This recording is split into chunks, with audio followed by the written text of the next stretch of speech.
The BBC presents Jet Morgan in Journey into Space.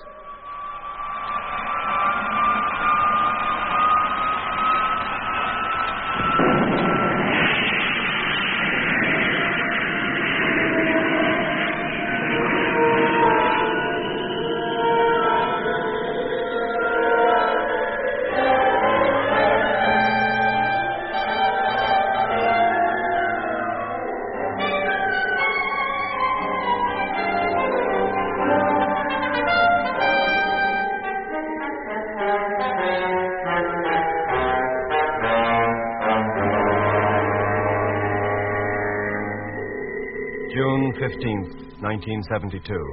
Earth time. 7 years since man first conquered space. 2 hours ago, we took off from Mars on the first stage of our 355 million-mile journey back to Earth and home. Of the 20 men who set out on this momentous journey, only 8 are returning. Of the ships which formed our Martian space fleet, 6 have had to be abandoned. 2 of them total wrecks, their debris destined to drift in space forever. And the rest, for want of crews to man them, have been left behind. It was intended that we should remain on the red planet for a year. In fact, it was little more than 3 months. To have stayed longer would have meant staying for good. When I think back on the last few months, I can hardly believe that such fantastic events could have taken place. And yet, as I look about me, see our 2 companion ships limping home, one each side of us, I know them to be all too true. And during the long, dreary weeks of our return, we shall have time enough to ponder on the wisdom of man's ever venturing further into space than to his own moon. Even now, it is by no means sure that we, the survivors, will reach Earth and home safely. However, I write a full account of what has taken place while it's still fresh in my mind, in the hope that when the next expedition sets out for Mars, as it surely will, its crews may profit from our own bitter experience.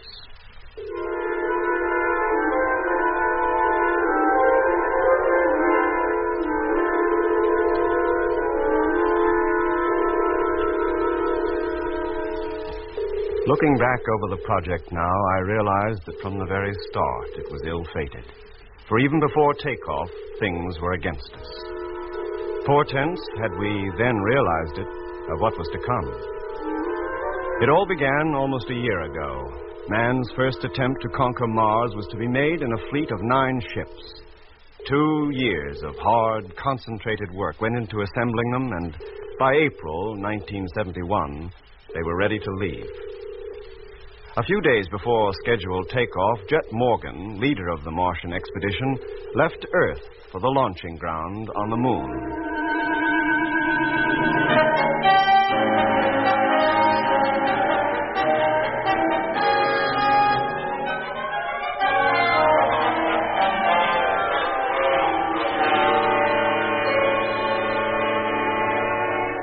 Hello, Luna 142. Earth Control calling. Takeoff imminent. Stand by. Hello, Control. Luna 142. Ready for takeoff. Airlock. Contact.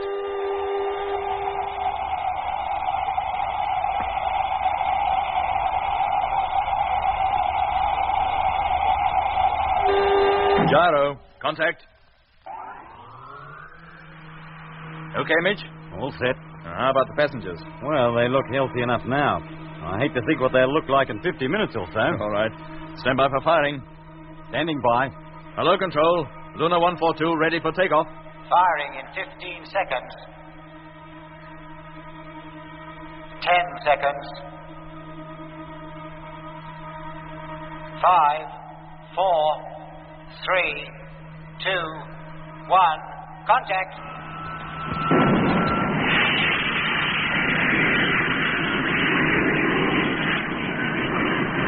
0 plus 10 seconds. Height 9.2. Velocity 4250. 0 plus 20 seconds. Height 15.1. Velocity 5680.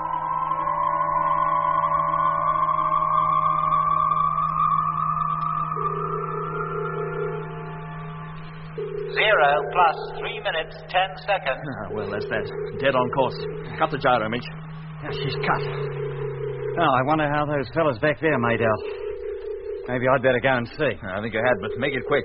You're right. Hello, Control. Luna 142, Morgan calling. Check on course and velocity, please. Hello, Luna 142. Velocity 26,000. Course correct. When will you call again? A routine check in 2 hours. Thank you, Luna, and good luck on the big trip. Thank you. Well, Mitch? Yeah, just as I thought. More than half of them sick as dogs. Well, I'm not surprised. None of them has ever made the trip before. If you ask me, none of them should ever have made this one. What the heck does Winchell think he's up to? Well, I don't think even he had any choice. This isn't a private enterprise. It's an international one. And every country that's contributed to the cost has a right to know how the money's being spent. Oh, I suppose so, but why couldn't they watch by remote control? The whole thing's being relayed to Earth, isn't it? Well, they're with us now, so there's no sense in worrying about it. You better check that motor, Mitch. Meanwhile, I'll get the steward to hand out a few pills.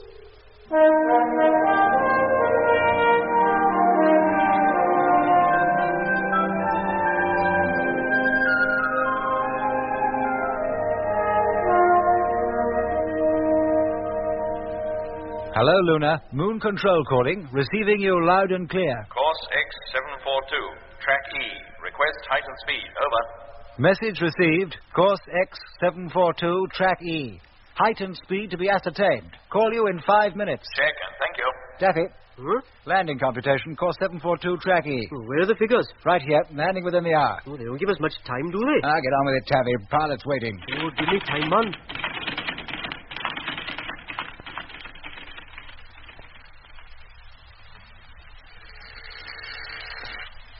Barney, dear. Passenger ship Luna 142 just checked in. So what do I do? Burst into tears? Dr. Matthews asked to be informed. Oh, that's jet ship, isn't it?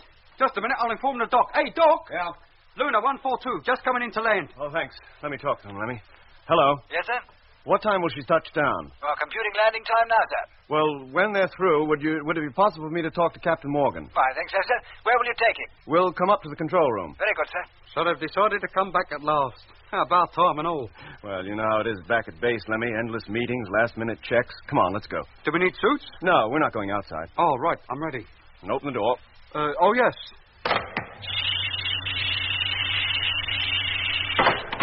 In you go, Lemmy.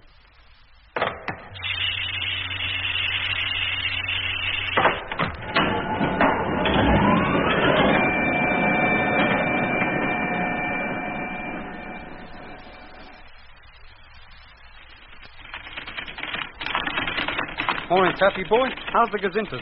Good morning, he says. And sunrise still 3 days away. It's morning to me. I've not long been up. Excuse me a minute. The facts and figures. Well, how long before they land, Taffy? 50 minutes, 30 seconds from now. Uh-huh. Well, give them their information. Then I want to talk to Captain Morgan. Yes, sir. Hello, Luna 142. Landing control calling. Come in, please. Hello, Control. Receiving you loud and clear. Here are the final computations. They indicate normal landing procedure. Are you ready to take them? Go ahead. Your height is 4,000 miles. Speed as per schedule. Can give you full figures for checking if you want them. No thanks, Control. If it's normal procedure, we can manage. And thanks for your trouble. Not at all, sir. Dr. Matthews is here and like to talk to you. Okay, put him on. Hello, Jed. Hello, Doc. How's it going down there? All okay this end, except number 2 is giving us trouble. She was down 5% on thrust during last test. Oh, I'll tell Mitch. You've no idea what the trouble is. Well, engineers are still trying to trace it. Last report seemed to suggest the pumps. Okay. Oh, and while you're on, Doc, you might tell welfare we need accommodation for 3 extra personnel. 3 extra. Launching crew, you mean? No, journalists. What? Yes, Doc. Winchell insisted we bring them. Oh, Mitch did his darndest to stop it, as you can well imagine, but it was no go. They're to get an eyewitness account of the takeoff for world syndication. But I thought No, that... I know. So did we, but there it is. Winchell waived the rule and allowed them to come. None of them has even been in space before. How did they take it? Not too well at first, but they were okay one day out. They've been a bit too lively since. You'll have to appoint somebody to look after them and keep them out of our way. Well, I'll do what I can, Jet. Anything else? No, not... What the? Emergency! Action stations! Close all airtight doors! Come on, hurry up! Doc, for goodness sake, what's happened? What is it, Lemmy? Doc, hello? Hello. Me. I don't think there's anything wrong in here. How about it, Taffy?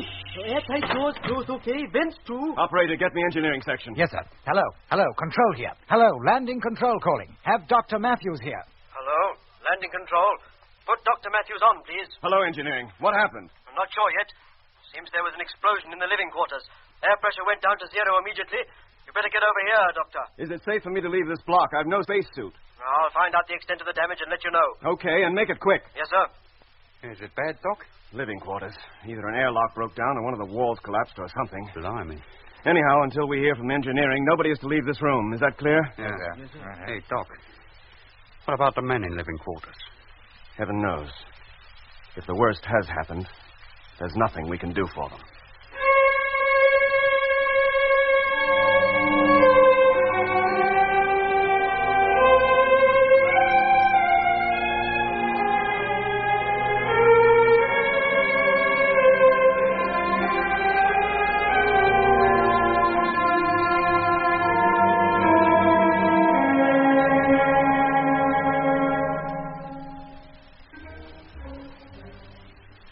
That was the first blow. For 2 years, an army of men had worked hard to build the moon colony. Near the great crater, Copernicus, not far from the moon's equator, they had dug into the hills to construct a labyrinth of underground rooms and passages, which were to be the home of the construction personnel for so many months. For 2 years, there had been nothing to suggest that such a tragedy as had now taken place could ever occur. Yet, for some reason, the dome-shaped roof of one of the living quarter blocks had burst. It was the first disaster ever to have occurred on the lunar colony. 4 men had been sleeping in the section. One moment they were lying peacefully, breathing the specially manufactured air. The next, that precious artificial atmosphere had rushed out of a gaping hole, leaving the men in a vacuum. It was a mercy the men were asleep. Within 2 hours, the damaged section was permanently and hermetically sealed off from the rest of our underground city. Meanwhile, Jet's ship had touched down on the nearby landing ground.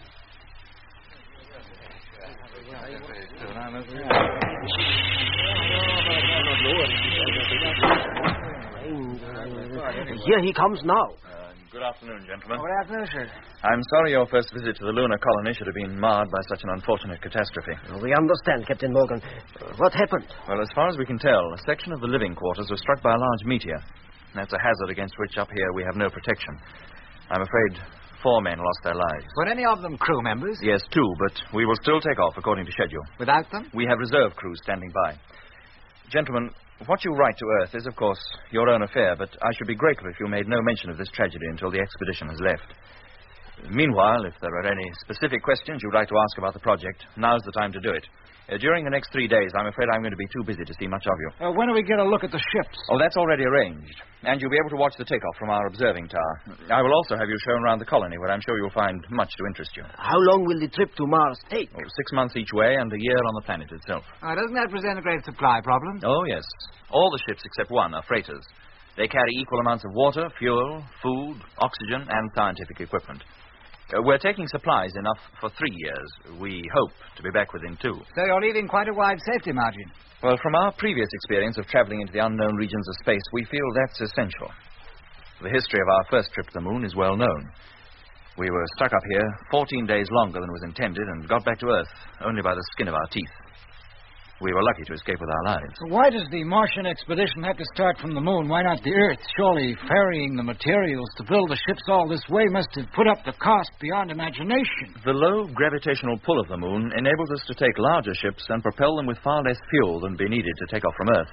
Taking off from here, in fact, actually lowers the cost. Will all the members of the expedition be landing on Mars? Oh, no. Only 8 of us.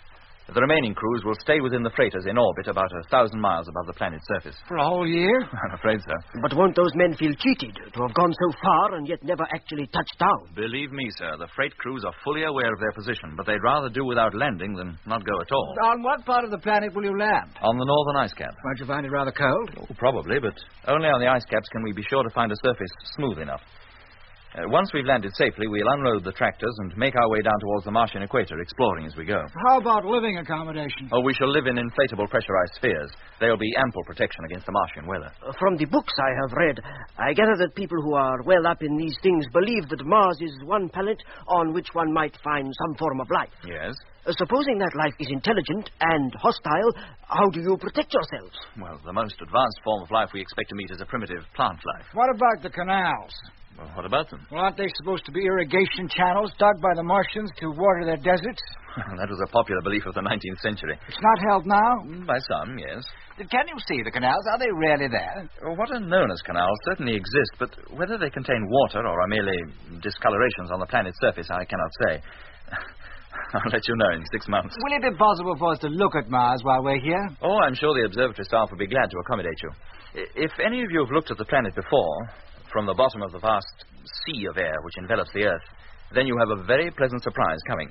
Our telescope is not large, but because of the perfect viewing conditions up here on the Moon, it's possible to see details of the planet's surface which would be invisible down on Earth, even through their largest telescopes. And, well, now, gentlemen, if you have no further questions, I would like to take you to the welfare officer who will show you to your quarters.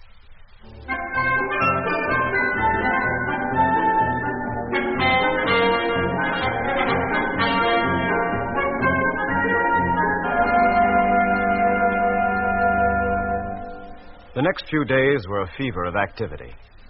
In a shallow crater some 3 miles from the colony stood the Martian fleet.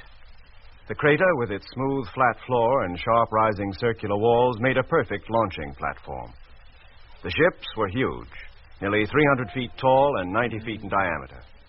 Only one of them, the flagship Discovery, was of the conventional space rocket shape. The rest were quite out of line with the popular conception of what a spaceship should look like. As they would never have to travel through any atmosphere, they weren't streamlined. They consisted only of the barest essentials: solar reflectors, radio antenna, fuel tanks, and other equipment, held together by what appeared to be a tangle of girders. The whole was topped by a large sphere, which, besides carrying most of the cargo, also housed the tiny cabin which served as living quarters for the 2 men needed to man each vessel. The freight ships, numbered 1 to 8 in huge red letters on their spheres, stood in a large circle about a mile in diameter. In the center of that circle stood the streamlined flagship Discovery, painted a bright blue for easy identification. 12 hours before takeoff, every man not on duty was looking towards the lunar horizon, waiting for the sun to rise. Behind us, hanging motionless in the void, itself like a great moon in first quarter, was the Earth. Then suddenly, there appeared behind the rugged skyline a spear point of red light, one of the sun's prominences, a herald of its approach. Instantly, as though some giant hand had turned a switch, the whole area was bathed in the sun's hard glow. The mountains, rocks, and crater rims throwing long, black, pointed shadows across the moon's surface. The lunar day had begun. The space fleet to Mars could now leave.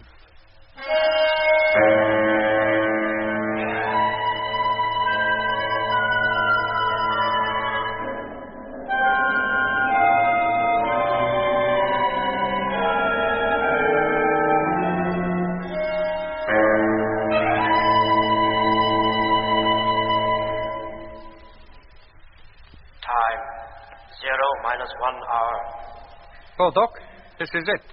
All aboard the Skylark, a trip round the sun and back. In time for dinner. All right. Fasten your helmets and regard the ships. Okay, Jeff. Now, keep your radios on and do nothing till ordered. Hello, Control. Morgan calling. Crew assembled, ready to leave in a few moments. Check. Now, remember, gentlemen, when you pass through the airlock, you will board the truck that bears the number of your ship. When the launching ground is reached, you climb aboard your craft, close the airlock, carry out pre-takeoff checks, and, in numerical order, ask Control to remove your elevator gantry. Now, stand by. Okay, Control. We're all set. You may let us out now. Airlock opening.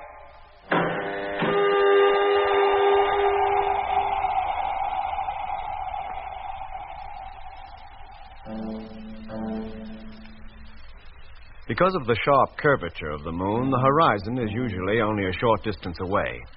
So, when we arrived at the launching ground in the personnel trucks, we had completely lost sight of the colony.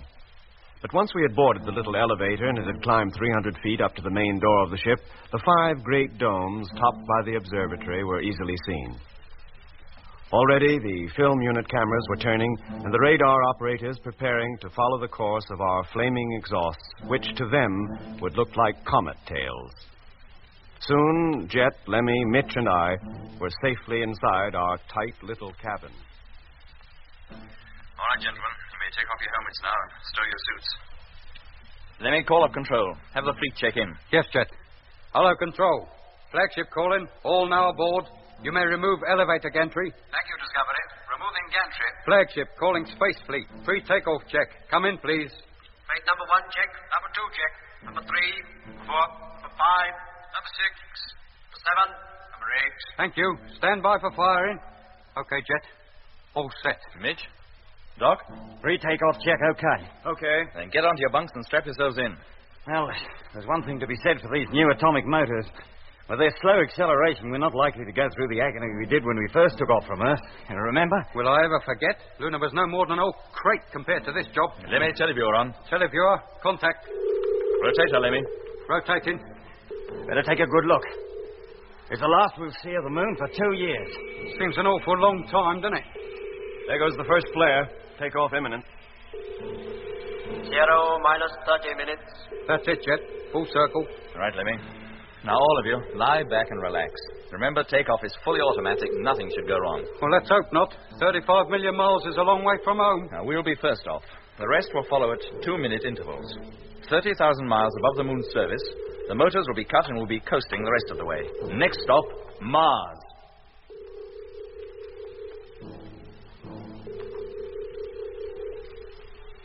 Zero minus 5 minutes. Hello, Control calling Flagship Discovery. Hello, Control. Discovery calling. Takeoff time is less than 5 minutes away. Are you ready? All set. Lemmy, televiewer, stern view. Televiewer, stern view, contact.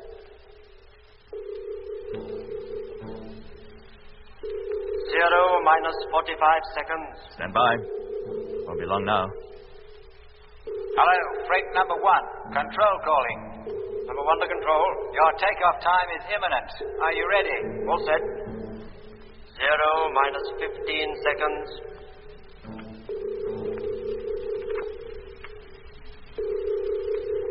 0 minus 10 seconds. 0 minus 5, 4, 3, 2, 1. Here we go.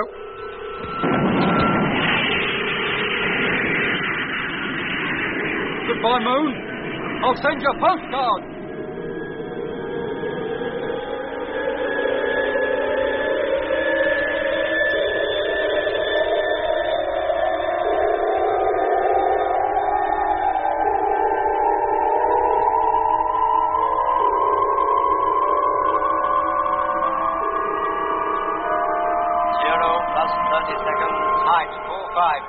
Velocity 5200. Maximum acceleration rate will be reached in 30 seconds. Lemmy, televiewer, stern view, telescopic lens. Stern view on.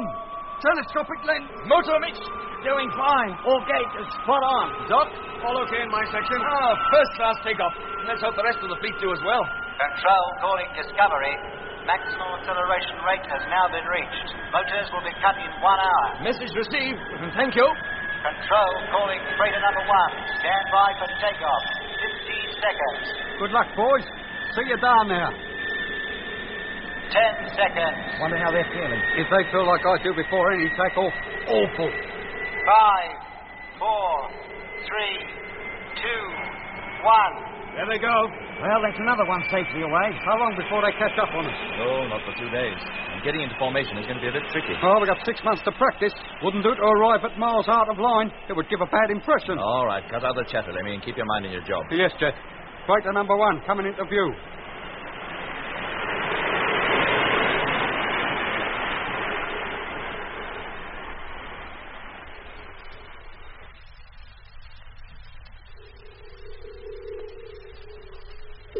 One, 3, 4, 6, 7, and 8 dead in line. 2 and 5 still lagging behind a bit, but moving up slowly. Shall I tell them to give their motors a short burst? No, Lemmy, we don't want them wasting fuel on fancy flying formations. They'll probably drift into place during the next few hours anyway. Well, if the line's pretty enough for you now, Jet, do you think I could call in the motor reports? Go ahead. Let him get the radio, Lemmy. Hey, Mitch, it's all yours. Hello, Space Fleet. Chief Engineer, calling freighters 1 to 8. Will you pass your motor reports, please? Freighter number 1 calling Discovery. Reactor normal. Fuel consumption, tank 1, 379.842. Tank 2, 379.836. Thanks, Pete. How was takeoff? Fine. Couldn't have been smoother. Call you again in 30 minutes. Roger. Flagship Discovery calling freighter number 2. Come in, please. Freighter number 2 calling Discovery. How are things with you, Frank? Shocking. Eh? Been having trouble all the way. Well, what kind of trouble? Motor lost thrust soon after we left base. Had to turn on the juice a bit or we'd never have made the rendezvous. Used up a lot of fuel, I'm afraid, Skipper. Well, how much? At least 10% above estimated consumption. Did you hear that, Jet? And that's not all. Well, what else? Main radio receivers on the blink. We seem to be transmitting okay, but reception from base is down to strength 2. You're hearing us, all right? Yes, strength 5. Well, keep listening up. We'll call you back. Too right. Well, Jet, what do we do about that? Frank might be a good pilot, but he's no radio man or engineer. Who's with him in that ship? Whitaker, construction engineer. No chance of him finding the cause of the trouble, then. We'll have to transfer a motor engineer and radio mechanic from one of the other ships. See if they can detect the fault. Oh, nearest motor engineer is in ship 5. Nearest radio mech is ship 7 on the far side of the formation. Number 5's lagging behind anyway. Transfer will be tricky, Jet. Distance too great for safety. We're closer to her than most. I'll go. And take Lemmy with me to look over the radio at the same time. What, me? Go outside? That's all we can do. Now get your suit, Lemmy, and you, Mitch. Sure, Jet. Now take the long safety lines with you. Call up number 2, Doc. Tell them we're sending over Mitch and Lemmy and to get ready to let them in. Sure, Jet.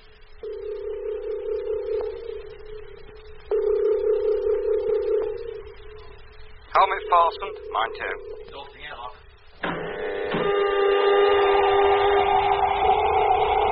Suit inflated. Suit inflating.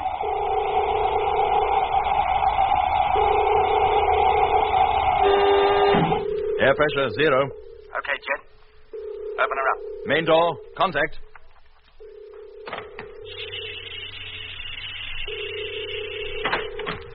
Who's going first? You. Fasten your safety line and push off. There's enough length to allow you to reach the other ship. When you get there, fasten your short line. Then I'll hook the end of your long line to myself, and you pull me across. Yeah, Mitch. And don't pull too hard. Do me a favor. Am I likely to? Just being careful, that's all. Don't want to crash up on the side of that ship. Are you ready? Fasten your line and make sure it's fast. Yeah. All right. Now push. I'll keep a hold of the line. If you push too hard, I'll hold you back. And there I go. There he goes. Cautious, wasn't he? He's hardly moving. Better that than too fast. Blimey. Something wrong, Lemmy? No, just a weird feeling, that's all. Suspended out there in nothing. Oh, it's perfectly safe. You don't feel it. He's nearly there. Ah, made it. Fasten your short line, Lemmy. Short line fastened. Now attaching long lines of belt. Right, Lemmy. You ready? Yes, Mitch. Then haul away. And slowly. Taking up the slack. Line tight. Hey, Mitch, where you going? What are you doing up there? It's just like you was a kite and I was flying you. Don't pull on the line, you fool. Lemmy! Lemmy! Blimey, it's come off. The line's come unfastened. Jet! Hello. Jet! Hello. The line's come loose. Mitch is adrift. He's drifting away.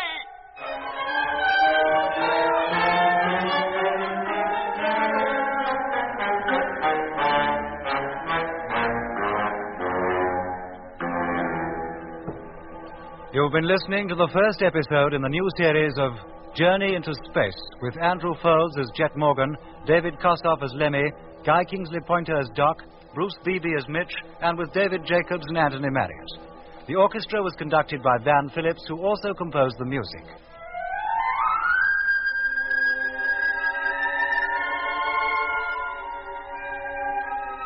Journey into Space is written by Charles Chilton and produced by him in the London studios of the BBC.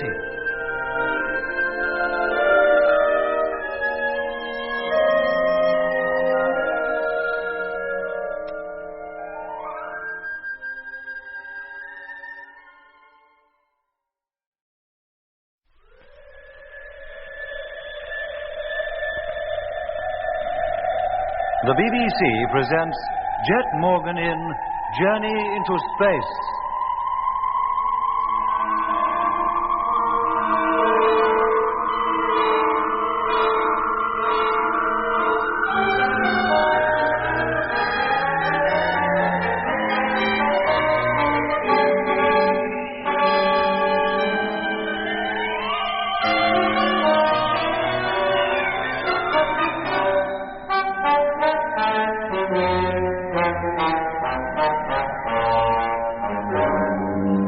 April 3rd, 1971. 2 days ago, Spaceship Discovery, accompanied by 8 huge freighter ships, took off from the launching ground on the moon on the first stage of its 6-month-long, 355-million-mile journey to Mars. 51 hours later, the Mars fleet was coasting out from the sun toward the red planet's orbit in a prearranged formation. When cargo ship number 2 reported that her rocket motor had not been working efficiently and that the powerful two-way radio was also faulty, Jet decided to transfer our motor engineer, Mitch, and radio mechanic, Lemmy, to the freighter in the hope that they would trace the faults. 5 minutes later, the two men were in the airlock and ready to leave. Who's going first? You. Fasten your safety line and push off. There's enough length to allow you to reach the other ship. When you get there, fasten your short line. Then I'll hook the end of your long line to myself, and you pull me across. Yeah, Mitch. And don't pull too hard. Do me a favor. Am I likely to? Just being careful, that's all. Don't want to crash up on the side of that ship. Are you ready? Fasten your line and make sure it's fast. There. All right, now. Push. I'll keep a hold of the line. If you push too hard, I'll hold you back. Then there I go. There he goes. Cautious, wasn't he? He's hardly moving. Better that than too fast. Blimey. Something wrong, Lemmy? No, Jet. Just a weird feeling, that's all. Suspended idea.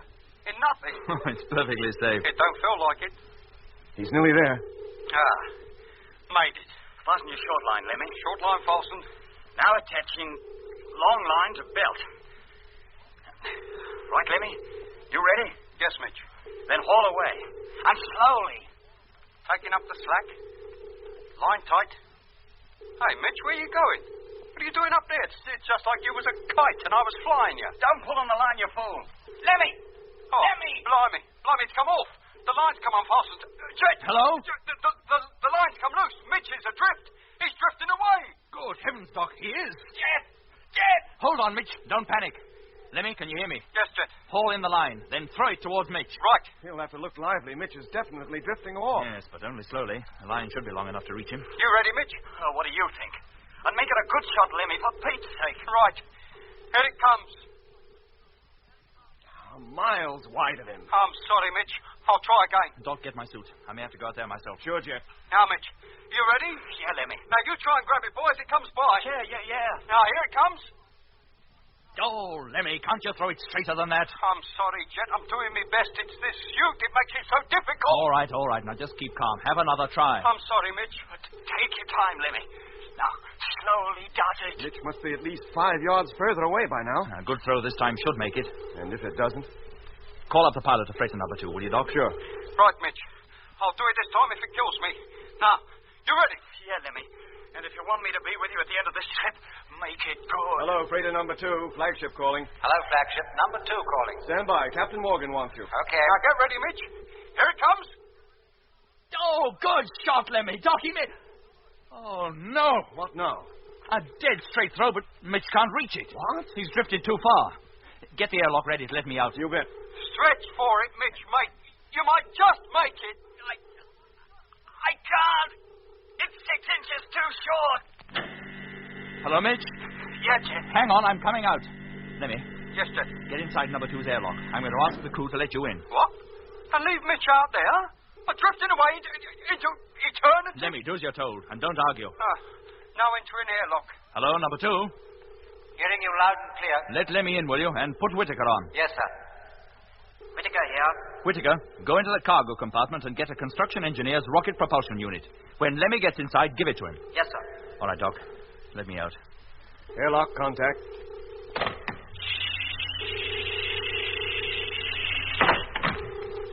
Helmet fastened. Exhaust the airlock. Contact.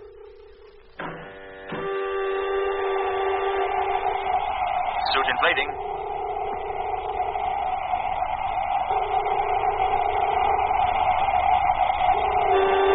Air pressure 0. Open the door, Doc. Hello, Jet. Can you hear me? Yes, Lemmy.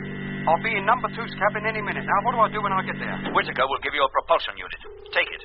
Come out again and wait by the main door. Is that clear? Right. Doc? Hey, Doc. Yeah, Jet. Mitch, I can't see him. I'm about 150 yards up, out of your line of vision. Oh. Can you see him on the teleview, Doc? Yes, Jet, I can. He's directly over the ship, drifting further away all the time. Oh, thanks, Doc, for those comforting words. Fastening long safety line to ship. What are you going to do, Jet? Give myself a push and drift over to number 2. Lemmy, can you hear me? Yes, Jet. I'm in the airlock again now. I'll be out in just a minute. Here I go, Doc. Pushing off. Hello, Mitch. Hello, Jet. I can see you now. Hope to be alongside you in a few minutes. Oh, make it snappy, Jet. I'm way above the ship now. Main door of number 2 opening. And there's Lemmy, Jet. Lemmy, Yes, Doc? Jet's on his way. So I can see. Hey, he's almost here. He's made it. Hello, Lemmy. Help me fix that propulsion unit. You're going up after him? What else? But the line doesn't carry that far. You'll never reach him. Is she secure? Yeah, I think so, but... Now, listen to me carefully. With the help of that rocket unit, I'm going to head towards Mitch. But the line isn't long enough for As you soon as it's paid out, I'm going to let go. I'll pick up Mitch and then come back to the end of the rope, so don't draw it back. But will it stay put? Of course it will. There's so little gravity out here, it'll remain in position for hours. Now, you ready? But Jet, listen, if you let go of that line, you'll be adrift too, and then... Here, mate, let me do it. You're more important to this expedition than me. Fasten the rope, Lemmy. But Jet... Fasten the line. It's in the line. Line secure. Give the free end a couple of turns round my wrist. There. Hello, Mitch. Yeah, Jet? Did you hear all that? Too right. Then here I come. Not too fast, Jet. Don't overshoot. Oh, blimey, careful, Jet. It's only a short way you're going, not back to the Earth. I'll have to take it easy at next stage. Now, leaving end of safety line.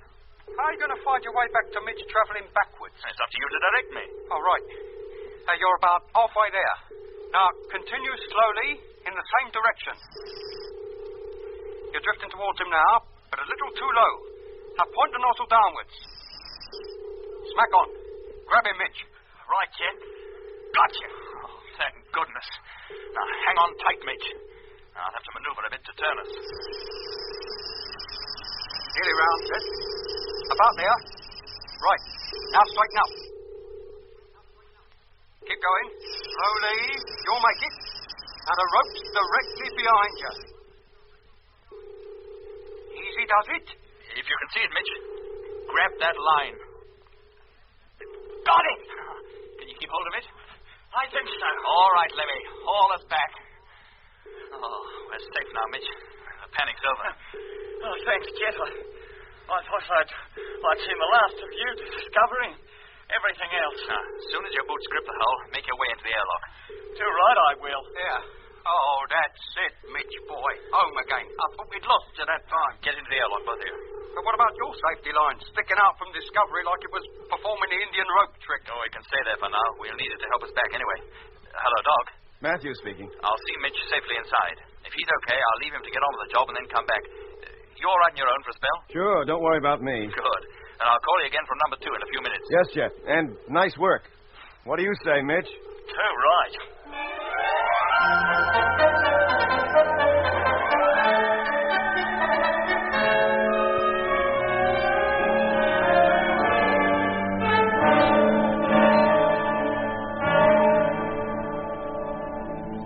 So Mitch was saved. But it had been a close call. The propulsion unit by which Jet was able to reach Mitch was a miniature rocket motor, looking rather like a hand fire extinguisher. It was designed to be used by the construction engineers when, above the Martian surface, they'd leave their ships to transfer to Discovery the equipment that was to be ferried down to the landing area. No engineer would dare move about outside the ship without first attaching his safety line so that, in the event of anything going wrong with the propulsion unit, he could be hauled back to his ship by hand. And so, for Jet to deliberately propel himself into the void without a safety line had been an extremely risky undertaking. However, once Mitch had been brought back, the incident was quickly put out of mind. A few minutes later, the 3 men were safely inside the ship and setting about the task of finding out what was wrong with freighter number 2. How soon did she begin losing thrust, Frank? Soon after we reached maximum acceleration. Can I see the log? Yes, Skipper. If you get a step over to the control table. How about that radio, Lemmy? Any idea what's wrong with that? Amplifying circuit of the main receiver. Getting less than half the current through her that she should have. I think I'll have to take her innards out. Oh, will it be a long job? Probably. I can't say yet. Well, let me know as soon as you can. I don't like Doc being in Discovery on his own. Well, you can talk to him if you want to. I won't be interfering with the ship-to-ship system. Well, Jet, so far as I can judge, the motor trouble is way deep down in the hull someplace. Can you get at it, Mitch? Put it right. Not without every engineer we got with us working on it. We'd have to take a whole section of the ship to pieces. We haven't the tools for the job. Can't even get near it for weeks. The motor's still highly radioactive. God. Then what do you suggest? That we leave it alone and hope. But how about when we begin to approach Mars and have to slow down? She'll have to be working properly then. Well, if, in spite of the trouble, the motor's got the ship this far, she should function well enough to slow her down, too. But she'll probably eat up an awful lot of fuel. Will there be enough in the tanks to do the job? We'll have to make sure there is. We'll take some of the spare fuel from the storage tanks and fill her up. Yes, but that'll leave us short during the exploration period. I know, but it's either that or risking losing the ship. Oh, very well, Mitch. If that's your opinion, we'll have the fuel transferred, but we'll have to wait until she stops boiling. We can't risk the fueling squads getting contaminated. Well, we've got months of coasting before we need to get down to it. How about you, Lemmy? Well, with luck, I think I would have traced this trouble within an hour. As long as that? Well, you want me to do the job properly, don't you? Of course I do, but I don't want to leave Doc alone in the flagship for longer than I can help either. Yeah, I think I'll have to leave you here, Lemmy. Well, it suits me. As soon as you're ready to make the transfer, let me know. I'll be at the main door to see you make it safely. Right. Come on, Mitch. Let's get back to our own ship. Yeah. Open up the airlock, will you, Whittaker? Yes, sir. Make sure your line's secure this time, Skipper. You're damn right I will. Airlock. Well, Mitch, nice to know you're still with us. That was a close thing, Doc, and no mistake. Hey, Doc, take this, will you? Huh? Oh, the propulsion unit. We'll keep it in this ship in case we need it again. Well, if we'd had it before, Mitch could have brought himself back. Had we known it was going to be needed before we got to Mars, it would have been here. Then we will be bringing over another one when he returns, so from now on, nobody leaves the ship without a propulsion unit. What happened, Mitch? How did you come adrift? I wish I knew, Doc. What? You mean you don't? No, Jet. That line was hooked to me. I swear the safety catch was definitely secure. Then how did it come apart? Search me. Here, look at my belt. There's nothing wrong there, is there? No, not that I can see. Nothing wrong with the catch on the end of the safety line either. No? Look, I tell you, there's something screwy somewhere. I would have staked my life on that line being secure. That's just what you did, isn't it, Mitch? Yeah, I see what you mean. You better be more careful in future, Mitch. Test the catch before you push off. I tell you, I did. Well, you're not likely to be going outside again. Unless number 2 shows more signs of trouble. Well, why should she? Well, why shouldn't she? She's shown plenty up to now. Whoever passed that ship is okay ought to be fired. I've half a mind to call up control and tell them to do it. Now, hold on, Mitch. It's probably a fault that's developed since we've been underway. You can't blame the inspection engineer for that. Well, it wasn't the first time she'd been faulty. Doc reported me she was down on thrust 3 days before we took off. But that was put right, Mitch. Oh, looks like it, doesn't it? Now, how about the radio? Doesn't look as though that was properly inspected either. Oh, pure coincidence. Pure incompetence is what I'd call it. If there can be 2 major faults in one ship like that, how many are there in the other ships? Look, Mitch, you're overwrought. After what you've been through, I'm not surprised. Yeah, come on, Mitch. Get your suit off and lie down and take a rest. I tell you, I don't need to rest. While you're on this ship, Mitch, and Doc gives you advice, you'll take it. Now get your suit off. All right, if you say so. I'm not a kid, you know. I know when I feel okay. I don't need you or Doc to tell me different. Can you get him to sleep, Doc? Yeah, sure, Jet. Leave him to me. I'll fix it. Good. Meanwhile, I'll call up Lemmy, see how he's getting on. All right. Hello, freighter number 2. Flagship Discovery calling freighter number 2. Freighter number 2 calling Discovery. Frank Rogers speaking. Put Lemmy on, will you, please? Yes, sir. Hello, Jet. Lemmy speaking. How's it going, Lemmy? Well, I know where the trouble is, but it'll be another couple of hours before I put it right. Oh. Don't you worry, boy. Lemmy Barnett's on the job. As soon as everything's shipshape again, I'll let you know. Tell Doc I'll be eating out, will you? And not to worry about my rations. All right, but be as quick as you can. I want you back in your own ship as soon as possible. Well, the sooner I get on with the job, the sooner I get back. I'll call you later. Okay, Lemmy.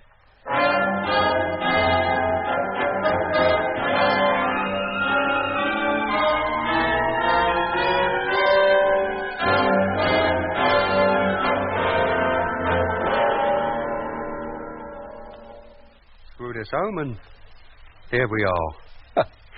Now, if you don't get a good reception now, Frank, I'll eat my helmet. Switch on, will you, mate? Right.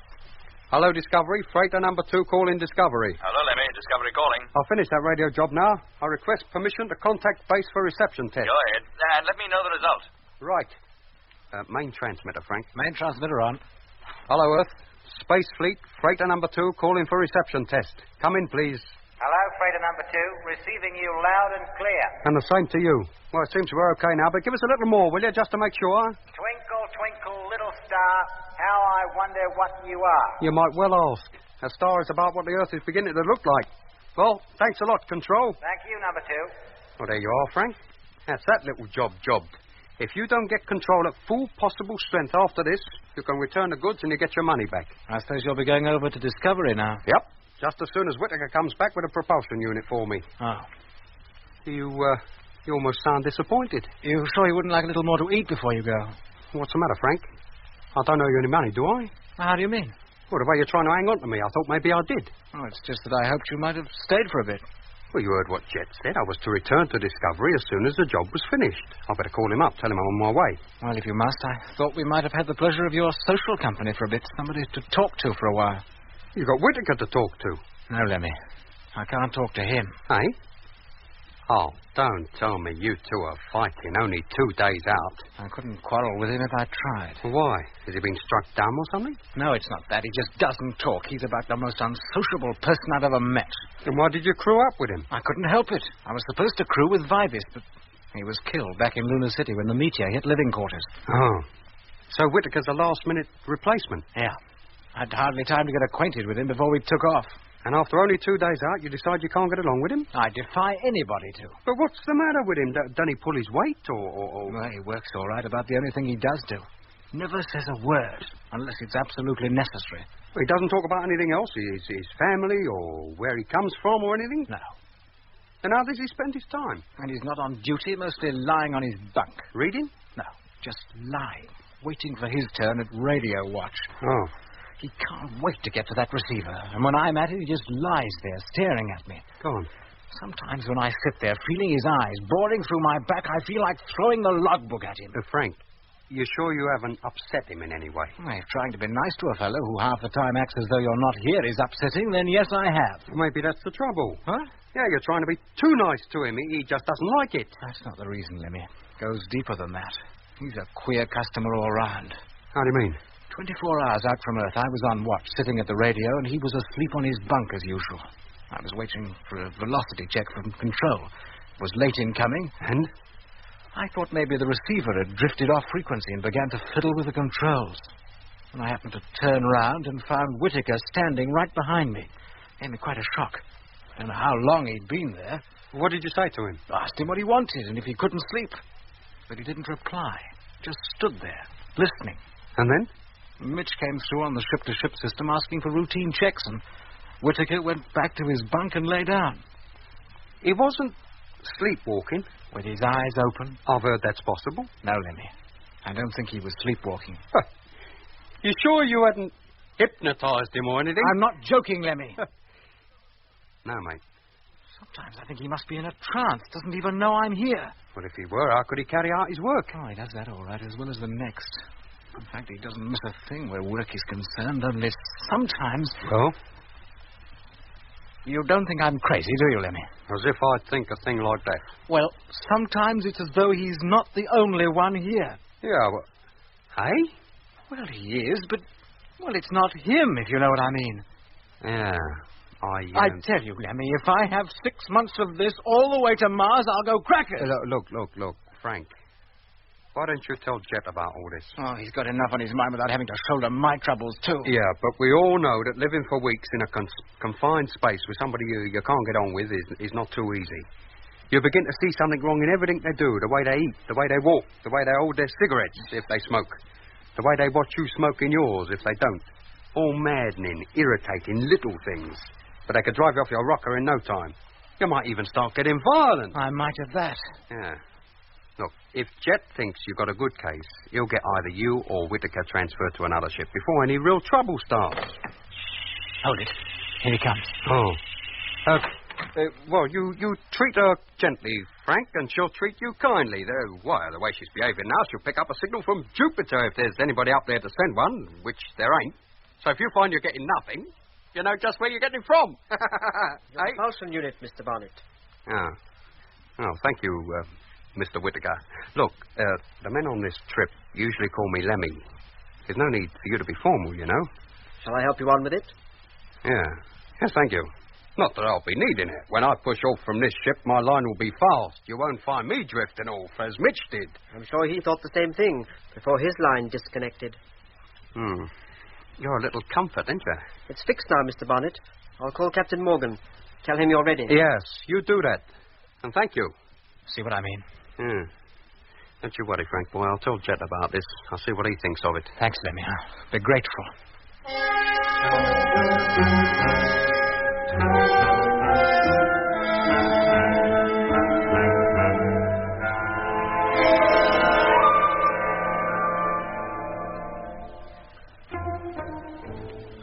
When Lemmy returned to the Discovery, he reported the conversation he'd had with Frank Rogers about Whitaker, the construction engineer. Jet, Mitch, and I listened with little concern. Rogers had probably exaggerated the whole business, and Lemmy had been too gullible.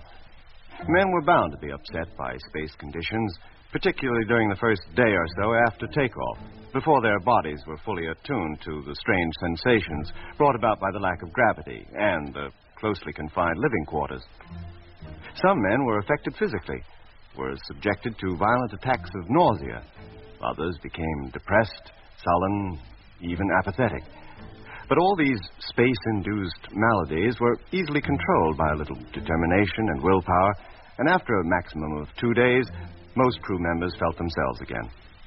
We concluded that Whitaker was suffering from an acute attack of space sickness and was taking more time to get over it than most. Rogers was told of our opinion and rather reluctantly agreed to be patient, see whether Whitaker's attitude would improve. Meanwhile, the huge ships of the Mars Space Fleet were coasting on their way, out from the sun and towards the orbit of the Red Planet.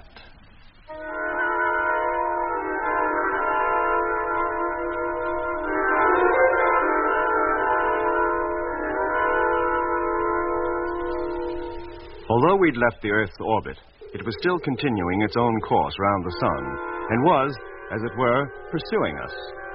By the time we reached Mars, we would have traveled halfway round the sun, and so would the Earth. In fact, by the time Mars was reached, the Earth would have overtaken us, lie directly between us and the sun, and be approximately 40 million miles away. But to achieve that distance, we had to coast 355 million miles. Had it been possible to travel in a straight line, our journey could have been accomplished in only 55 days.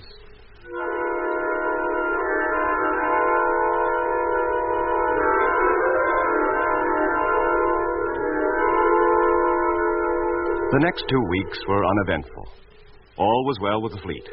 Personnel in all ships, except number 2, seemed happy enough. Rogers was told that if his relationship with Whitaker did not improve, one or the other of them would be transferred to another ship. That seemed to cheer Frank considerably, and for a few days we forgot the affair. Hello, Control. Flagship Discovery calling Control. Come in, please.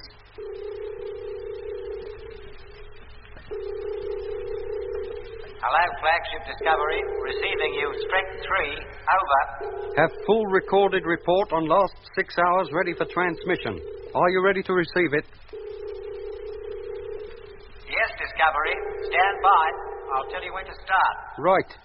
You know, the time lag between replies gets longer every time we call up. We must be 1,000,000 miles from Earth at least by now. 2 million, Lemmy. Go on. Hello, Discovery. Control calling. Ready to take your transmission, but first I have a message for Captain Morgan. Hold on a minute. I'll call him. Hey, Jet. Yes, Lemmy? Control. Got a message for you. What's it about? They didn't say. Hello, Control. Morgan here. Ready for your message. Is the recorder on, Lemmy? Yes, mate. Hello, Captain Morgan. Message for you, urgent, concerning Whitaker, crew member of freighter ship number 2. What? Whitaker, did you say? Yes, James E. Whitaker, construction engineer, freighter ship number 2. Information needed on him by Personnel Records Office. Date of birth, place of birth, nationality. Full personal description, including height, color of hair and eyes, and any special identification marks. Full account of space flight training and experience. Date of entering Astro Engineering College with full details of all engineering qualifications and where obtained. End of message. Hello, Control. Message received. What on earth do you want all that for? Records must have it already. What do they think we are, an information bureau? Sorry, Captain. I don't write these messages. I only pass them on. Then here's one for you to pass on to Records from me. That's it, Jet. You tell them. Ready to receive your message. From Captain Morgan aboard Discovery to Personnel Records Office. Cannot understand reason for your request. Is information really necessary? Taking no action until reply received. End of message. Maybe they made a mistake. It's the police they want. Message received. We'll call you later. Thank you, Control. All right, Lemmy. Keep listening out. Let me know as soon as you get a reply. Well, Jet, what was all that about? Oh, I'm darned if I know. Want me to check up on Whittaker, something they must have done themselves a year ago. Whittaker? Yeah. Maybe they've lost their information on him and want to keep the records straight. Well, this is a fine time to choose to do it. 3 weeks out from takeoff. Well, besides, there's a duplicate copy of everybody's personal dossier down on Earth. Why not ask them for it?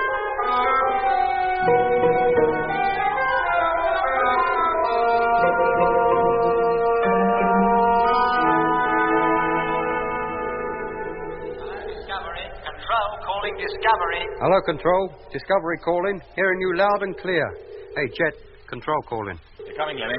Message for Captain Morgan from Control. Urgent. Repeat, urgent. Information on Whittaker required as soon as possible. Please take immediate action on previous signal. End of message. Blimey. Persistent, ain't they? Hello, Control. Morgan speaking. Message received and understood. We'll call again as soon as information has been obtained. Well, Lemmy, seems there's nothing for it but to carry out the order. Haven't they got nothing better to do down there than expect us to carry out records work for them? Call up number 2, Lemmy. Get Whittaker for me, will you? Yes, Jet. Hello, Space Fleet. Discovery calling freighter number 2. Come in, please. Number 2 calling Discovery. Morgan here. Is that Whittaker? Yes, Captain. Look, Whittaker, I'm sorry about this, but I've had a message from Control about you. Yes? I have to ask you a number of questions about yourself for personnel records. All information about me can be found in my personal dossier. Yes, I realize that, but for some reason Control insists on having it again. Are you ready? Yes? Your name? James Edward Whittaker. Date of birth? 12th September 1940. Uh-huh. Nationality? British. Place of birth? 12th September 1940. No, place of birth. British. What's he talking about? Hello, Whittaker. James Edward Whittaker. Blimey. What's happening over there? Hello? Hello? 12th September 1893. 1893? Whittaker! Whittaker! 12th September 1893. He must be crackers. Listen, Whittaker. Put Rogers on. Rogers is asleep. Then wake him up. He cannot be woken. Wake him up, do you hear? Hello, Whittaker, do you... It sounds like he shut his transmitter off. Hello, Whittaker. Hello. Freighter number 2, Discovery calling. Hello. It's no good, Jet. He's not replying. What's he up to? And Frank. What about Frank? Hello. Hello.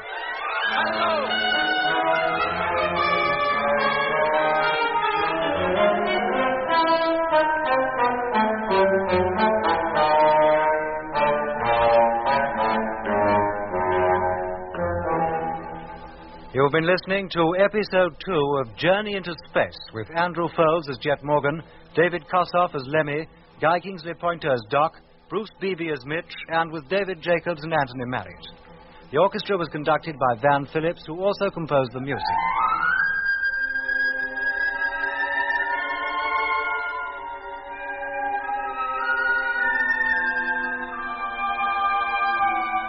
Journey into Space is written by Charles Chilton and produced by him in the London studios of the BBC.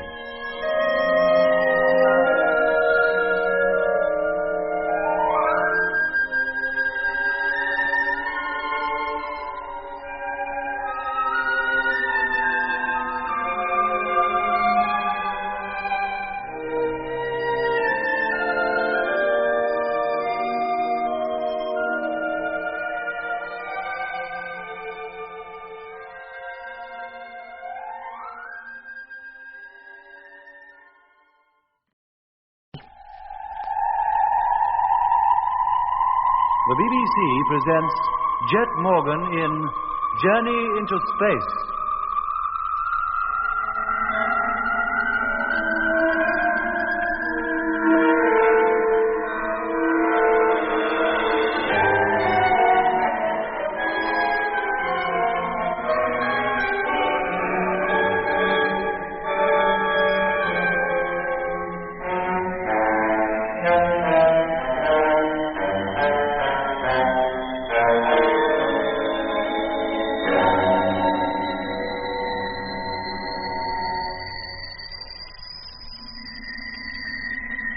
April 23rd, 1971. 3 weeks since the Mars fleet of 9 ships left Earth on the first stage of its 355-million-mile journey to the Red Planet. Takeoff had been perfect, but 2 days out, freighter ship number 2 gave us trouble. The motor was behaving badly, and so was the radio. Then, Frank Rogers, the pilot of freighter number 2, complained of the curious behavior of his crewmate, James Whittaker. We didn't attach much importance to this, as we thought Whittaker was probably suffering from an acute attack of space sickness and would soon recover.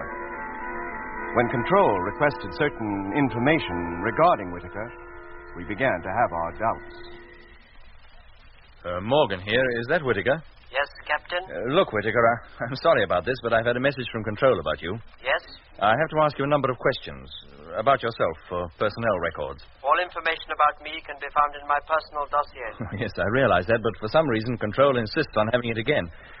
You ready? Yes? Name? James Edward Whittaker. Date of birth? 12th September 1940. Uh-huh. Nationality? British. Place of birth? 12th September 1940. No, place of birth. British. What's he talking about? Hello, Whittaker. James Edward Whittaker. Blimey. What's happening over there? Hello, hello. 12th September 1893. Hello, Whittaker. 12th September 1893. He must be crackers. Listen, Whittaker, put Rogers on. Rogers is asleep. Then wake him up. He cannot be woken. Wake him up, do you hear? It sounds like he's shut his transmitter off. Hello, Whittaker. Hello, freighter number 2, Discovery calling. Hello. Hello. It's no good, Jet. He's not replying. What's he up to? And Frank, what about Frank? Hello.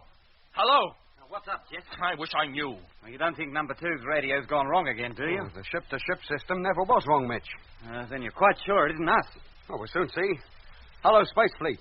Flagship calling Space Fleet. Number 1, come in, please. Hello, flagship. Freighter number 1 calling. Hearing you loud and clear. Thank you, number 1. Just testing, that's all. Hello, number 1, Morgan here. Yes, sir? Did you hear me talking to number 2 just now? Yes, sir. And you heard him reply? I certainly did. Thank you, number 1. That's all for now. Yes, sir. Well, that settles that, Mitch. There's nothing wrong with us. Shall I try him again, Jet? Yes, Lemmy. And keep trying. Yes, mate.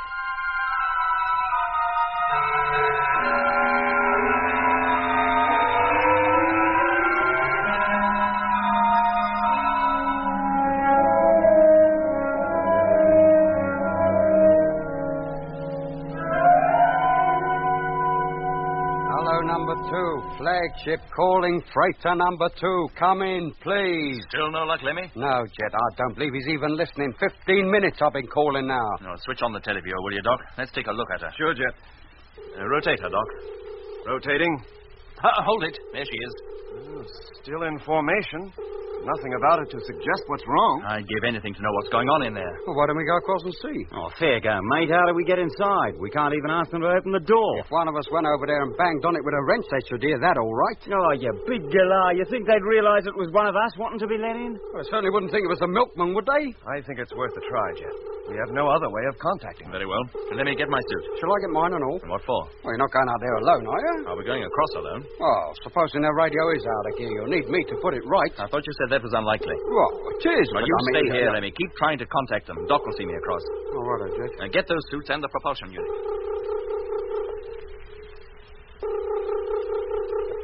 Can you see him, Lemmy? Yes. Just come into range of the televiewer. Hello, Mitch. Can you hear me?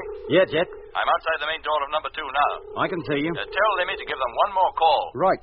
Hello, freighter number 2. Discovery calling freighter number 2. Trying to contact you. If you can hear me, come in, please.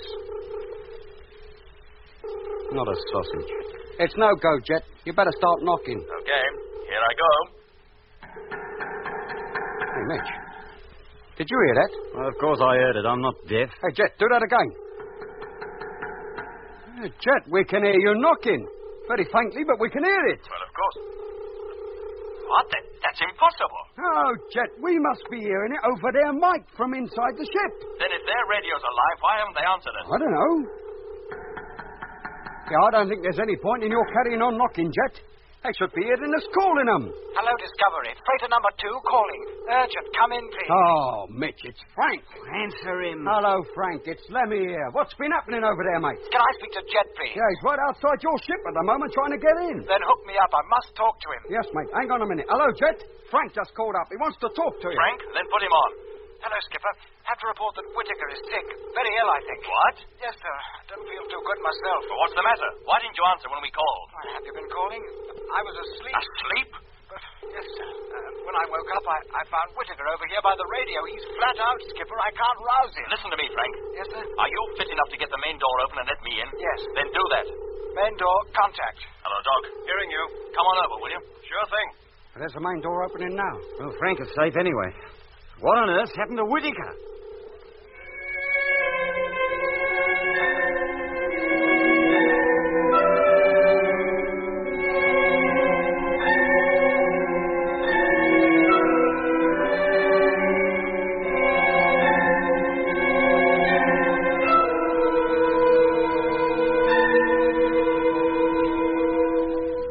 Filling airlock.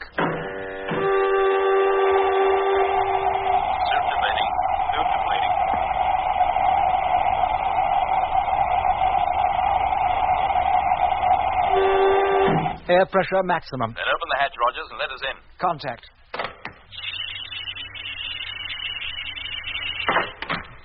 Now, Frank, what's the trouble? And where's Whit... Good grief, he's standing up. Did you have to leave him like that, Frank, leaning over at that angle? It's the lack of gravity, sir. He was standing upright when I found him. Well, it makes no difference really whether he's standing up or lying down, Jet. He's unconscious just the same. Well, let's get him over to his bunk.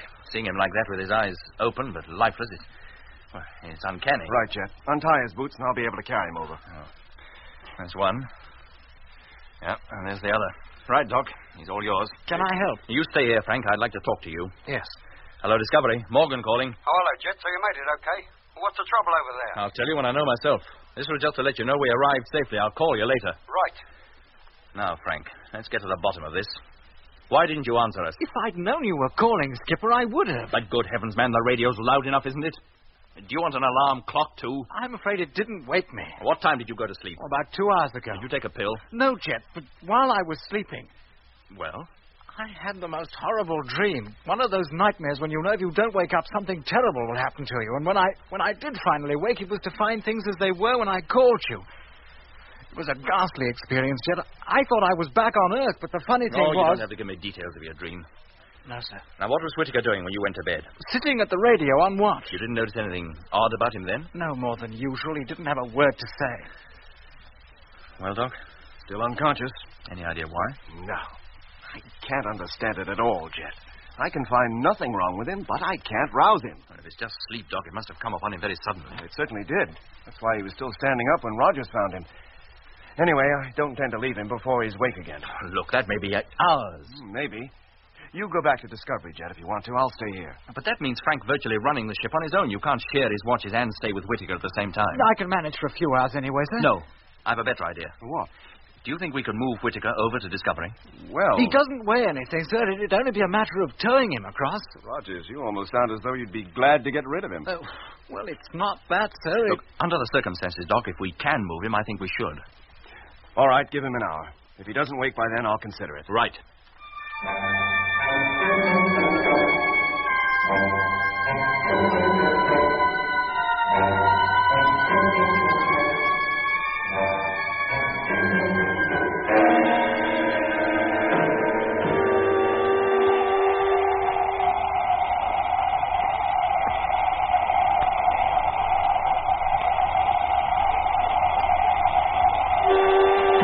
Air pressure maximum. Hatch opening.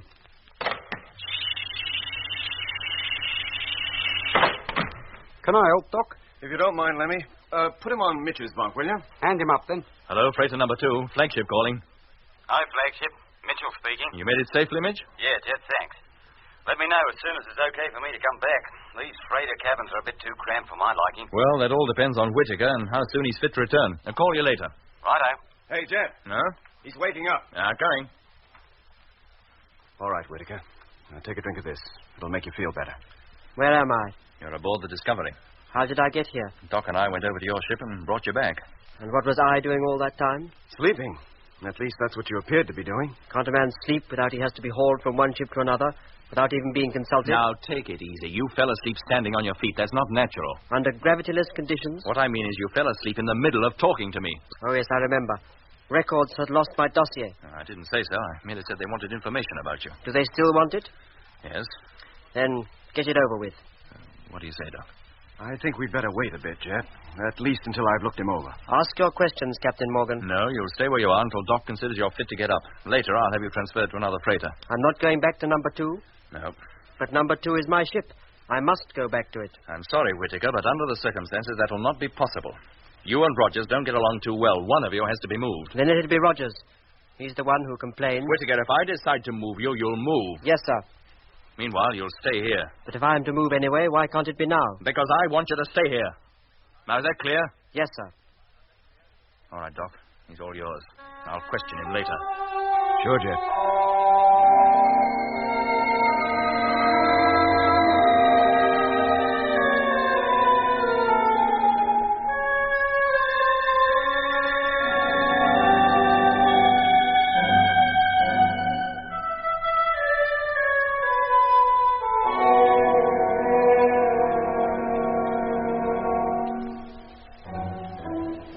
Whittaker rested, much against his will, for 6 hours.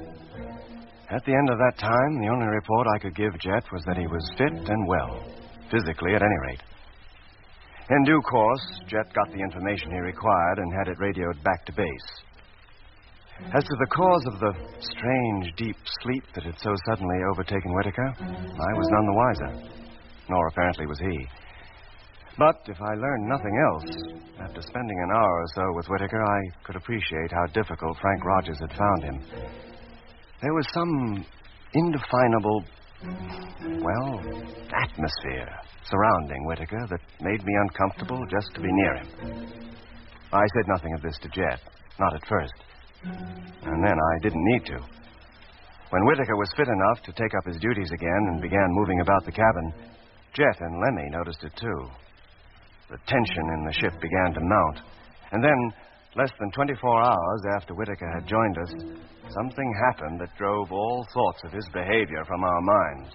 Hello, flagship. Freighter number 5 calling Discovery. Come in, please. Hello, number 5. Discovery calling. Over. Can I speak to Captain Morgan, please? Have special report. Hold on a minute, Bill. I'll get him. Hey, Jet. Yes, Lemmy? Number 5 says he has a special report. Oh, what about? He didn't say. Hello, Jet. It's the radar. What about it? Well, unless the thing's gone crazy, there's something pretty solid in front of us, and it lies right across our course. What? Are you sure? We're getting echoes back from something, and it's pretty big, too. Well, how big? Well, difficult to tell at this stage. How strong are the signals? Very faint, but they're there. All right, number 5, keep constant watch, will you? I'll get the other ships to see if they can pick up anything. Yes, sir. Let me call up the fleet. Tell them to sweep the area directly before us, see if they can confirm number 5's report. Yes, Jet. Hello, Space Fleet. Flagship calling Space Fleet. Have special message for all ships. Come in, please. Doc. Number 1 calling. Yes, Jet. Open up the radar, will you? We might as well join in the search ourselves. Right. Number 5. What do you think it can be, Jet? Well, I think it's number 5's radar going haywire, that's what, but we'd better check to make sure.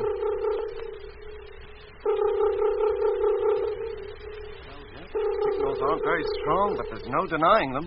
So I can see. You got all the reports in yet, Lemmy? Just waiting for number 7. Hello, flagship. Number 7 calling.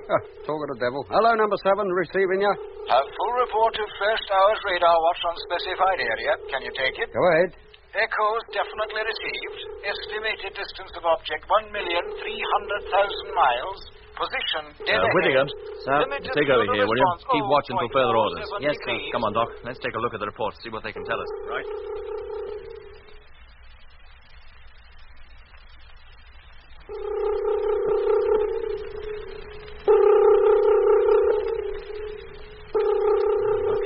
There, all right, but what it is, I haven't a clue. It seems to be about 1,000,000 miles away, some 6,000 or 7,000 miles in width and the same in height. And depth? I wish I knew. But whatever it is, it's directly in our path. Couldn't be an asteroid, could it? No, I doubt it. If it were, its dimensions would be about the same as the Earth's moon, and there's no known asteroid of that size that I'm aware of, and certainly none that come between the orbits of Earth and Mars. How rapidly are we approaching it? Well, if we can depend on these reports, they all seem to agree, I'd say we'll reach it in about 33 hours. If it's a large, solid body, that doesn't give us much time to get out of its way, does it? No, it might, of course, get out of ours. Yeah, but it hasn't moved since number 5 first reported it. No, that's true. Look, I'll have to notify Control, Doc. See what ideas they have about it. Let's hope they're good, and that they can tell us how to avoid it, if we have to.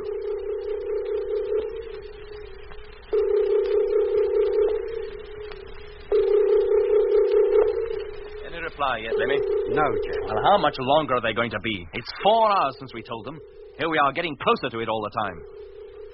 Soon it'll be too late for us to do anything. We'll have overtaken the thing. Yeah, we won't need Earth to tell us what it is then. Hello, Space Fleet. Yeah. Control calling Space Fleet. Flagship Discovery. Come in, please. Oh. Hello, Control. Discovery here, receiving you. Go ahead. Now we wait 10 seconds while the radio wave travels down to Earth and back again. Oh. I'll better switch on the recorder. Jet, be all ready for them when they do come through. I'll do it, Lemmy. Oh, thank you. Hello, Discovery. Here's a reply to your message of April 24th, 1700 hours Universal Time. Unable to say with certainty what the object might be. Oh, that's a great help. Possibility that it may be one of these things. Meteor swarm, comet dust, or cloud of ionized gas. If either of the first two, suggest evasive action be taken as soon as practicable. If ionized gas, you can expect to pass through it safely with no adverse results, other than a temporary upsetting of electronic equipment. And they'll all come running to me. A more accurate estimation of the object's identification may be deduced from radar data received when you're closer to it. Keep us fully informed. Suggest howdy. End of message. Thank you, Control. Message received. Keep listening out, please. Well, Jet, what is it? Meteors, comet dust, or what do you call it? Ionized gas? I wish I knew.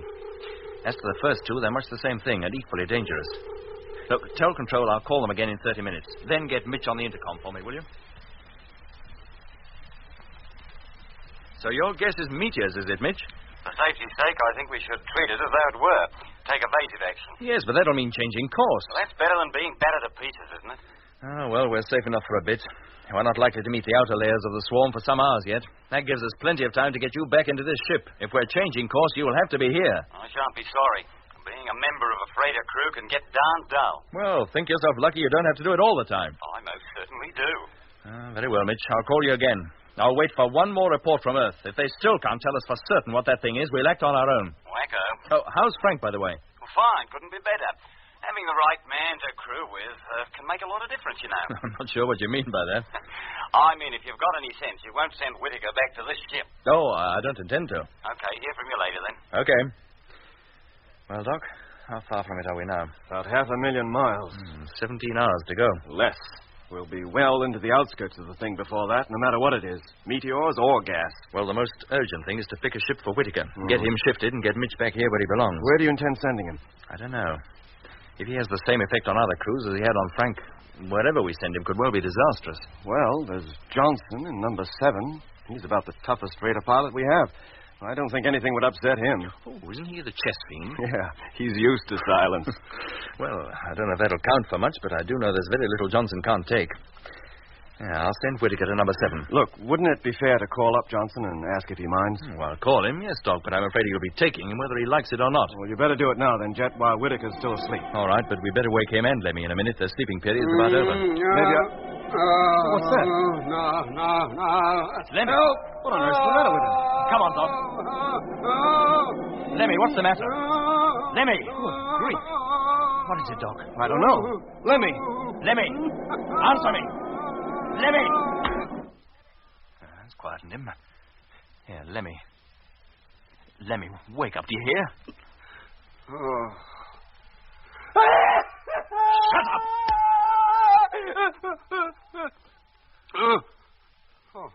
Oh, it's you, Jet. Where are we? What are you talking about? Calm down, Lemmy. You're in the Discovery. Discovery? But Jet and I, we're on the way to Mars. Mars? Mars. Oh, yeah. That's right. Oh, it's you, Doc, isn't it? Who else? Yeah, it all comes back to me now. What happened? Did you have a bad dream? Yeah, that was it. A dream. That's what it was, wasn't it, Doc? It didn't really happen, did it? I couldn't have left this ship, could I? I mean... No, Lemmy, no. You've been lying on that bunk for the last 5 hours, sleeping. Oh, thank goodness. That was about the most horrible dream I ever had. But it was only a dream. Now pull yourself together and get down out of that bunk. I've got work for you to do. Yes, Jet. Here, let me undo your straps. Thank you, Doc. There you are. Now, go on, get down. Oh, is Mitch still asleep? Oh, no. No, it's him! Jet! It's the same fellow! What's he doing here? Where's Mitch? Lemmy, shut up. Mitch is in freighter too. You know darn well he is. What are you carrying on like this for? Then who's this? Whittaker, of course. Whittaker? What's the matter with you? Have you lost your mind or something? I had him transferred to the ship 2 days ago. Oh, yeah. Yes. So you did, but Jet, He was in your dream, Lemmy? Yes, Doc, he was. Gave you quite a shock to see him lying there, huh? Yes, it did. Me too. How do you mean, Doc? In spite of all the commotion, Jet, Whittaker hasn't even stirred. No, that's true. He hasn't. I'll tell you, Jet, there's something about that bloke. He's a jinx. He's putting the mockers on the old fleet. Hey, Whittaker. Whittaker! Yes, Captain? You're awake. Yes, sir. Well, didn't you hear all that row just now? No, sir. Then you must be deaf. No, sir. Just waiting for you to wake me. I have to transfer to freighter number 7. That's right. Hey, wait a minute. How do you know? Isn't it true, then? Yes, it is, but you were asleep when I decided which ship you'd go to. Now, how did you know that? It was a foregone conclusion. Johnson's the only person in this whole fleet who will put up with my company, unlike Mr. Barnett here. I don't want to be rude, mate, but you're right. The sooner you leave this ship, the better I'll like it. Now, Lemmy. And if they transferred you to number 9, you'd still be too close for me. Lemmy, shut up, do you hear? And listen to me, both of you. Yes, sir. As soon as you've eaten, you'll put on your suits, attach your propulsion units, and get ready to go outside. Yes, Jet. You'll make your way from ship to ship until you reach number 7. Johnson will let you in. Whittaker will stay there. Lemmy, you'll escort Simmons, second crew member of number 7, to number 2. Leave him there, and then escort Mitch to this ship. Now, is that all clear? Yes, Jet. Right. Now, when you're ready, Doc will open up the airlock for you.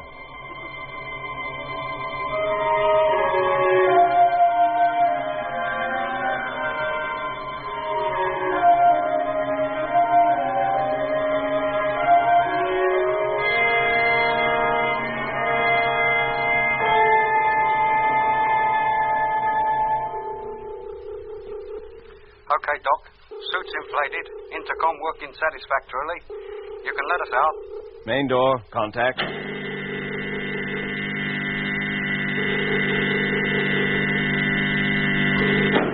Thanks, Doc. And here we go. You first, Whittaker. And make sure your safety line is fast before you push off. Safety line fast. And away you go. As soon as you reach number 1, hitch up. And wait for me to come over before you push off for number 2. Pushing off now. Can you see them, Jet? Yes, Whittaker just drifting into view now. Control calling Space Fleet. Calling Flagship Discovery. Have a message for you.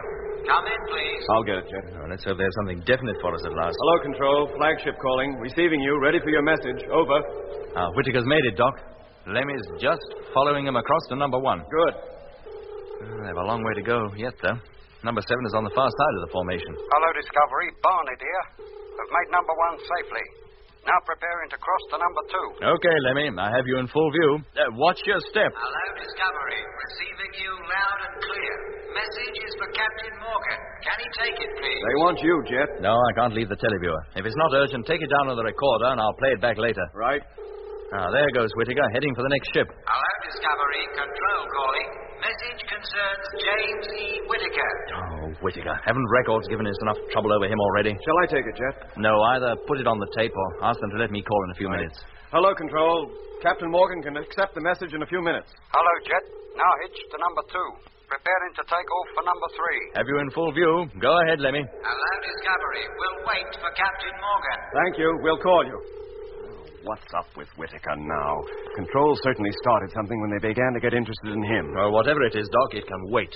I must say the atmosphere in the ship is a lot easier now he's gone. He'd begun to get on my nerves. Did he, Doc? I hate to admit it, but I'm afraid he did.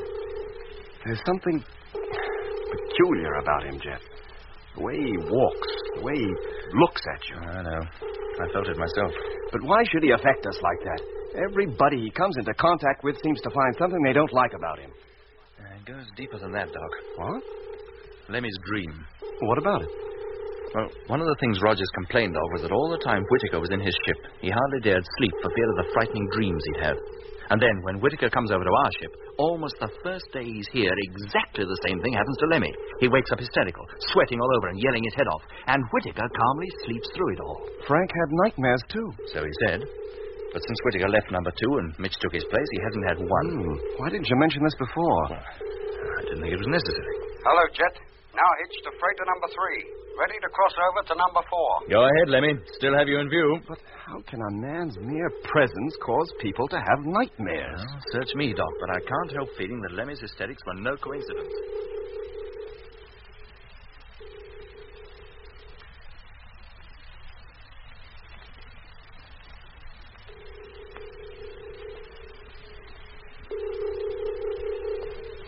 Flagship calling freighter number 7. Come in, please. Johnson calling.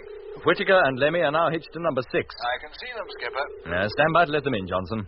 Airlock's already exhausted and the main door is open. They can step straight in as soon as they get here. Good. And let me know when they're in the cabin, will you? Yes, sir. All right, Doc. It'll be a few minutes before number 7 calls up again. If you care to take over here, I'll talk to Control. Sure, Jet. Recorder on. Hello, Control. Ready for your message. Come in, please. Hello, Jet. Now hitched to number 7. This is the end of the line. About to enter airlock. Go ahead, Lemmy. Oh, that's Doc, isn't it? Yeah, Lemmy. Jet's talking to Control. He'll be back soon. Hello, Captain Morgan. Here's your message. Information on Whittaker received. It's been checked against his dossier in records section and found to be identical. Well, of course. But further investigations have revealed that the only James Edward Whittaker who answers to the description we have was born in 1893.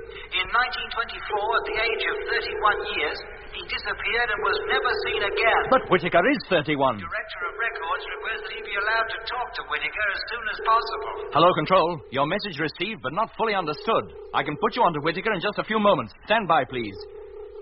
Doc, did you ever hear such preposterous nonsense? Is Whittaker in number 7 yet? No, he and Lemmy are hardly in the airlock. Now, let's get to that radio, Doc. Then I'll talk to Johnson. Right. Hello. Freighter number 7. Flagship calling. Hello, Flagship.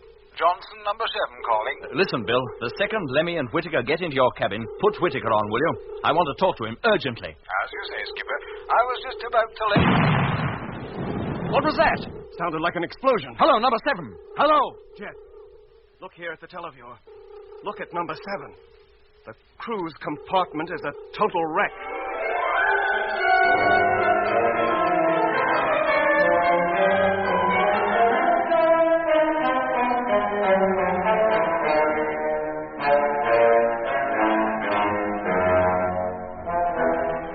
You've been listening to Episode 3 of Journey into Space with Andrew Foles as Jet Morgan, David Kossoff as Lemmy, Guy Kingsley Pointer as Doc, Bruce Beebe as Mitch, and with David Jacobs and Anthony Marriott.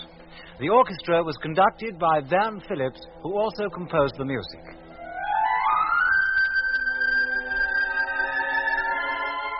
Journey into Space is written by Charles Chilton and produced by him in the London studios of the BBC.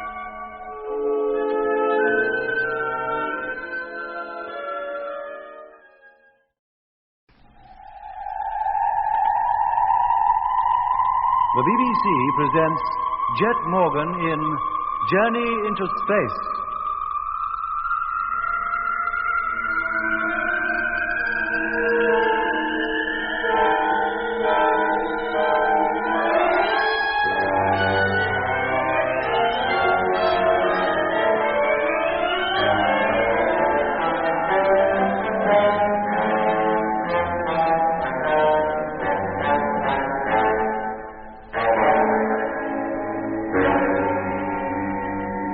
April 25th, 1971. For 22 days, the Mars Space Fleet of 9 ships, in line formation and led by the flagship Discovery, has been coasting towards the Red Planet. And although correct speed and course have been maintained, The flight so far has not been without incident. There was the mystery surrounding James Whittaker, construction engineer of freighter ship number 2. Frank Rogers found his company so objectionable that Jet decided to transfer Whittaker to the Discovery. Then came a strange message from Control on Earth asking for specific information regarding Whittaker. Meanwhile, freighter number 5 reported radar signals from an unidentified object lying directly in our line of flight. The indications were that it was a swarm of meteors, so Jet decided to take evasive action. But first, he wanted to transfer Whittaker to another ship and have Mitch, our engineer, now temporarily traveling in number 2, return to the Discovery. As there was a rule that no crew member should venture outside a ship alone, Lemmy was ordered to accompany Whittaker.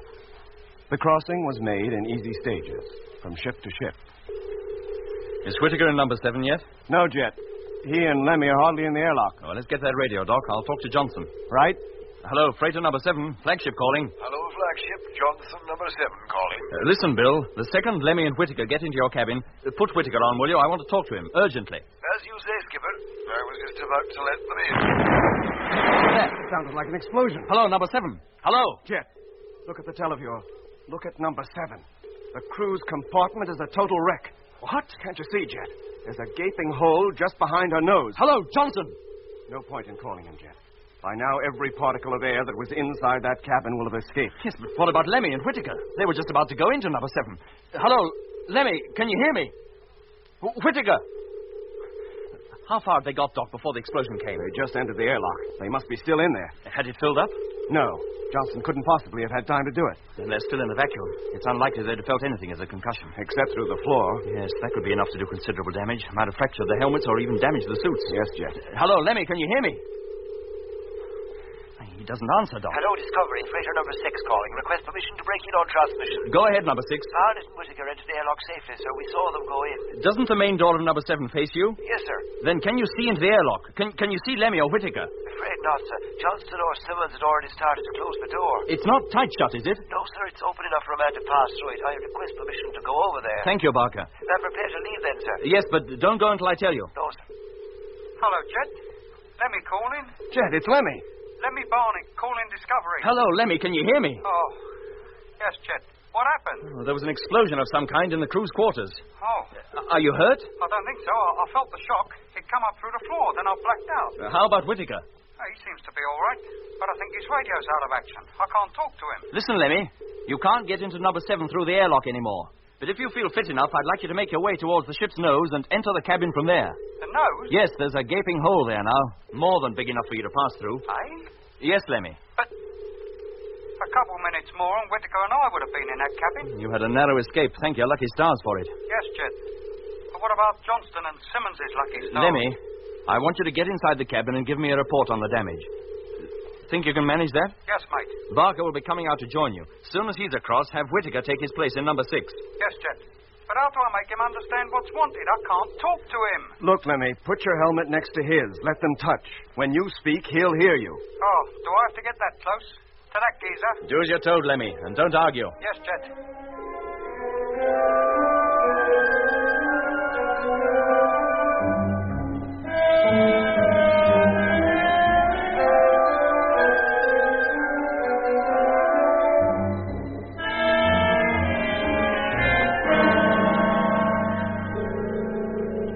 Discovery, Barker calling. I've reached number 7 and now hitching safety line. Have you in full view? Now walking up side of ship. Toward nose. Put in the telescopic lens, Doc. Let's get a closer look. Telescopic lens in. That's better. Nearing ship's nose. Blimey. What is it, Lemmy? There's a hole here. Big enough to drive a bus through. Which way was the force of impact? Inwards.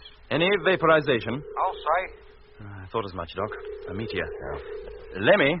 Yes, Jet? I'd like you to go down into the cabin. Can you do that? Through the hole, you mean? Yes, Lemmy. You'd better take the flashlight, Lemmy. You'll need it. Yes, mate. Are you all set? Yes. Then here I go. Touching bottom. Now. I want to know if there's any chance of our saving the ship. Yes, Jet. Oh, blimey. What is it? There's another great hole on the opposite side of the cabin. That meteor must have been a colossal size. It swept right through the cabin clean as a whistle and took most of the main control panel with it. That puts paid to any chance of using the motor. Yeah. Apart from that, Jet, everything else seems to be intact. Can you reach the cargo hatch, Lemmy? I'll try. Go carefully. Yeah. Oh. Jet, let me get out of here. What is it? Barker, you pull me up. Quick, mate, pull me up, please. Stand by, Lemmy. Haul it now. Oh, thanks, mate. Oh, I wouldn't go back in there again for all the rice in China. Well, what was it? What did you see? Johnston. Or Simmons. I don't know which. Lemmy, Yes, Jet? get back to the Discovery, quick as you can. I'll never do it quicker. And bring Barker with you, as far as number 2. Don't I go back to my old ship, Captain? No, you'll relieve Chief Engineer Mitchell in number 2. Lemmy will leave you there and escort Mitch back here. Whittaker will stay in number 6. Yes, sir. Is that clear, Lemmy? Yes, Jet. Pull yourself together and come on.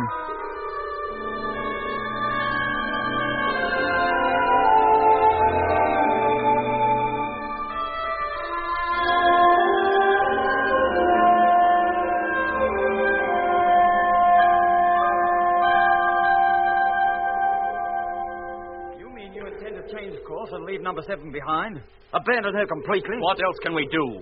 She was hit by a meteor, wasn't she? And a darn big one at that.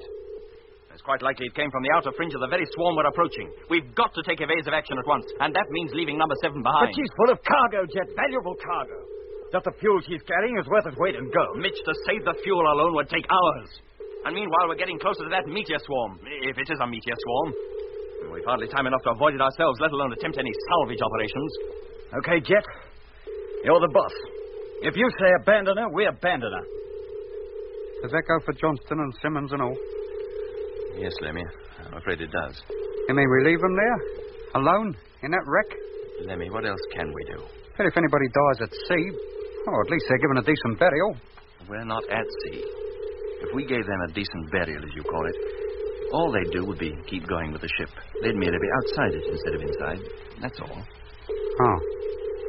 Jet, if we're going to take evasive action, we better take it. According to my latest calculations, that object is less than 15 hours away. Right, Doc.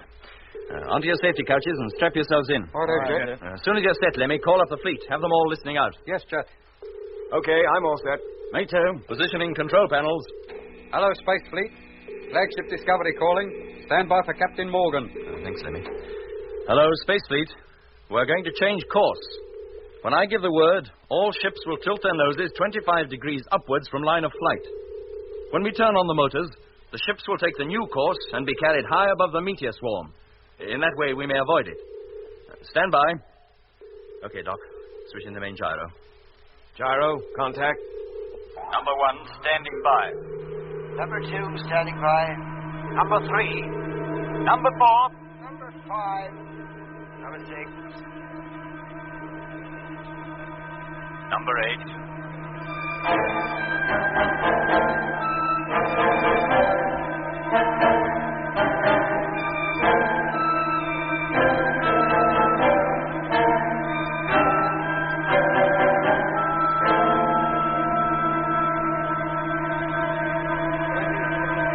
21, 22, 23. Number 2 gyro, stand by. 24, 25 degrees. Cut.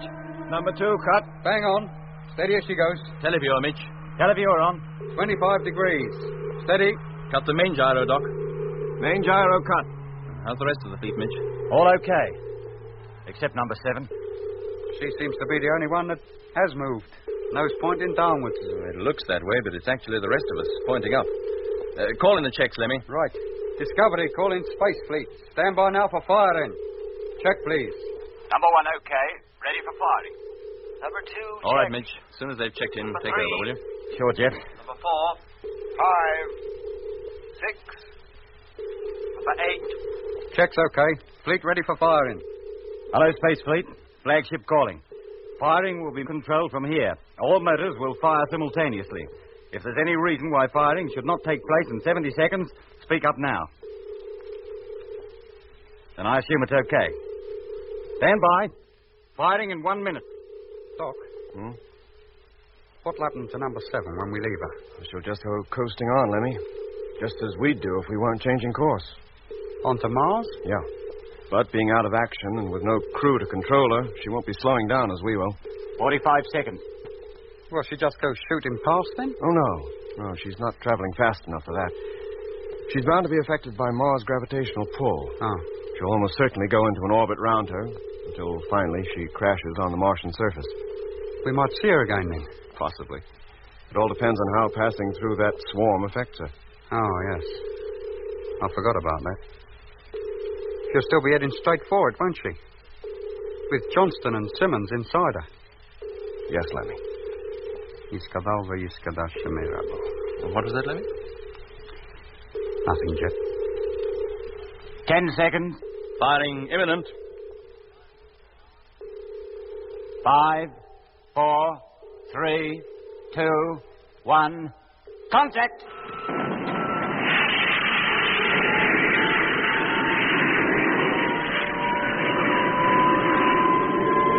Acceleration rate 100, 200, 300, 400, 500.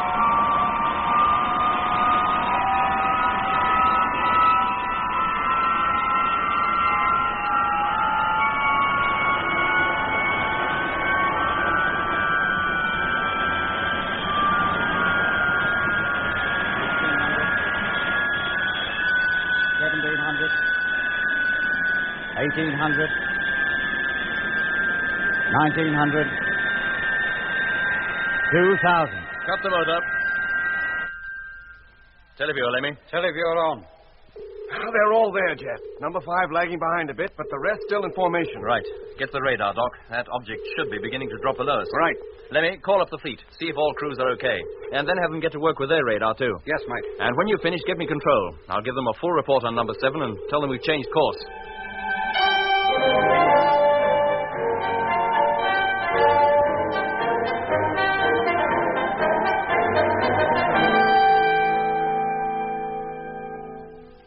Thank you, Control. Message received. Keep listening out, please. We'll call you again shortly.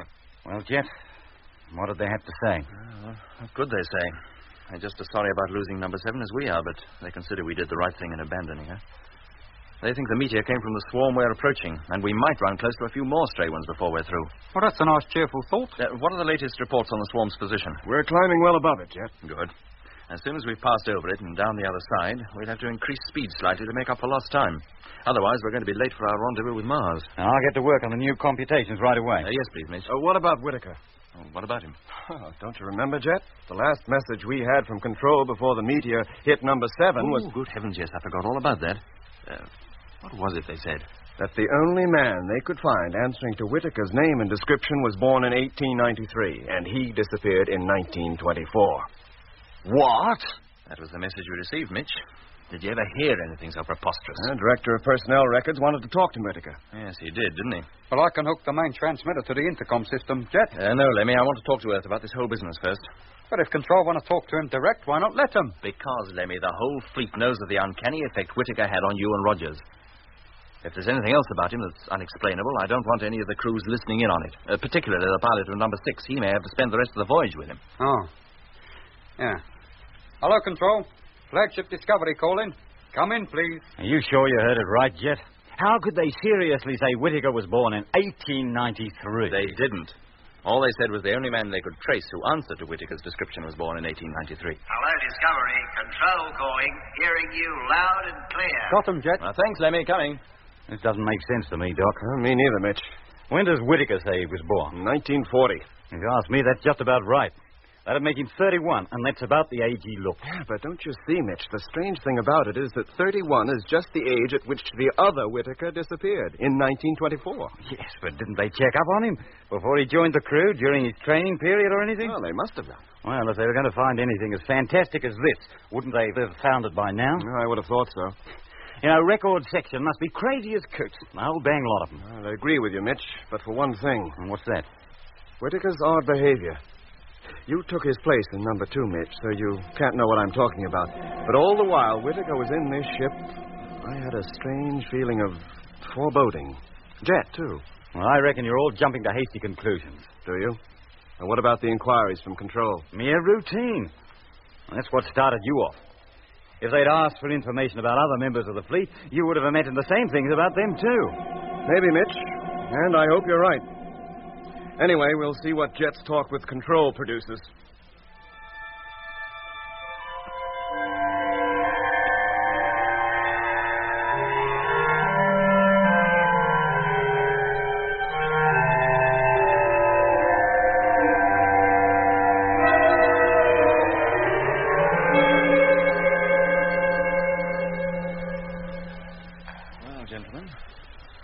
Some rather startling news for you.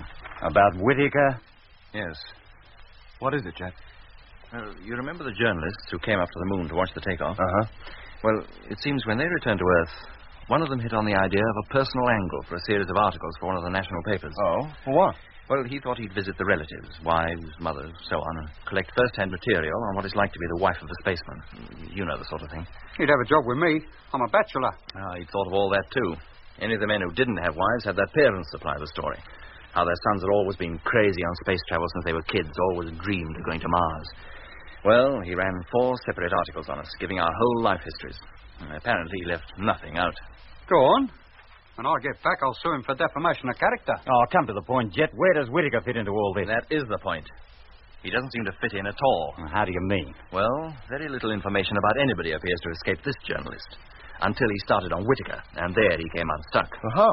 Well, the first odd thing he struck was that although Whittaker was supposed to hold degrees in astronautical engineering, he'd never been on the roll of the Astronautical College. But he must have been. Wait a minute. Doc, he might have faked his diplomas. Oh, quite easily, but that wouldn't have given him the knowledge he's got. He's a first-class engineer, one of the best we have. Then where did he learn? It beats me. And that's not all the story. This journalist, drawing a blank at the Astro College, decided to seek out his relatives. And? Well, in due course, he found his way to his home in Kensington and asked to see his parents, but he hadn't any. Well, that's possible. Orphans ain't uncommon. No, Lemmy, they're not. But even the parents of orphans don't die before their children are born. Oh, no, I grant you. What was that? The parents of James E. Whittaker died before the Second World War. Oh, that's impossible.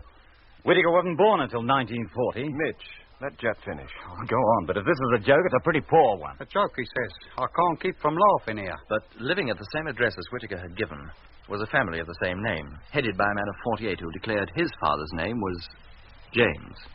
Born in 1893? Yes, Doc. And this James Whittaker left his home one morning in 1924 and was never seen again. All efforts by the police to find him were a complete failure. Well, it could be a coincidence. Could have been, Mitch, quite easily.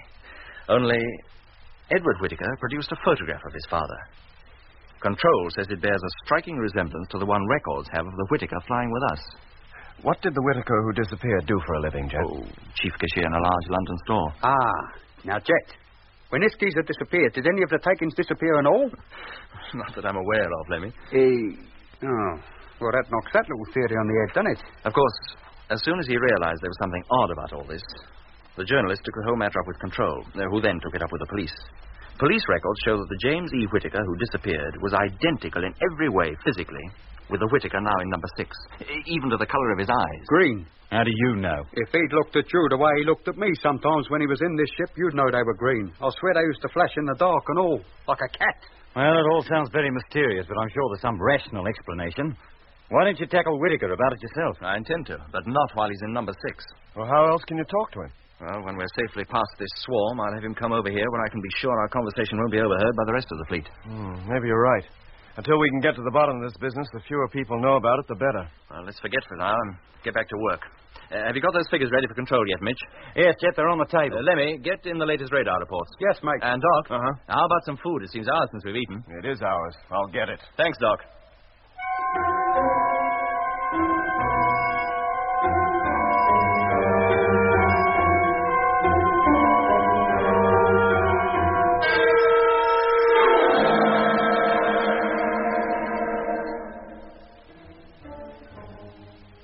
So, on the surface at any rate, the affair of James Edward Whittaker was forgotten. Jet and Mitch were fully occupied for the next few hours, checking our position and rate of climb and calculating the amount of fuel we'd used in maneuvering over the supposed meteor swarm. It was quite considerable, and what with the loss of the supplies carried in number 7, more than we could afford. For my part, although I did my best to concentrate on my work, my mind kept returning to Whittaker. Time and again, I found myself relaxing from the job in hand and thinking of him and the mystery that surrounded him. On one or two occasions, I even thought I heard his flat, dull voice, and once even looked up, expecting him to be standing at my elbow. No matter how hard I tried, I could not get him out of my thoughts. And so it was for 4 or 5 hours more until a call from freighter number 5 brought normal routine to a standstill and all of us running to where Lemmy was working at the radio. Hello, number 5, Morgan here. What's so urgent? Have you checked your radar lately? No, there's no need. 4 ships are already keeping track of the swarm. Then you better check it quick. Those meteors we're supposed to be climbing over have moved. They're directly in our path again. What? But that's impossible. No, Skipper. I've already checked with number 4. His report's the same. All right, number 5. I'll check here. Call you later. Sure, Skipper. Mitch, Doc, did you hear that? I heard it all right. Put on the radar, Doc. Let's take a look for ourselves. Radar on? No object that size could change its position so quickly. It's ridiculous. Maybe, Jet. But there is something in front of us just the same. And the signals are much stronger now. Whatever it is, we're closer to it. But we should be thousands of miles above it by now. Well, we're not. It's less than 10 hours away and directly in front of us. Are you sure you figured out the right course, Mitch? Well, of course I did. Last navigational check showed we were coasting exactly along the line we intended. Well, maybe it's an entirely new object now. Perhaps this is a second swarm, one we just didn't know about. Look, Jet, we swept the area before we changed course. There was no reaction then. That's true. But how do you account for it? Doc, sweep the area below, where the swarm should be. Right.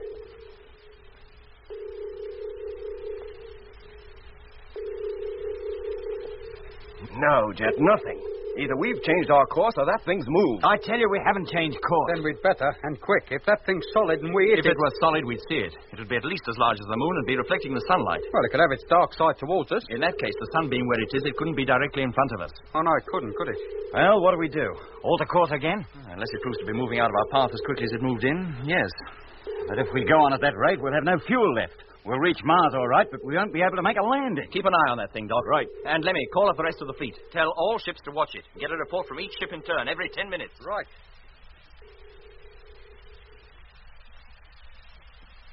Still directly in our line of flight, Jet. Couldn't be more so.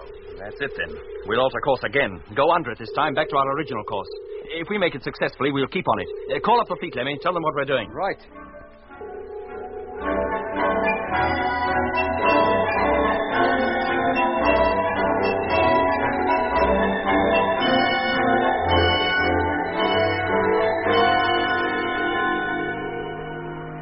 That. Rotate the televiewer, Lemmy. Rotating. Oh, there, Jet. In close formation. Except for that gap between 6 and 8. Look, Jet, under the circumstances, don't you think we should close up that gap? It can only be a constant reminder to the crews of 6 and 8 of what happened to number 7. It'd be a tricky maneuver, Doc. Too risky to be safe. The ships are too big to handle that way. They weren't made to move sideways. But couldn't we try? I'm afraid they'll stay as they are. Very well, Jet. Now, get an okay from all ships, Lemmy, will you?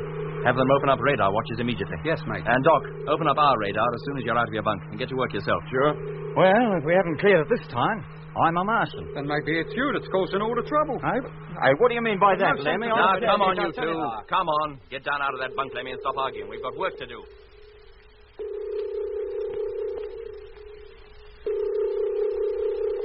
Hey, Jet.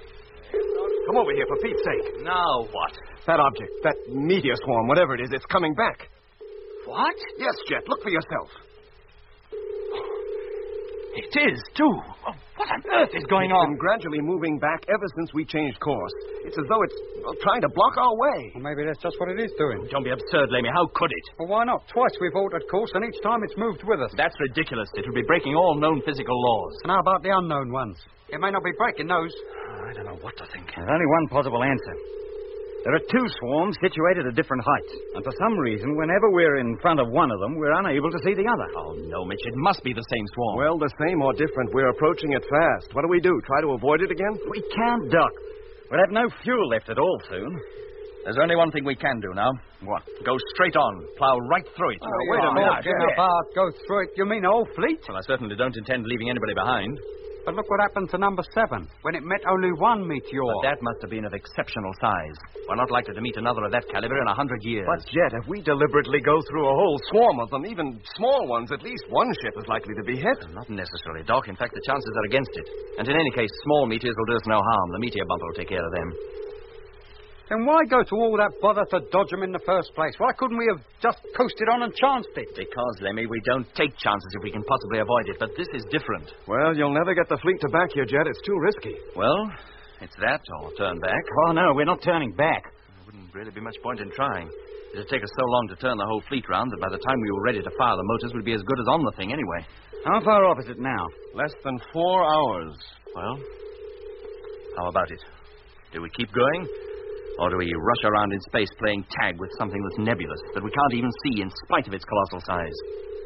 Whatever you say, Jet. I'm with you. Me too. Wherever you go, Jet, I go and all. Good. Then call up the fleet, Lemmy. I'll talk to them. Yes, mate.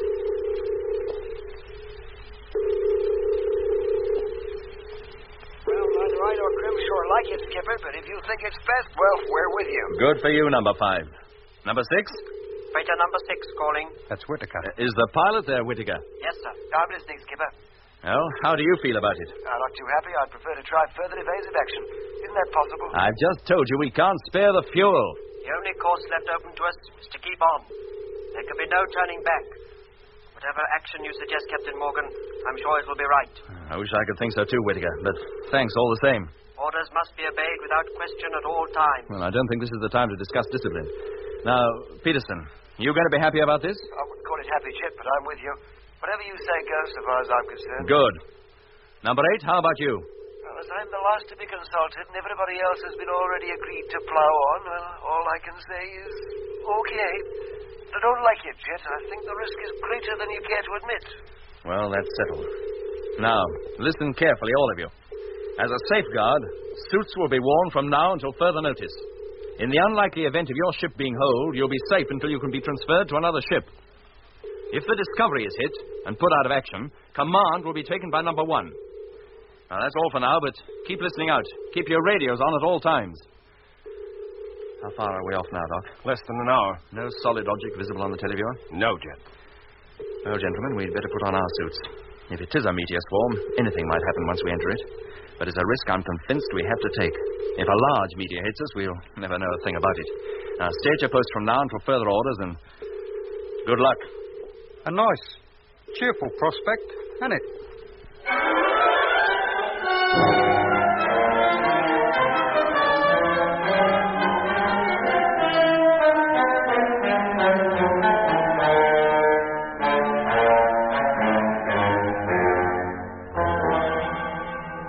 You've been listening to Episode 4 of Journey into Space with Andrew Foles as Jet Morgan, David Kossoff as Lemmy, Guy Kingsley Pointer as Doc, Bruce Beebe as Mitch, and with David Jacobs and Anthony Marriott.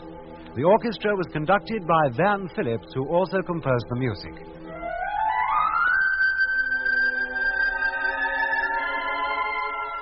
Journey into Space is written by Charles Chilton and produced by him in the London studios of the BBC.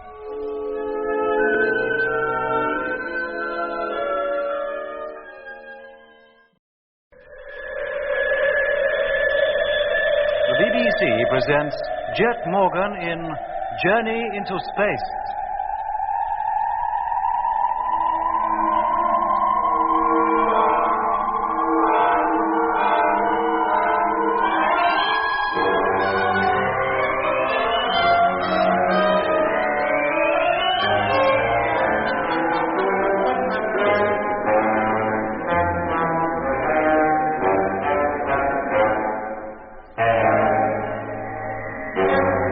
For more than 3 weeks since it left the moon, the Mars Space Fleet, led by Jet Morgan, has been coasting towards the Red Planet. When the great journey began, the fleet numbered 9 ships, our flagship, Discovery, and 8 freighters. Now there are only 8 ships in all. For freighter number 7, after being holed by a meteor and its crew killed, had to be abandoned, together with its precious cargo. Then there was the mystery of James Whitaker, construction engineer, who, according to reports received from Earth, answered to the description of a man born 78 years ago who had mysteriously disappeared in 1924. And now, a new hazard faced Jet Morgan and his crews.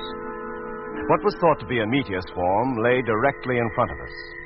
Hoping to climb over it, we changed course. But shortly afterwards, the radar showed that once more the object lay directly in the Space Fleet's path. The tricky maneuver was carried out again, but with the same startling result. Jet then decided there was nothing for us to do but plow straight through the swarm. After some discussion, we in Discovery agreed, and Jet called up the freighters to tell them of his intention. Well, how do you feel about it, number 6? I prefer to try further evasive action. Isn't that possible? Look, I've just told you we can't spare the fuel. The only course left open to us is to keep on. There can be no turning back. Whatever action you suggest, Captain Morgan, I'm sure it will be right. I wish I could think so too, Whittaker, but thanks all the same. Orders must be obeyed without question at all times. Well, I don't think this is the time to discuss discipline. Now, Peterson, you going to be happy about this? I wouldn't call it happy, Jet, but I'm with you. Whatever you say goes, as far as I'm concerned. Good. Number 8, how about you? As I'm the last to be consulted and everybody else has already agreed to plow on, all I can say is okay. But I don't like it, Jet. I think the risk is greater than you care to admit. Well, that's settled. Now, listen carefully, all of you. As a safeguard, suits will be worn from now until further notice. In the unlikely event of your ship being holed, you'll be safe until you can transfer to another ship. If the Discovery is hit and put out of action, command will be taken by number 1. Well, that's all for now, but keep listening out. Keep your radios on at all times. How far are we off now, Doc? Less than an hour. No solid object visible on the televiewer? No, Jet. Well, gentlemen, we'd better put on our suits. If it is a meteor swarm, anything might happen once we enter it. But it's a risk I'm convinced we have to take. If a large meteor hits us, well, we'll never know a thing about it. Now, stay at your post from now until further orders, and good luck. A nice, cheerful prospect, isn't it? Never mind about that, Lemmy. Get over to the radio and open her up. Yes, Jet. Mitch? Yeah? Keep watch on the televiewer. Right. Doc, I'll keep radar watch with you. Okay. Signals are coming in good and strong now. Still right smack in our path. Yes. It's uncanny. Anything to see yet, Mitch? No, not a thing. If it wasn't for the radar signals, I'd swear there's nothing between us and the distant stars. Absolutely nothing. Well, keep looking. Too right. Hello, flagship. Number 8 calling. Come in, please. Hello, number 8. Discovery call in. Hearing you. Blimey, reception from number 8 ain't too good. Report on radar watch for first 10 minutes. What was that, number 8? There's a lot of noise going on. Will you repeat that, please? I can hardly hear you. Aye, it's not just him, then. Hello, number 8. Are you receiving me? Receiving you with difficulty.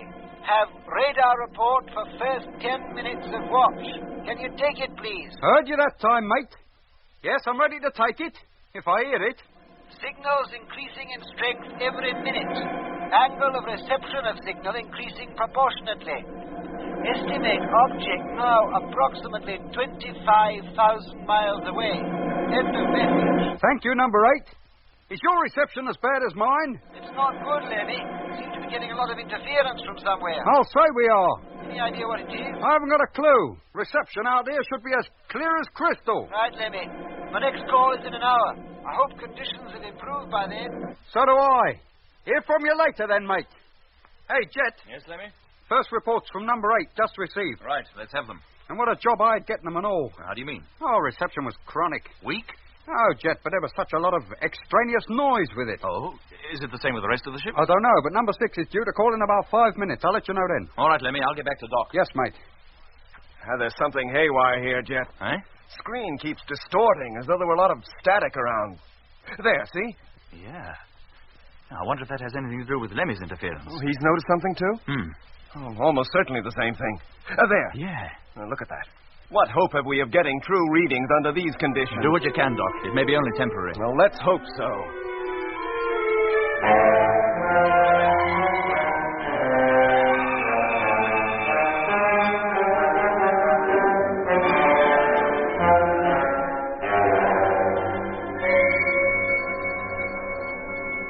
Jet, reception is becoming impossible. It's pointless trying to calculate anything while these conditions last. What on earth can be causing it? If you ask me, it's something to do with that object we're approaching. The closer we get to it, the worse the distortion gets. Hey, Jet. Yes, Mitch? Oh, the televiewer, it's hopeless. Oh, not that, too. It's like trying to see through a blinding snowstorm. What is going on? Hello, number 6. Flagship calling number 6, trying to contact you. Come in, please. Sounds as though Lemmy's having trouble, too. Get back to the televiewer, Mitch, in case it clears. Right, but I think I'll be wasting my time. And you keep at it, too, Doc. Do what you can in the periods free from interference. All right, Jet, but there are so few of them, I don't think I'm going to get very far either. What was our estimated distance from the object last time you were able to make a calculation? 45 minutes. That was 5 minutes ago. But it was only based on my own deductions. I've had no further check reports from the fleet. Well, I'll have a word with Lemmy, see what's happening. Hello, number 6. Trying to contact you. Can you hear me? Now, what's your trouble, Lemmy? Number 6 is 5 minutes late with his report. 10 times I've tried to raise him, but I get no reply. Apart from that, everything in the garden's lovely. Do any of the other ships reply? I don't know. I haven't called them. Well, do it now. Yes, mate. Hello, Space Fleet. Flagship calling Space Fleet. Come in, please. Now. Listen to it. How can we be expected to hear anything through this lot? Hello. Quiet, Lemmy. Huh? I thought I heard something. Then you must have ears like a cat. Hello, Flagship. Hello, number 6 calling. Need to hear from you urgently. That's number 6. Emergency. Come in, please. Emergency, he says. Hello, number 6. Morgan here. Go ahead with your message.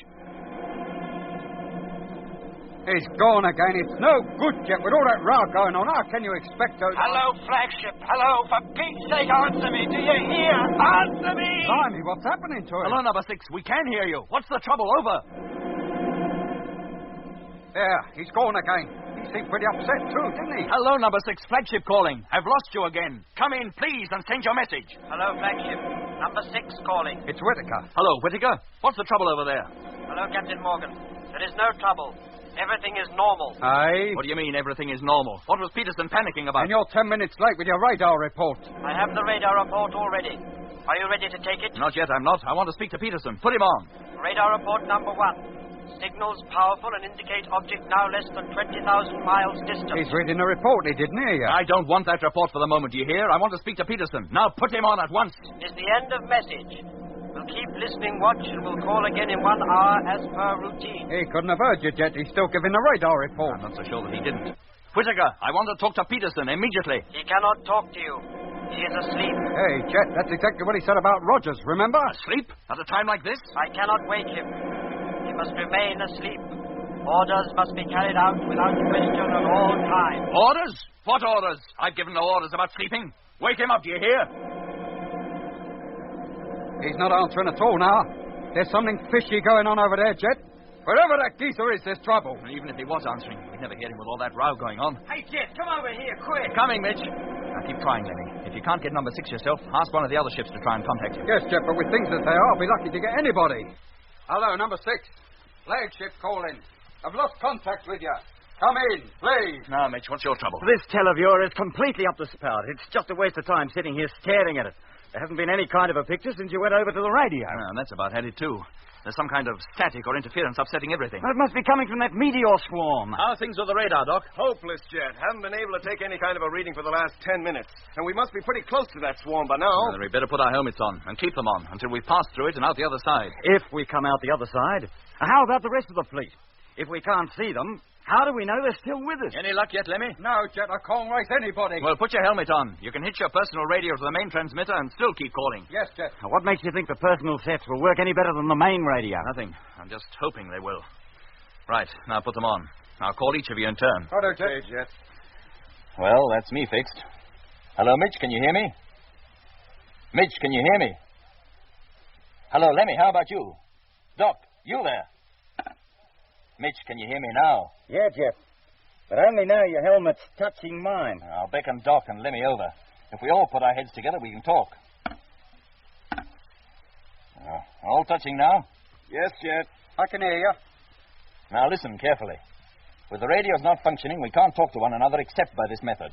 And for safety's sake, we'll have to keep our helmets on until we pass through that swarm. Doc, Mitch, you'll go back to the radar and televiewer and keep watch. And Lemmy, you keep calling the fleet every 10 minutes. Now, is that all clear? Yes, Jet. If any of you have anything to say, raise your hand and I'll come over. Right, Jet. Right, back to your posts, all of you. Okay, Jet.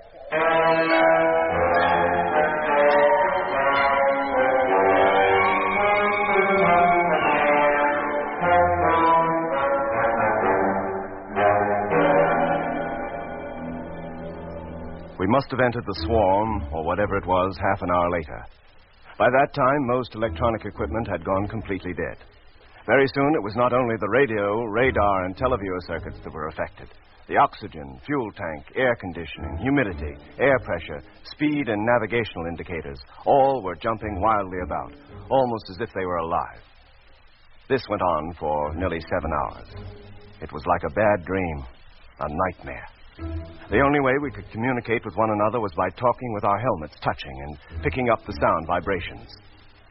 Of course, during this time, we couldn't contact freighter number 6 any more than we could any other ship, and so we were still no nearer solving the reason for Peterson's panicky call, nor for the almost rebellious tone of Whitaker's replies to Jet. In fact, cut off completely as we were from all things outside the ship, we could not even be sure that the rest of the fleet was still with us. And we would not know until the electronic equipment ceased its eccentric behavior and returned to normal again. Not only were we and Discovery a little world apart, but each man was himself enclosed in his own smaller world, confined within the narrow limits of his tightly fitting spacesuit. Hello, Space Fleet. Flagship calling Space Fleet. If you can hear Lemmy! me, come... Huh? Lemmy, I can hear you calling. Can you hear me? Yes, Jet, I can. Can you hear him, Mitch? You, Doc? Yeah, Jet. Me too. We must have made it. Passed through the swarm, you mean? Yes, Lemmy. And about time, too. It must have been thousands of miles deep. If our speed's been constant, about 200,000, I'd say, Jet. And no meteor hit us. We came through safely. Don't speak too soon, Lemmy. There's the rest of the fleet to consider. Yes. And, Lemmy, now that the personal radios are working, there's a good chance of your being able to contact them. Have a try, will you? Oh, that's exactly what I was doing when you heard me, just Then keep at it, keep at it. Can you call them without our hearing you? It'll be chaotic if we're all talking at once. I've already thought of that. I'll feed my personal radio straight into the ship's transmitter and you won't hear a thing. Good. Now, Mitch, how about the televiewer? Well, she's not showing any picture yet, but she's alive, all right. I've got the snowstorm back. Well, as soon as you can get a picture, check up on the fleet. Make sure it's still with us. Too right, I will. Jet, when do you propose letting us remove these helmets? Well, not until everything in the ship is in good working order again, and we can be sure there's no further danger of being hit. Right.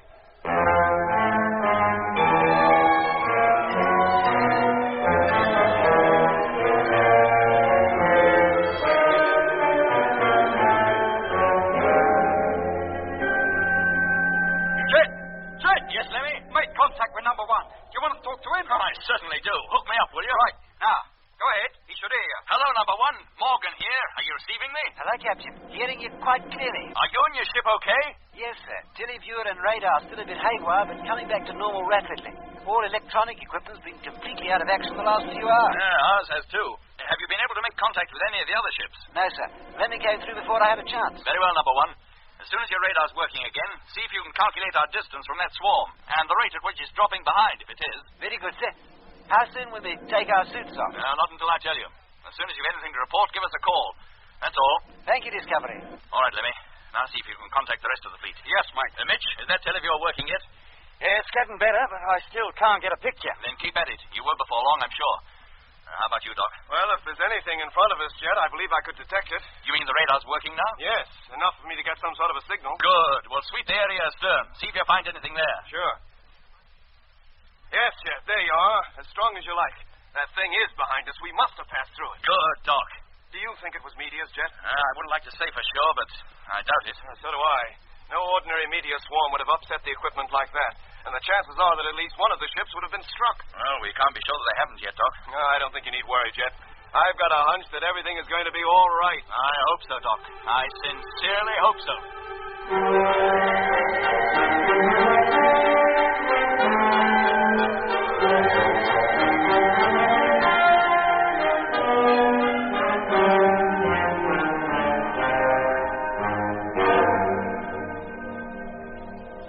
Contact now made with freighter ships numbers 1, 2, 3, 4, 5, and 8. All crew safe and almost all equipment back to full working order. Still no reply from number 6, Lemmy? No, Jet.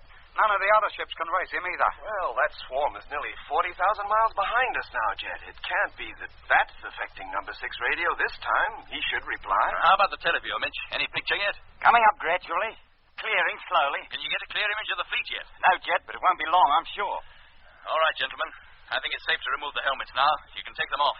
Oh, thank goodness. I was beginning to feel like a goldfish. As soon as you can, Lemmy, get back to that radio. Keep trying number 6. Yes, Jet. Hello, number 6. Flagship calling number 6. Been trying to contact you. Come in, please. Hey, Jet, come over here. The televiewer's clear. And about time, too. There. Fleet's still in perfect formation. We must have stuck together the whole time. In fact, going through that swarm seems to have had no ill effects on us at all. And... Say, Hal, wait a minute. Eh? Where's number 6? What? She's not there. But she must be. No, Jet, she isn't. Every other ship is, but there's no sign of number 6. Here, let me see. Well? Good grief, you're right, Mitch. It's gone. Number 6 has completely disappeared.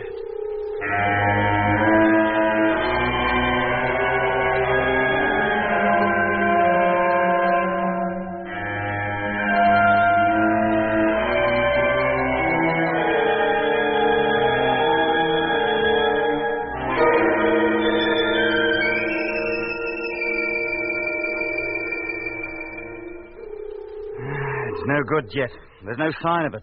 Either behind us, in front of us, on either side of us, up or down. But our whole ship couldn't disappear just like that without trace. Well, if you think you can find it, you're welcome to try. It's fantastic. Unbelievable. After passing through a swarm of meteors, look what happened to number 7. That's no explanation, Lemmy. Even if number 6 had been hit, the wreckage would still be coasting along with us, and we'd see that. And what's the answer? Well, she must be lagging behind. Too far behind for the televiewer to detect. Then I'd still be able to contact her by radio. But I've been calling her for 2 hours now. Jet, you don't think the disappearance of number 6 has anything to do with Whitaker being aboard, do you? Well, it's been at the back of my mind. Yeah, there'd be nothing to stop him turning on the motor and leaving the formation behind. But why should he want to? Where could he go? Besides, he couldn't handle the ship alone, and Peterson would never consent to anything as crazy as that. The only other explanation is that she was deflected from her course somehow while we were passing through that swarm. But a force powerful enough to deflect one ship would be bound to affect the rest. Well, there just isn't any satisfactory explanation. Not that we can arrive at, anyway. You mean we just write her off as lost? Ship, cargo, and crew? Yes, Mitch. If we ever see her again, I'll be very surprised. Well, there's one good thing about all this. We don't have to worry about Whitaker anymore. And if you ask me, that's a definite advantage. He was beginning to give me the creeps. And how about Peterson, Lemmy? Oh, yes. Yeah, there's Peterson in there. All we can hope is that number 6 is still intact. If it is, they'll be safe for a couple of years at least. And in that time, they could find their way to Mars. Or even back to the moon, maybe. I hope you're right, Doc. I didn't really mean it when I said I was glad to be rid of Whitaker. I'm sure you didn't, Lemmy. I forgot he had Peterson with him. Lemmy, get back to that radio. Call up control. Yes, Jet. Well, Mitch, Doc, if we go on at this rate, by the time we get to Mars, we'll have no fleet at all. Hello, control. The loss of number 7 was just sheer bad luck, Jet. We wouldn't lose another ship by meteor collision in 100 years. But what are our chances of losing him the way we lost number 6? If we knew how we lost her, Doc, I'd tell you. Well, unless we find her again, we'll never know what happened. No. We'll never clear up that Whitaker business either. And that's something I'd like to get to the bottom of. His having been born in 1893, you mean? Yeah, Jet. And the weird effect he had on the crews of whatever ship he happened to be in. There was something very odd about him. Well, maybe by now Control will have solved the mystery and have a rational explanation for everything. Yeah, there's no point in my trying to call up Control. It's a complete waste of time. What are you talking about? The radio's working, isn't it? Yes, Jet. There's no more interference, is there? No, Jet. Then get back to it once and get Control. Oh, I'm sorry, Jet, but I'm afraid you're still talking through your helmet. Look, come to the point, Lemmy. All right, that meteor swarm, ionized gas or whatever it was we came through. Well, while we were in it, it completely ruined any kind of intership communication, didn't it? It's not exactly news. Which means that it formed a block to all electromagnetic waves. It must have done. Well, that gas now lies between us and Earth. If no radio wave can penetrate it, then Earth can't receive us, nor can we receive them. What? Well, can we? No, of course we can't. That cloud cuts us off from home completely. At least until the Earth has moved sufficiently in our orbit to be clear of it. And how long will that take? Oh, a rough guess, I'd say 2 months. You mean we'll be out of touch with Control all that time? Looks that way, Doc. They'll give us up for lost. The last message we sent them was that we were about to enter a supposed meteor swarm. Well, gentlemen, this loss of contact with base, while serious enough, needn't be fatal. They won't give up trying to contact us for weeks, months, in fact. And we should be talking to them again long before we reach Mars. Meanwhile, let's keep going. We'll have a lot more work to do now we're on our own, particularly in the navigational field, but we'll get by. Then we'd better start right away. The first thing is to work out the necessary increase in speed to make up for the time we lost taking evasive actions. Yes, Mitch. Get back to the radar, will you, Doc? Sure. Let me call up the fleet. Have them take bearings on the Sun, the Earth, and Mars, and report their findings as soon as possible. Yes, mate. Mitch, you and I better get to work on the navigational tables. Yeah. Well, get started, all of you. As soon as we've worked out our position and velocity, we can eat. And about time and all. I'm famished.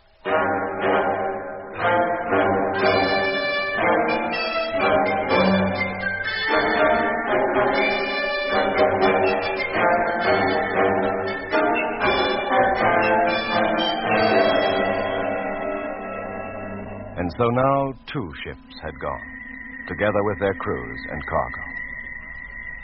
Meanwhile, the rest of the fleet sped on its way. By now, Mitch and Jet had checked our course and position and found it to be correct. We could expect to arrive above the surface of the red planet at the appointed time, always supposing, of course, that some other mishap didn't delay us.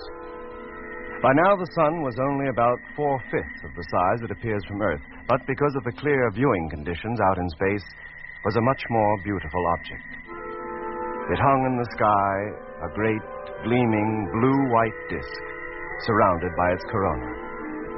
As for the Earth, which lay to one side of the sun, it appeared bluish in color, with reddish-green patches indicating the land masses, and the whole being covered with irregular white cloud formations. And at both poles were the incredibly bright ice caps. To the naked eye, the Earth-Moon system looked like a huge double star which grew and shrank as the moon encircled its parent Earth. But the most interesting and remarkable object in the whole heavens was Mars. As we observed through the small navigational telescope, it already appeared much larger than we'd ever seen it. Deep pink in color, the darker portions of its surface showing up sharply in olive green. Even at this distance, we could detect a few cloud masses floating in its atmosphere. And the dark, thin lines of the canali were certainly no optical illusion.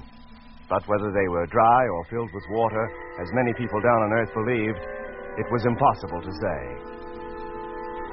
So we coasted on for another month. We had covered nearly 119 million miles since taking off from the moon. No contact with Earth had yet been made, nor could we hope to establish it for at least another 2 weeks. Life in our ship had settled down to routine. 2 men on watch, 1 sleeping, and the 4th off duty, but standing by, should he be needed. Hello, Doc. You still writing that book? Hello, Lemmy. Thought you were asleep. I woke up an hour ago. I haven't been able to sleep a wink since. Must be the weird conditions we live under. I seem to get along all right with half the sleep I needed back on Earth. It's the same with all of us, Lemmy. Even Mitch never sleeps for more than 4 hours at a time. Yeah. How about a game? A chess, you mean? Yes, Doc. I'll beat you just once before we get back home. I made up my mind to it. You better learn the game first, Lemmy. Well, isn't that what I've been doing these last 2 weeks? Then set up the board. I'll give you a rook and knight. Oh, that's very generous of you, Doc. I'll do the same for you one day. Which hand? Left. White. It would be. That gives you the advantage. Hardly makes up for the loss of 2 pieces. Oh, I don't think you'll miss them all that much. That we'll see. It's a good thing that this is a metal board and that these men have all been fitted with magnetized boots. Or they'd go shooting all over the cabin every time we touched them. You say that at the beginning of every game, Lemmy. Oh, do I? Well, you start, Doc. Aye. The usual crafty move. A very common one. Shouldn't present any problem. Oh, it doesn't. It's the ones that follow that worry me. Now, I'll put this little fella there. A most unorthodox opening, Lemmy. Foxy, eh? And there's my answer to it. Then see what you make of that. Check. Eh? Well, isn't it? Wait a minute, Doc. Something must have gone wrong with my plan of attack. Hello, Space Fleet. Control calling. I mean, what I should have Listen, done... Lemmy, the radio. Control calling Flagship Discovery. The radio, it's Control. Yeah. Trying to contact you. Come in, please. Lemmy, Doc, did you hear that? It's Control. Of course we heard it. Let's get over to the radio, quick. Hello, Control. Morgan calling. Hearing you loud and clear. Repeat, loud and clear. Over. Well, there's a turn-up for the book. I didn't expect to hear that beautiful Australian accent for another 2 weeks at least. Beautiful, he calls it. Lemmy, any accent from Control would sound beautiful at this moment. Even yours. What do you mean by that? Hello, Discovery. Control calling. Have urgent message for you. When can you take it? Anytime you like. Switch on the recorder, Lemmy. Recorder on. Control to Discovery. Message will be transmitted in 1 minute. Stand by, please. Standing by. Yeah, wait a minute. What's up, Lemmy? He answered you pretty smart, didn't he? How do you mean? Well, the last time we had a message from Earth was a month ago. The time lag between calls then was 10 seconds. Well? Well, by now the lag should be at least 20 seconds. But that answer come back this time in 5. Are you sure? Of course I'm sure. The times I've spoken to Earth, I reckon I should notice a thing like that, shouldn't I? But if you're right, Lemmy, If the delay was that short, that would put the Earth about a quarter of the distance from us that it should be. Oh, that's impossible. Lemmy must have made a mistake. We can soon see. Get them to call you again, Jet. Hello, flagship. Are you ready to take the message? Sorry, Control. Didn't hear you. Will you repeat that? 1 second. 2, 3, 4. Control to flagship. Repeat. Are you ready to take the message? Lemmy's right. It was 5 seconds. Sorry, Control. Cannot take message at this moment. We'll call you again in a few minutes. What on earth is going on? The ship must have turned itself round. We're going back home. Oh, turn it up, Lemmy. We're heading for Mars. Correct course, correct position, just as we should be. Then how can you account for that message? There's only one explanation. That can't be Control. What? Then who is it? Search me. I'm no clairvoyant. I'm just a radio operator. If it's not Control... It sounds like them. They must be fairly close to us, somewhere within the region of 500,000 miles. And that's why they sound so strong and clear. We never receive Earth at that strength. Then who can it be? Oh, look, it must be Control. The short delay must be due to some freakish way the wave travels, or something like that. Oh, use your loaf, Mitch. Do me a favour there. How could that be? Lots of things can block a radio wave, but nothing can change its speed. Call them up, Jet. Let's take the message, at least. Yes, Doc. We can argue about it afterwards. Switch her on, Lemmy. Transmitter on. Hello, Control. Morgan calling. Now ready to receive your message. Go ahead, please. 1, 2, 3, 4. Control to flagship. There. You see? 5 seconds again. Here is your message. Urgent. Control to flagship Discovery.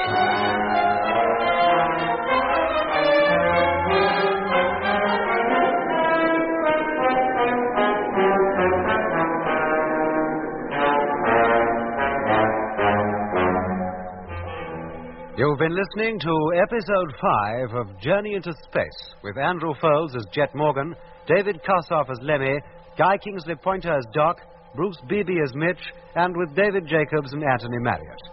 The orchestra was conducted by Van Phillips, who also composed the music.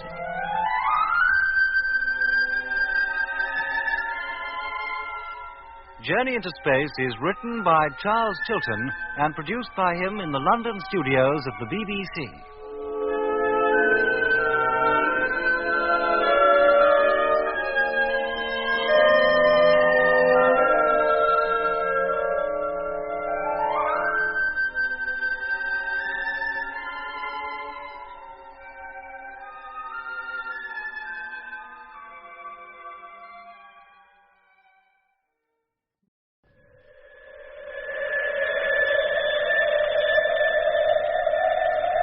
The BBC presents Jet Morgan in Journey into Space.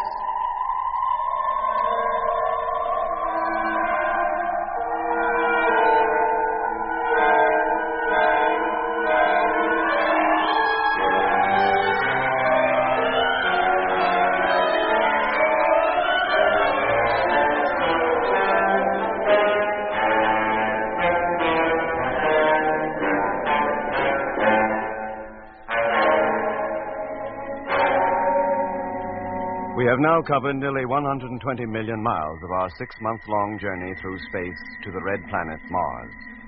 A month ago, we passed through a cloud of space debris. Whether it was comet dust, meteors, or merely ionized gas, we don't know.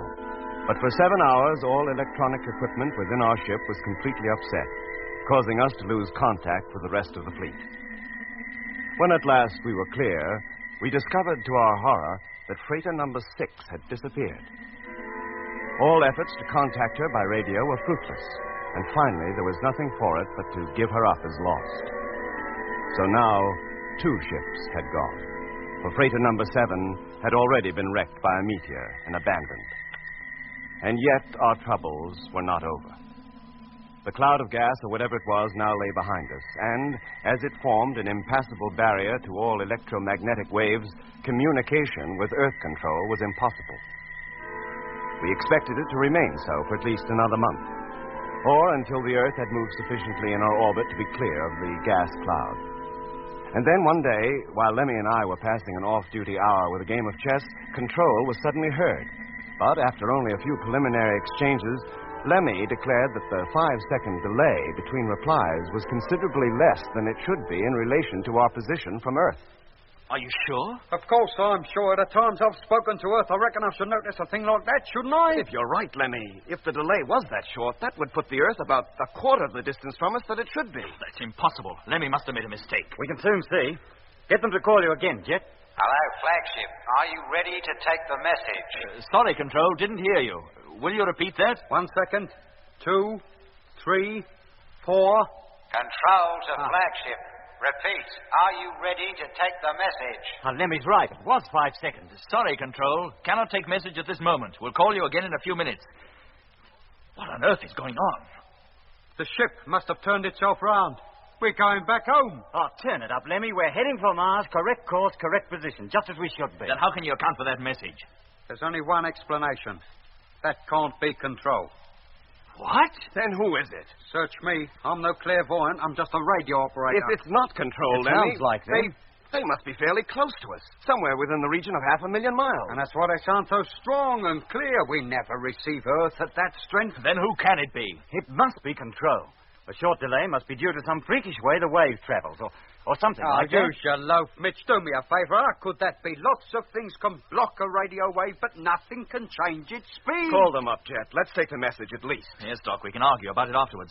Switch her on, Lemmy. Transmitter on. Hello, Control. Morgan calling. Now ready to receive your message. Go ahead, please. 1, 2, 3, 4. Control to flagship. There, you see. 5 seconds again. Here is your message. Urgent. From Control to Space Fleet for immediate action, by order of Supreme Council, flagship Discovery and remaining 6 freighters are to abandon all attempts to reach Mars and return to Moon Base immediately. Repeat. Return to Moon Base immediately. End of message. Hello. Hello, Control. Morgan speaking. Are you crazy? We're nearly halfway there. What are the reasons for turning back? There can't possibly be any. Emergency operation. Plan B to be put into effect immediately. Plan B? Yeah, complete turnaround. Return to base, regardless of what we think our chances are. Plan A would give us some choice in the matter. If I thought it safe to go on, we'd go on. But if Control order Plan B, I have no choice. Even if we were about to touch down on Mars, we'd have to turn back. They can't expect us to abandon the whole project without giving us some valid reason for doing so. You know the golden rule on this trip, Mitch. Carry out the order first and ask questions afterwards. Yeah, Jet, in an emergency, but what emergency is there now? Well, this is where I intend to break the golden rule and ask them. Hello, Control. Morgan calling. Have received your message, but am at a loss to understand it. Expedition is going well. Can you give us your reasons for ordering Plan B? If Winch will give that order, he'll be hopping mad at you questioning it. No madder than I am at his giving it. Your message received. Emergency operation Plan B to be carried out at once. There, what did I tell you? Orders must be carried out without question at all times. Yes, but... Here. What did he say? Orders must be carried out without question at all times. Control has never used that expression before. And it's not the first time we've heard it. Whitaker often used that phrase. Yes, Whitaker. But that's the voice of Control. I'd know it anywhere. Well, it certainly sounded like Control. Lemmy, turn back that tape. How far? To the part when Control first called us. Right. What do you intend doing, Jet? Listen to it all again. She's set, Jet. You ready? Yes, Lemmy, go ahead. Hello, Space Fleet. Control calling. Control calling flagship Discovery. Trying to contact you. Come in, please. Well, what do you think, gentlemen? Control. No doubt about it. I'd stake my life on it. Keep going, Lemmy. Hello, Discovery. Control calling. Have urgent message for you. When can you take it? That's Control, too. Control to Discovery. Message will be transmitted in 1 minute. Stand by, please. I tell you, I'd know that accent anywhere. Hello, flagship. Are you ready to take the message? Repeat. Are you ready to take the message? It sounds like Control all right, but it still doesn't explain why the time lag between replies is so short. Quiet, Lemmy. The emergency message is coming up next. Control to flagship. Here is your message. Urgent. Here.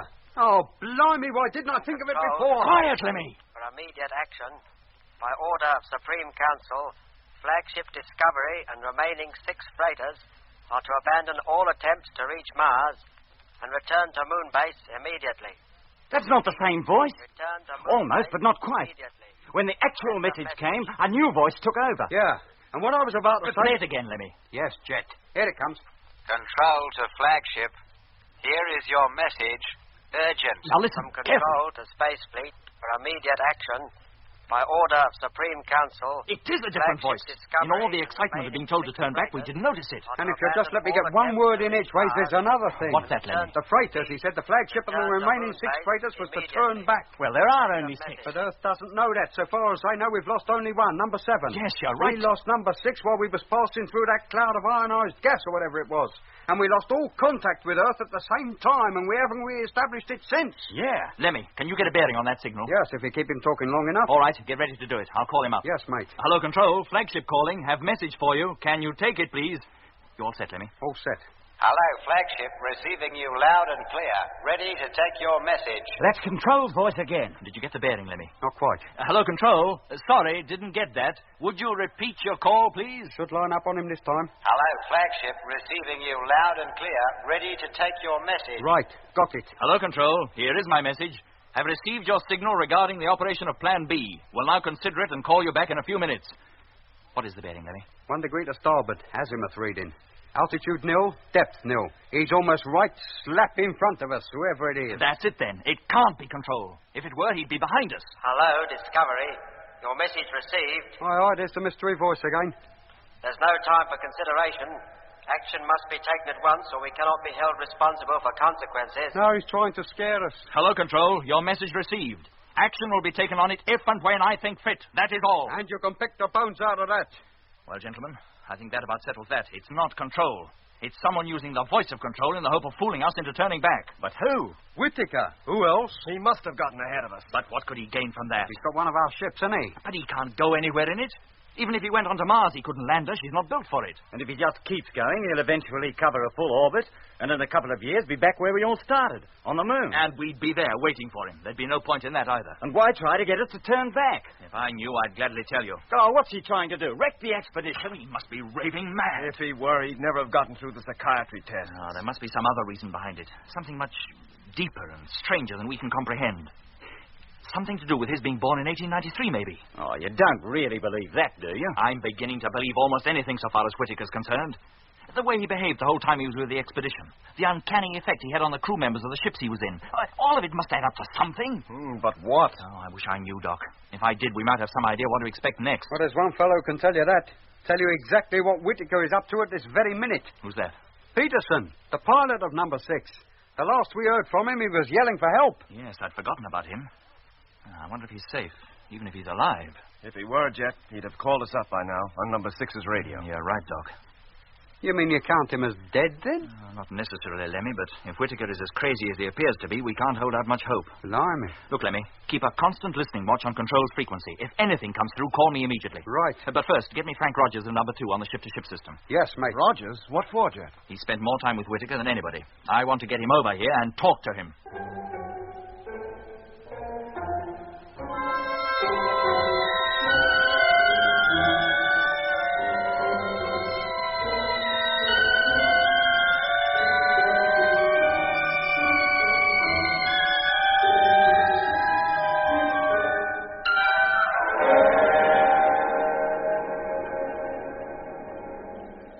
Airlock, contact.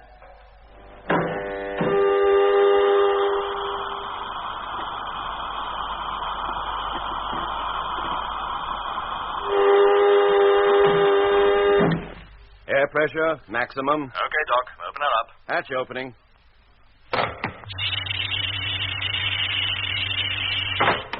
All right, Jet, give me your helmet. Thanks, Doc. How are you, Frank? Fine, Doc, and thanks for the invitation over. First time I've been out of my ship since we took off 8 weeks ago. I'm afraid it's no party you've been invited to, Frank. Huh? You better get your suit off. Then come on over to the control table. We'll talk over there. Yes, sir. Lemmy heard anything more? No, Jet, not a sound. Oh, they must realize we've seen through that little game and have given up trying to fool us. With the radio, maybe, but what will they try next? Here, give me your suit, Jet. I'll put it away for you. Oh, thanks, Doc. Captain, here I am. What's the trouble? It's about Whittaker. Oh? You know everything that's happened regarding him. Well, nearly everything. Oh, more than most, I think, sir. But there's plenty you don't know, Frank. That nobody in the whole fleet knows except the crew of this ship. Really, sir? You remember Personnel Section wanted information on Whittaker? Well, you asked him for it while he was still in my ship over the intercom. Mm-hmm. And then I had him transferred to here. That's right, sir. He was sick. Well, so it appeared. Wasn't he sick then, sir? Not in the way you mean. Oh. Then, as you know, I finally had him placed with Peterson in number 6, and number 6 has since been lost. Yes, sir. But less than an hour ago, we believe we had a radio message from number 6. Oh, thank goodness, sir. Are they all right? No, they're not all right. Far from it. What? I said we believed we heard from number 6.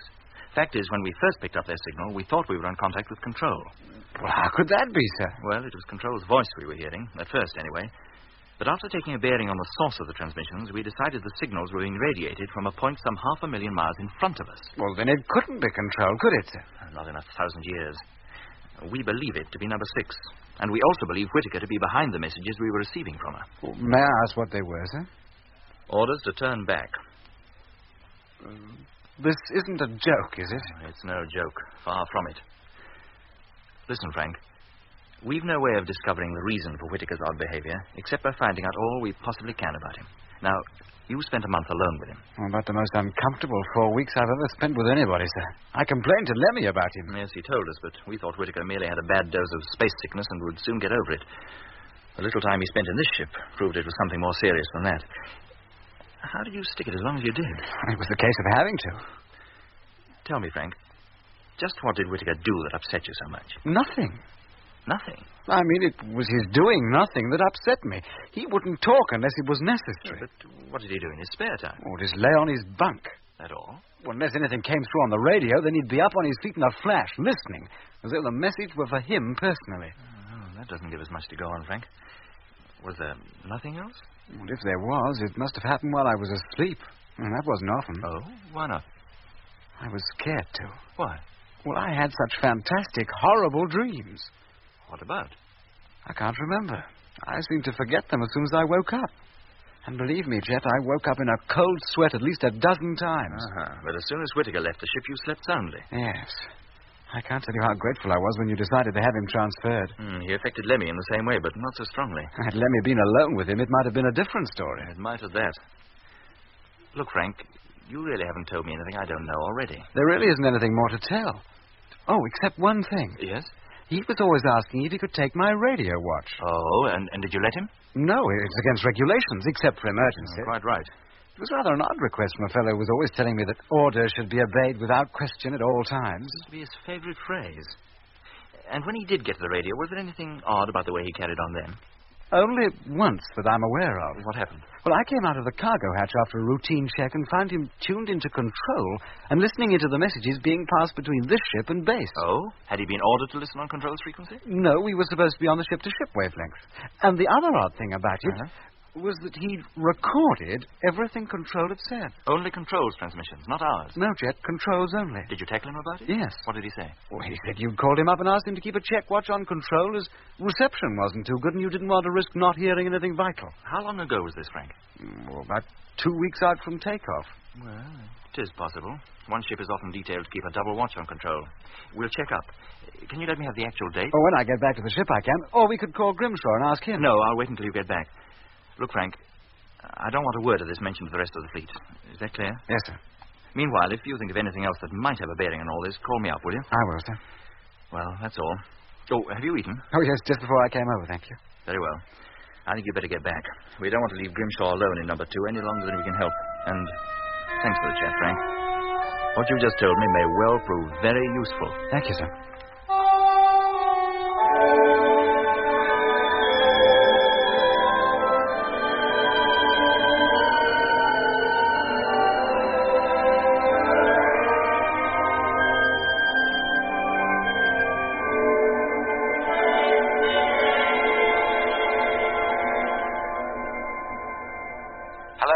Freighter number 2 calling Discovery. Hello, number 2. Receiving you loud and clear. What's cooking, Frank? I'd like to speak to Jet, please, Lemmy. Hold on a minute, mate. I'll call him. Hey, Jet. Number 2 wants you. Coming. Hello, number 2. Morgan here. Oh, Rogers here, sir. I've checked back in the log to the date in question. It was April 22nd, 13 hours, Universal Time. Oh, good. Hold on a minute. Lemmy, look up the handwritten log, will you? April the 22nd, 1300 hours. Right. April. 6, 8. Here we are, April 22nd. Were we in contact with base then? Yes, Jet, for 20 minutes. Who was keeping check watch? Freighter number 4. Thanks, Lemmy, that's all. Hello, Frank. Can you hear me? Yes, sir. We've just checked with the log. Check watch was kept by number 4. I thought that might be the case, and I took the matter a little further. Oh, how? I checked back on the recorder to that date, too. Well? The recordings of Control's messages during that transmission are missing. You mean he didn't record them after all? Oh, yes, he did, sir. But the tape has been cut, and that particular section removed. Has it? Well, that proves a lot. Nice work, Frank, and thanks. Thank you, sir. Hey, Doc, Mitch. What's up? Just as we thought. That was the voice of Control we heard at first. Whittaker was relaying it from number 6. He did take the tapes with him then? Yeah. He must have kept them in the pocket of his crew suit. He probably had a good deal more stuff open in number 2 as well that he had to leave behind, and that's why he was so upset when I told him he wouldn't be going back there. If he had, it'd have been number 2 that would be missing now. Yes. When I transferred him, he had to change his plans. Still, one ship serves as well as another. He was in number 6, so he took number 6. And when he got far enough ahead of us, he played the tapes over the transmitter, trying to kid us into thinking it was Control, and then gave us that phony message about our having to turn back. Well, it didn't come off, did it? No, it did not. Yeah. I wonder what other crafty schemes he's got up his sleeve. Goodness knows. But we'd better be on the lookout. Anything might happen. I'm going to tell the entire fleet the whole story of Whittaker as we know it, from start to finish. Warn them to be ready for anything. Are you sure that's wise, Jet? Yes, Doc, I am. We've kept back most of the information we have on Whittaker because it seemed too fantastic to be true, but... now I'm not so sure. You don't mean you believe that stuff Earth told us about him? The way he's carrying on, Mitch, I'd believe anything. I wouldn't even be surprised if he had something to do with that meteor swarm or whatever it was we passed through. Oh, now, Jet, that's carrying things a bit too far. Well, he certainly seemed keen enough to plow through it, remember? He was the only one who was. Of course he was keen. It was only when we got into the thick of it and lost all contact with him that he was able to make off with number 6. Only then could he put his scheme into action. And what scheme? The scheme to get us to turn back, Mitch. Jet, I think you're letting 1 or 2 freak radio transmissions and a couple of coincidences make you lose your sense of proportion. The arm of coincidence isn't that long, Mitch. Not where Whittaker's concerned.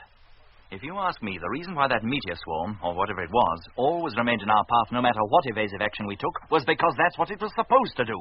It was put up as a barrier, a means of scaring us into turning back. Oh, come on. And when we didn't, when we decided to plow straight through it, then other plans were put into action. Who by? How should I know? But we're not turning back. Too right we're not. We'll get to Mars. And neither Whittaker nor anybody else will stop us. Let me call up the fleet. Every ship. I'll talk to them. Yes, Jet. They might as well know the truth. The whole truth. And they might as well know that come what may, we're pressing on. We set out to reach Mars, and we're going to. Hello, Space Fleet. Flagship calling Space Fleet. Have urgent message for all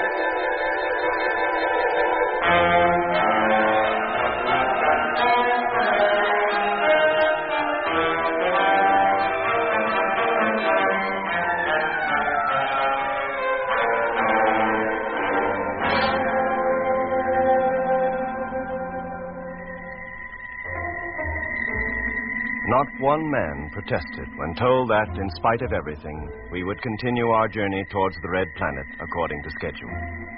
In fact, I'm pretty sure the protest would have come had Jet told them otherwise.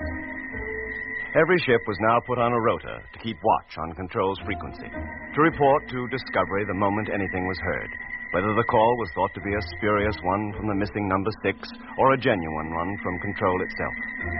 But, in spite of the constant watches, no contact was made with anybody outside the fleet. Another 2 weeks went by, 2 uneventful weeks, during which time we covered another 10 million miles, bringing our total since takeoff to 129 million. We were rapidly approaching the halfway mark. The fleet still kept perfect formation, and still there was the large gap between freighter ships 5 and 8, marking the places that should have been occupied by the ill-fated numbers 6 and 7. We were traveling at something over 30,000 miles an hour, but to all appearances the fleet hung motionless in the star-studded, velvet black sky. Occasionally, we took a look at Mars, which was getting close enough for us to be able to identify it as a disk, even with the naked eye. The Earth, on the other hand, was ever decreasing in size, and it became more and more difficult to pick out the familiar features of its surface, even with the little navigational telescope. For 19 days, nothing untoward was noted in the log, and then Lemmy, who, for the sake of a change, had taken over radar watch for a spell, had something to report. What is it, Lemmy? Something's out in front of us, getting a signal on the screen. What? There. Can you see it? Yeah, I can. Well, what is it? How should I know? It isn't very large. Minute as sizes go out here. Hey, Jet! Coming. Now, what's the trouble? The radar, it's detected something straight ahead. How far ahead? I don't know. I haven't calculated. Then you'd better. Find out its distance from us and its size. No, look, on second thought, you better get over to the radio. Oh, do me a favor. Don't you trust me with this thing? Yes, Lemmy, but I want you to call up freighters 2 and 4. Tell them to keep watch, too. And let me have the reports on the object as soon as possible. Yes, Jet. What do you think it is, Mitch? Haven't the least idea. Not at this stage. But it's not another meteor swarm. That's certain. Object's still too far off to estimate size. Thank you, number 2. Be glad of another report as soon as you can manage it. Jet. Yes, Lemmy? Third report from number 2. I'll get it, Jet. Thanks, Doc. Is this the only one, Lemmy? For the moment, Doc, yes. Expecting a further report from number 4 in 10 minutes. Right. Here you are, Jet. And what's it say? Estimated distance 4,000 miles. 4,000? Then we're still overtaking it at the same speed, at roughly 1,000 miles an hour. That'd put the object's speed at approximately 29,000. 1,000 miles an hour slower than ours. Get over to the telescope, Mitch. See if you can detect that thing yet. Sure. How about the televiewer, Jet? Shall I try to get it on that? If you like, Doc, but I think it's too small for you to pick up at this distance. Well, no harm in trying anyway. I'll give you a call if I see anything.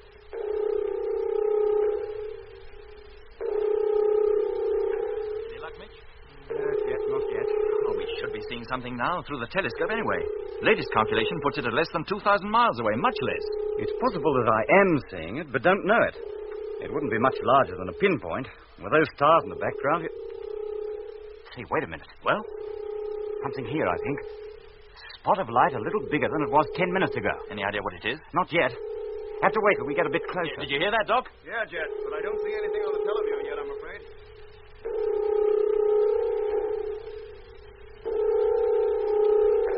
No doubt about it now, Jet. It's there, all right. And getting larger every minute. Yeah, let me take a look. Sure, it's right in the center. A white disc. Yes, I see it. More than a disc, Mitch. It's definitely globe-shaped, with the sun lighting up a good 2/3 of it. Huh? I didn't notice that. Well, look again. I think you'll find it so. Yeah. And meanwhile, I'll get over to Doc, see if he's picked it up yet. Okay. Have you got it, Doc? Yes, I think so, Jet. Look, isn't that it? I've been watching it closely the last quarter of an hour or so. It's certainly increasing in size. Yes. Through the telescope, it's globe-shaped. Huh? Well, then, what on earth can it be? I wish I knew. I could then decide whether it would be necessary to take evasive action.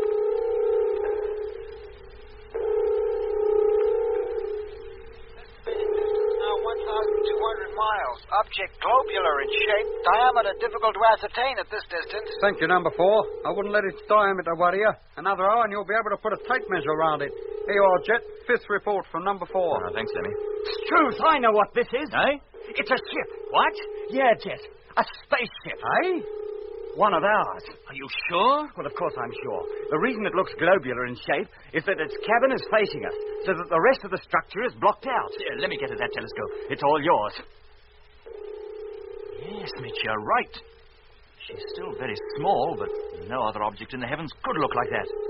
Yeah, and we're overtaking it rapidly. In an hour or so, we'll be passing her. I'll say we will at 1,000 miles an hour. Yeah, not if we slow down. We could drop down to her speed and coast alongside her. What, the whole fleet? Oh, think of the fuel consumption, Jet. No, Mitch, not the whole fleet, just us, Discovery. But if it's number 7, she's just a wreck. It can't be number 7. We couldn't possibly have overtaken that yet. You mean it's number 6? With Whittaker aboard? Unless there's another fleet of ships out this way, who else could it be? But 2 weeks ago, she was nearly 500,000 miles ahead of us. Well, something must have slowed her down, and we've been gradually catching up on her. Well, to get alongside her, we'll have to slow down too. We'll have to turn the ship over to do that. Oh, that's not difficult. You mean you intend to let the rest of the fleet go coasting off on its own? Oh, we can catch up on it later. Look, Mitch, if that is number 6, Whittaker must be aboard her. And I want to know why he went speeding off on his own. Why he sent us that stupid message that was supposed to be from control. And I want to know what happened to Peterson, too. All right. If that's what you say we do, we do it. Lemmy? Yes, Jet. Get me the pilot of freighter number 1. Right. I'll put him in charge of the fleet until we overtake it again. You sure he can handle it? Well, why not? He's been trained for it, and there's nothing for him to do but keep going. We'll be in constant radio communication. Well, time's getting short. You better get hold of Doc and get ready to turn the ship over.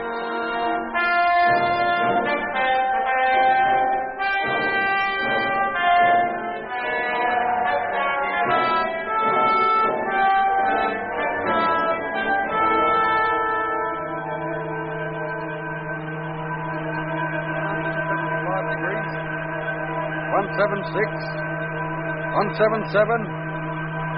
178. Gyro number 1, stand by. Standing by. 179. 180. Cut gyro.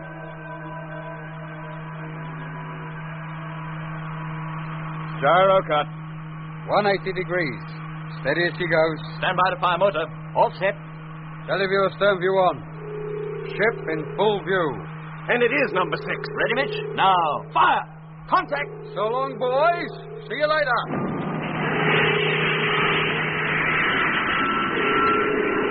Deceleration, 100, 200,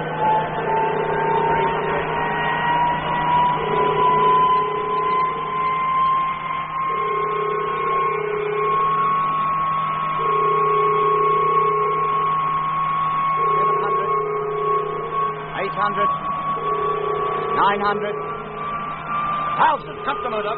Undercut. Oh, nice work, Mitch. Right alongside her. Cut the gyro, Doc. Gyro cut.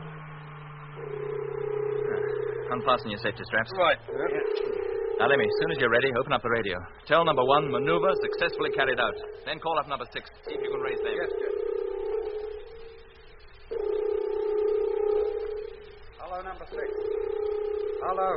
For the last time, this is Flagship Discovery calling. Come in, please. It's no good, Jet.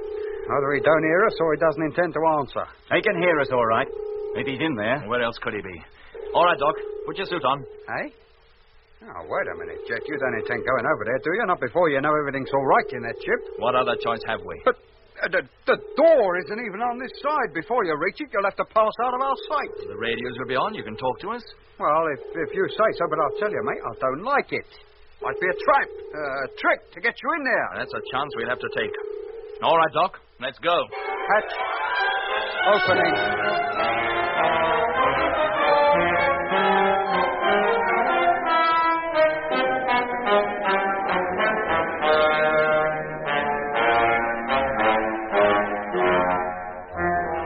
You've been listening to Episode 6 of Journey into Space, with Andrew Foulds as Jet Morgan, David Kossoff as Lemmy, Guy Kingsley Pointer as Doc, Bruce Beebe as Mitch, and with David Jacobs and Anthony Marriott. The orchestra was conducted by Van Phillips, who also composed the music.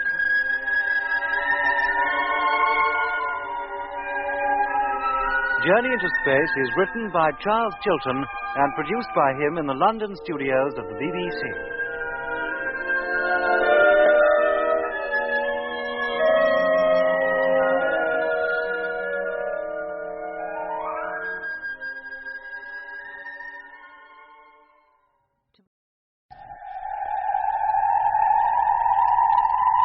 The BBC presents Jet Morgan in Journey into Space.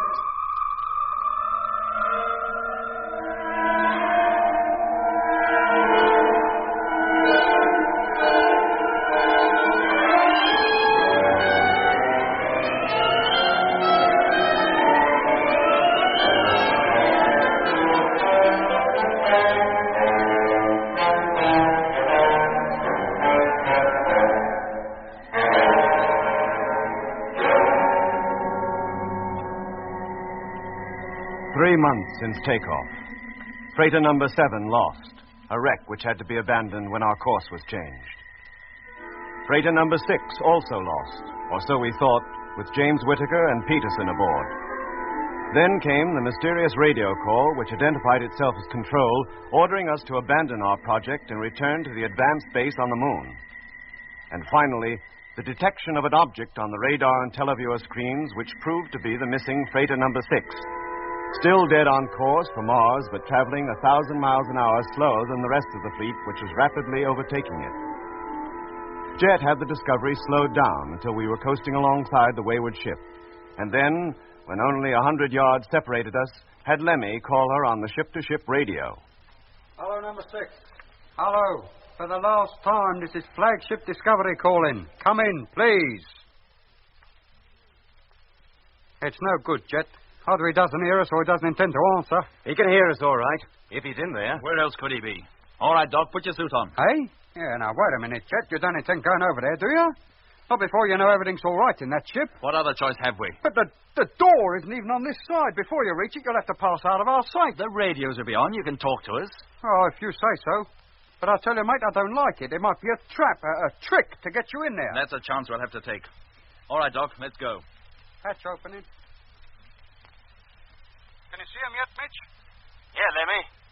Jet's drifting across now. Hello, Discovery. I've now reached number 6. Have you in full view? I'm going round to the other side of the ship, to the main door. Right. You wait here, Doc. Sure. Here I go. Now walking upside of ship. Still in full view. Let me know when I'm about to pass out of your range, Mitch. Any minute now. That's it. All right, Doc. Come up alongside, will you? Coming. I can see the main door from here. It's just below me. And it's open. What? Okay, Jet. Now alongside you. You stay here, Doc, where Mitch can see you. I'll carry on as far as the door. Watch your step, Jet. Here I go. I've lost him now, Doc. Can you still see him? Yes, Mitch. He's almost there. Everything looks quite normal. I'm going in. Alone? No, Jet. I'm going with you. Yeah, okay, Doc. Come on, then. Doc, now out of sight. Now alongside Jet, Mitch. That main door. Can you find the remote control switches? Yeah, I got them. Hello, Mitch. Did you hear that? We're in the airlock and closing main door. Yeah, I heard. Let's hope it opens again just as easy. Thank you, Lemmy. Door now closed. Well, at least the power packs of the ship are still in good order. Then why do we stand here in the dark, Jet? Shouldn't the lights be working, too? Of course they should. Hang on a minute, Doc. There, that's better. Now, let's see. Airlock, contact. As she begins to fill up, we should hear it.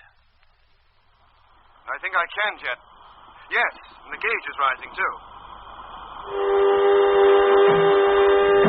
Air pressure maximum. Now for it. Open the hatch, will you? Contact. Cabin lights are on. If that means anything.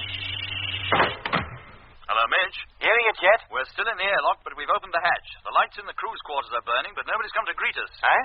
The place is as quiet as the grave. If there is anybody in here, they must have heard us coming in. As soon as we've taken our helmets off, we'll be climbing the ladder. Keep listening out, will you? I'm all ears. Watch your step, Cobber. All right, Doc. Remove your helmet. Removing helmet. That's better. Okay, Doc? Okay. Then let's get up there. I'll lead the way. I'm right behind you. What? The cabin's empty. Can't be. They must be here, somewhere. Not necessarily, Jet. The main door was open. They could have abandoned ship. But why? Unless they wanted to commit suicide. Having Whittaker as a crewmate might well have driven Peterson to just that. Then where is Whittaker? He should be here at least. Yeah, I guess so. Hello, look at this. Huh? Empty food containers, strewn all over the table, some still floating in midair. Oh, what a mess. There are the remains of at least 6 meals here, and not one of them been cleared up afterwards. Something very strange has been going on here. Look, check up on the oxygen supply and air conditioning, Doc. I'll check the main control panel. Right.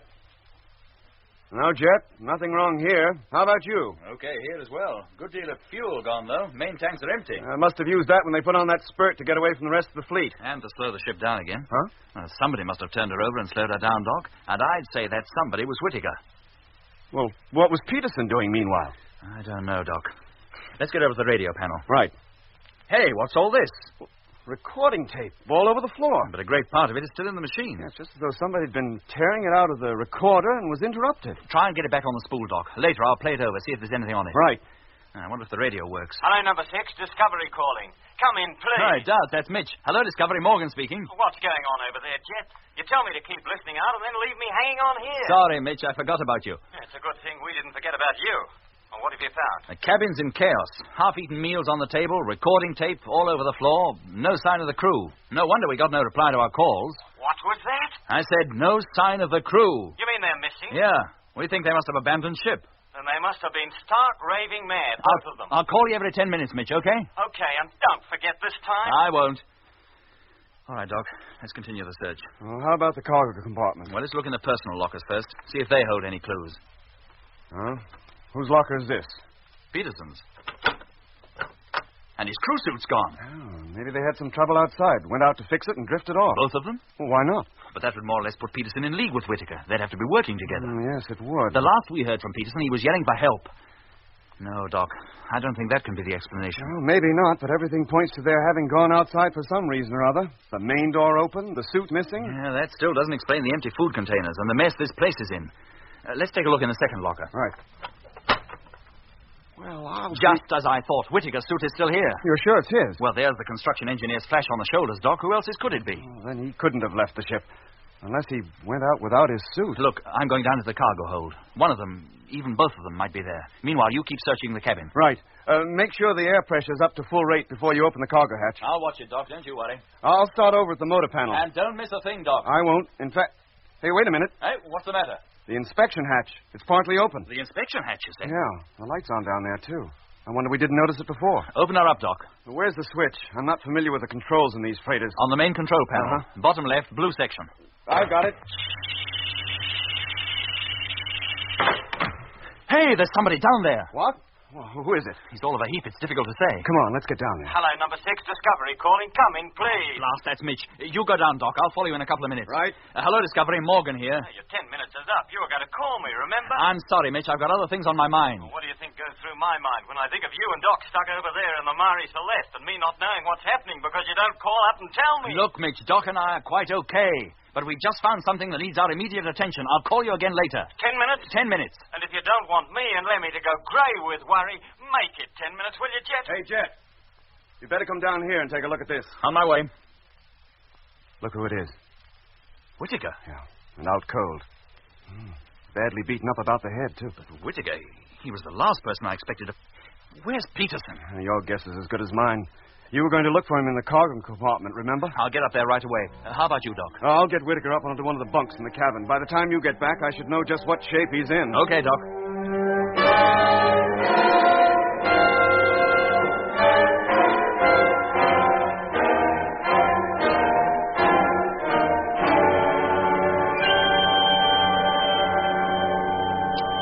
Well, I've searched the ship from top to bottom, cargo hold everywhere. I've even been down into the tank inspection hold. There's no sign of Peterson anywhere. Then he must have left the ship, Jet. That's why the main door was open. But why?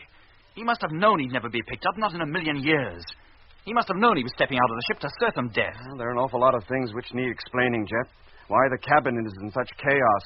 How Whittaker came to be lying down in the inspection hatch with multiple head injuries. How is he, Doc? In a bad way, a very bad way. How did it happen? Looks to me as though he were attacked, and pretty brutally. By Peterson? I can't see who else. The base of the skull is badly fractured, and there's considerable amount of hemorrhage. Is he still unconscious? Yes, and if he ever regains it, I'll be very surprised. As bad as that? He'll need constant watching, Jet. Shouldn't be left for a moment. And if I'm to give him the treatment he needs, I need supplies. Well, how about the medical locker, Doc? Oh, it doesn't amount to much more than a first aid outfit. I'll have to have one of my kits brought over from the Discovery. Or take Whittaker over there. No, Jet. No, he's too ill. To move him that far might well prove fatal. I see. Well, in that case, Doc, I'll have Mitch bring across all you need. I was going to ask him to come over anyway. Oh, what for? Well, so far as I can tell, the ship's in full working order. But only Mitch can tell us if the motor's still usable. And if it is, we can salvage the ship. And with number 7 gone, we ought to. Well, when you finish talking to Mitch, maybe I could have a word with him. Sure, Doc. And incidentally, he's getting a little agitated. He called up twice while you were gone. Oh, did you tell him about Whittaker? Yeah. Thank our lucky stars the radio still works. Hello, Discovery, number 6 calling. Come in, please. Hello, number 6. Barney, dear. Hello, Lemmy. Put Mitch on, will you? Yes, mate. Hang on a minute. Hey, Mitch. Jet wants you. Oh, so you decided to call up at last, Jet. Don't you realize the fleet is now 7,000 miles ahead of us? If we don't catch them up soon, they'll get to Mars without us. That's just what I'm calling you about. Listen, the crew's quarters over here are in a shocking state, but the power packs are working, and so's the air supply and radio. The motor's okay so far as I can tell, but I need you to give it a thorough inspection to make sure. So you want me to come over there? Yes, please, Mitch. All right. Who'll be coming back, you or Doc? Neither. I've got to tidy the place. Well, couldn't Doc do that? He's too busy with Whittaker. Well, bring Whittaker over here, then. Doc says he's too sick to be moved. You mean you intend leaving Lemmy here alone? Maybe for hours? Hey? Oh, it won't hurt him. No, wait a minute. Well, Jet, if you say so, Jet. Oh, don't I get a say-so in this conversation? Lemmy, stop interrupting. Yeah, but Jet, wait a Lemmy, minute. if you've anything to say it and get it over with. Well, you said you wanted me to stay here alone. That's right. Have you any objection? Yes. Why can't you bring Whittaker over here like we did before? Because to move him might kill him, Lemmy. Oh. Well, I know I keep watching the radio, the radar, and the television all at the same time. You don't. You spend 10 minutes on each in turn. Oh, see, you got it all figured out, ain't you? As soon as Mitch has finished the inspection of number 6, he'll be coming back to the flagship. Now, is that all clear? Yes, Jet. And you're quite prepared to stay over there alone for a while? I don't see I've got much choice. Good boy. I'll call up the fleet periodically and make sure everything's okay. And tell them we'll begin to catch up as soon as number 6 proves to be okay. Yes, Jet. Put Mitch on again. Doc wants a word with him. Yes. And don't worry, boy. I mean, with Lemmy Barnett in charge of Discovery, can't come to any harm. Here, old Mitch. It's all yours. Hello. Mitch, look, when you come over, would you bring a couple of medical packs with you? Sure, Doc. Which ones do you want? First is pack number 1 from medical locker B. Yep. Pack number 3 from medical locker A. Hang on a minute. I'll have to write this down.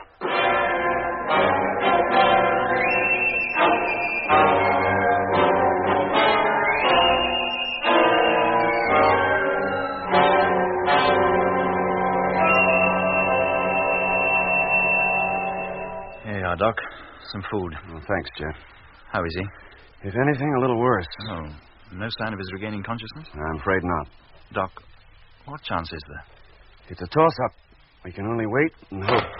Here comes Mitch, up from the inspection hatch. Well, Jet, that's that. She's okay, and she's got enough fuel in the reserve tank to give her... Mitch, pipe down, for Pete's sake. We've got a very sick man here. Oh, sorry, Doc. Come over to the control table, Mitch. We can talk there. Sure. Now, what were you saying? Well, I was saying that the motor is okay. We can start to overtake the rest of the fleet as soon as you're ready. Oh, good. That's good news, Mitch. You and I better get back to Discovery right away and get ready to turn the ships over and fire the motors. Yeah, both of us. But you can't expect Doc to stay and handle a maneuver like that alone. There are only 2 takeoff couches in here, and Whittaker's already occupying one of them. Oh, yeah, I forgot about that. Doc must stay with Whittaker. If firing is controlled from Discovery, he should manage okay. Let's hope so. Well, we better tell him what we intend to do. Sorry, Jet. If the motors are fired, I can't hold myself responsible. The pressure that Whittaker would be subjected to would kill him for sure. But we've got to catch up on the fleet sometime soon, Doc. They're already 10,000 miles ahead of us. Well, that's for Jet to decide. As a medical officer aboard this ship, I can only put forward my point of view. But the acceleration won't be all that great, Doc. 4 gravities at most. Not too much. I doubt if he could stand even 2. Oh, well, that's too bad. Do we put the whole fleet in jeopardy for the sake of one man who's given us nothing but trouble ever since we took off? Who tried to get us to abandon the trip and go back and killed one of his crewmates into the bargain? No, we've no proof that he killed Peterson. I want to bet on it? No. And don't shout, Mitch. While Whittaker's in the state he is, I insist on absolute quiet. Well, how about it, Jet? Do we rejoin the fleet or don't we? How long do you think, Doc, before it would be safe to turn the motors on? I can't say, Jet. Maybe a few hours. Maybe a few days. A few days? Oh, now let's be reasonable you about this. argue it out between you gentlemen. I have to get back to my patients. Now, Jet, look. Let's face the facts. I am facing them, Mitch. If Doc says Whittaker is too ill to stand the pressure, then I take his word for it. We wait. Either until Whittaker is fit again or until time compels us to overtake the fleet and leaves us no choice. Oh, but and meanwhile, you can figure what that time is. Okay.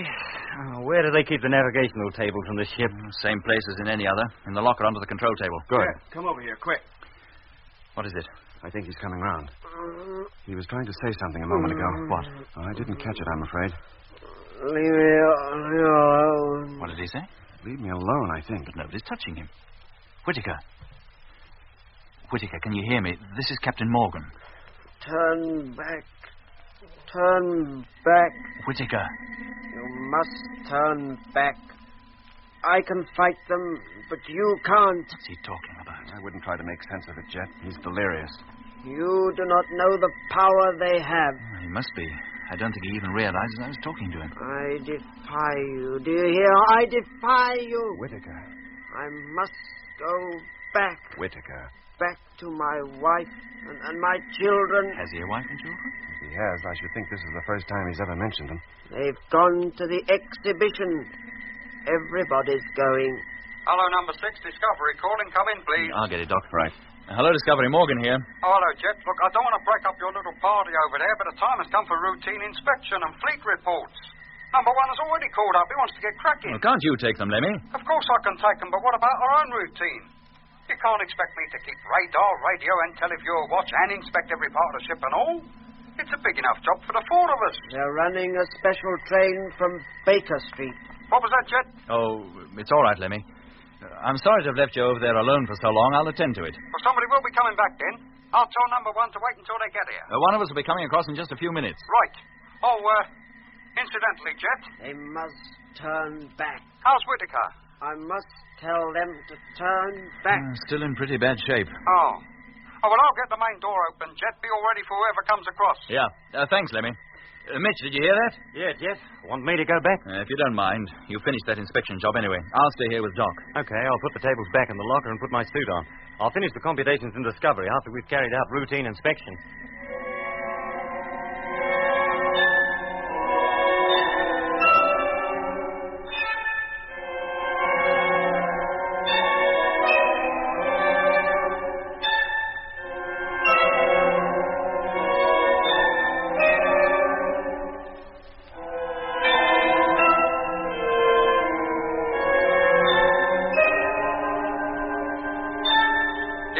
Checked in and everything's normal, except for number 2, who still needs to replace the extra fuel she used up during takeoff. We'll get round to that in good time. Thanks for the report, Lemmy. Will you call again in an hour? Well, Mitch will. I'll be getting some sleep. You sound as though you could do with some yourself, boy. Do I? I'll think about it. Good night, Lemmy. Good night, mate. Lemmy's right, Jet. You pretty well put this ship in order yourself. You must be completely exhausted. A little tired, Doc, but how about you? You've had no more sleep than the rest of us. But I haven't been doing any work. Just sitting here, keeping my eye on Whitaker. I wonder what did happen between him and Peterson. If only he'd come out of that coma, he might be able to tell us. I wouldn't bank on that just yet. He's been too quiet for my liking for a long time. How about you turning in and getting a little sleep, Doc? No, not now, Jet. Later, maybe. But you go ahead. I'll wake you in 4 hours. Okay. If Mitch calls, I'll take it. Oh, and if it's anything important, wake me up. Right. Now lie down. I'll fasten your straps. James Edward Whitaker. Don't worry about him, Jet. He'll probably go on that way for hours. All right, Doc. Good night to you. Night. James Edward Whitaker. Born September 12th, 1893. That's ridiculous. That'd make you 78 years old. You don't look a day over 30. Have you been to the exhibition? Everybody's going to the exhibition. I wouldn't know how to get there. They're running special trains from Baker Street. Or you can catch a bus up the Edgware Road. The train is better, much quicker. Is that where the exhibition is? Of course. Funny. I've not heard anything about it. Well, don't you read the papers? Oh, I say. Look. What? That star up there. That red star. That's Mars. Isn't she beautiful? The red planet. It's not red at all, you know, really. It's pink and olive green. How do you know? Mars is approaching close to the Earth. If only we had telescopes powerful enough, we could see the cities on her. Cities? Didn't you know? What are you talking about? When it's night time in Italy, it's Wednesday over here. Amazing how that song has caught on. Utter nonsense, really. But you can't help singing it, can you? I've never heard it before. You seem to be completely out of touch with the time. Are we going to this exhibition, or aren't we? We were, but we have other things far more important to do. That's why we've come to the park. The park is closed at this time of night. There is a way in. There. See all those people? They're all going. They'll be very happy to have you join them. See how pink they are. That's because of the atmosphere. On Earth, the sun turns you brown. But up there, you turn a nice shade of pink. Good evening, Mr. Whitaker. Good evening. Good evening. I've brought another one. Are we all ready? Yes, Mr. Whitaker. Then you get in, Mr. Morgan. This will be the finest exhibition you've ever seen. Where are you taking me? In you get, Mr. Morgan, or do I have to force you? Take your hands off me. Take them off. You hear? Hold him. Hold him down. Let go. You're choking me. Don't let him get away. Let go. Do you hear? Let go. Let go. Let go.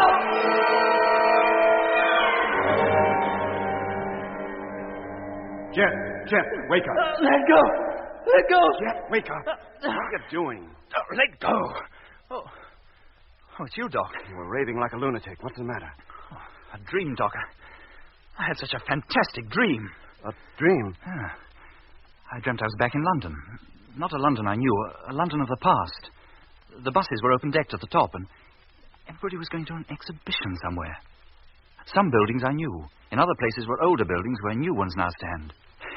And Whitaker was there. He was taking me to catch a train at Baker Street, but he took me to Regent's Park instead. And there were about a dozen other men, all with faces and voices exactly like Whitaker. And then they began to attack me, and... Well, then you woke me. You were yelling your head off. I'm sorry, Doc. I didn't mean to... Did I disturb him? Whitaker, you mean? Yeah. Nothing will ever disturb him anymore. What? You mean he's dead? Yes, Jet. And that's not all. How do you mean? What's up, Doc? You look pale. Do I? I'm not surprised. Jet, get out of that bunk and take a look at him. And be prepared for a shock. Yes, Doc. Well? Good heavens. That's not him? It is, Jet. Can't you see the likeness? Yes, but... That's an old man. Exactly. Control was right. Whitaker was 78 years old. But it took his death to prove it.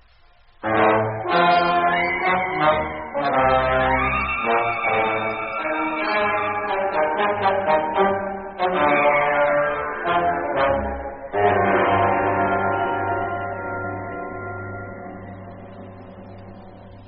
death of Whittaker and the subsequent change of his physical form from that of a young man to an old man was the most severe shock we'd received since starting out for the Red Planet. What did this strange, fantastic transformation mean? How had Whittaker managed to retain his youth for so long?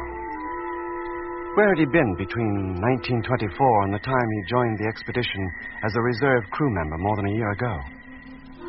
And if Peterson, normally cool and calm under almost any emergency, had murdered Whittaker, why did he do it? And then commit suicide by letting himself out into space when the easiest thing in the world would have been for him to call up the flagship and explain his plight.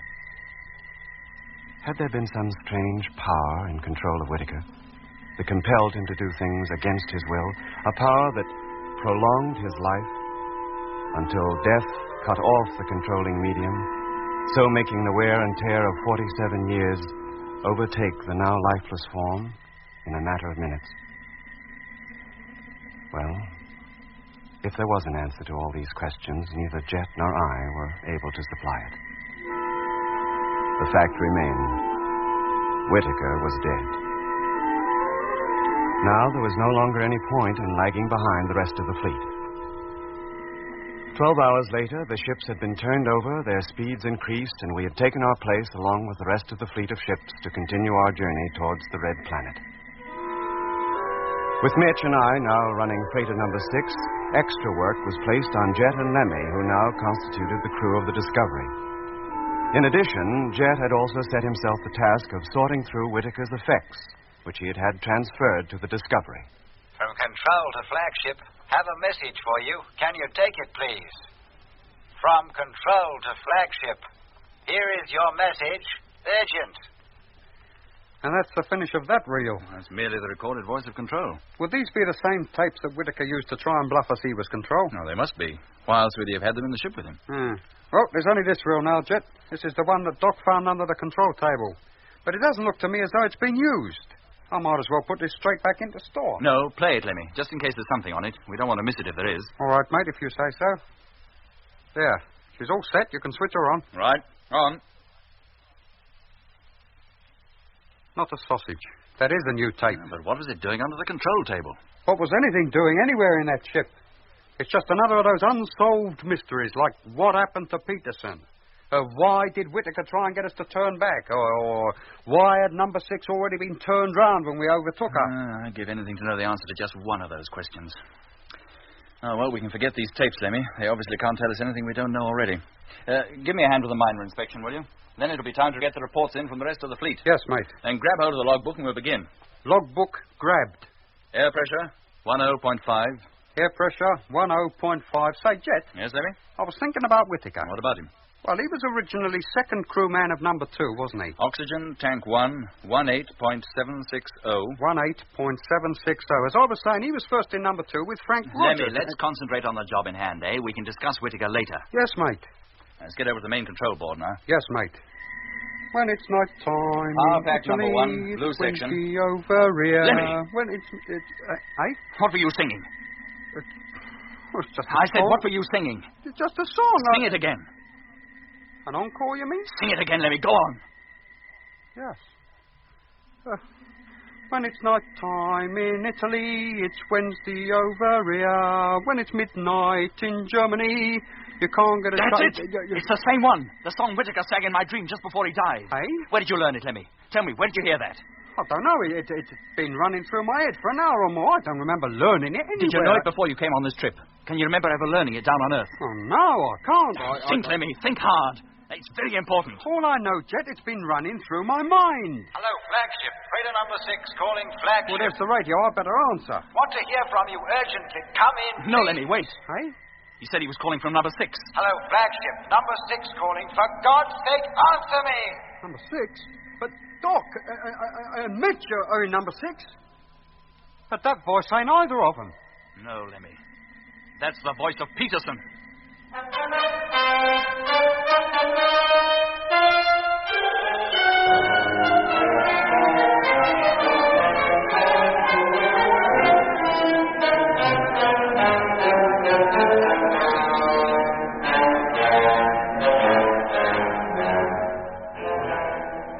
You've been listening to Episode 7 of Journey into Space, with Andrew Foles as Jet Morgan, David Kossoff as Lemmy, Guy Kingsley Pointer as Doc, Bruce Beebe as Mitch, and with David Jacobs and Anthony Marriott. The orchestra was conducted by Van Phillips, who also composed the music. Journey into Space is written by Charles Chilton and produced by him in the London studios of the BBC.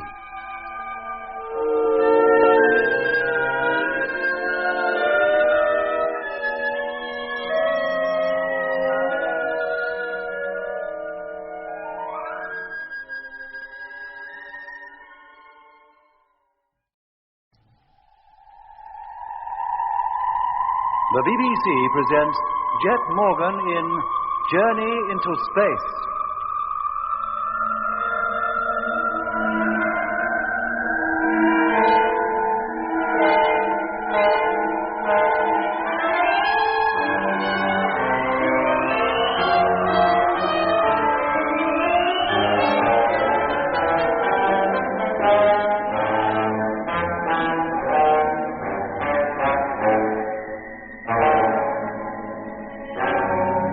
Whittaker was dead. Jet, asleep in the bunk above Whittaker's, awoke from a frightening dream to find that death had transformed Whittaker from a young man to an old one. There was no longer any need to lag behind the rest of the fleet, and a few hours later we had once again taken our place in the formation. Both Mitch and I were needed to handle freighter number 6, so Jet and Lemmy had their work cut out running the Discovery between them. However, in between watch and inspection, Jet had Lemmy play back the recording tapes we had found strewn over the floor when Jet and I had first entered number 6. But the tapes gave no clue to what had happened to Peterson, nor why he had so brutally attacked Whittaker. And then... Hello, flagship. Freighter number 6 calling flagship. That's the radio. I'd better answer. Want to hear from you urgently. Come in, please. No, Lemmy, wait. Why? He said he was calling from number 6. Hello, flagship. Number 6 calling. For Pete's sake, answer me. Number 6? But Doc and Mitch are in number 6, and that voice ain't either of them. No, Lemmy. That's the voice of Peterson. Hey? Let's get the radio, quick. Yes, mate. Hello, number 6. Flagship Discovery here. Hearing you loud and clear. Hello, number 6. Hearing you. Come in, please. Hello, Discovery. Number 6 calling. Is that you, Mitch? Well, who else? Well, what's the panic, Jet? We haven't been calling. I know you haven't. Well, what's the idea? We just received a call from Peterson. What? Yes, Mitch. Both Lemmy and I heard it. He said he was calling from number 6. But only Doc and I are here, Jet. You know that. Of course I know it, but we just heard Peterson call. Jet. As clear as I'm hearing you now. Jet. And he distinctly said he was calling from number 6. What did he say? Jet. Oh, hang on a minute, Mitch. What is it, Lemmy? The recording machine. It's still running. What? I put the last spool into it just before we began the inspection, remember? You mean that voice, Peterson was... It's his recorded voice. Are you sure? Yes, mate. Hello, Mitch? Yeah? Look, I'm very sorry. It was all a mistake. How do you mean? The recorder was playing. We thought it was the radio. We didn't realize we'd left the thing running. Oh, so there's nothing to panic about after all, then? No, Mitch. I'm sorry to have disturbed you. Oh, that's all right, Cobber. I wasn't doing anything in particular. But take it easy, Jet. You'll give us all the jitters. It made us look a couple of fools, didn't it? The whole fleet will be laughing at us. Well, it was quite a natural mistake. Could have happened to anybody. Yes, Jet. I couldn't stand it any longer. What was that, Jet? It's Peterson's voice. The spool is still running. Then that spool has been used. It's not a new one after all. I killed him. Hey? Quiet, Lemmy. Let's listen to it. And I put him down the inspection hatch. Blimey. Then I turned the ship over and tried to slow her down enough so as the rest of the fleet would overtake us. So it was Peterson. But we're out of fuel. So now I'm stuck. Adrift in space with a dead man. A man I murdered. Oh. I try to ignore him, but I can't. Every time I sleep, he comes and talks to me in my dreams. Horrible dreams. Those dreams again. I'm terrified even to close my eyes. He is trying to get control of my mind, to get me to carry out things he boasted of doing before I attacked him. But he can't get at me so long as I remain awake. And I will remain awake. I defy you. Do you hear, Whittaker? I defy you. I defy you. The very words Whittaker used when Doc was nursing him just before he died. It's 4 days now since I closed my eyes. Thank you, gang. Listen. I've decided to end it all. If anybody ever hears this, then you'll know what happened. I can let myself out of the airlock. I'll be out of his reach then. Did you hear that, Whittaker? If you want me, you'll find me out among the stars. Oh, boy. I'm leaving you in a drifting ship for a grave. The fleet will never catch up on us now. But you can't do them any more harm. You'll just go drifting on forever. This is the end. I put on my suit and I'm going outside now to push off. Well, that is the lot now, Jet. The school is finished. Talk about famous last words. Do you reckon Peterson was off his rocker? Oh, he must have been. That's why I didn't notice that only the main fuel tank of the ship was empty. The reserve tanks still had plenty of juice in them.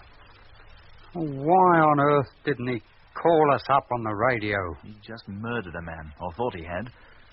Or maybe he wasn't scared to go near the radio. From there, he'd have seen Whittaker lying down in the inspection hold. Oh, at least we know what happened to Peterson now. I suppose that about explains everything. Not quite, Lemmy. How do you mean? It still doesn't explain that song you were singing.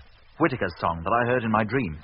I told you, Jet, it was just running through my mind. I don't remember hearing it anywhere. In fact, until I heard myself singing it, I'd never heard it before. Look, Lemmy, think hard. Nobody can sing a song they've never heard before. You must have heard it somewhere. Now, think, where was it? I don't know, mate. Sing it over again. Maybe that'll jog your memory. Do I have to? Yes, please. Right. Come on, performance coming up. When it's night time in Italy, it's Wednesday over here. Go on. When it's... Oh, I feel such a fool, mate. Midday in Germany. Oh, yeah. It's midday in Germany. You can't get a shave in Massachusetts. Now, does it recall anything? No, Jet. Now, look, mate. Keep singing. How is up? I'd like to know. Doesn't Baker Street recall anything? Hey? How low is that? Or an exhibition. An exhibition? Oh, think, Lemmy. And when shall we... look, Jet, mate, I can't think of two things at once. It takes all my time to think of the words. All right. All right, forget about it. You got me worried now. Oh, Lemmy, you're no more worried than me. Just before Whittaker died, I had a ghastly dream about him. And in my dream, he sang that song. I'd never heard it before in my life, I swear. And now, here you are singing it. Well, you know how it is for these catchy songs. One sings it and another, and before you know where you are, everybody's singing it. That's the usual way, isn't it? Yeah, but it's not usual for a song to be passed around by having heard it in a dream, Lemmy. No, mate. I don't suppose it is. Oh, well, I still hope to get to the bottom of it sometime. Yes, Jack. And meanwhile, we'll carry on with the inspection. Now, where were we? We were just going to do the radio panel. Oh, yes. All right, then. Hello, Space Fleet. Control. Calling Space Fleet. Control? Trying to contact you. Come in, please. Control. He said it was Control. Calling Flagship Discovery or any freighter ship of the Mars Fleet. If you can hear us, answer, please. And it is Control. It must be. We're in contact with him again. Now, wait a minute, Lemmy. Are you sure the recorder's not still on? No, Jet. I switched it off. That call definitely came through the radio. Hello. Hello, Control. Flagship Discovery calling. Hearing you loud and clear. Repeat. Hearing you loud and clear. Let's not get too excited, Lemmy. We've had too many freak calls lately for me to be sure of anything. And don't let's be too pessimistic either, mate. Look, who else could it be? Can't be Whittaker in number 6 this time, because number 6 is now back with us, and Mitch and Doc are in there. It must be Control. Now, calm down, Lemmy. Yes, mate. I'm sorry. Hello, Flagship. Hello, Discovery. Control calling. Received your call, strength 3. I've been calling you for weeks. How is it with the fleet? Are you all right? It is, then. Time lag was more than half a minute. The distance we are from Earth, that would be about all right. Hello, Control. This is Jet Morgan calling. Jet Morgan aboard the Discovery. Are we pleased to hear from you? All ships except number 7 are safe and intact, but the crew of number 6 has been lost. Details will be given later. How are things back on Earth? Call up Mitch, Lemmy. Tell them the news. I'll hang on here. Sure. Hello, number 6. Discovery calling. Come in, please. Hello, Discovery. Matthew speaking. Hello, Doc. Mate, we got wonderful news. Oh, what? We've made contact with Control. Oh, you have? Hey, Mitch. Discovery is in contact with home. And what was that? It's true, Mitch. Jet is talking to him now. But it's a bit of a sort of long-winded conversation on account of the delay between replies. Oh, never mind about that, so long as you've got them. You're certain it is them this time. You're quite sure you haven't left the recorder running, eh? Yes, mate. I'm quite sure. From Control to Discovery, your message received. Glad to know that you're safe. There. Did you hear that? Oh, that's them, all right, Lemmy. Hook them up, will you? Sure, Mitch. There. How's that? Why have you been out of touch for so long? We've heard nothing from you for weeks. Oh, that's fine. Thanks, Lemmy. It's a long story, Control. I'll let you have full details in due course. Meanwhile, I'd be glad if you'd keep on talking for a bit. Doesn't matter what about, the latest cricket scores, anything. So long as you keep on talking. I want the whole fleet to hear you. Did you get that, Lemmy? Yes, Jet. Then call them up. Hook up the entire fleet to the main receiver. And let them hear the voice of home.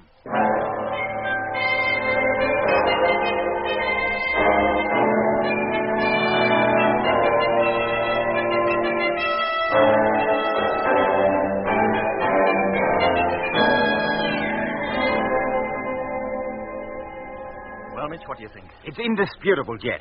They're there, as clear as anything. And the closer we approach, the clearer they get. It almost seems as if the theory that the polar caps are ice that turns to water in the summer is the correct one after all. And that the dark lines are canals. Maybe, Mitch, but it could still be a natural phenomenon. The canals, as you call them, aren't necessarily artificial. Oh, I'm not saying they are, any more than the rivers down on Earth are artificial. See how the colors of the dark surface are changing? 2 weeks ago, they were an olive green. Now they're near a reddish purple. And closer to the pole, the change is even more marked. When do I get a look in on all this, Jet? You two have been monopolising that telescope for hours. Sorry, Lemmy. You must excuse us. Granted, so long as I get a look in soon. Hey, Army, old mate, it's all yours. I'm going to look at the maps for a while anyway. Oh, thank you, Mitch. I've been longing to take a deco. Well, Lemmy, now you're taking your deco, as you call it. What's your impression? You give me a couple of minutes and I'll tell you. Can you make out the ice cap? Yes. Looks just like a blister. Like it's much higher than the rest of the surface. Well, that's an optical illusion. If we're to believe what they told us down on Earth, that ice is no more than 2 inches thick. Oh? Can you make out the canals, Lemmy? There's no mistake in them, is there? And what are those dark, round blobs where the canals cross each other? Moisture of some kind, but whether it's water or something quite different, we shan't know until we actually get down there. And how soon before we touch down? Well, that depends. On what? On what we see while we're traveling round her in free orbit. If only we had a telescope powerful enough, we could see the cities on her. Cities? Didn't you know? What are you talking about? When it's night time in Italy, it's Wednesday over... Lemmy! Oh, sorry, Jet. It just slipped out. I didn't mean to sing it again, mate. It wasn't just the song, Lemmy. It's what you said about there being cities on Mars. Cities on Mars? What are you talking about? I didn't say that... You said if only we had a telescope powerful enough, we could see the cities on her. No, mate. I'm afraid you made a mistake there. Look, Lemmy, I distinctly heard you. Well, no. I must have said it unconsciously. I didn't mean to. It just crossed my mind that if there were any cities on Mars, which there can't be, we'd need a much more powerful telescope than we have here to see them. I didn't say it. You not only said it, Lemmy, you phrased it in the identical words used by Whittaker in the dream. Go on. Now, how can you account for that? I can't account for it. I tell you, Jet, I didn't realise I'd said anything. And why did you start singing at that moment, just as he did? Now, do me a favour, Jet. I don't know nothing about your dream. You're giving me the creeps, mate. Oh, I'm sorry, Lemmy. I'm sorry I shouted at you. Well, that's all right, boy. Look, if there's anything else you'd like to see or ask about, go ahead. Well, not at the moment, Jet, thanks. I'll wait until Doc gets over here. It's about time he came, isn't it? Will you escort Mitch back and bring Doc now? Of course I will. I'll put my suit on and be ready to start. Thanks, Lemmy.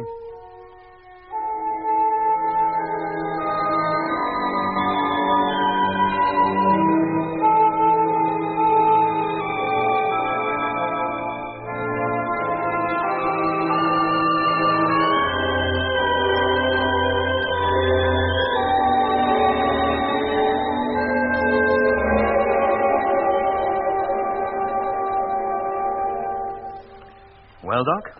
It's beautiful. Really beautiful. Now, don't go getting too ecstatic, Doc, or every member of every crew of every freighter will be wanting to come over here and take a look and all. 2 weeks from now, every ship will be less than 1,000 miles above the Martian surface. They'll all be able to see it, better than we can now. I can hardly believe we're that close. The nearer we get, Doc, the stranger I feel. You, Jet? After 27 trips to the moon... I can't explain it, Doc. When we set out, I was looking forward to 6 months of uneventful, perhaps even dull routine while coasting here.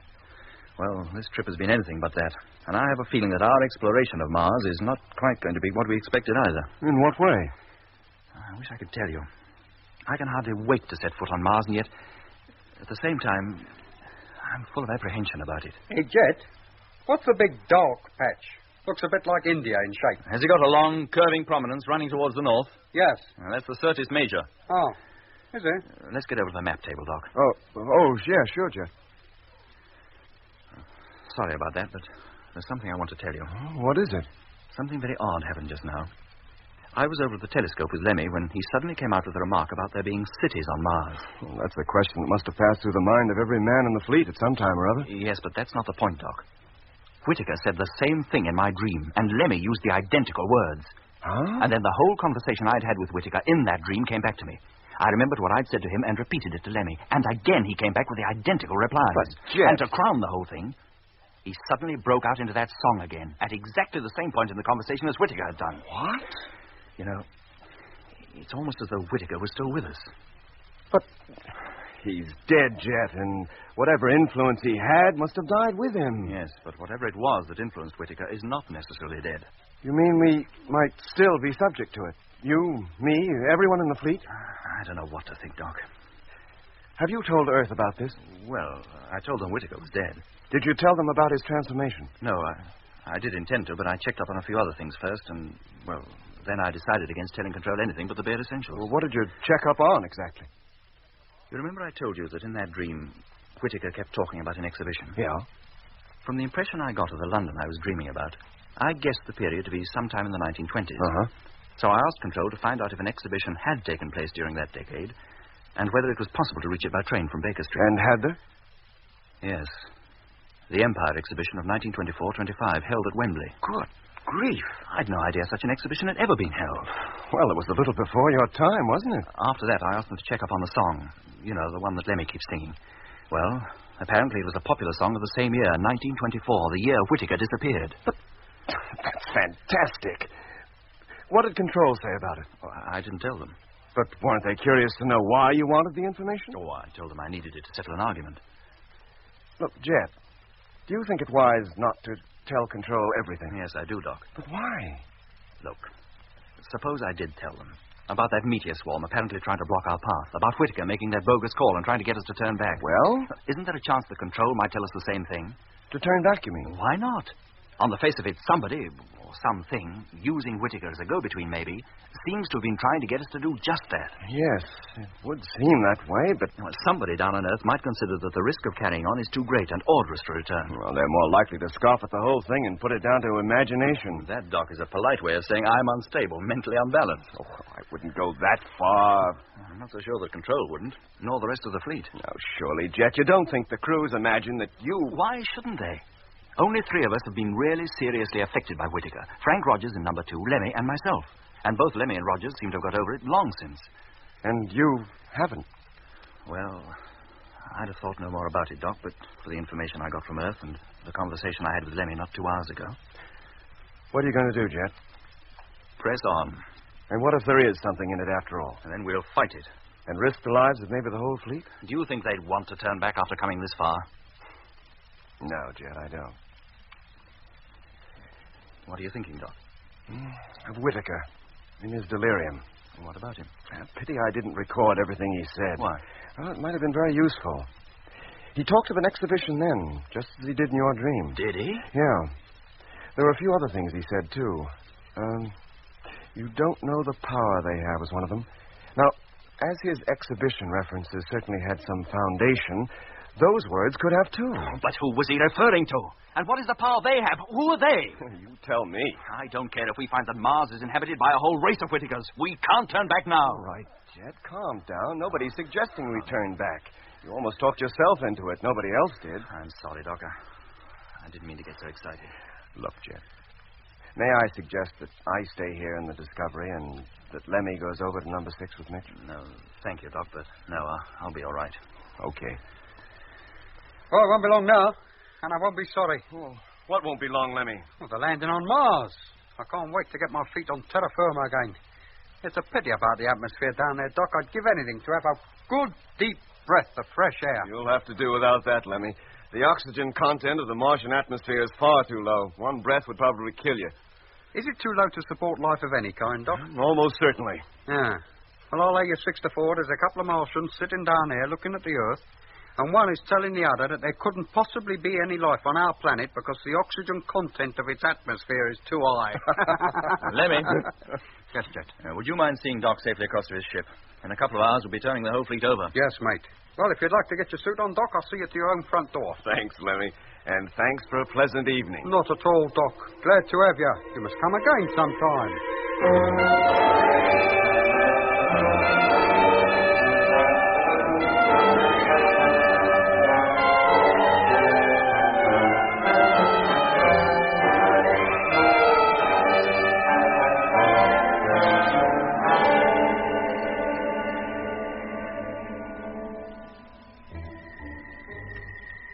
left the Discovery and returned to freighter number 6. I must admit, quite disturbed by what Jet had told me. I racked my brains to see how it could possibly all tie together, but eventually had to give up. First, because, try as I might, I could find no answer to the enigma, and second, because less than half an hour after reaching my freighter, the order came from Jet to turn the fleet over. Since leaving the moon, our ship had been coasting outward away from the sun, our speed slowly decreasing. By the time we reached the red planet, we had hoped it would have reduced sufficiently to match that of our objective. Unfortunately, owing to our having changed course twice, this was not so. We found we were actually approaching Mars at a speed high enough for us to overshoot it, unless we slowed the fleet down in good time. So first, the tanks of freighters number 2 and 6 had to be filled.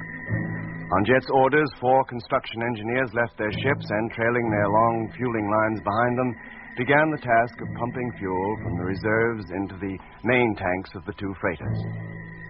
4 hours later, the fleet had been turned over, and every man in every ship was safely strapped onto his takeoff couch, waiting for Jet's orders to fire the motors. Firing in 30 seconds. Stand by. In spite of the high speed at which we were still traveling, the whole fleet seemed to hang motionless in space. One side of each ship bathed in brilliant sunlight. 20 seconds. The other half in total darkness. And so our long journey was almost over. In a few days, the red planet would be reached. We would be encircling it 1,000 miles above its surface and preparing the Discovery for its first descent. 5 seconds. But first, we had to slow down. Contact!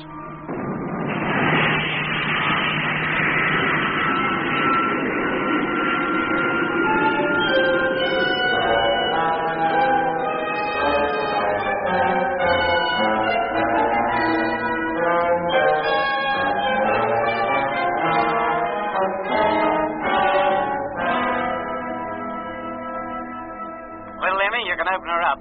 Hatch opening. Contact.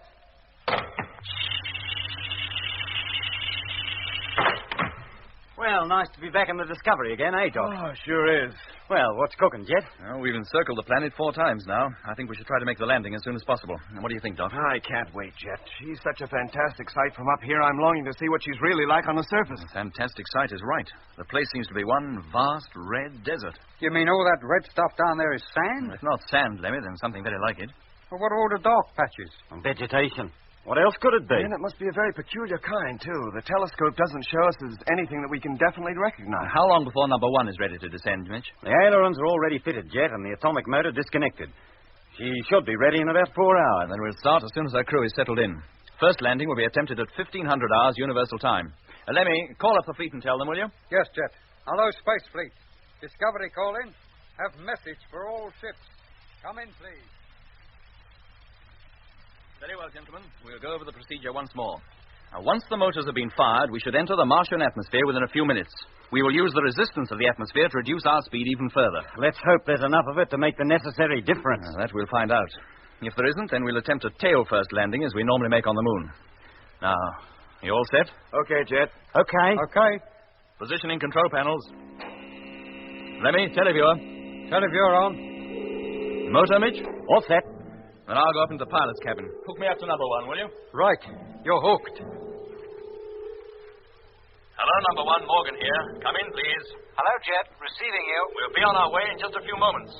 You'll wait 30 minutes and then follow on. Now, is that clear? Yes, Jet. In the event of your not landing on the prearranged spot, you're fully acquainted with the procedure for locating us? Yes, Jet. Thank you, Frank. Well, we'll be off. Okay, and good luck, Skipper. Good luck to all of you. Same to you, Frank. We'll see you down there. Okay, Mitch. It's all yours. Turn on the motor and I'll take you down. Stand by for firing. Contact! So long, boys. I'll bring you back a stick of rock. Deceleration rate 10, 20, 30.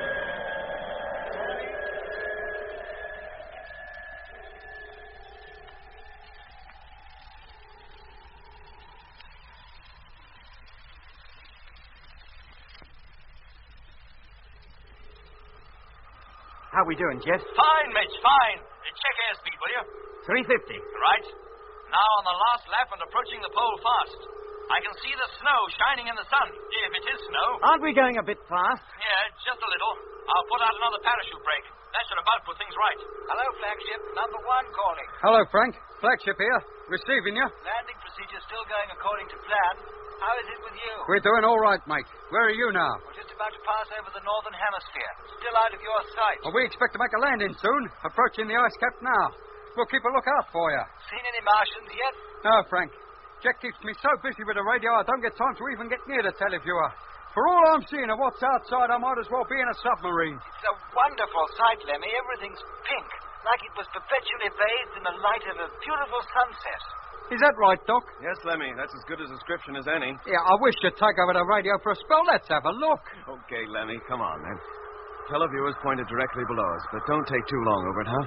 We'll be landing soon, and every man will have to be at his own post. Just one quick look, Doc, to satisfy my curiosity. Speed check, please, Mitch. 330. Check. Height? 70,000. Check. Oh, blimey. Oh, what is it, Lemmy? Are you taking a look at this lately? Oh, no, Lemmy. I'm too busy. You don't know what you're missing, mate. I've never seen such a sight. Hey, what's that? Hey, Mitch, come here, look. I tell you, Lemmy, I haven't time. Look, there's something down here, a light. What? It's like a reflection from a huge mirror. Oh, it's gone now. Yeah, show me. Where did you see it? Well, look, you see where those 2 dark green lines cross? Mm-hmm. Where the big purple patch is? Yeah? Well, there. Well, maybe water, reflecting the sunlight. Is that what it was? Well, that's all I can think of. But it was so sudden, bright. Well, what did you think it was, then? A Martian? Signaling landing instructions? But it's no need to be starky, mate. It might be important. I think it's more important that you get back to the radio and let Doc carry on with the observing as he's supposed to do. Yes, mate. Where are we now, Doc? Just about over the ice cap, Lemmy. Should be landing soon. Is it ice? Oh, don't see what else it can be. I knew I should have packed my skis. Hello back there. Yes, Jet. Landing is imminent. You better convert your couches to chair position and strap yourselves in. Right. Okay, Jet. You hear that, Mitch? Not only did I hear it, I'm doing it. Let me know when you're all set. I'm fixed. Me too. Okay. Height, 5,000 feet. Speed, 220. Think you can get her to stay upright, Jet? I think so, Mitch. She's behaved herself up to now. Then put her down gently, chum. I'd hate to pile up after coming all this way. Oh, do me a favor, Mitch. Can't you think of anything more cheerful to say than that? Hey, what's that noise? What noise? Well, it's like well, can't describe it. But it's plain enough. Can't you hear it, Doc? Yes, Lemmy, I can. Starting the run-in now. Putting her nose down. Ground looks flat and firm. Must be frozen solid. Well, let's hope so. If we sink into it, we'll tip up for certain. Mitch, do you hear anything? A peculiar noise. Lemmy just asked me that. Well, can't you, Mitch? I can, and so can Doc. It's getting more than I can stand. It's like it's right inside my... Oh, Lord! Yeah, what's it, Jet? What are you trying to do? We bounced. Sorry, I'll try again. What's the matter with him? What's the matter with the ship? He's all over the place. Jet, what's happening up front there? I don't know. The ship doesn't seem to respond. No, Mitch, don't get out of your seat. Stay where you are. But there's something wrong up front. Jet's in trouble. Unless I land her now, we'll never make it. Take her up again, Jet. Switch on the motor. I daren't. I haven't the time. Stand by for crash landing. Oh, Blimey. Jet, for Pete's sake, give her power. Take her up. I can't, I tell you. Hold on. Here it comes.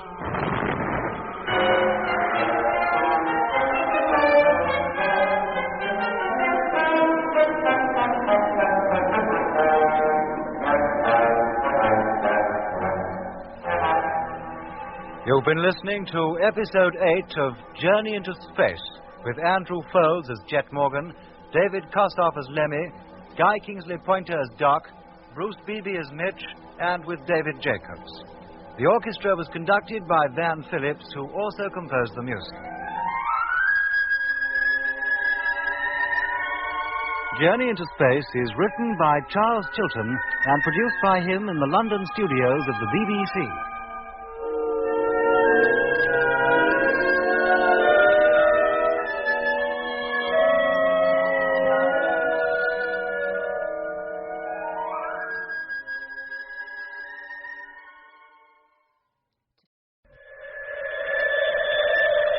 The BBC presents Jet Morgan in Journey into Space.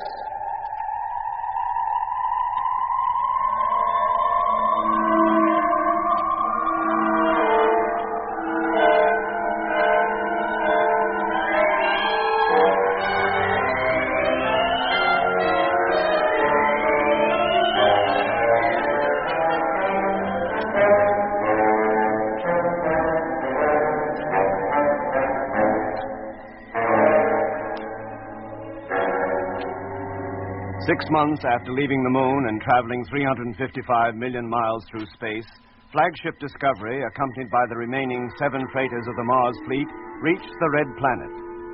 After a preliminary survey from 1,000 miles above its surface, Jet Morgan decided that the Discovery and one other ship should attempt a landing, the remainder of the fleet to continue encircling Mars in free orbit.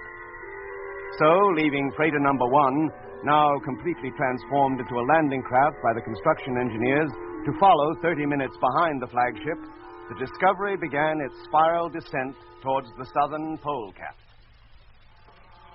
Hey, what's that noise? What noise? Why, it's like... Well, I can't describe it, Beg. It's plain enough. Can't you hear it, Doc? Yes, Lemmy, I can. Starting the run-in now. Putting her nose down. The ground looks flat and firm. Must be frozen solid. Let's hope so. If not, we'll sink into it and tip up for certain. Mitch, do you hear anything? A peculiar noise. Lemmy just asked me that. Well, can't you, Mitch? I can, and so can Doc. It's getting more than I can stand. It's like it's right inside my body. Blimey. Hey, watch it, Jet. What are you trying to do? We bounced. Sorry, I'll try again. What's the matter with him? And what's the matter with the ship? She's all over the place. Jet, what's happening up front there? I don't know. The ship doesn't seem to respond. No, Mitch, no. Don't get out of your seat. Stay where you are. But there's something wrong up front. Jet's in trouble. Unless I land her now, we'll never make it. Take her up again, Jet. Switch on the motor. I can't. I haven't the time. Stand by for crash landing. Oh, blimey. Jet, for Pete's sake, give her power. Take her up. I can't, I tell you. Hold on. Here it comes.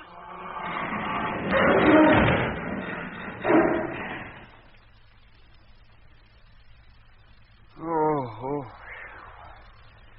Are you all right, Lemmy? Yes. I think so. You sounded as though you'd been hurt. No, Doc. That was a sigh of relief at finding I was still in one piece. Well, it wasn't all that much of a bump. Yeah, we seemed to hit the ground tail first, then skewed round. Now, how about you, Jet? You okay? Hey, Jet. Are you okay? He don't answer. Perhaps he's hurt. Undo your straps. We'll go up front and see. Yeah, there. That's mine. Oh, blimey. Hey, Lemmy, what are you doing down there on your knees? I don't know, Mitch. I think I've lost the use of my legs.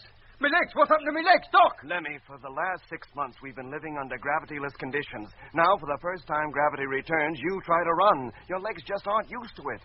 Oh. Is that all? For a minute, I thought I must have been injured in that crash. Look, get up, slowly. Then take your magnetized boots off, and when you start walking, take it easy. Yes, Doc. I'm all set. Then go on up to Jet. I'll follow as soon as I'm ready. I'm on my way. Hey, Jet. Jet. He's out cold, Doc. Be right with you. Hey, what happened to him, Mitch? Oh, look at that bump on his bonds. Must have struck his head on the instrument panel.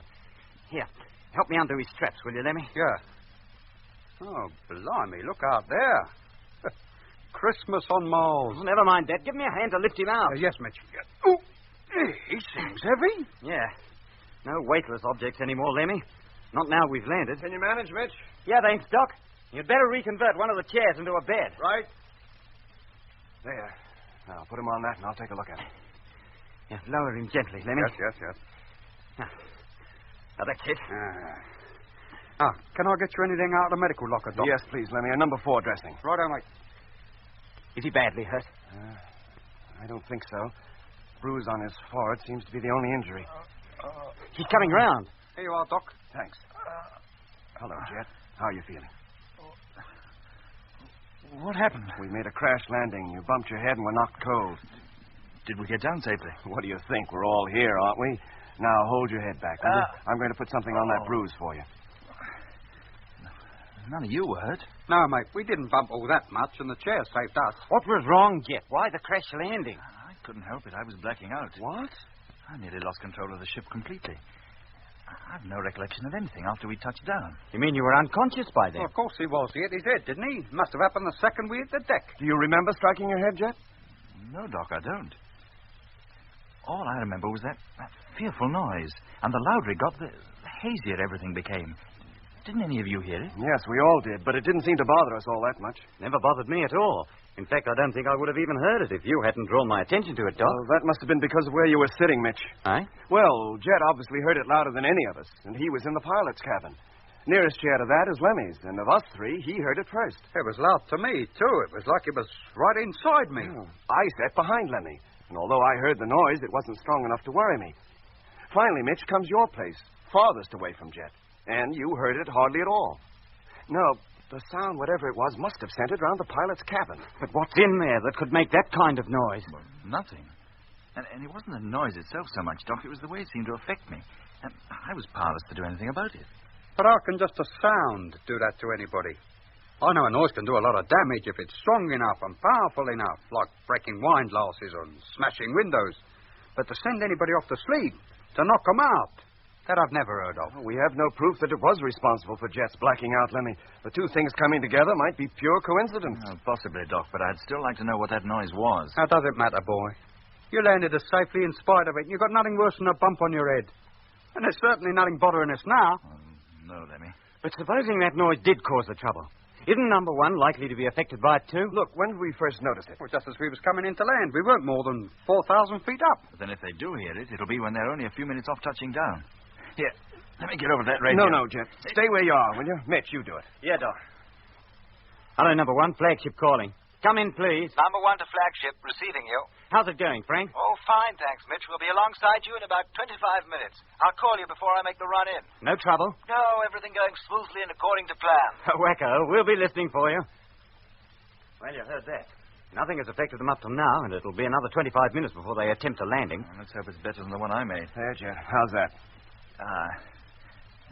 Feels fine, thank you, Doc. Good.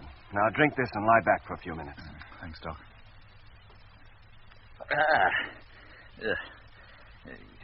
Is the ship damaged? Not as far as we know. We've hardly had time to find out. But Lemmy and I will carry out an inspection right away. No, wait, I'll Jet, stay where you are. They can manage it between them. I'd have liked them to have taken a look outside first. We've just landed on Mars, the first man ever to do so. They have a right to see what it's like. They'll get this inspection over mighty quick, Jet, and you can depend on it. By then, you'll feel better, and we can all take a look. Together.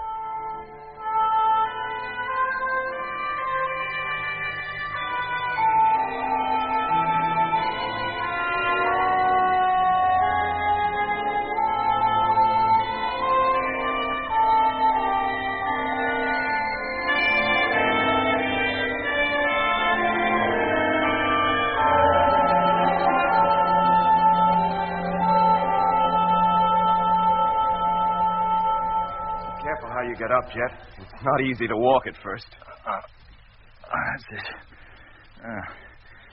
The pilot's cabin's too small for us all to look from there. I suggest you and Lemmy go into the navigation hatch, and Mitch and I look through the pilot's blister. Between us, we'll get a rear and forward. Right. Okay, Lemmy, come on. Let's get our first glimpse of Mars at close quarters. Yes, Doc. Navigation hatch. Contact.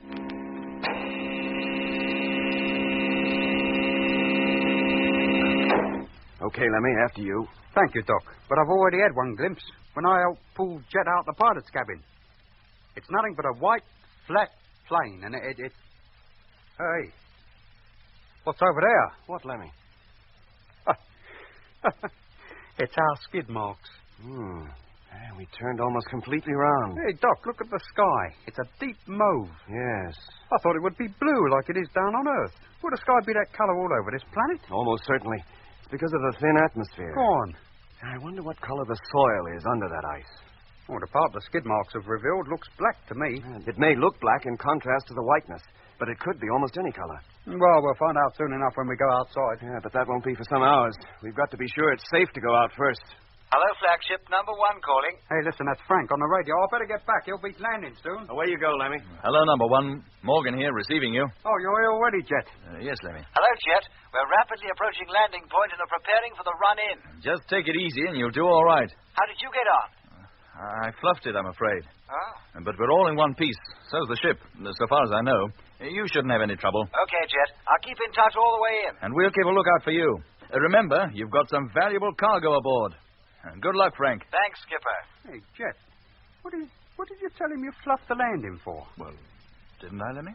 Well, it wasn't your fault, mate. If you felt all peculiar, it's a miracle you brought us down as well as you did. Thanks, boy. Keep radio watch, will you, Lemmy? I'll go back into the pilot's cabin and see if there's any sign of number one yet. Yeah. It's bad form for the captain of the fleet to admit he made a duff landing unless he tells them why. Hook me up the intercom, will you, please, Lemmy? Oh, yes, Jet. Hey, Jet, come on. I can see him. Coming, Mitch. There, look. Glistening in the sunlight. Yes. Hello, Frank. If you're busy, don't answer, but we can see you. I can see the Discovery too, Skipper. I'm putting the nose down now. Well, he doesn't seem to be affected by any peculiar noises. Not so far, Mitch. Are you going to warn him about that business? No, Mitch. I don't want to worry him unnecessarily at this stage. If he hears any odd sound, he's bound to tell us. Yeah, and a fat lot we can do about it if he does. Everything's going fine, Skipper. Just about to bring her in now. We can still see you, Frank. Make it good. He's not going to land very near us. That's certain. He won't be too far out. There he goes, touching down now. And a beautiful landing. Good for him. And look at the way that ice sprays up from the wheels. It's more like powdered snow. It must be composed of very fine, dry crystals, Mitch. Don't think it can be snow, not as we understand the word. Well, that's it, Jet. He's down and safe. Nice work, Frank. Thank you, Skipper. Tell your operator to keep radio watch. Meanwhile, as soon as your men have satisfied their curiosity about what's outside, you better start preparing to leave the ship. Yes, sir. Now, Mitch, let's get to work ourselves. Prepare to go outside, you mean? Of course. You don't think we came all this way to sit inside and twiddle our thumbs, do you? Oh, good on you, mate. You're sounding better already. I feel it. Come on, Mitch, let's get started. I can't wait to get my feet on Martian soil.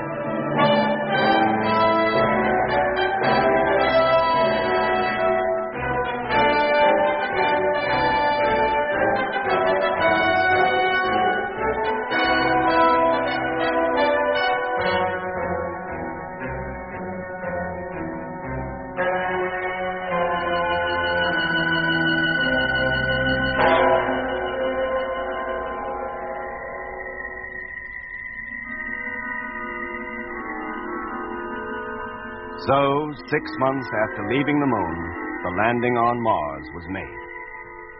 The moment Control knew we'd touched down safely, the news that men had set foot on Martian soil was broadcast over the whole Earth. Within half an hour of touching down, the Discovery was hooked up to dozens of radio transmitters on Earth, while Jet described how the landing had been made, and what Mars, or what little we could see of it, looked like. After hearing his description, the thought that most likely passed through the minds of the folks up there on the old world must have been, well, now that you've made it, was the trouble and the colossal expense really worth it? On the face of it, they might well have had good reason to ask. Years of preparation and our hazardous journey had brought us, at long last, to a glaring, white, ice-bound wilderness, stretching as far as the eye could see. The landscape was as flat as a pancake, a mirror-smooth sheet of white, broken only by the dark tracks left by the landing wheels of our craft.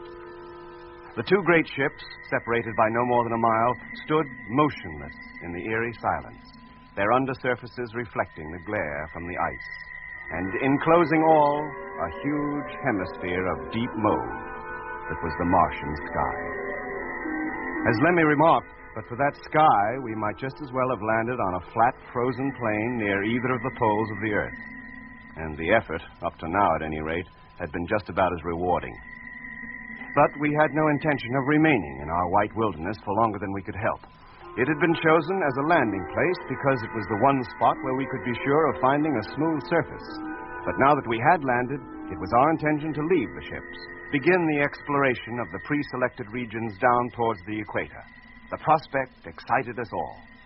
But first, we had to be sure that it was safe to step outside. Hello, number one. Discovery calling. Can you hear us? Hello, Discovery. Rogers here. Okay, Lemmy. Exhauster. Airlock. Contact. Hello, Frank. Jet and Mitch are about to go outside. They're in the airlock now. Keep a lookout for them, will you? Yes, Doc. How soon before we can begin to unload the cargo? The boys are all keyed up and ready to go. Air pressure maximum. Open the main door, Lemmy, and let down the ladder. Right, mate.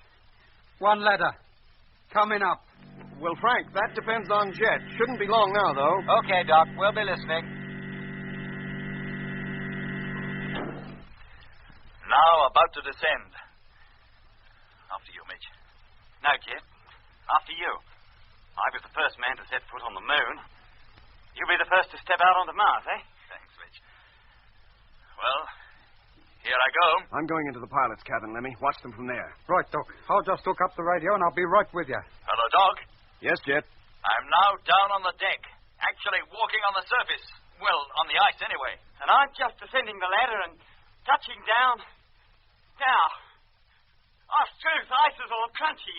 It's like walking on a carpet of cornflakes. I just scooped up a handful of it, Doc. It's like holding a pile of little diamonds. Yeah. And look at the way they drop through my fingers, like grains of silver sand. It is ice, then. Well, yes, so far as I can judge just by looking at it.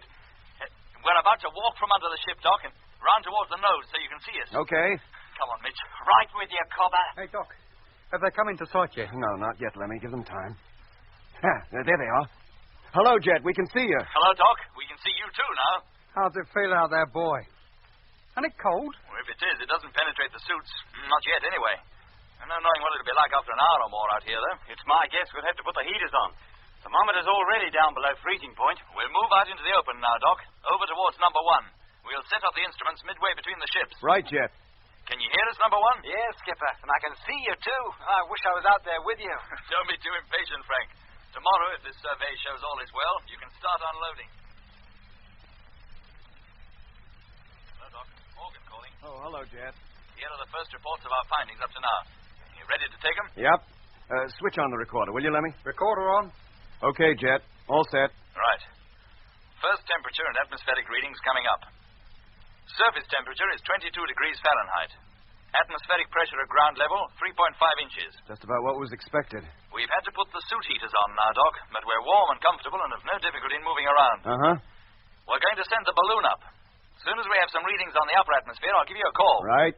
How long will that be, Doc? Oh, not for an hour at least, Lemmy. It'll take them some time to get that balloon launched and back on the ground again. Then how about some tea? Good idea. I'll ask Frank if he'll keep watch. Hello, Frank. Doc calling. Yes, Doc. Would you keep an eye on Jet and Mitch for a spell while Lemmy and I take a bite to eat? Of course, Doc. Thanks. Okay, Lemmy. Oh, we'd better get Jet and Mitch's ready, too. Right. By the time they've got the balloon soundings over, night will be approaching and they'll have to be coming in.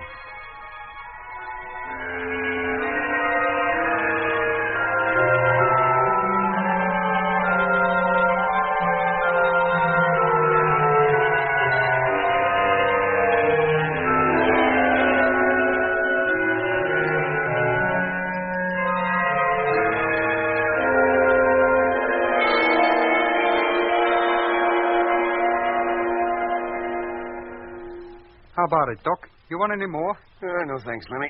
Let me give you a hand. We'll clear these things away. Oh, no, I can manage, thanks. Well, then I'll go on up to the pilot's cabin and... Hello, Jet. Mitch, can you hear me? That's Frank calling. Yeah, sounds like Jet and Mitch must be almost through. Yes, Frank? You better get back into your ship quickly. That sounds more like there's something wrong. What for, Frank? We're not finished yet. Good grief. Hello, Jet. Come on, Frank's right. You'd better come back. Cripes. Oh, we had to. It's getting foggy. Eh? Yeah, mate. Look, number 1 is hardly visible. But a few moments ago, it was quite clear. Well, it's not now, and it's getting thicker all the time, fast. Come on, let's get this balloon down and get moving. What is it, Doc? What sort of panic? Now, look for yourself, Lemmy. There's a dense white fog gathering. Seems to be rising straight up from the ground. I can hardly see Jet and Mitch. Blimey, if they're not careful, they'll never find their way back. Hey, Jet, come on in, mate. Just picking up the gear, Lemmy. We'll be coming in a minute. I'll give me a hand to wind this darn balloon in, Jet. She's still 1,000 feet up. What kind of a fog is that, Doc? Some form of ground mist, I suppose. How else could it have formed so quickly? Search me. Maybe that's the usual way with mists on Mars. Let's hope not. It could prove darn troublesome. Or maybe it's only in the cold region that... Blimey, Jet and Mitch have completely disappeared. Hello, Jet. Hello, Doc. Look, we can't see you at all now. We can't see you either. We're completely enveloped. In fact, I can hardly see Mitch, and he's not more than a few yards from me. Hello, Frank. Can you see them? No, Doc, not now. I can't even see the Discovery. We can't see you either.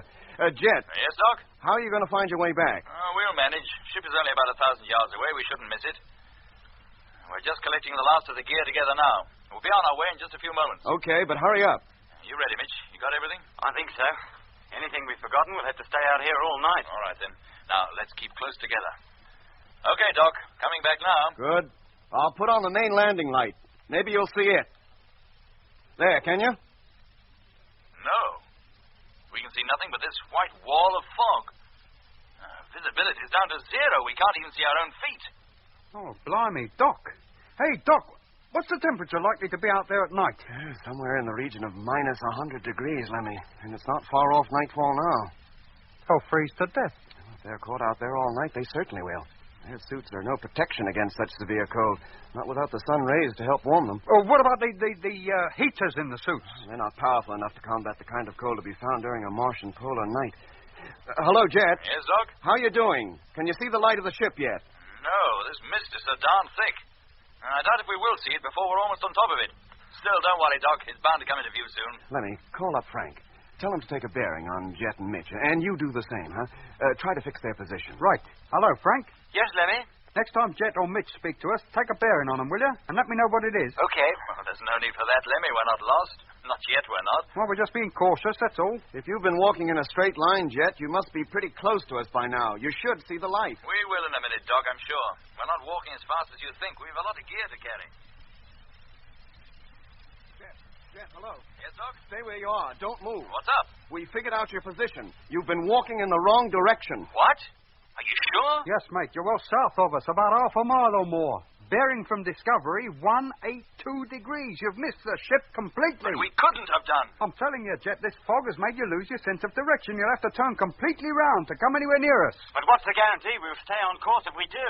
Well, Frank and I can keep taking bearings on you. We'll guide you in. No. I've a better plan than that. What, Jet? The balloon line. I'll take one end of it, Mitch, and try to head back to the ship. You pay out the line until it's 1,000 yards long. If I haven't found the ship by then, well, then I'll use you as a center and sweep out a circle 2,000 yards in diameter. The ship's bound to be somewhere within that area. Righto, Jet.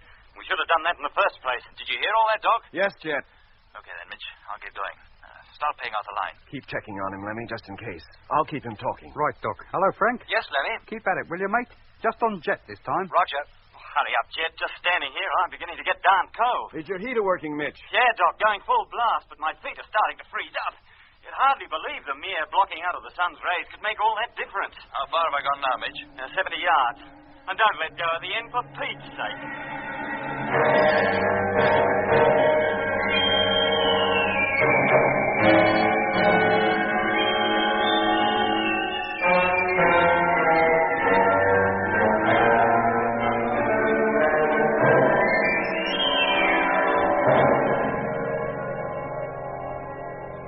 480 yards. What's the matter with Jet? He doesn't seem to have any sense of direction. This new fix puts him southwest of us now. 500. His sense of direction can't be that wrong, Lemmy, even in a fog. You're sure you figured it out, right? Are you casting aspersions on my prowess as an operator? 510. No, Lemmy, merely asking if you're sure you figured it out correctly. I checked it twice. I tell you, Doc, he's walking away from it. 520. Hello, Jet. Yes, Doc? Look, according to Lemmy's latest fix, you're still walking in the wrong direction. Am I, Doc?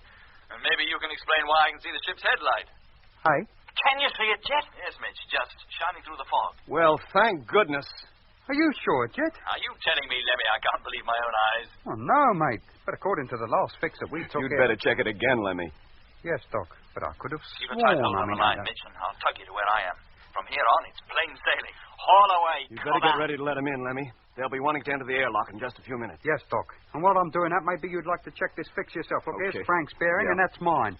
According to them, Jet can't be where he says he is. Then how can you account for his seeing the landing light? Oh, the fog must be lifting, and he's seeing it from a distance. Take a look out of the pilot's cabin, Lemmy. The fog's as thick as pea soup.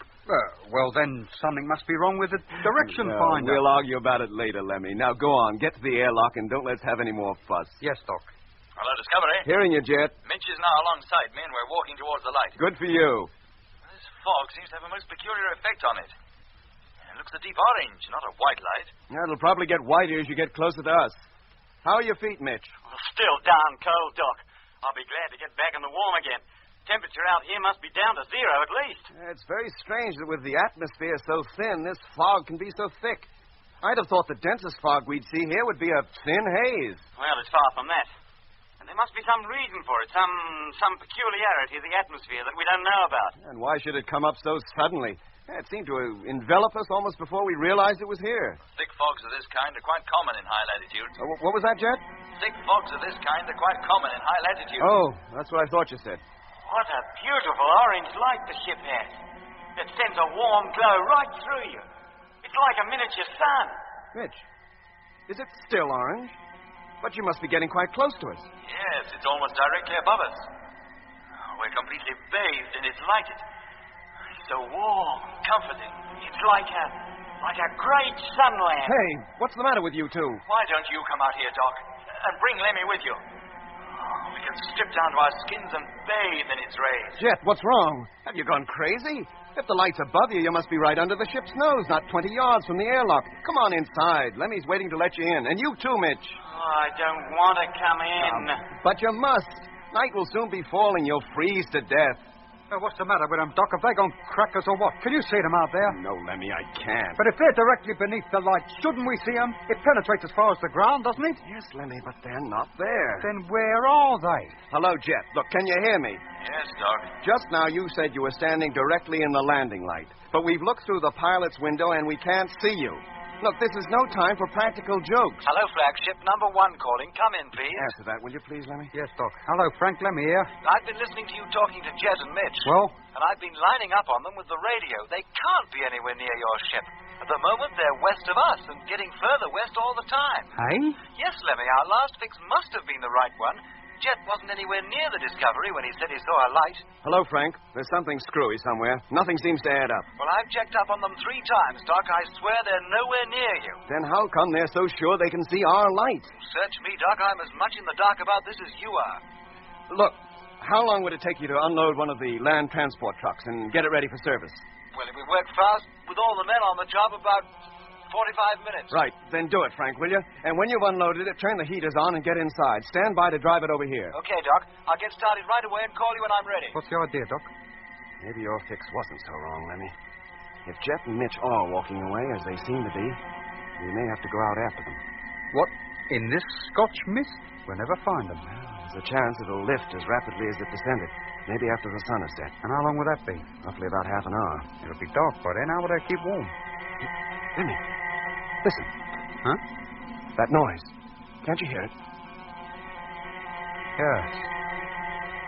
That's the same noise we heard just as we was coming into land. The noise Jet said caused him to... Jet, can you hear me? Jet! Leave me alone, Doc. Can't you see I'm tired? Tired? What do you mean? I want to sleep, but it's warm. Jet, listen. It's not the tiredness that makes you sleepy. It's the cold. I must lie down. I must lie down. No, Jet, don't. For heaven's sakes, don't lie down. Oh, sleep. It is a gentle thing. Beloved from pole to pole. Hey, if you ask me, you're up the pole. Jet, do you hear me? Don't go to sleep. And Mitch, what about Mitch? Is he asleep and all? Sleep. That knits up the raveled sleeve of care. A nice time to start knitting. What's he talking about? Jet, listen to me. You're nowhere near the ship. There is no orange light. You must find your way back. Do you hear? Jet, do you hear me? He's not answering. He must be asleep already. They both must be. If they are, Lemmy, out there in that bitter cold, it'll be the end of both of them.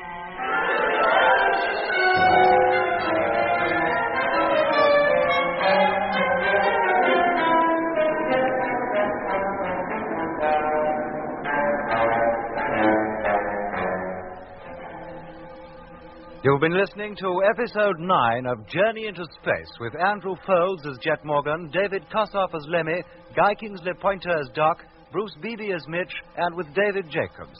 The orchestra was conducted by Van Phillips, who also composed the music.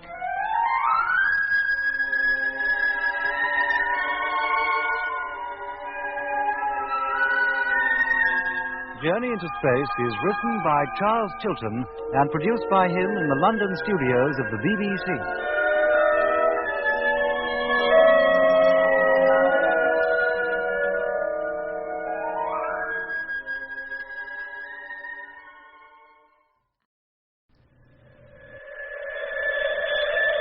The BBC presents Jet Morgan in Journey into Space.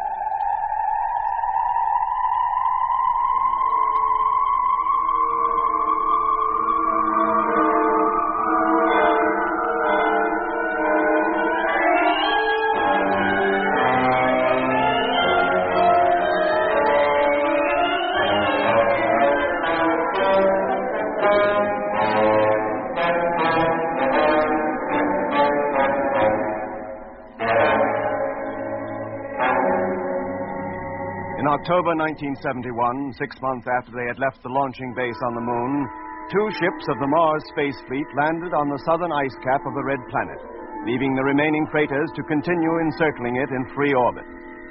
That same afternoon, Jet, our captain, and Mitch, chief engineer, stepped onto the surface of Mars for the first time. Then, without warning, when the 2 men were more than 1,000 yards from the Discovery, a thick fog enveloped them. The ship's landing light was switched on in the hope that it would serve as a beacon. And in spite of Lemmy's protests as to their position as checked by radio fixers, Jet and Mitch declared they could see the light. But a few seconds later, it was clear that whatever light they were following, it was not that of the flagship. Lemmy, listen. Huh? That noise. Can't you hear it? Yes. That's the same noise we heard just as we was coming into land. The noise Jet said caused him to... Jet, can you hear me? Jet! Leave me alone, Doc. Can't you see I'm tired? Tired? What do you mean? I want to sleep where it's warm. Jet, it's not tiredness that makes you feel sleepy. It's the cold. I must lie down. I must lie down. No, Jet, don't. For heaven's sakes, don't lie down. Oh, sleep. It is a gentle thing, beloved from pole to pole. Aye? If you ask me, you're up the pole. Jet, do you hear me? Don't go to sleep. And Mitch, what about Mitch? Is he asleep and all?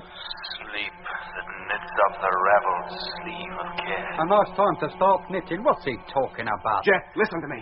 You're nowhere near the ship. There is no orange light. You must find your way back. Do you hear? Jet, do you hear me? He's not answering. He must be asleep already. They both must be. If they are, Lemmy, out there in that bitter cold, it'll be the end of both of them. Then we'd better go out and look for him. That's what I intend doing. Frank should have one of the transport trucks over here within 45 minutes. Keep calling Jet on the radio, will you? Yeah. Meanwhile, I'll get my suit on and be all ready for Frank when he comes. Hello, flagship. Number 1 calling. Hello, Frank. Lemmy here. Truck's all ready. Will you send me a direction signal, Lemmy? Fog's still as thick as pea soup over here. Yes, mate. DF transmitter on. You better check your own set before you start moving. We don't want to lose you and all. Any reply from Jet yet? No, Frank. All right, Lemmy. I'll call you just as soon as I'm in the truck. Right. Did you hear all that, Doc? Yes, Lemmy. Let's hope Jet and Mitch are still where they were when we last heard from them. If they've wandered further away, our chances of finding them are pretty slim. Okay, Doc, I'll let you out now. Thanks, Lemmy. Main door. Contact.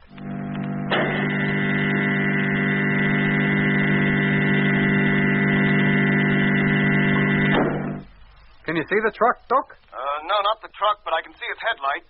Now, wait a minute. You're sure it is its light? Jet and Mitch thought they were seeing our light, but they weren't. Frank, switch it off, will you? It's off. Now switch on again. There you are. That's it, all right. Okay, Lemmy, let down the ladder. Ladder. Contact.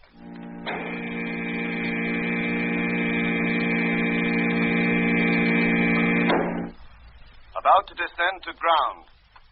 Touching down now. Now making my way over to the truck. The airlock's open, Doc. You can step straight in. Thanks, Frank, but I'll ride outside. Start her up and let's get going. Right. Here we go. Good luck, boys. Thanks, Lemmy. We'll need it. Hello, Lemmy. Yes, Doc. How are we doing? Well, the latest fix puts you half a mile northwest of number 1, bearing 226 degrees. Then we must be pretty close to where they were when we last heard from them. And slow down, Frank. We don't want to risk running over them. What's visibility like out there? About 10 yards, Lemmy. The fog seems to be a lot thinner over here. Well, it's still as thick as it ever was over here. And it seems to be getting dark. And hey, Doc, hadn't you better get inside that truck? I'm not cold yet, Lemmy. Well, you watch it, boy. We don't want you to freeze. If it gets too cold, I'll slip into the airlock and warm up. I say, Doc, the fog's definitely thinning. Headlights shining way ahead now. So I can see. Hey, Frank, hold it. Stop. Stop the truck. Project the light down a little. Right. That's it. See, there, directly in front of us. Yes, it's them. All in a heap on the ground. I'll go on ahead, Frank. You come as quickly as you can make it. Hey, Lemmy, are you listening? We found them. Yes, Doc. I heard you. Nearly up to them now. Hey, Jet, Mitch, can you hear me? This is Matthews. Jet. Well, Doc. Oh, they don't reply, Lemmy. They just lie here, motionless. Frank, come on out. Be right with you, Doc. Just leaving the airlock. Doc, do you think they're frozen? Oh, I don't think the temperature has dropped far enough for that yet. Right, Doc. Here I am. Good. Help me get them into the truck, Frank. There's room in the cargo section. They'll be comfortable enough there until we can get them back to the ship. Yes. So we'll take Mitch first. And go easy, Frank. We mustn't damage his suit.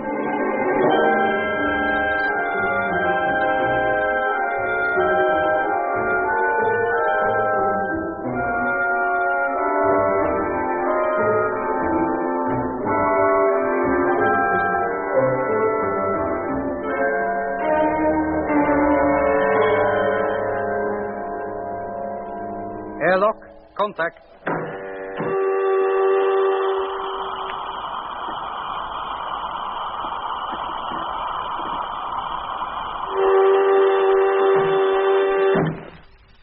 Thanks, Lemmy.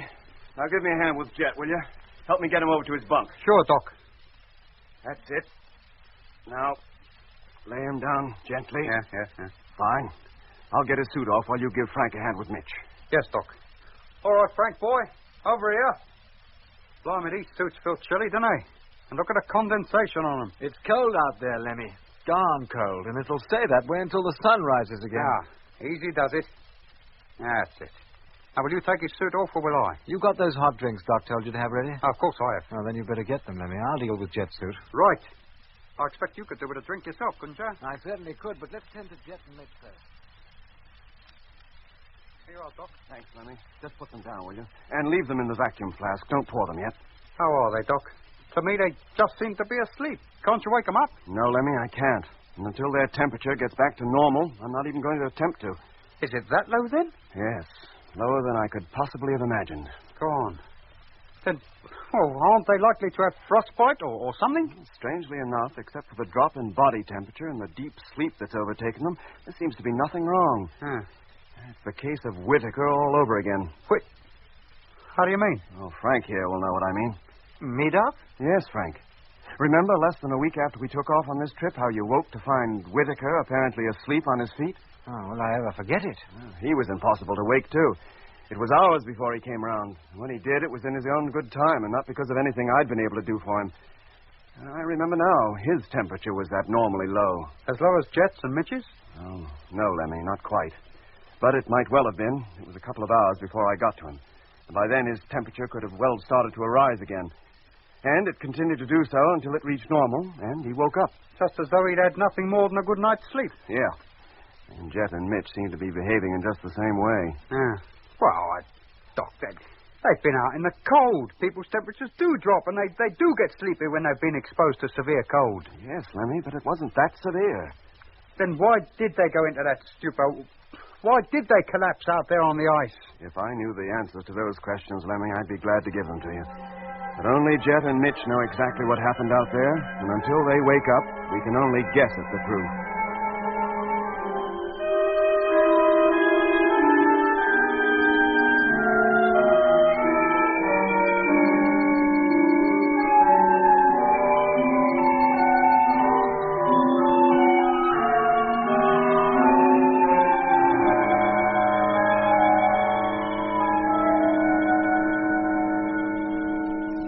Hey, look, Frank. The fog's gone. It's as clear as crystal outside now. I wonder what caused it to come up so quick. And it didn't stay long, did it? There must be something to do with the sudden drop in temperature that comes with the approach of nightfall. You think so? Seems more like a low cloud to me. Drifting by at ground level. Maybe, Lemmy. Hey, look at that star, almost on the horizon. That's the Earth, isn't it? Yes, Lemmy. The Earth. The evening star of Mars. I wonder if anybody up there is looking at us right now. I expect so. But this part of the planet will soon be in total darkness and no longer visible to the people up there. It'll be the other side they'll be concentrating on. Yeah, it don't seem possible that little disk of light could be covered with cities. And in every city, thousands of houses. And in all them houses, millions of people. It makes you feel all peculiar inside, doesn't it? Yes. Shall we go over to the navigational telescope and take a closer look at home before she dips below the horizon? Hey, Frank, Lemmy. Not now, mate. Doc's calling. Come in. Hey, Doc, the fog's completely cleared out there now. Never mind that, Lemmy. I think Jet's about to wake up. His temperature's almost back to normal, and he was stirring a few moments ago. How about Mitch? Still sound asleep. Hello, Jet. Oh. Hello, Doc. Where am I? In the Discovery, lying on your own bunk. Well, how did I get here? Frank and I went out and brought you in. Mitch, too. What was I doing meanwhile? Sleeping, apparently. Sleeping? The last thing I remember, Mitch and I were outside, lost in a thick fog. That's right. And then we saw the ship's light and began to walk towards it, and then... And then what, Jet? Well, I'm not sure. I felt so terribly tired. You both felt so tired, you and Mitch lay down on the ice and fell asleep. And you slept soundly until now. But what was the light you saw, Jet? The light? Yes. At first you thought it was the light of this ship. That it was orange, not white. And far from guiding you here, it led you away from us. In completely the wrong direction. Yes, I remember now. When it shone on us, we felt warm. And it was that made us so sleepy. Didn't you hear Lemmy and I calling you over the radio? In a vague kind of way, yes, I did. And why didn't you answer us instead of giving us a list of quotations about sleep? Did I? What were they? One was about sleep being beloved from pole to pole. And the other was about knitting. Sleep that knits up the raveled sleeve of care. That's it. Strange I should remember that after all these years. Oh? I'd completely forgotten it until now. Methought I heard a voice cry, "Sleep no more, Macbeth doth murder sleep, the innocent sleep, sleep that knits up the ravelled sleeve of care." Funny I can remember that. I don't remember saying it when I was outside, though. Oh, gosh, I feel cold. Here you are, mate. You drink this. Oh, thanks, Lemmy. Jet, what was the light you saw? The orange one? I don't know. We were so sure it was the light of the ship. Even when you got right up to it? Yes, Doc. It was about the same height from the ground. Did it throw a beam? A beam? Yeah. No, come to think of it, it didn't. Not a beam like the headlight of the ship. And that didn't strike you as strange? By that time, Doc, I felt so sleepy I just didn't care about anything, so long as I could sleep. And how about when you did? Did you have any peculiar dreams? Like the one you had when Whitaker died? No, not like that. It was a pleasant dream. But you did dream. What about? I was walking across a hot, sandy desert. Yeah? An orange-colored sun was in the sky, and its rays permeated me with a soft warmth. Uh-huh. Then, suddenly, I topped a rise. I found myself gazing down at a shallow valley. It was so long, it stretched from horizon to horizon. It was filled with what appeared to be a forest of plants, like sticks of rhubarb, with blue-green leaves and reddish-purple stalks. But they were about 6 feet high. They grew so thick there couldn't have been more than a few inches between them.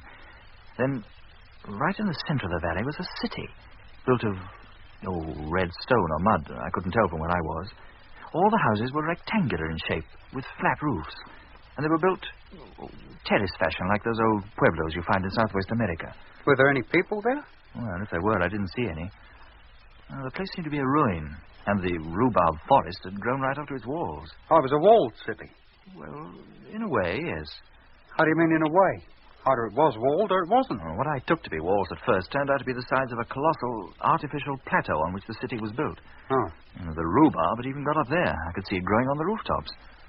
Seems to me you dreamt about Babylon and the Hanging Garden. Then I heard the voices. The voices? Go on, Jeff. Pathetic, wailing voices. Oh, they were dreadful to hear. It was as though they were crying out for help, for me to help them. Well, what help did they want? Well, they wanted me to take them somewhere. Home, they said. But you didn't see anybody? No, Doc. Only the city. And the blue and red forest waving in the gentle breeze. Oh, bloody. Of course you heard voices. It was me and Frank. What? Well, just before you woke up, we was watching the Earth sink below the horizon. And Frank said he'd like to take a look at Earth and home through the telescope before it dipped out of sight completely. You must have heard us, and our voices got all mixed up with your dream. Yes, Lemmy, that sounds plausible enough. The dream was vivid enough. It seemed so real. But for those tragic voices coming from the city, it was so pleasant, so very pleasant. I was almost sorry to wake up, Doc, I can tell you. Well, that makes a change. Most of the dreams we've all been having up to now have been so horrible you couldn't wake up fast enough. How's Mitch, Doc? Did he dream too? I don't know, Jet. He's not awake yet.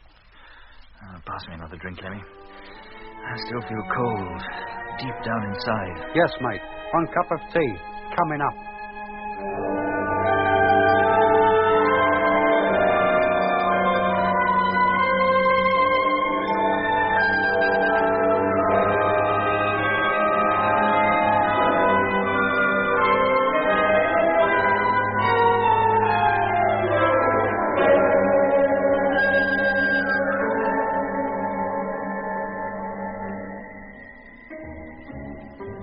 Awoke from a dreamless sleep half an hour later, and, as with Jet, seemed none the worse from his experience, except to complain of how cold his legs and feet were. But an hour after waking, he ceased to complain and was more his normal self. Frank, rather than risk venturing into the bitter cold of the Martian polar night, even to go the short distance between the airlock and the transport truck parked outside, spent the night with us. Next morning, when the early rising sun had rapidly warmed the thin atmosphere, Frank returned to his own ship to supervise the unloading of the equipment needed to carry the first party on its expedition down towards the Martian equator. An hour before sunset, all work ceased, and every man returned to his own ship to spend his second night on the Red Planet.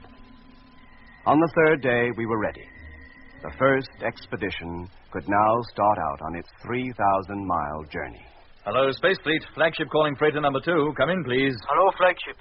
Space Fleet freighter number 2 here. Receiving you loud and clear. Hello, number 2. How are things with you up there? Fine, thanks, Skipper. Oh, listen, number 2. Yes, sir? Tomorrow morning, the first party will be on its way. It's time to bring the third ship down. Well, she's all ready. Just waiting for the word. You can descend as soon as your position in free orbit is favorable for making the landing. The boys can hardly wait. And by the time you get down, Doc, Lemmy, and I will be on our way in the land transport machines. Frank will be in charge while we're gone. Yes, sir. As soon as you've unloaded your cargo, you'll return to free orbit for another load and bring that down, too. Then Frank will start out after us with the second caravan, and you'll remain on the deck. Your ship will then become the main relay station between the land expedition and the rest of the fleet. I quite understand, Skipper. Pity we won't be down there in time to give you a send-off. Thanks, number 2. And good luck with the landing. And good luck to you, too, sir. Thank you. Well, Mitch, I think it's about time we started. Well, we're all ready, Jeff. Doc and Lemmy are out there aboard the trucks. Grimshaw. Sir. We're off. And we leave you in charge of the Discovery. When number 2 gets down, one of his men will take over. And you can get back to number 1 and get ready to follow in our tracks with Frank's expedition in 4 or 5 days. Yes, sir. And good luck. Take care of yourselves. We will. We'll keep in touch. Now, let us out, will you? Airlock. Contact.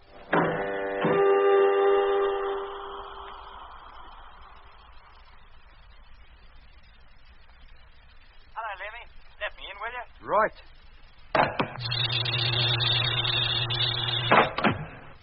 Here you are, Cobber. I thought Jet would be riding in this truck. No, Lemmy. I'm afraid you'll have to put up with me for the first couple of 100 miles anyway, and then we'll change round. Now, shove over, mate, and let me get into the driving seat. Yeah, sure. I'll call up Jet, will you? See if he's ready to move off. Hello, Jet. You settled in yet? Hello, Lemmy. Ready to go whenever you are. You lead the way. Okay, Mitch. Start her up. Now, let's take it slowly. It's a long time since I handled one of these things. Let's see. Now, that's it. Now, power. Well, all okay in the motor department. Indicators all working. Brake off. Away we go. And Jet's on his way, too. Look, he's falling in behind us. Wacko. Well, Lemmy, this is it. Man's first exploration of Mars is about to begin. And take your last look at the Discovery. You won't be seeing her for some months. How many miles are we going to cover on this trip? Oh, roughly about 7,000. Well, let's hope the truck's staying up to it. What do we do if we get a breakdown? We can't ring up a garage and ask them to tow us in, can we? Oh, Frank and his mechanics will only be a couple of days behind us. We just sit tight until he rolls up. And how far do we go before we leave this ice behind and get down to where the climate is warmer? Oh, about 400 miles. Maybe a little less. Oh, the weight we're travelling, that would take us about 3.5 days, including the stops at night. Well, that's about it, Lemmy. I don't think you can expect any change in the scenery for at least that time. And what will it change to? Well, that's what we'd like to know. That's what we're going to find out.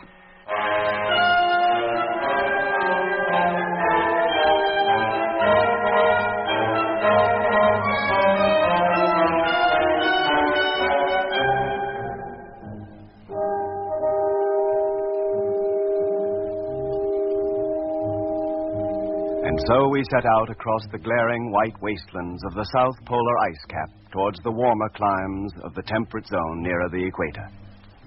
The gray transport trucks, looking almost black against the gleaming white of the ice, resembled 2 lines of beetles, slowly wending their way across a barrel of flour.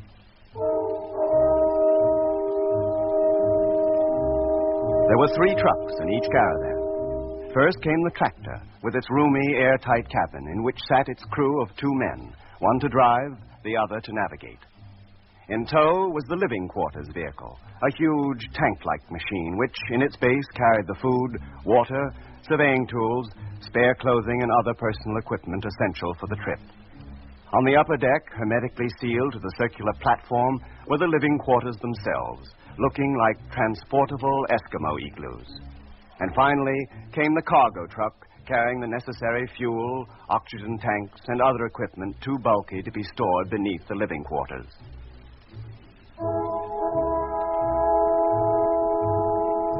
Soon the 2 great spaceships had been left far behind, until finally they disappeared from view over the horizon, and all contact with them, except by radio, was gone.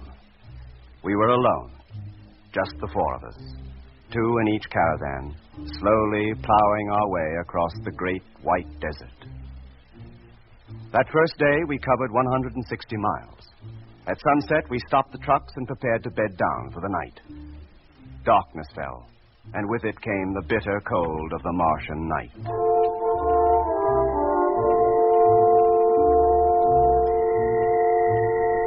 It was so cold outside that the heaters had to be turned on to full pressure to keep us from freezing, even within our double-skinned living quarters.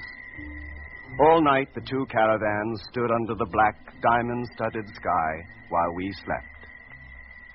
Next morning, half an hour after sunrise, we were on our way again, and by noon had covered another 70 miles. Hello, Mitch. Jet calling. Jet, hearing you. We're going to halt. Stop your truck. We'll come up alongside you. Right. What's up, Mitch? Something wrong? Not that I'm aware of, Lemmy. We'll stop here for food. Food? Oh, come to think of it, I can't do with a bite. As soon as you've had your meal, Mitch, join me outside, will you? And bring the number 1 kit with you. How about me, Jet? Can I come out too? Not this time, Lemmy. Maybe next stop. Just my luck. I'd like to go out and stretch my legs a bit. Oh, never mind, Lemmy. By way of compensation, I'll get the meal ready and you can take it easy. Oh, it's very nice of you, mate. Hello, Landfleet. Polar Base calling. Come in, please. Take it easy, did you say, Mitch? Hello, Frank. Barnett here. What can I do for you? Number 2's on its way. Present line of flight indicates she'll pass right over you. You should see her. Oh? How high is she? 2,000 feet. Oh, then we could hardly miss her, could we? Thanks for the news, Frank. We'll keep a lookout. Hello, Jet. Lemmy here. I just had a call from base. Yes, Lemmy, I heard it. You want to talk to number 2? I can hook you up. No, Lemmy, not now. I'll talk to him after he's landed. Right. Yeah, wait a minute. That's number 2 approaching already. Yeah, Lemmy. Oh, she's traveling pretty fast, isn't she? That's just what I was thinking.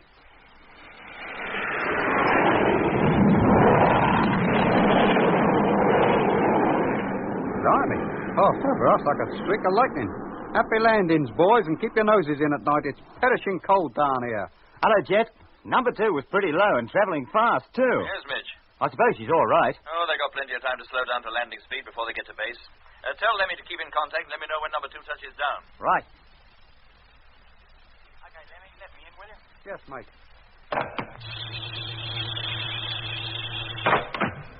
Thanks, Cobber. Well, what'd you find out there? Oh, we weren't looking for much, Lemmy. Just dug up a couple of samples of the soil, that's all. Oh. Well, when do we move off? Whenever you're ready. You drive, will you? I have to mark up the map, show the precise spot where the samples came from. Right. Motor on. Hold on to your helmet. Here we go. Any word from base about number 2? Yes, mate. She made a safe landing and the boys are already unloading her. Hello, base. Land fleet calling. Come in, please. Hello, Lemmy. Hearing you. Routine check. Coming up. I've now been travelling 2.5 days and have covered 327 miles. Have now stopped for midday meal. Will continue journey northwards within 1 hour. Check. How about you? You got anything to report? Number 2 is on his way down with the second load of supplies. Should be landing within 2 hours, and the ship should pass right over you again. When do you start out after us, Frank? Shouldn't be long now. Pretty well everything we need is already loaded in our trucks, and the tractor's all hooked up. As soon as number 2 gets down again, we'll transfer the final load, and with luck, we'll start out at dawn tomorrow. Good show, mate. We'll keep a lookout for number 2. And let you know as soon as we sight her. Thanks, Lemmy. Hear from you later, then. Yes, mate. Put Mitch on, will you, please? Hello, Jet. Mitch, have you looked towards the north recently? No, why? A few minutes ago, Doc noticed what we think to be a cloud bank on the horizon. Would you take a look out of the cabin window, see if you can see it? Yeah, sure. Hold on, will you? Where did he say it was? To the north. Oh, it looks pretty clear to me. The ice stretches clear to the horizon, as flat as a pancake, and... Hey, wait a minute. I think I do see it. There's a lighter tinge of mauve, like a thin, wavy line. Can you see it? Yeah. Hello, Jet. Yes, we can see it. Is it a cloud bank? How should I know? That's why we wanted your opinion. Or maybe it's another of them fogs coming up. That's what we thought, and it's lying directly in our path. You mean we'll have to pass through it? Well, not necessarily. It may disperse as rapidly as the other did, and be gone long before we reach it. Have you finished your meal? Yes, Jet. Just before I called up Frank. Then switch on your motor and let's get going. I want to get as close to that, whatever it is, as we can before nightfall. Should reach it by then, Jet. It can't be more than 40 miles away. If we do, all the better. Then at least we'll know exactly what we may have to face tomorrow. Now, let's get going, Mitch. Cruising speed will be 50 miles an hour. Hello, Landry. Polar base calling. Come in, please. Hello, Frank. What's the panic? Hook me up to Jet, Lemmy. There's trouble. Hang on a minute, boy. Hello, Jet. Frank's calling. There's something wrong up at base. Hello, Frank. Jet here. What's up? It's number 2, Skipper. She's in difficulties. We were thinking it was about time she passed over us. What's wrong? I wish I knew. I was in radio contact with her on the ship-to-ship system until 5 minutes ago, but now I can't get any reply to my calls. What was her position when you last heard from her? 50 miles directly north of you. Well, keep calling her, Frank. Meanwhile, I'll get Lemmy to tune into the ship-to-ship frequency. See if we can pick her up. Okay, Skipper. Switching over now. Did you hear all that, Lemmy? Yes, Jet. Just looking you up. Hello, number 2. Polar base calling. I've lost contact with you. Come in, please. And there's Frank calling now. Can you hear him? Yes, Lemmy. Thank you. Hello, base. Number 2 calling. Trying to contact you. And there's number 2. He is answering. But he's very faint, Lemmy. Too faint for Frank to pick up. Hello, number 2. Base calling. I've not heard from you for 7 minutes. Come in, please. He's not hearing him either. Lemmy. Yes, Jet? Hook me up to the transmitter. Let's see if he can hear us. Right. Transmitter on. Hello, number 2. Land fleet calling. We are receiving your strength 2. Can you hear us? Hello, Landry. The ship, I can't control it. I'll have to make a forced landing. What's the matter with the ship? What's wrong? I don't know. I was circling to investigate a mysterious orange light. An orange light? And there's a noise. A noise? Like we heard when we made the first landing. I'll have to put it down. I'll never make base. It's the only way I can hope to save the ship. I'm so sleepy. Sleepy? Oh, blimey. Hello, number 2. You must not go to sleep. You must stay awake. Do you hear? We're almost on the deck now. About to land. She's difficult to control. Oh, my God. Hello, number 2. Hello. He must have crashed. How far north of us did Frank say she was? 50 miles. If we increase speed to 20 miles an hour, we could cover that distance before sunset. That doesn't mean we'll find her. Not before dark, anyway. But there's a chance. Yeah, and there's a chance of burning up the motors, too, with the load we're dragging behind us. That's a risk we'll have to take. If that ship is wrecked, her crew will be in dire need of help. Okay, Jeff. All right, Lemmy. Turn on the juice. It's a race against time.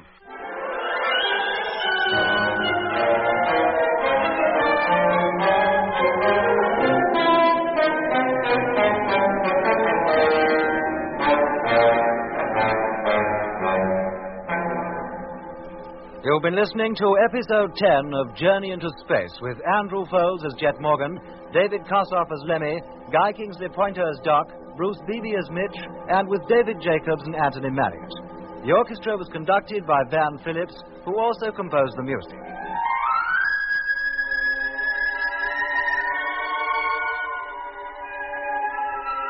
Journey into Space is written by Charles Chilton and produced by him in the London studios of the BBC.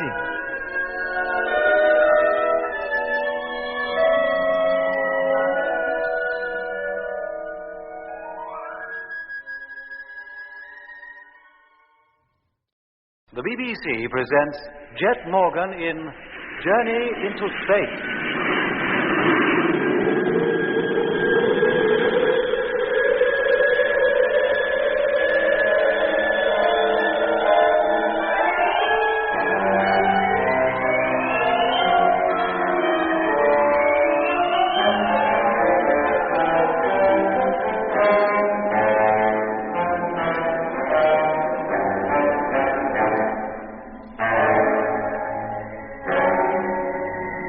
The exploration of Mars had begun.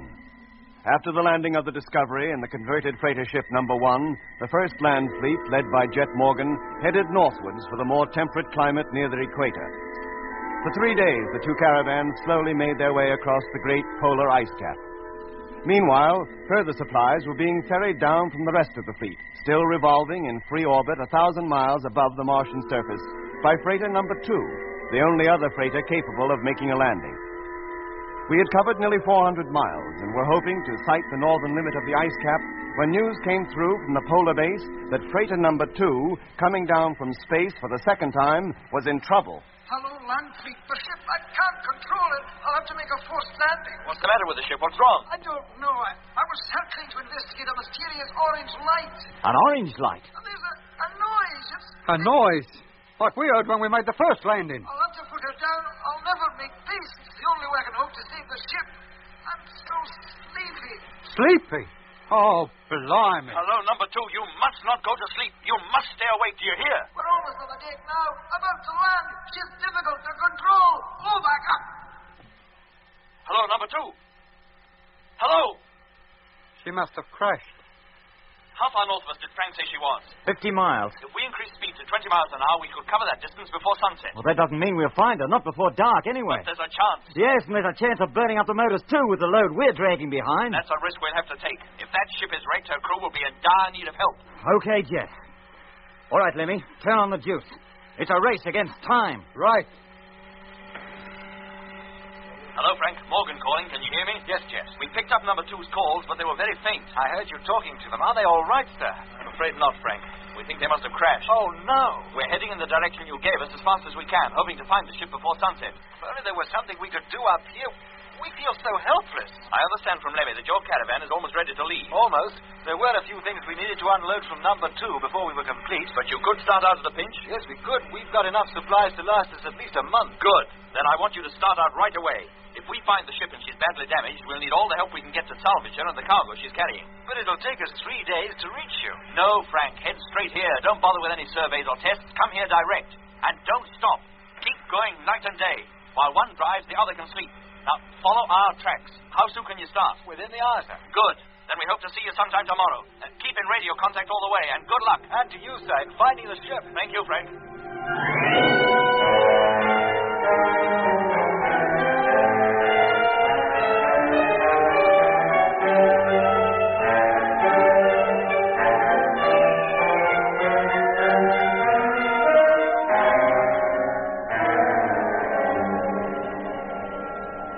Hello, Jet.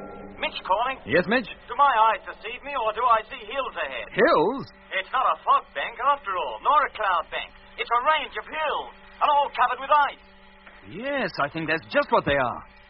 What's your opinion, Doc? Could be, Jet, but I thought the ice cap would be flat all the way. We were told to expect some high ground, but not at this latitude. Not until we reach the southernmost limits of the Mare Australis, at least. Well, maybe those are the southernmost limits. Perhaps there's no ice on the other side of them. Well, maybe, Doc. But a more important point at the moment is whether that range is climbable. Mitch. Yeah, Jet. What do you estimate the height of those hills to be? At a rough guess, I'd say around 2,000 feet. And they must be 100 miles wide at least. 100 miles? Hey, what do we do, Jet? Climb over them or go around them? Oh, it may take hours to find a way round. We'll go over them if we can. And what if we can't? What if the load's too heavy? We'll cross that bridge, Mitch, when we come to it. Meanwhile, we press on and hope for the best.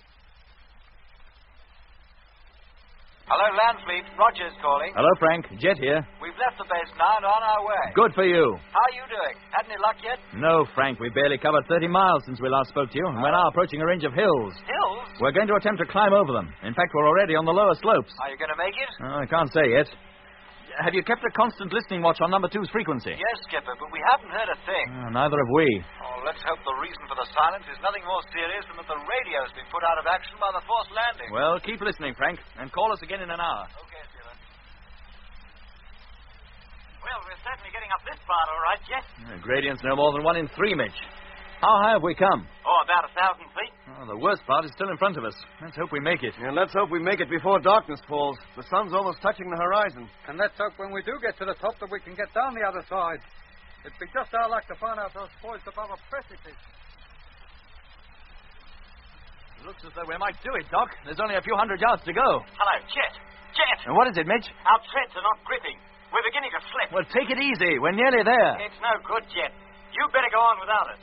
We'll catch you up if we can. All right. When we get to the top, Hey, it's happening to us now, Jet. The treads are losing their grip. Nurse the motor, Doc. Treat her gently. No, it's no use, Jet. The slope's too steep for her to take it. We're carrying too much weight. Oh, well, wait a minute. She's okay now. Yeah, we're climbing again. Yeah, but Mitch isn't. He's stopped. Hello, Mitch. It's no go, Jet. If I keep racing the motor, she's liable to burn herself out. You go on, and we'll go back a little and try again. Okay, Mitch. Here we go again, Jet. She's losing it. Stop the motor, Doc. Switch off. Mitch, uncouple your tractor. Leave the other 2 trucks behind. What? Abandon them, you mean? Just temporarily. Without their weight to hold us back, we should make the summit easily. Then we'll be able to get a look at what's on the other side before it gets dark. We might even see number 2. Okay. I'll see you upstairs then. Uncouple our trailers, Doc. We'll come back and pick them up later. Okay. I'll disconnect the linking section between us and living quarters and seal it off. To reconnect it will mean going outside, Jet. By the time we get back, it'll be too dark and too cold even to put our noses out there. We'll have to spend the night sitting up in the driving seats. It won't hurt us.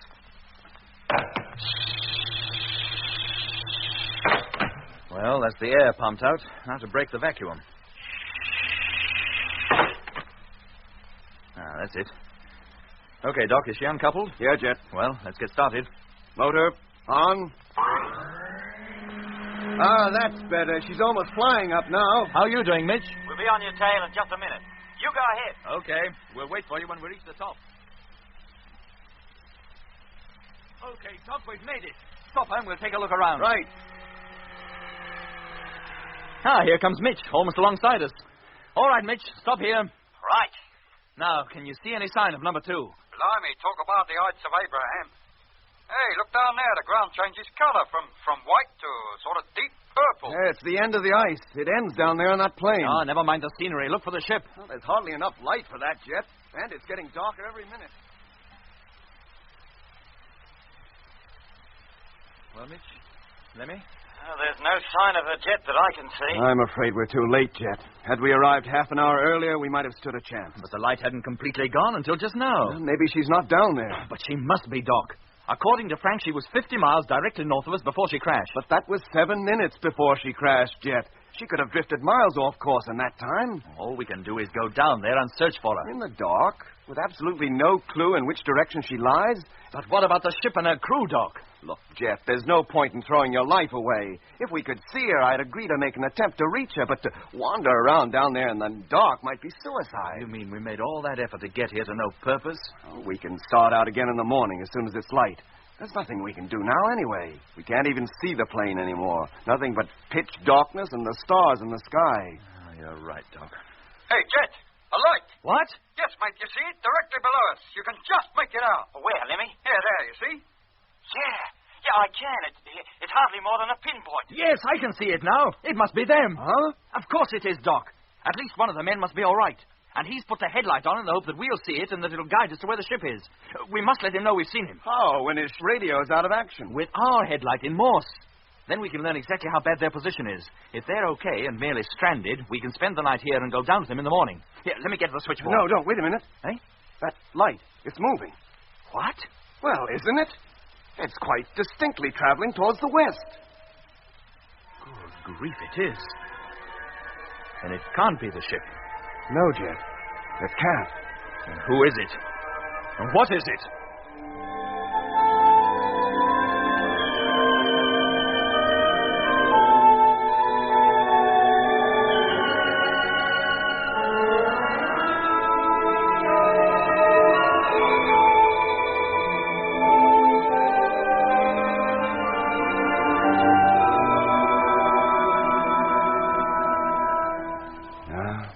Seems to have gone now, Jet. What could it have been? Oh, goodness knows, Doc. If only we knew how far away it was, we could have calculated its speed. That might have given us some clue to its identity. Do you think it saw us? Assuming it's capable of seeing. I wish I knew, Doc. I think we'd better play safe, Jet, and not put the cabin lights on. You mean sit here in the dark all night? Well, it's the only way we can be certain of avoiding detection, visually at any rate. Well, we could go back down the hill a little way. The rise would block us from the view of anything down there on the plain. And what if it can fly and passes overhead? Oh, well, it'll have to be a night without lights as well as beds. I'll call up Lemmy and Mitch and tell them not to put their lights on. And we'll draw up a rota to keep one of us watching the plane while the rest sleep, in case that light appears again. Hello, Lemmy. Doc calling. Can you hear me? Hello, Lemmy. Wake up, you hear? Hello, Doc. It's Mitch here. Oh, my 2 hours are up, Mitch. It's Lemmy's turn for watch. Okay, Doc. Leave him to me. I'll wake him. Right. Meanwhile, I'll try to get some sleep myself. What time is it? It needs 3 hours to sunrise. Did you or Jet see any sign of the light again during your watches? No, Mitch, not a flicker. But don't relax. Keep a sharp lookout and call us immediately if you see it. The intercom speaker's right near my ear. I'm bound to wake. Okay, Doc. And good night. What's left of it, anyway? Night, Mitch. Oh, so stiff. Hey, Lemmy. Lemmy, wake up. Now, wake up, do you hear? And take your foot out of my stomach. No wonder I can't sleep. What's up, Mitch? What's up? What's up? Time to wake up. That's what's up. It's your turn for a watch. Oh, I've never been so uncomfortable. These driving seats were never made to sleep in. And it's stupid. What? Oh, down the hill, not 100 yards behind us are the sleeping quarters with 2 comfortable, warm beds going begging. And there we are, trying to stretch out on 1 square foot of sitting space. I wonder I'm step all over. Cold and all. What are heaters on, Mitch? Yeah, they're going full blast. Any coffee left? Maybe. You put your mind on that plane. I'll feel in the locker for the flask. Wouldn't mind a hot drink myself. Yes, Mitch. Oh, it's black as ink out there, isn't it? Except for the stars in the sky. I got it. And the mugs, too. Good show, mate. What was that? It's a stopper. I dropped it. Will you be able to find it again? Oh, I can wait till morning. There won't be any drink left after this anyway. We won't need it till then. Here, Lemmy, can you take it? Yes, mate. Tar. Oh, this will put new life into me. Oh, blimey, there's only a mouthful here.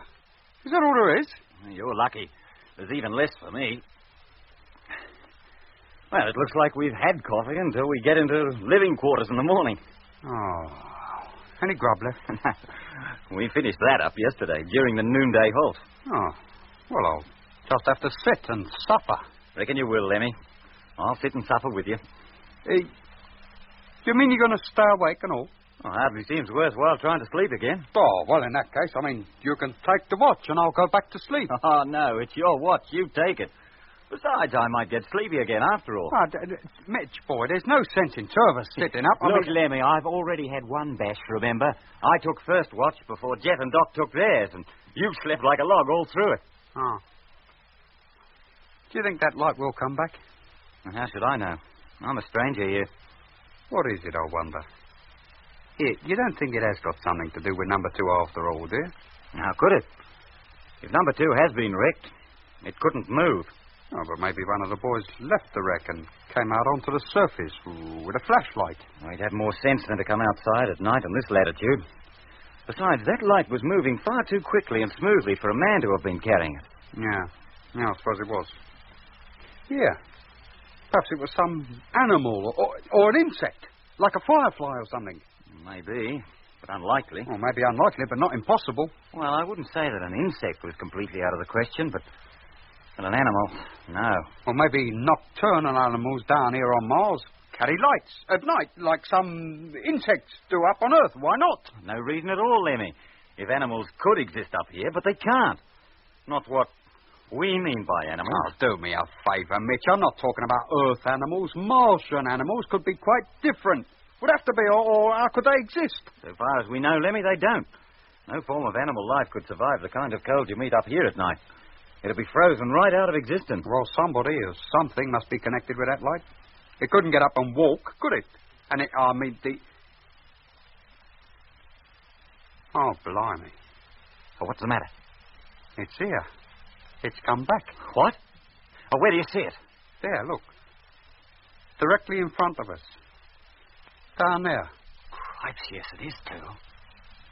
Traveling across from the west, back from where it went. Hello, Doc. Mitch calling. Wake up. Hello? It's come back. It's there, moving across from the west. Here, yes, I can see it. I'll wake Jet. Call you again later. Right. There it goes. And now it's stopped. And at the place we first saw it. It's not an orange light, is it? No, Lemmy. That's definitely white. It looks as though it's made up its mind to stop there for a bit. Where are you going? Into the observation hatch. To take a bearing on it. With the astro compass. Can you read it in the dark? Now, don't go putting any lights on, Mitch. No, Lemmy. I'll just set it and read it off in the morning. There must be some reason why it came back to the same spot, and an examination of that place tomorrow might tell us what. He's off again. Making off towards the west again. I wonder if it'll be back for a third time. Not if it only travels at night, it won't. Sun will be up in any minute. Yeah. There. It's gone. And he didn't travel so far that time before he disappeared. It was though the light was switched off. Hello, Mitch. Jet calling. Yeah, Jet. Can you still see it? It's completely disappeared so far as we're concerned. We've lost it too, Jet. Oh, well, it'll be getting light soon. As soon as it's light enough, get up into the astro hatch and see if you can see anything through the navigational telescope. I'll do the same here. Meanwhile, Lemmy and Doc can search the plane with binoculars. Jet, I've located it. Down there on the plane. Eh? What, the light? No, Lemmy, the ship, number 2. Jet, do you hear me? Yes, Mitch. Where is she? Bearing 325 degrees. Declination -5. Where is she, Mitch? I can't see her. Look, you see where the plane lightens towards the horizon? Yeah. And see that dark streak running towards the east? Yes. A little to the north of where the streak begins. I've got her now, Mitch. I can see her, too. And so can I. Oh, it's her, all right. She's tilted on her nose and one wing is touching the deck. We'll get down there as soon as possible, but we have to take the trailers with us. We may well need some of the supplies in them. And how do we drag them up to the top of this hill? We'll couple both tractors together and pull each caravan up separately. With a double pulling power, we should manage it easily. Now, move over to me and hook up. We've no time to waste. Now, wait a minute, Jeff. Is that wise? How do you mean, Mitch? Well, that light we saw. What about it? It's gone, hasn't it? Yes, it has. But the place where we first saw it, and where it's headed for in the night... Well? I figure it to be exactly where number 2 is now.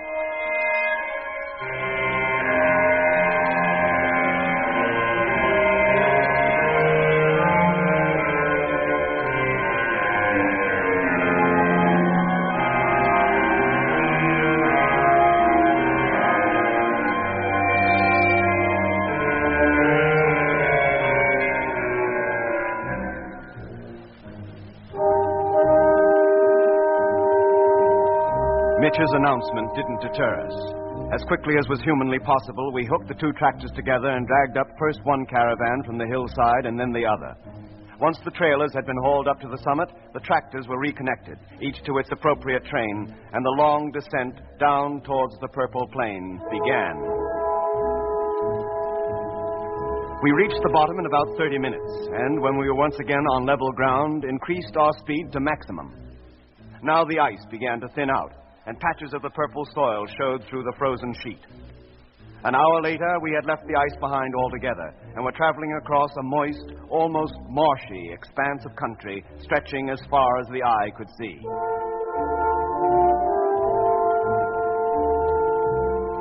The ground, softened by the melted ice, clung to the treads of the trucks in purple clods.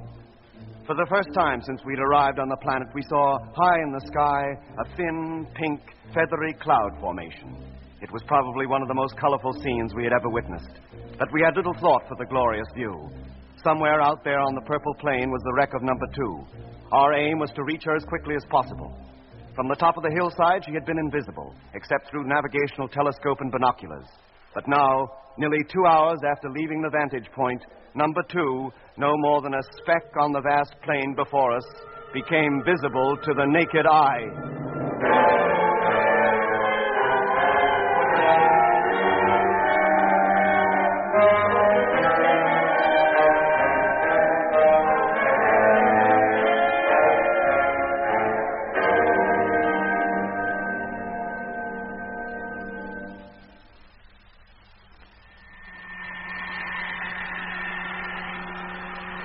How about it, Doc? Can you make out any details? Not really, Jet. Binoculars aren't quite powerful enough. But the port wing is damaged. It's all out of line. Any sign of life around her? No. Oh, then our crew must still be inside. Let's hope they stayed in from choice. Hey, wait a minute. The main cargo flaps are open. What? Yeah. Then they must have left the ship at some time. Maybe the airlock was damaged and they could get out only through the cargo hatch. Then where'll they know? Inside, of course. They'd have to go back into the ship for the night and they must still be in there. Well, that means that at least one of them must be okay. Maybe they all are. I wonder if they got their radio working yet. Hello, number 2. Jet Morgan calling. I'm now directly south of you and near enough to see you. Can you hear me? Can you hear me, number 2? Hello, Jet. Hello, Lemmy. I don't think you're going to get any reply, mate. I've been calling them every 5 minutes since we come down from the hills. Oh. Well, keep trying, Lemmy, and let me know if you hear anything. Right. How about Frank? Any news from him? Yes, mate. He caught up less than half an hour ago. He's on the other side of the hills now. He should be over them in about 3 hours. And overtake us sometime during the afternoon. We'll be at the ship by then. Yes, mate. Well, thanks, Lemmy. I'll call you later. Right. Hello, Midge. Jet. We've only a few hundred yards to go now. When you reach the ship, pull up just south of her. Then both you and Lemmy put on your suits and go outside. Wait by your truck, and Doc and I will join you. Right. Oh, come on, Lemmy. Jet and Doc are already on their way over here, and you're not even out yet. Well, give me time. I had to hook up the personal sets to the main radio, or how would we hear Frank if he calls up? Now open in airlock. Hello, Midge. Lemmy can follow us over. Did you hear that, Lemmy? Yes, Jet. You get going, boy, and I'll join you in just a jiffy. Come along, then. Doc, Mitch, let's get over to the ship. She's a bit of a mess, isn't she? Must have hit the deck pretty hard. Yeah. It's a miracle that any of the crew are still alive. What makes you so sure they are? There's been no sign of life since we first sighted her. How else can you account for the cargo flaps being open? Impact might have done it. Might have set the mechanism off and they opened automatically. Chance in 1,000 of that happening. There was a chance in 1,000 of her crashing. You know, I can't help feeling, Jet, that if there was anybody in there, they'd have shown themselves by now. They must have seen us coming across the plain toward them, even if they didn't hear our radio call. Yes, Doc. You'd think somebody would be keeping a lookout. Look, let's go round to the nose. The way the ship's tipped, we should be able to see into part of the pilot's cabin, at least through the window. Yeah. Come on, Mitch. Hey, where you going? Wait for me. Here comes Lemmy at last. Only round to the nose, Lemmy. Make your way round there, will you? Yes, Jet. And don't walk under the wing. Go round it. Why? You think it's going to fall on me? The ship has had a heavy smash, Lemmy. There's no point in taking any risks. All right. Round the wing, then. But it means a lot further to walk. Well, there's nobody in there. If there was, we'd see him. Even if he was slumped on the floor? During flight, he'd be strapped to his seat, Lemmy. He couldn't slump to the floor. And if he isn't in the seat, where's he going? Ask me. Well, if they won't or can't come out to us, we'll have to go into them. But how? The main door of the crew cabin is tight shut. We'll go in through the cargo hatch. And how do you get up to that? Fly? We'll drive one of the caravans over here and climb onto its roof. We should reach the hatch then. Yeah, I reckon we might, too. All right, Mitch. Come on, a couple of feet more. How's that? A little further. That's it. Hold it. All right, Doc. I'll go first. And be careful, Jet. Don't slip and damage your suit. Oh, I'll take care. Don't you worry. Look, have you got a flashlight in case the ship's lights don't function? Yes, Doc. Hello, Doc. Mitch. Yeah, Jet? Come on up, all of you. Any sign of the crew, Jet? No, but the airlock between the cargo hold and the cabin is open. What? That means that there can be no air in there. That's right. Oh, blimey. No wonder there's nobody keeping watch. And no wonder they don't answer our radio calls. Up you go, Lemmy, and take it easy. Righto, Doc. I'll go next, Mitch. Okay. Hey, Jet, give me a hand, will you, mate? I can't quite make it. Hang on a minute, Lemmy. Now, come on. Ready? Yeah? Up. That's it. Ah, tall. Well, look, I better stay and give Doc a pull up. He's no taller than me. This is unbelievable. There's not a sign of anybody. The whole crew's missing. They must have abandoned ship. When they found the main airlock was out of action, they got out through the cargo hatch. Then why wasn't the ladder down? And where did they go? And why? There was no need. They must have known we'd find them within 48 hours. They could have sat tight here until we arrived. No, they didn't, did they? And wherever they went, Jet, they must have walked. Eh? Yes.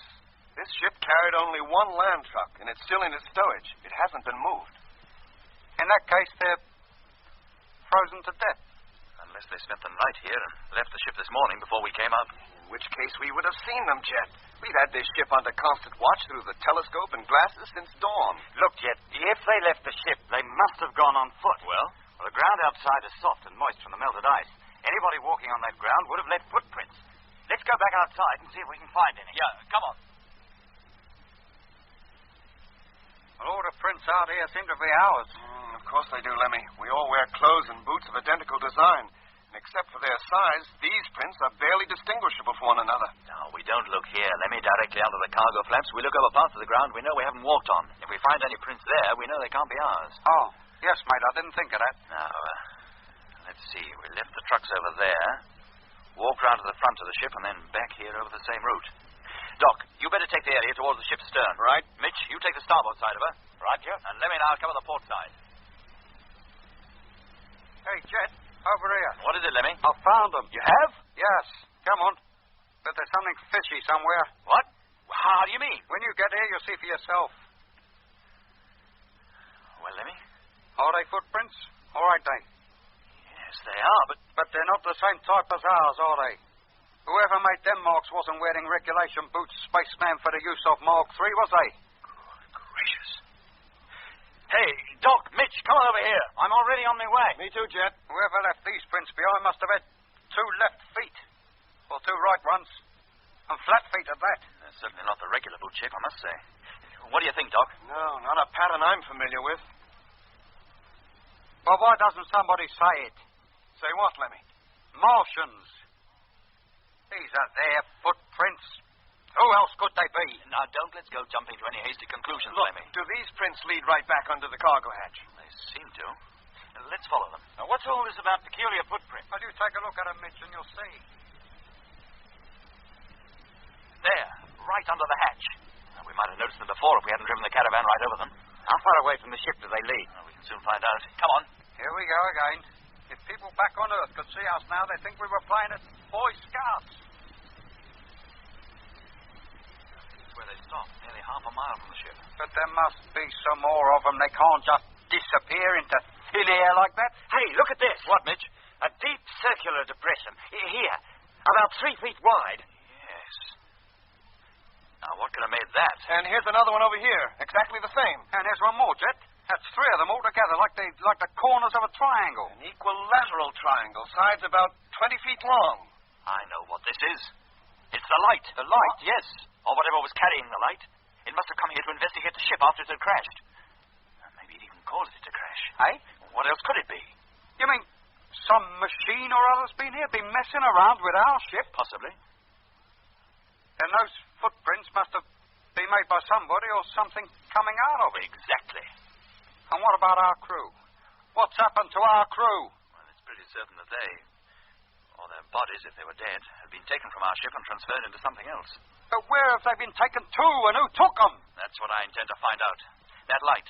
The last time we saw it, it was moving directly west from here. Yes, and pretty fast, too. Very well, gentlemen.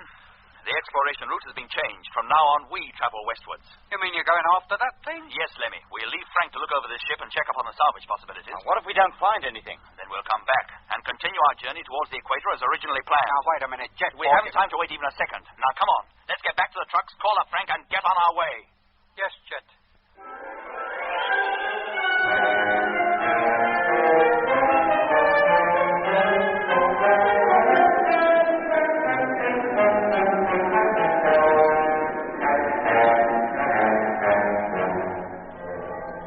You've been listening to episode 11 of Journey into Space with Andrew Foles as Jet Morgan, David Kossoff as Lemmy, Guy Kingsley Pointer as Doc, Bruce Beebe as Mitch, and with David Jacobs. The orchestra was conducted by Van Phillips, who also composed the music.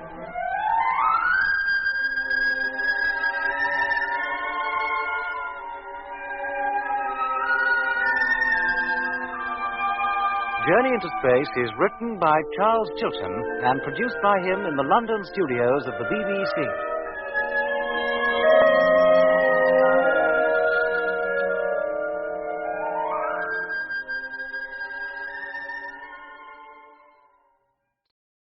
The BBC presents Jet Morgan in Journey into Space.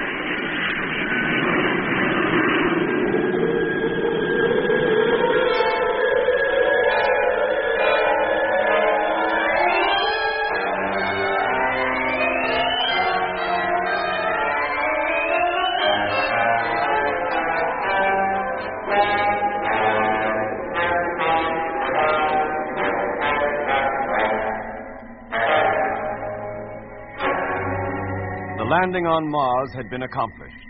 2 ships had touched down safely, and the South Polar Base from which the exploration of the Red Planet was to be made had been established. Jet, together with Mitch, Lemmy, and myself, had already reached the northern limits of the great ice cap when freighter number 2, coming down from free orbit with a second load of supplies, crashed some 60 miles north of where the land fleet was camped. Jet at once set out to find the ship. When it was reached, it was discovered that its crew was missing. Impressions in the soft, damp ground indicated that an as yet unidentified machine had visited the ship. I know what this is. It's the light. The light? Yes, or whatever was carrying the light. It must have come here to investigate the ship after it had crashed. Maybe it even caused it to crash. Hey?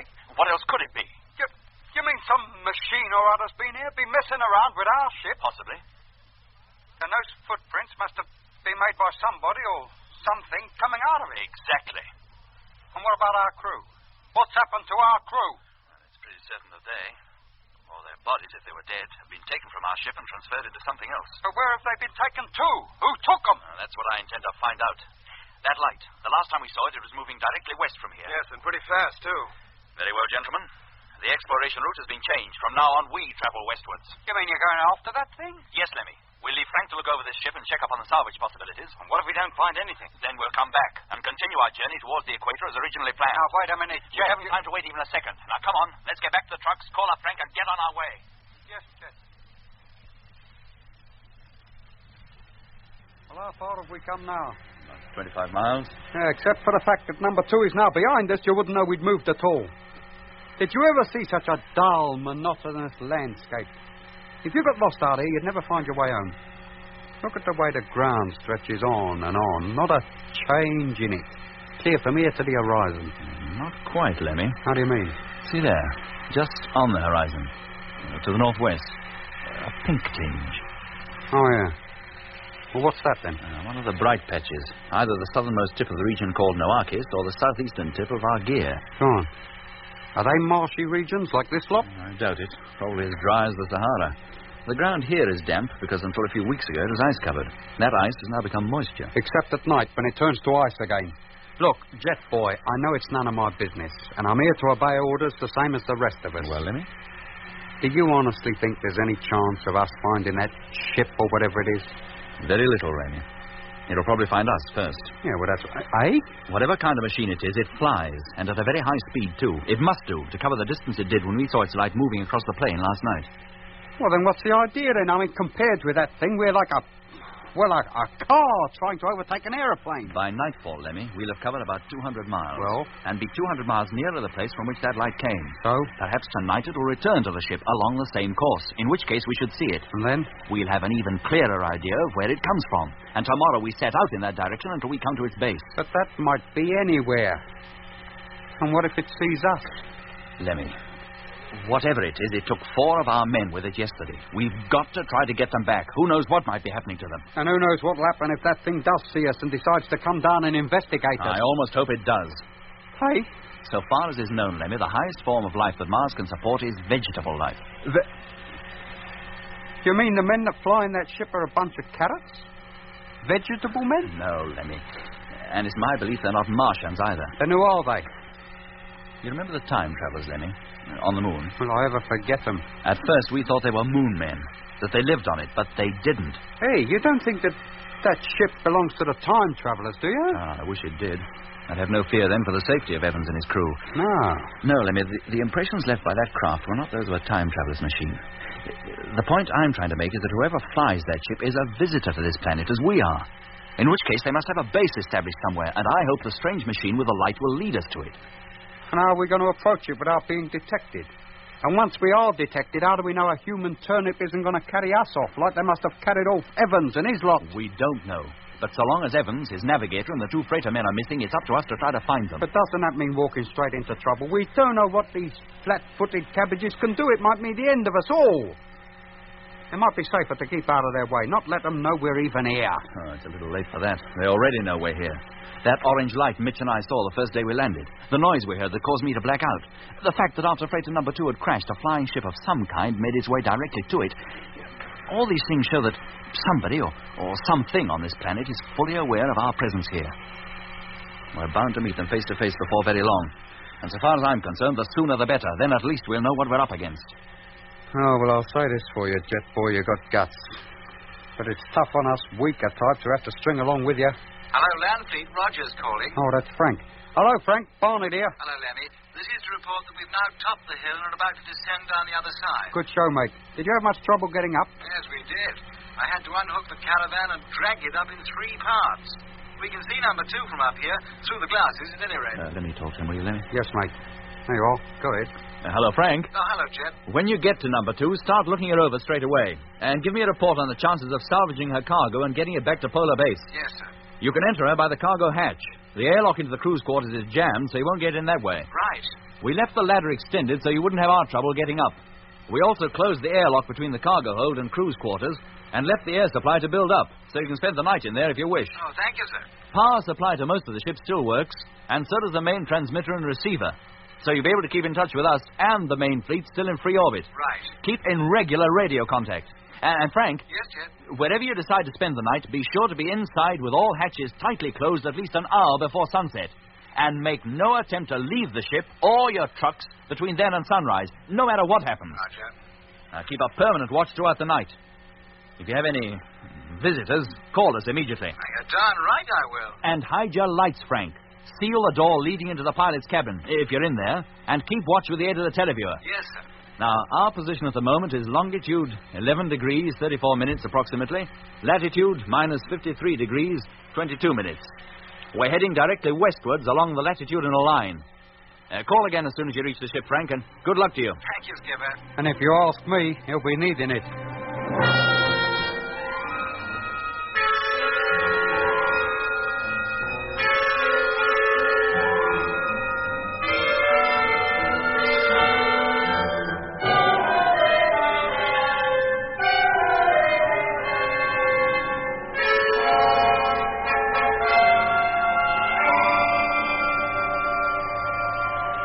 Hello, Jet. Yes, Mitch, Jet here. It's getting dark. How much longer before we stop? Well, I was hoping to make the edge of the desert before we called it a day. You'll never do it. Not before sunset, anyway. No, all right, Mitch, I'll halt. Bring your train up alongside. Okay. Well, there's that, I suppose, Lemmy. We'll stop here for the night. Oh, don't let it upset you, mate. We've done more than 200 miles. That's not bad going. Oh, I'd have liked to have made the desert before nightfall. The desert. And what have we been travelling across all day then? Amsterdam? Apparently the only difference between this desert and the pink one ahead is that one is damp and the other is dry. To have got at least as far as the edge of it would have made me feel some progress had been made. Towards what? We can't even be sure anymore that ship even came from that direction. He might have changed course long before he come this far. I doubt it, Lemmy. I feel sure that wherever he came from, it was somewhere either in the desert or the far side of it. And how wide is that desert? Always assuming we can cross it. Oh, 400 to 500 miles. Then it's not likely we'll even cross it tomorrow, is it? Now, why don't you stop worrying, Jet? We can't do more than we're doing already. I'll tell you what, boy, I'll go back into living quarters and make you a nice cup of tea. Oh, thanks, Lemmy. And while you're doing it, I'll call up Frank, see how he's getting on. And that's more like it, mate. Here, how about something to eat and all? Not a bite has passed your lips all day. Oh, lovely, Lemmy. Whatever you say. Hello, Jet. Doc calling. Hello, Doc. Look, if you care to get some sleep, I'll take over the watch. Oh, thanks, Doc, but my 2 hours is hardly up, is it? Oh, there's only a few minutes to go.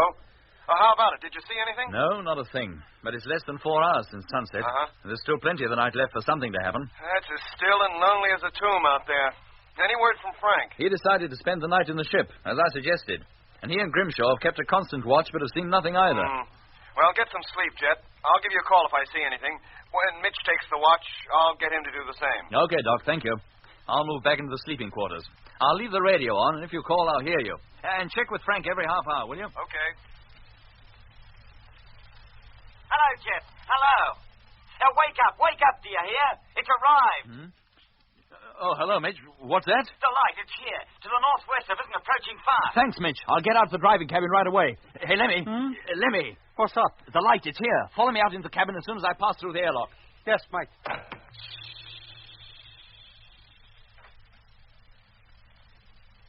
Hello, Mitch. I'm in the driving cabin now. Where's the light? Where is it? To the northwest, coming across the Argier Desert. Almost directly towards us. Yes, I see it. How fast is it approaching? Well, it was only a pinpoint when I called you. Look at the size of it now. It must pass overhead almost any second. It is overhead. I couldn't have seen us. Or if it did, it chose to ignore us. Where is it, Jet? Where is it? Just passed over our heads, Lemmy. Climb up to the Astrodome and you'll see it. If it stays on that course, it won't be going anywhere near freighter number 2. But it ain't staying on that course. Look at it. Sweeping round. It's either changing its line of flight or it's coming back. Take your head out that dome, Lemmy. Let me have a look. Yes, Jet. No, it's not coming back. It's definitely heading for the ship. Call up Frank, Lemmy. Warn him. Right. Hello, Frank. Lemmy here. Hello, Lemmy. Rogers speaking. Look, we don't want to put the wind up, you chum, but that light we told you about, well, it's just passed over us, and it looks as if it's heading for number 2 again. Oh, it is?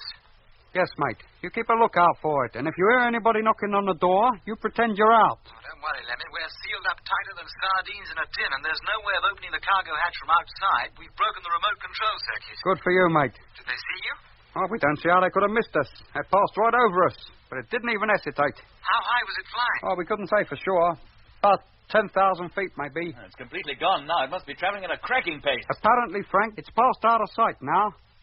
In your direction. Okay, if it comes this way, I'll let you know the minute I sight it. Thanks, mate. And don't go doing nothing hasty.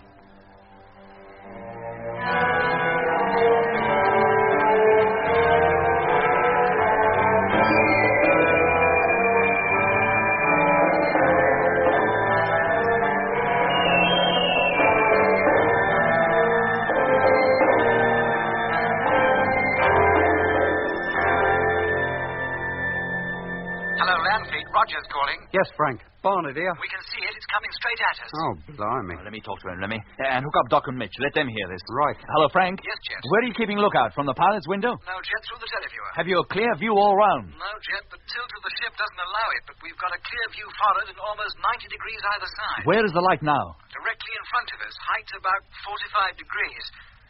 It seems to have stopped now. It's just poised up there above the ground. Just hanging there, you mean? Not moving? No, Jet, it's as though it has some anti-gravity device. Now it's descending very gently. It's almost down. Now it's touched the deck and the light's gone out. Can you see a ship of any kind? Not really, Jet. It's so dark out there. There's hardly enough light to activate the camera. All we can see is a dark, almost shapeless patch where the light was. The image might become clearer as your eyes get used to the dark. Have you got the lights on in the cabin? Yes, Jet. Then put them out, Frank. But they can't be seen from outside, sir? I realize that, Frank, but the darker the cabin, the better your chance of seeing things on the televiewer. Oh, yes, sir. We'll put them out. Will you hold on a minute? Yeah. Right, Jet. We're blacked out. Televiewer any better? Stars are visible and the black patch is still there. You can't make out any details.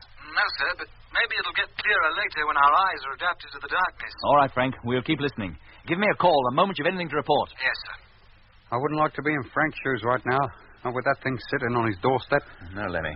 I wish it was sitting outside here instead. Hello, Mitch, Doc? Yeah, Jet. Mitch here. Did you hear all that? Too right. Well, what's that thing up to?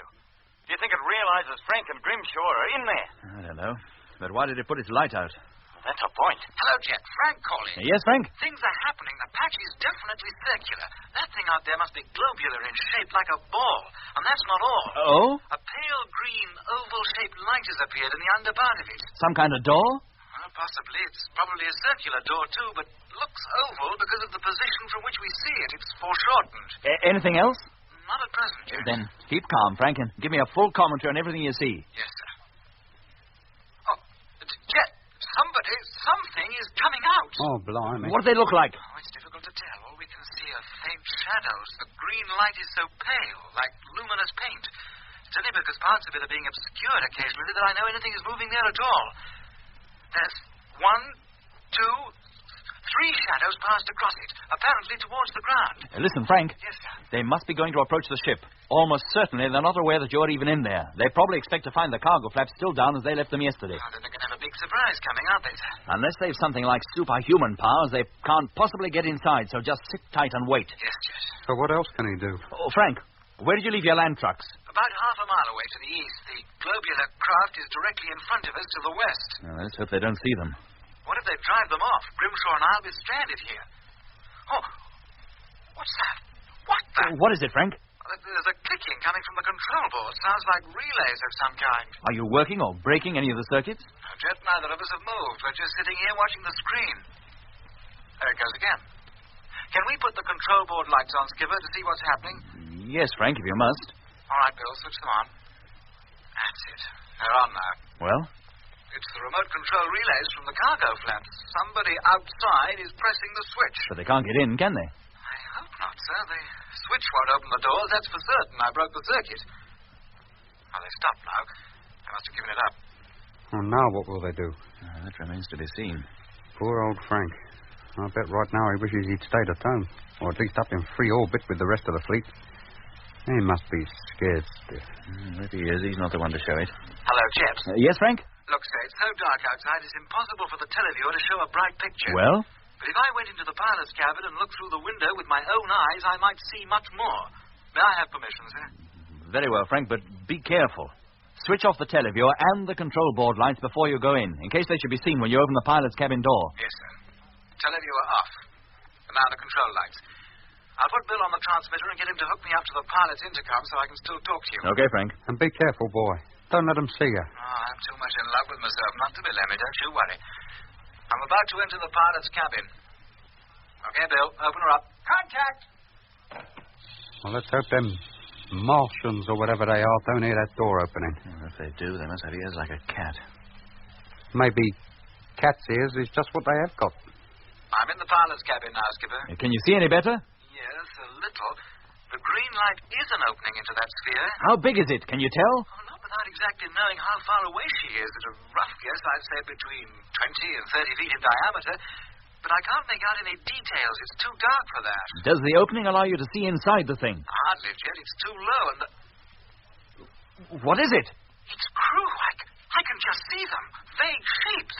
They just passed under the port wing and are heading back to the sphere. Frank, what do they look like? How big are they? Well, it's difficult to tell. They're all bunched up together and their silhouettes seem to mingle. If only there was a little more light. Keep watching them, Frank. When they reach the door, they should show up clearly against it. Yes, I'll keep watching that. And they can't be too far from it now. And for goodness sake, don't let them see you. Hello, Skipper. Grimshaw calling. Yes, Bill? I've shaded the televiewer from the door. It couldn't possibly be seen through it now. Can I switch it on? Maybe with two of us watching that thing, we'll have a better... Yeah, switch it on. If they're heading for their ship, Jet, they haven't reached it yet. It must be a lot further away than I thought. And you still see them? No, Skipper. They've been completely swallowed up by the darkness. Oh, wait a minute. They've reached it now. I can see them. They stand out as clearly as... One's about to climb back in. Oh, Frank, what's happened? It's all right, Skipper. The light. The big one. It came on again. I threw myself to the floor. Did they see you? I don't know. How about you, Bill? Can you see them? No, Skipper. The light's far too bright, shining straight into the camera. It's completely ruined the picture. Oh, blimey, now we'll never know what they look like. But I saw them, Skipper. For a split second, I saw them. What were they like, Frank? What did they look like? Are they vegetable men? No, Lemmy. Then how did they look? Like you and me, Jet. Just normal human beings.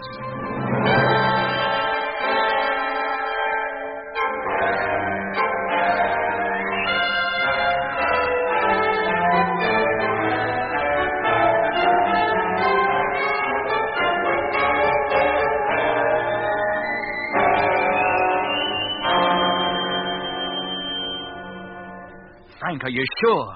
You were straining your eyes to see anything. They could have played your tricks. I'd stake my life on it, Jet. When the big light came on, it showed them up so clearly I couldn't have made a mistake. But Grimshaw didn't see them. How could he? The light shone straight into the camera. The picture was too distorted for him to recognize anything. Did you see the ship take off again? No, Jet. While the light was on, I thought it best to lie low. A couple of minutes later, she was gone. The last I saw of it was a diminishing light in the sky. It passed over us about 10 minutes later, heading northwest across the Argier Desert, the direction from which it came. Frank? Oh, yes, Doc? How were those men dressed? It's difficult to say exactly. I got the impression they wore one-piece suits, tight-fitting like our crew suits. Did they wear helmets? Well, I hardly had time to notice. Well, they must have, Doc. How else could they breathe? And how did they keep warm out there in that bitter cold? Oh, I can't answer that one, Doc. All right, Frank, we've grilled you long enough. You better take it easy now. Get some sleep. I expect you need it. Well, it seems hardly worth it. Dawn will be breaking soon. I want to get some of the cargo out of this ship and transfer it up to base. No, Frank, get some rest first. You can start back with the first load this afternoon. What, and leave the ship unprotected? Well, you can't stay in there forever, Frank. Nobody can. We haven't the men to spare. Base is in urgent need of some of the supplies in that ship. They've got to have them. But how about the big stuff, Skipper? We need more than 2 men to handle that. We'll leave it there until you get back. Where from? Frank, we must have at least 2 more men down here on the surface. I want you to return to the main fleet in free orbit in number 1. Bring down MacDonald and Hammond. When you've touched down again, I'll give you further orders about salvaging the rest of the gear from the wreck. Very good, sir. Now, turn in, Frank. It's unlikely you'll be disturbed again. Whoever was in that ship seems to prefer to wander around at night. Give me a call when you wake up. Yes, sir. Signing off. Couldn't we go back and give him a hand, Jet? We could, Mitch, but we've other things to do. As soon as it's light, we're getting underway again. We're going to cross that desert. The Argier? Yes, Mitch. We head northwest as soon as the sun's up.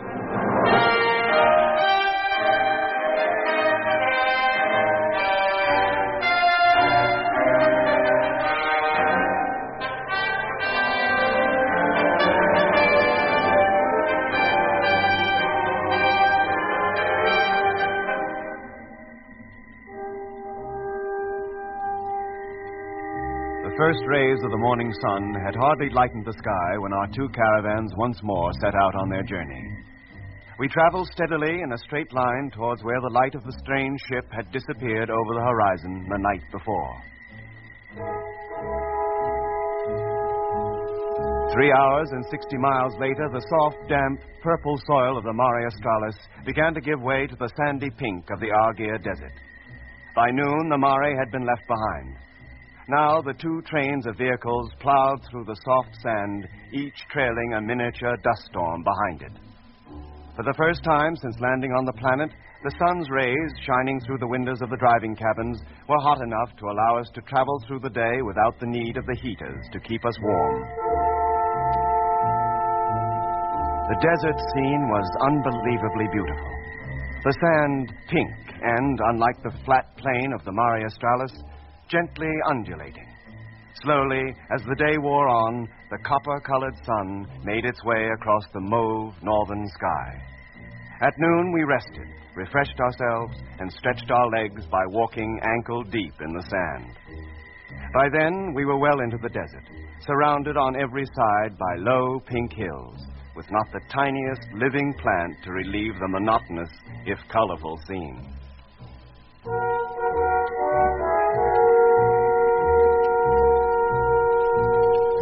In our first day across the great desert, we covered nearly 250 miles. Then, under canopy of the blackest sky, studded by the brightest of multicolored stars, we settled down to sleep.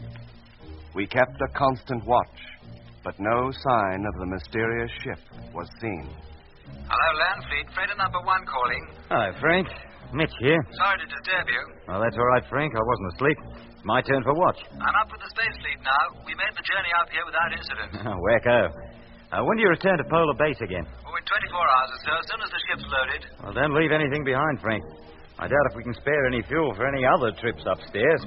Not until we leave here for good, anyway. I could just about make one more trip if we had to, Mitch. But we'll make it only if we have to. And bring her down safely, Frank. If your ship cracks up, there's only the Discovery left to get us off this planet. I will, Mitch. Don't worry. Well, that's all for now. I'll call you again when we're ready to make the descent. Right. Why, then I hope we've crossed this desert, and I won't be sorry. No sign of that ship again? No, Frank. Not a flicker.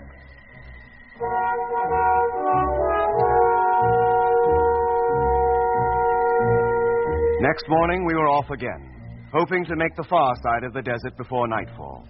Jet didn't allow us to let up for a moment. While one man drove the truck, his companion navigated, and in between times scanned the horizon with powerful binoculars in the hope of sighting the strange sphere or some sign that would lead us to its base. But there was none. Nothing but the pink sand stretching endlessly.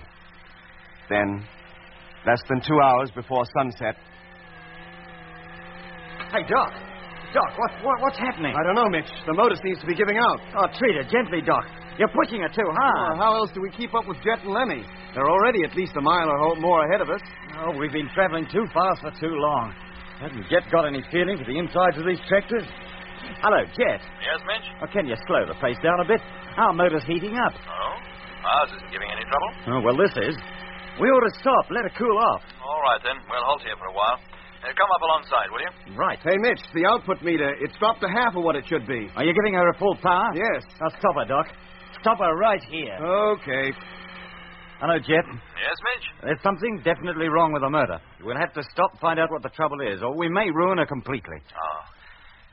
You sure she won't be all right for an hour or so? That's about all we need to cover the full distance. That'll about take us across this desert, No, or not? Jet, she's not moving another inch until I've had a look at her. Oh, very well, Mitch, if you say so.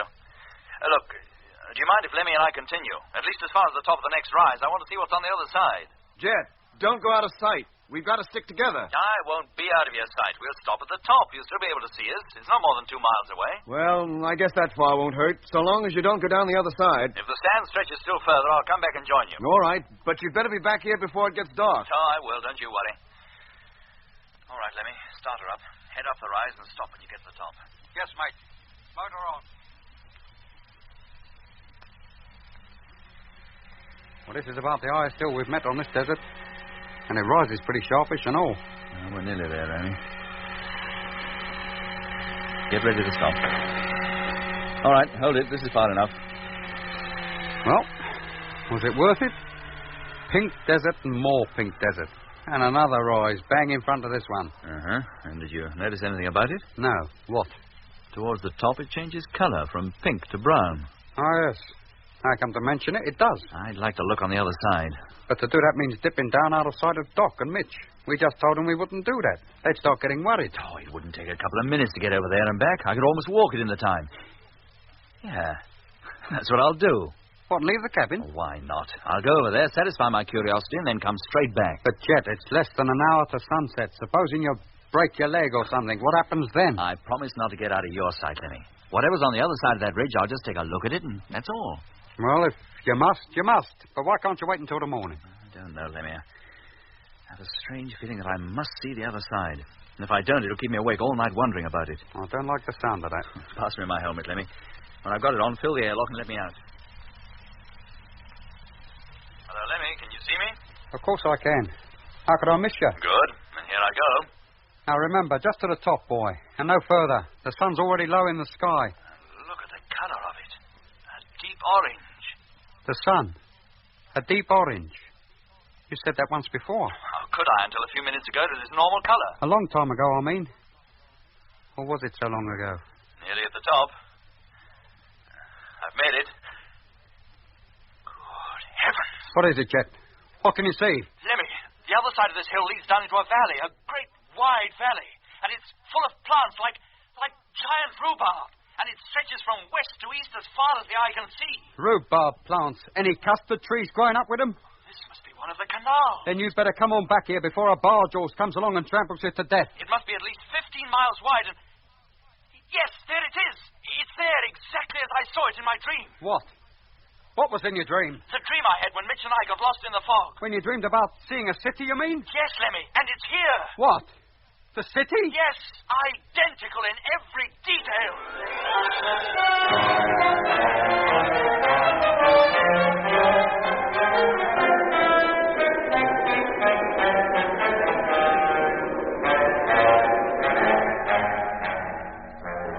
You've been listening to episode 12 of Journey into Space with Andrew Foulds as Jet Morgan, David Kossoff as Lemmy, Guy Kingsley Pointer as Doc, Bruce Beebe as Mitch, and David Jacobs as Frank. The orchestra was conducted by Van Phillips, who also composed the music.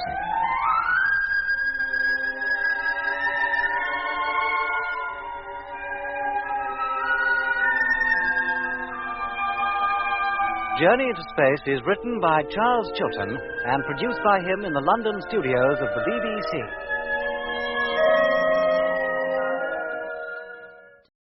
The BBC presents Jet Morgan in Journey into Space.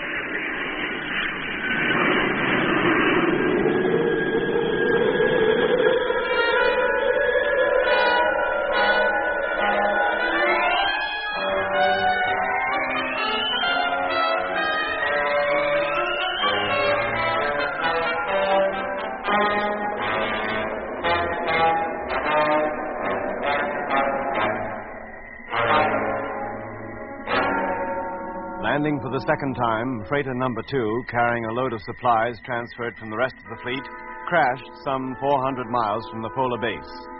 When Jet, Mitch, Lemmy, and I arrived at the scene of the wreck, it was to find that an unidentified craft had got there before us and carried off the crew. Then Frank Rogers, who'd been inside the disabled ship when the strange craft visited her for the second time, said that a fleeting glimpse he'd had of the crew showed that they were human in shape. The ship then made off across the great Argyre Desert with our land fleet in pursuit. 2 days later, when the desert waste had been almost crossed, the motor of the tractor in which Mitch and I were traveling showed signs of trouble, and we had to stop. But Jet, eager to know what lay beyond the rise 2 miles in front of us, decided to continue at least that far. Hello, Lemmy. Can you see me? Of course I can. How could I miss you? Good. Then here I go. Now remember, just to the top and no further. The sun's already low in the sky. And look at the color of it. A deep orange. The sun. A deep orange. You said that once before. How could I until a few minutes ago to this normal color? A long time ago, I mean. Or was it so long ago? Nearly at the top. I've made it. Good heavens. What is it, Jet? What can you see, mate? Lemmy, the other side of this hill leads down to a valley, a great wide valley. It stretches from west to east as far as the eye can see, and it's full of plants like giant rhubarb. Rhubarb yet? Any custard trees growing with them? This must be one of the canals. Then you better come on back here before a barge horse comes along and tramples you to death. It must be at least 15 miles wide and... Yes, there it is.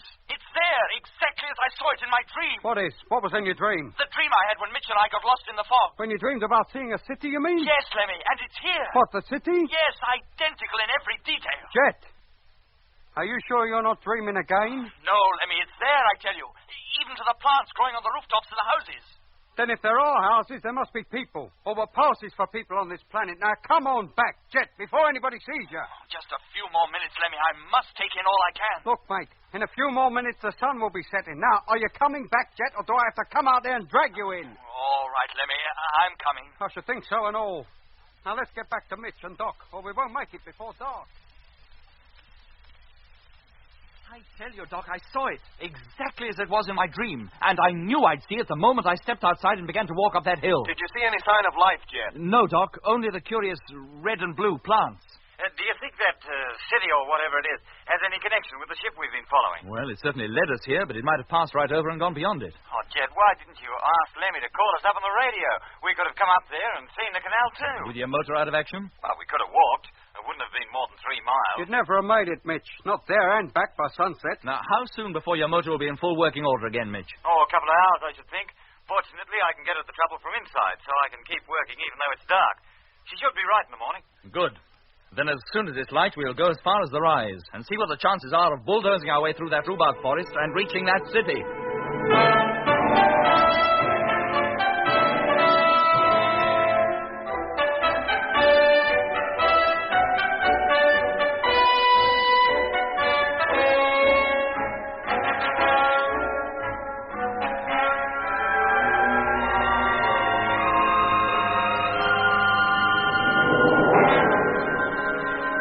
How far now, Jet? We'll stop at the summit and take a look round before we go on. Right. Stand by to stop the motor, Lemmy. Yes, mate. Any moment now. Yeah? Blimey. Is that it? Well, that valley must be all of 20 miles wide and at least 1,000 feet deep. Can you see the city, Mitch? Oh, how could I miss it? It is like one of those old Indian pueblos. Yes. Just as you said. Except that it seems to be constructed like a great step pyramid, only it doesn't rise to a sharp point. The top is flat, about half the area of the base. Yes, Doc. I should think the base, the platform of the whole thing rests on, is about a mile square and 50 feet high. The terrace wall's about 20 feet high. Yeah, if there is a way into that place, it must be through that bottom platform. But we can't see any opening because the rhubarb jungle gets in the way. And how tough do you think those plants are, Doc? If we drove the trucks at them, do you think we could plow our way through? I don't see why not, Jet. We could try anyway. How about the soil? Is it firm, boggy, or what? Oh, plants are so thick I can't even see it. But I should think it'd be okay. Okay, Doc. Then we'll go down there. Take it easy, Jet, and go slowly. Of course, Doc. Now, Lemmy. Yes, Jet. You drive. Maximum speed 5 miles an hour. Yes, mate. Motor on. And here we go. All right, Mitch. Keep close behind us. Righto. Hello, land fleet, space fleet calling. Oh, hello, Frank. Lemmy here. Will you hook me up to Jet, please, Lemmy? Yes, mate. Hold on a minute. Hello, Frank. Morgan speaking. Hello, Skipper. Number 1 is fully loaded, and I've got McDonald and Hammond aboard. We're ready to make the descent. Very well, Frank. You can come on down as soon as you think fit. How is it with the fleet? All right, sir. But when I leave, there'll be only 2 men left up here. We can't expect them to handle all the work. They'll have to do the best they can. The photographing of the planet's surface must be carried out whenever possible. And constant radio watch on polar base and Earth control must be maintained. Oh, they understand that, sir. Now, which ship are the 2 remaining crew manning? Number 4, sir. The rest are empty. Men, anyway. How many more trips can you safely make back into free orbit, Frank? Only 1, sir. That's all we can spare the fuel for. And that is if we intend to take the rest of the fleet back with us to Moon Base. That's the intention. Yes, sir. Very well, Frank. You better come down and report as soon as you've landed. Oh, and listen. Yes, Skipper? We have now crossed the Argier Desert, and our position is 40 degrees, 14 minutes longitude, and minus 30 degrees, 27 minutes latitude. At present, we're about to cross a canal. What? Yes, Frank. It runs almost directly west to east, and it's full of peculiar plants, some 6 feet high. Then it is vegetation that colors the canal. Yes, Frank, and very luxuriant it is, too, but that's not all. Oh? We're about to attempt to plow through it to investigate what appears to be a walled city situated in the middle. Are you sure it's not an odd-shaped natural rock formation or something, sir? Well, there's nothing natural about it, Frank, I can assure you. Now, you have our position. I want you to pass over it before you land. Have one of your crew observe it and another photograph it. Now, is that clear? It certainly is, Jet. Very well, Frank. Well, that's all for now. Thank you, sir. Hey, Jet. Yes, Lemmy? That rhubarb. We're nearly up to it. Hello, Mitch? Yeah, Jet. Slow down to 2 miles an hour. Okay. And you, Lemmy? Reducing speed. 4 miles. 3. 2. Good. Now head straight for that jungle. Keep a steady course and plow through it if you can. Right. Nearly on it. Just a few yards now. Stand by. Here we go. Blimey. We didn't even feel it. They don't offer any resistance, Lemmy. The tractors are knocking them flat. Well, how about the ground? It's not marshy, is it? No, Lemmy, I don't think so. Hello, Midge? Yeah, Jet? It looks as though we'll get through. So I see. We'll keep going as far as the base of that pyramid and then halt. Right. And increase speed to 5 miles an hour maximum. Roger. Did you hear that, Lemmy? Yes, Jet. Well, at this rate, we should reach it in about 2 hours. And let's hope when we reach it, we don't regret it. How do you mean? I only hope that when we get there, we don't find something that makes us wish we hadn't come.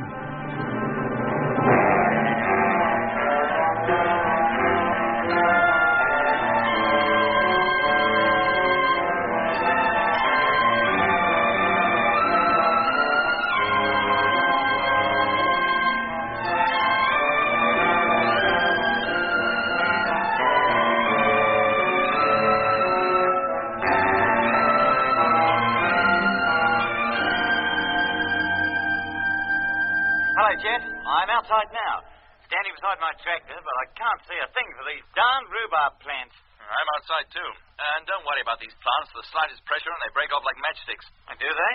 Go on, try it. All right. Well, I'll be a... Hey, look, they're all hollow inside, like bamboo. Break your way through them, Mitch, and make for the wall. Right. And Lemmy. Yes, mate. Keep us hooked up to Doc, will you? As you say. Well, Jet, how about it? Well, this wall's solid enough, Doc. What's it made of? It's difficult to tell. Is it of a brick formation? If it is, they must be covered with some kind of plaster. The wall's smooth. Is there any way into it, or through it? Not that I can see, but we'll walk right round the base. There may be an entrance in one of the other sides. What? And leave me and Doc here sitting in the trucks? You and Doc follow us round. Drive at a walking pace. Well, wouldn't it be better if you rode on the trucks? You can't go hacking your way through rhubarb all round that city. We don't have to, Lemmy. There's a path, some 3 feet wide, runs the whole length of the wall. Oh. All right, Lemmy, get going. I'll fall in behind you. Right. Motor on. And here we go.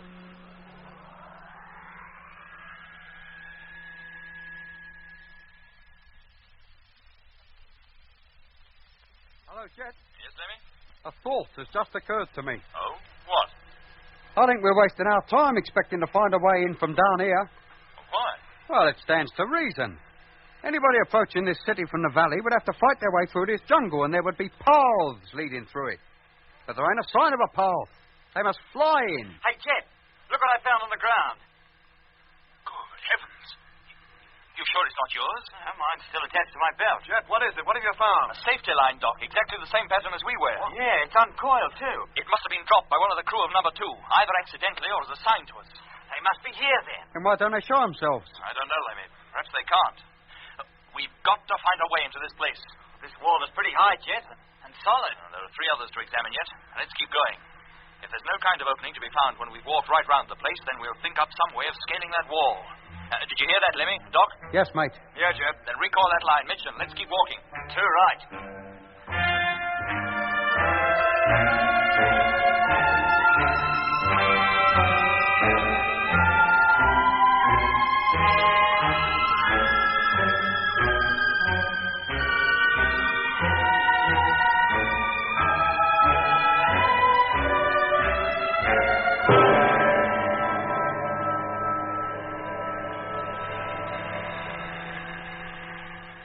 All right, Lemmy. Doc, stop your trucks.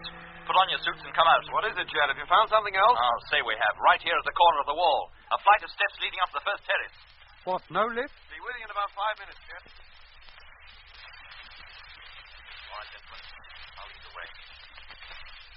These steps must be old. Look at the way they're worn. Hundreds of feet must have passed up and down these steps thousands of times. And where are all these hundreds of people that own these thousands of feet? And what kind of feet have they got? Don't ask me, Lemmy. If you ask me, Doc, I'd say there's nobody here now at all. Whoever wore out those steps must have left here years ago, probably thousands of years ago. This is more like a well-preserved tomb than a place to live in. Come on, Doc. Yeah, come on, Lemmy. Jet and Mitch are already at the top. I'm coming as quick as I can. Blimey, what a view. You can see right across the valley and way back across part of the desert. You can even see the tracks of the caravans and the path we cut through the jungle. Oh, never mind the view, Lemmy. Well, how about it, Jeff? Where do we go from here? was at the base of this wall we found the line. If one of our men did drop it, it must have been from somewhere along there. Then that's the way we go. Right, come on. Well, if that line was dropped from up here, this is about where it would have fallen from. And it doesn't tell us anything, Mitch. Let's keep going. All the way round, you mean? Yeah, why not? Maybe there's another flight of steps around the far side that'll lead us up to the next level, up to where we saw what looked like houses. But what about our trucks? Are we going to leave them down here in that rhubarb jungle with nobody to look after them? Yeah, that's a point. Maybe we haven't seen anybody, but that doesn't mean that there's nobody around. Exactly. Somebody better stay and keep an eye on them. Of course. The rest of us will continue the exploration. Lemmy, you better stay. Yeah, that's what... Me? If anything happens, or if you see anything, call us up, and if necessary, we'll come back. You're going to walk right round the terrace, then? Yep. There must be a way up to the next one somewhere. We'll let you know if we find it. Well, must you all go? Couldn't one of you stay here with me? It won't take us more than an hour to walk right round, Lemmy. We won't be out of sight all that long. All right, Jet, if you say so. I'll start walking back. Good. I'll wait at the top of the steps, and we'll pick you up there. Or give you directions on how to reach us if I want you to join us. Yes, mate. Hello, Landfleet. Rogers calling. Hello, Frank. Barney, dear. We're now approaching the position you gave us and should be overhead in a few minutes from now. Right, Frank, boy. Now, the place we call the city is right smack in the middle of the canal. If you're on the right course, you can't miss us. Right. Have a good look round, Frank. You might see something that we can't. We'll do our best, Lemmy, but we'll be travelling pretty fast. We'll take some photographs, too. Right, boy. Where are you now? In the land trucks? No, Frank. I'm standing guard at top of a long flight of steps that leads up to the lowest terrace of this place. I'll look out for you when we pass overhead. And I'll remember to smile when you take the picture. Okay, Lemmy. See you later. Yes, mate, and the best of luck. Hello, Jet. Yes, Lemmy? That was Frank. I heard him. Where are you now? On the opposite side from you. Halfway round, in fact. Any sign of any more stairs or anything yet? No, Lemmy. We'll call you the moment we see anything. Then don't leave it too long, Jet boy. I'll get lonely standing here with nothing but a flight of steps and thousands of sticks of rhubarb for company. And there's another thing. Oh, wait a minute.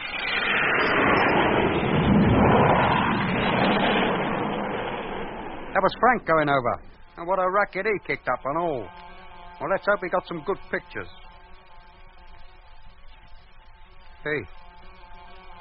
What's that? That noise. It's back again. The same noise that... Hello, Jet. Hello. Hello, Lemmy. What's wrong? Jet. It's here. That... Lemmy,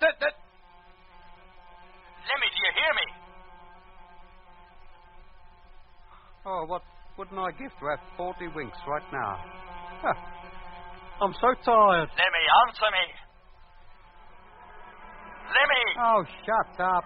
How can a fella sleep with you making all that noise? Lemmy, you must not go to sleep, do you hear? Of course he can sleep. There, you see? Hey. Who was that? Who was who? Said I could go to sleep. I didn't hear anybody. Lemmy, pull yourself together. He's too tired. Lie down, Lemmy. You'll feel much better. Yes, mate. That's just what I will do. I want to lie down. Hello, Lemmy. He must have fallen asleep, Doc. He doesn't answer. We've got to get back to him, Jeff. Which way? It doesn't matter, Mitch. It's the same distance round, whichever way we go. Then we'll keep going in the same direction. Come on, and keep calling him. He might still be awake. Hello, Lemmy. Hello, Lemmy. Hello, Lemmy.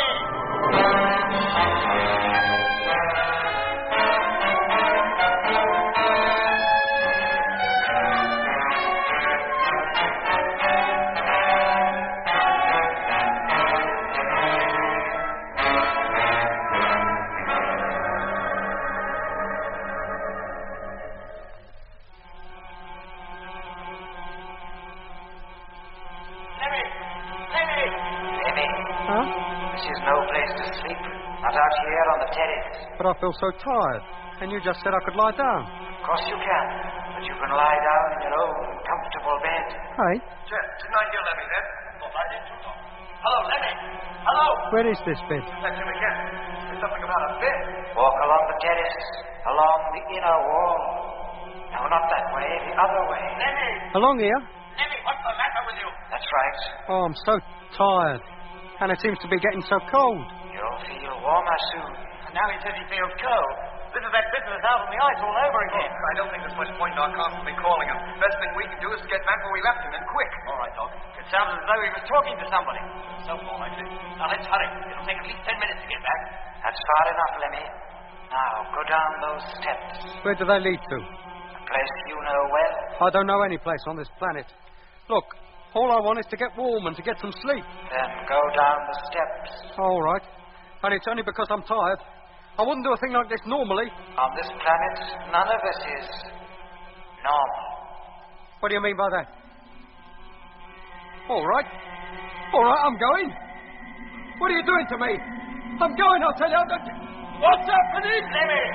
Lemmy! Good! Help! Lemmy, where are you?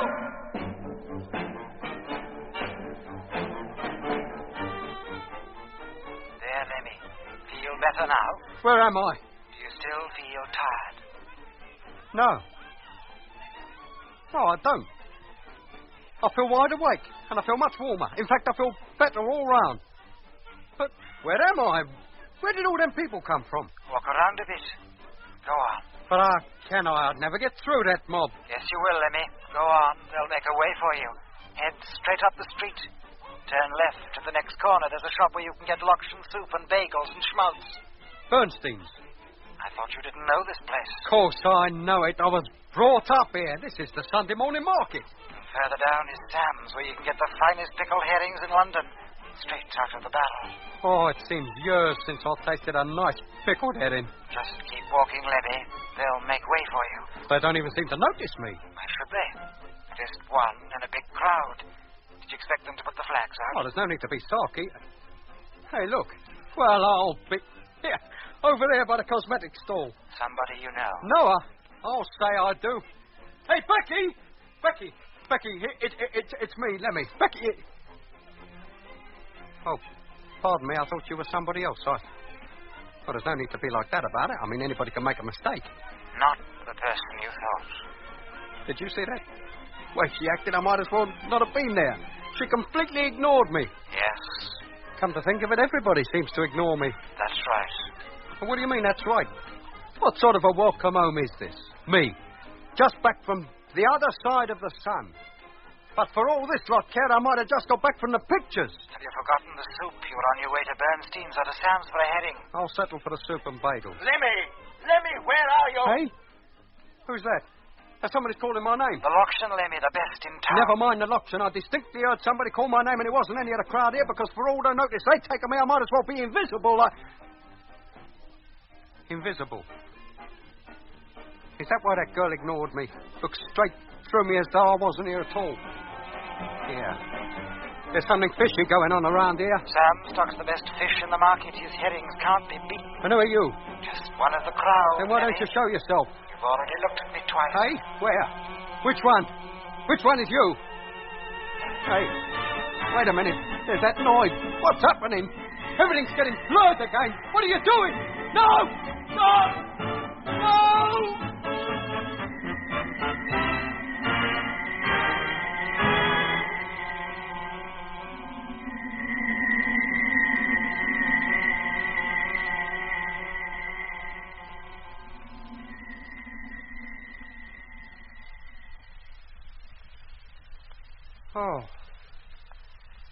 Oh.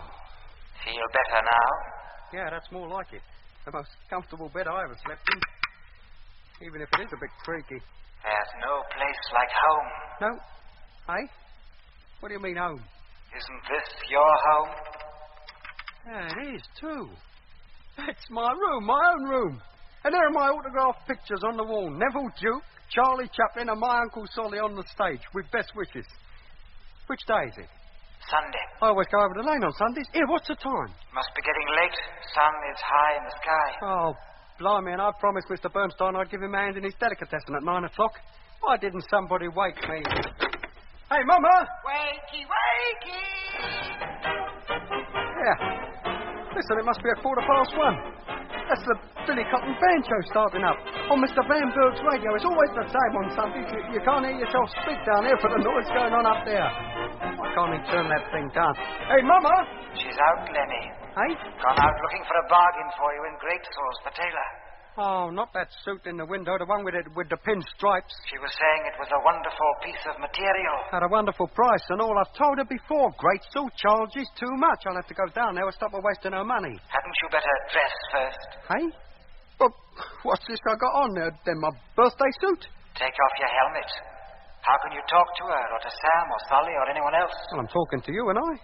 Even though I can't see you. And you can see everybody else, but not talk to them, nor they to you, unless...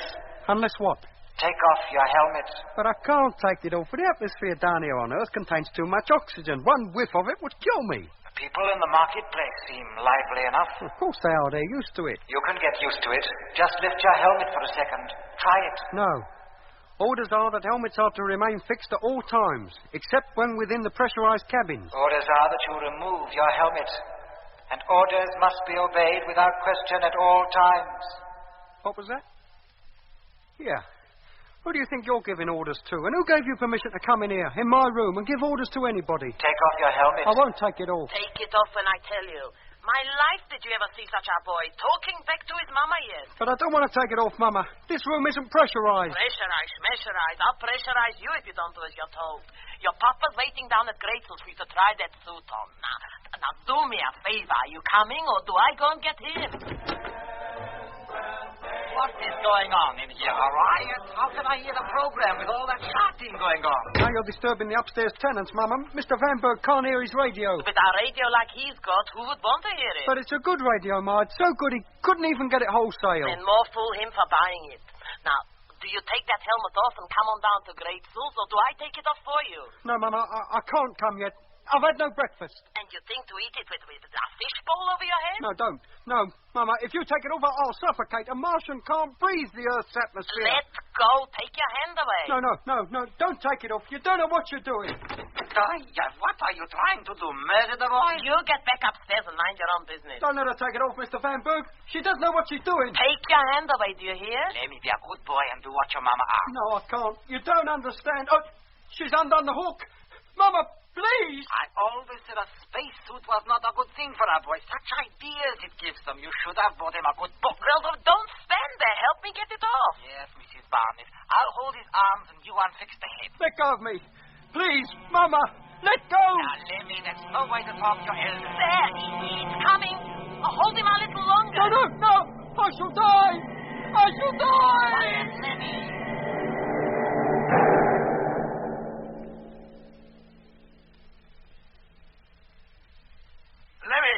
Lemmy! What could have happened to him, Jet?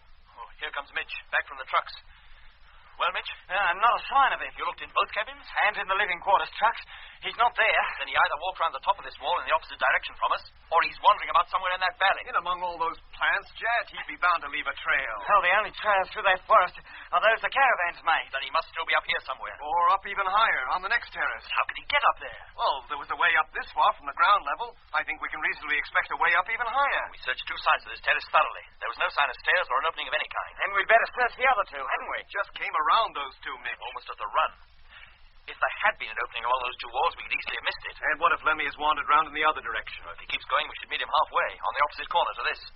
But we'll split up, Doc. Then if he's anywhere on this terrace, we're bound to meet him. Okay. Mitch, you go that way. Maybe you'll overtake him at the next corner. Right. Doc and I will retrace our steps and search along the way we came.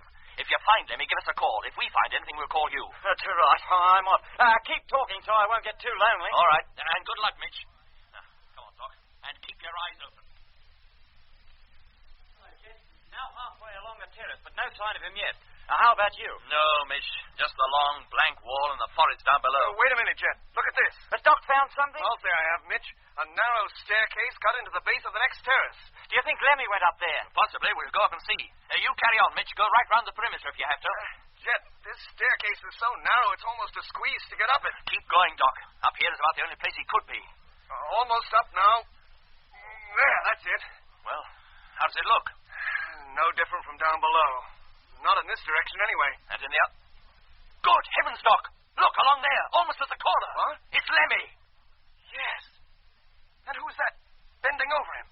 What's he doing? It looks as though he's trying to remove Lemmy's helmet. Oh, what's he trying to do? Kill him? Whoever he is, he's wearing a crew suit.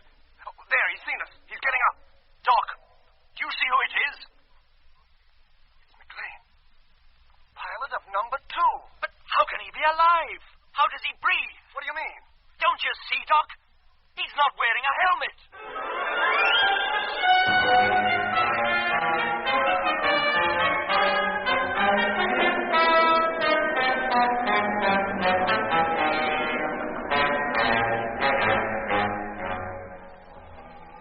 In episode 13 of Journey into Space, you heard Andrew Foles as Jet Morgan, David Kossoff as Lemmy, Guy Kingsley Pointer as Doc, Bruce Beebe as Mitch, and with David Jacobs and Miriam Carlin. The orchestra was conducted by Van Phillips, who also composed the music.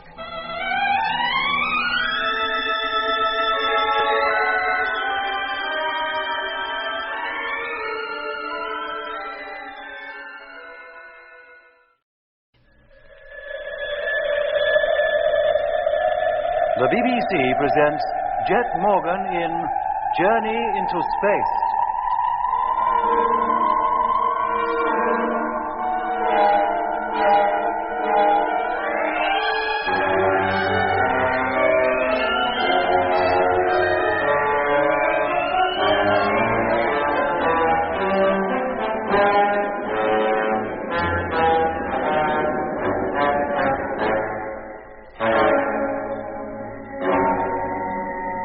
Leaving Lemmy to watch the land transport trucks, Jet, Mitch, and I explored the mysterious pyramid-like city, hoping to find some trace of the crew of the wrecked freighter number 2.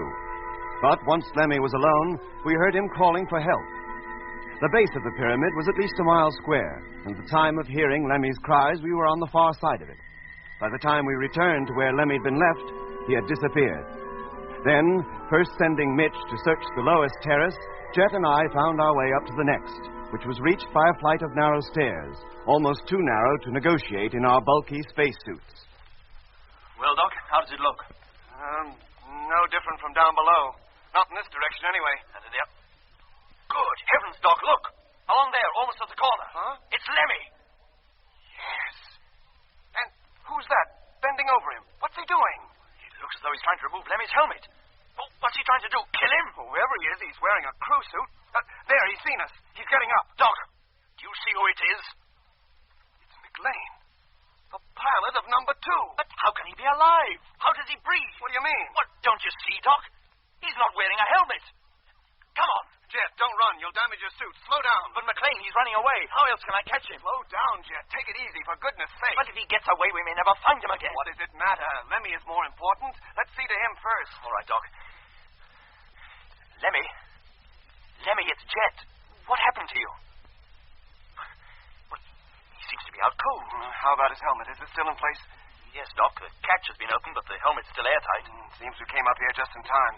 Hello, Jet. Hello. Hello, Mitch. What's all the commotion? Have you found him? Yes, Mitch.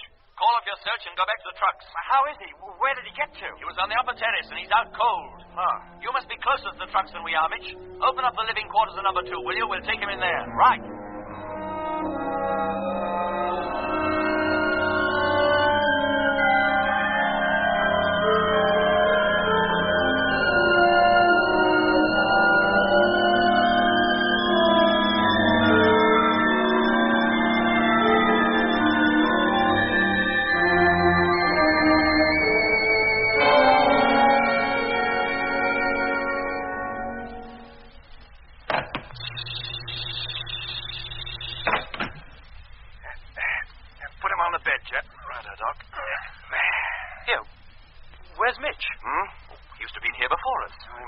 Further away than we thought. Hello, Mitch. Where are you? Hello, Jet. I'm still out on the terrace, heading back to the truck. Oh, I thought you'd have been here by now. Be with you in just a couple of shakes. Very well, Mitch. Now, Doc, I'll give you a hand. Get your suit off first, Jet. Righto. That's my helmet removed. Mine, too. You give it to me, Doc. I'll stow it away for you. Thanks. And your suit, too. As soon as you've got it off, get to work on Lemmy. Sure.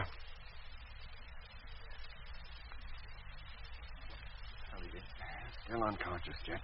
Breathing very shallow and temperature subnormal.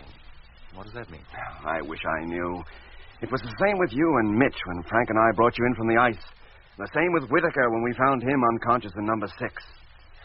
What is happening, Doc? Lemmy didn't see any orange lights or anything like that, did he? No.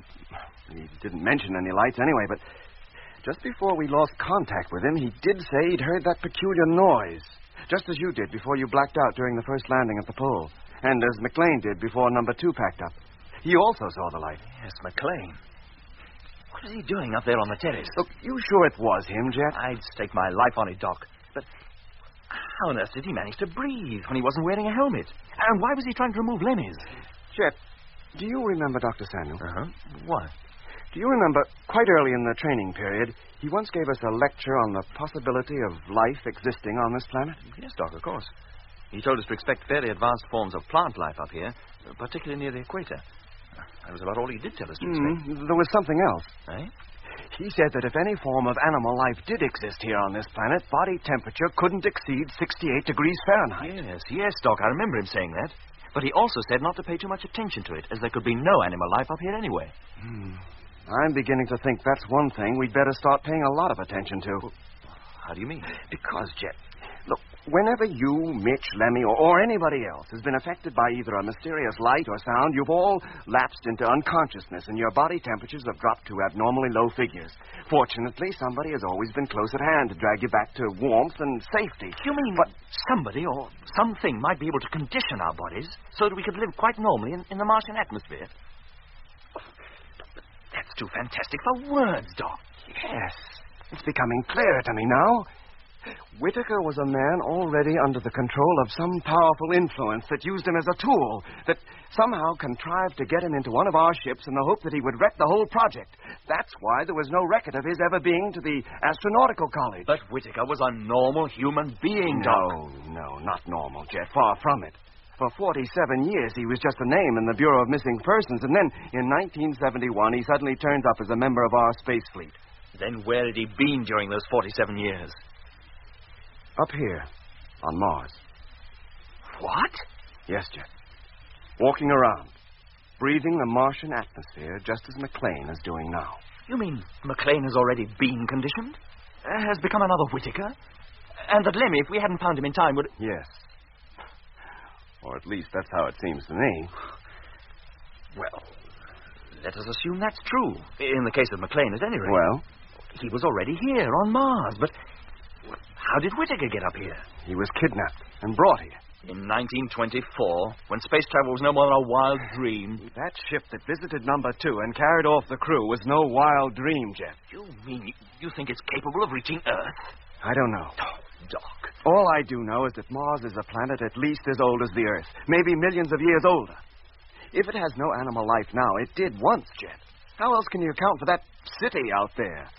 Well, if you ask me, that place is thousands of years old, built when life on Earth was in its early stages of evolution, when Mars was probably a planet teeming with all kinds of life, just as Earth is now. You mean there were advanced civilizations up here? Probably still are. Don't you see, Jet? Mars is a dying planet. It can't support life in abundance anymore. But if there ever were creatures up here, even remotely like human beings who can think and reason and build, they must have long since died out, or most of them. But any that are left have the advantage of millions of years of civilization behind them, plus all the knowledge those civilizations must have produced. And who knows what that knowledge could enable them to do. It could enable them to release the oxygen now trapped in the soil and the rocks, revitalize the atmosphere, and keep themselves alive. Yes, always assuming they need oxygen to live. Maybe they don't. But we do, and so does McLean or any human being. There's a small amount of oxygen in the atmosphere still. It would be possible to live in it, I suppose. Plants in the valley certainly manage it. Yes, I suppose it's possible for animal life to do so, if it were adapted to its surroundings. We haven't seen any animal life. Except McLean. Oh, Lemmy's coming round. Yep. He'll feel very cold when he does, Jet. You'd better get him something hot to drink. Righto, Doc. Meanwhile, I'll check him over again. Long before he wakes up now, Jet. His temperature's almost back to normal. Didn't take long either. Less than an hour. An hour? Yeah. Quite encouraging, isn't it? Is it? And what about Mitch? Nearly an hour ago, he said he'd be with us in just a few minutes. Good night. I was talking so much I completely forgot him. Call him up, Jet, for Pete's sake. Hello, Mitch. This is Jet calling. Hello, Mitch. Where are you? Hello. It's no good, Doc. He doesn't answer.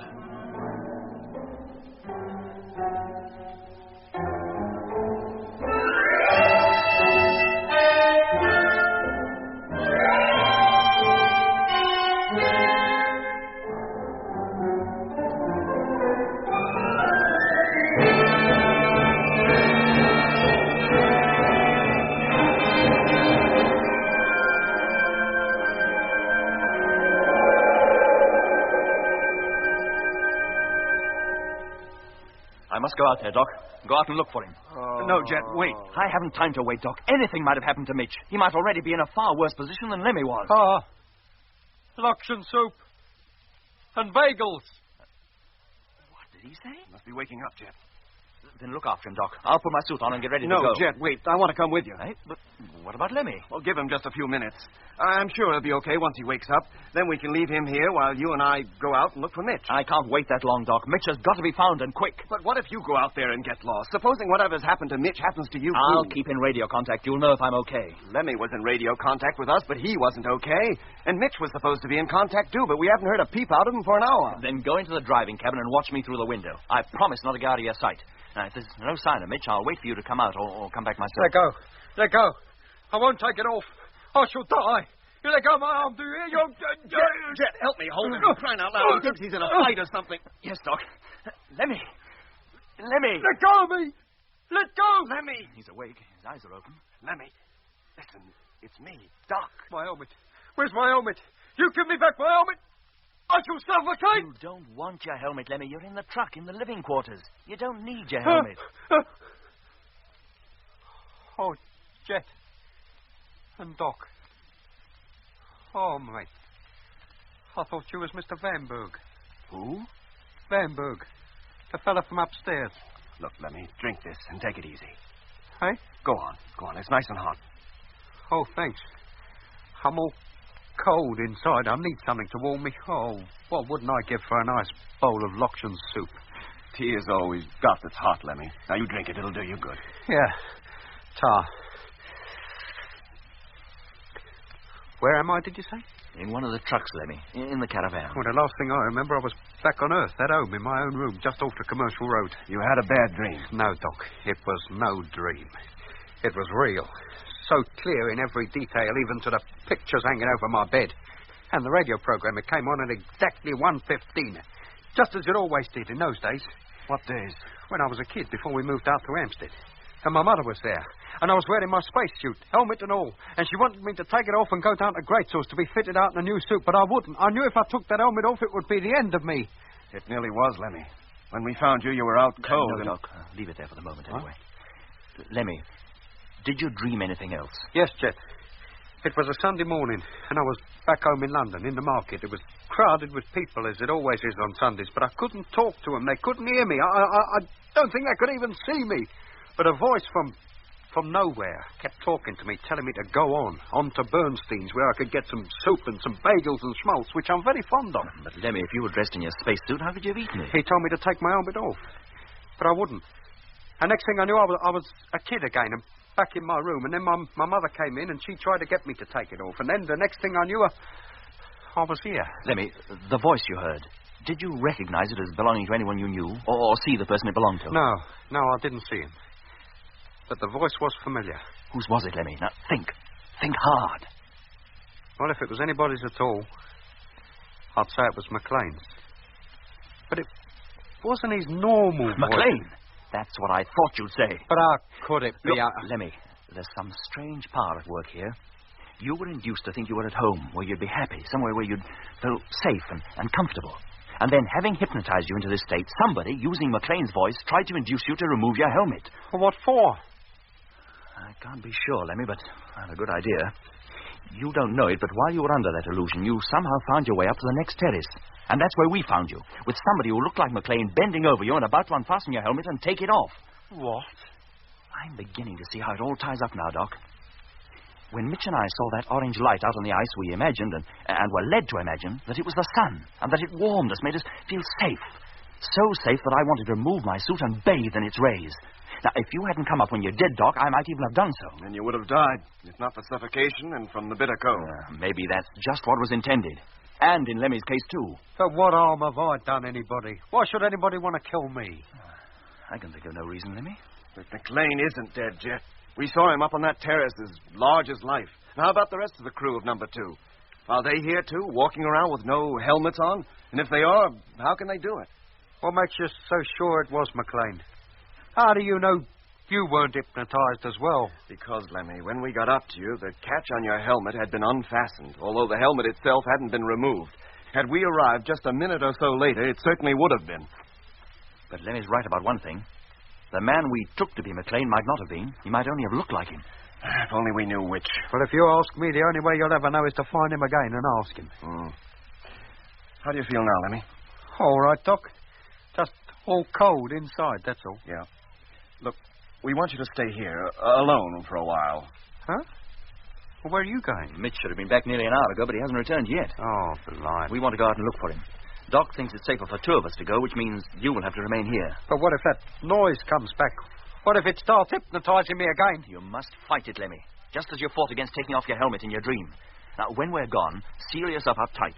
Break the airlock circuit so the door cannot be opened from the outside, and open it to nobody but us. Or Mitch, if he should come back before us. We'll keep in constant radio contact. And what if anything happens to you? Well, hoping it won't.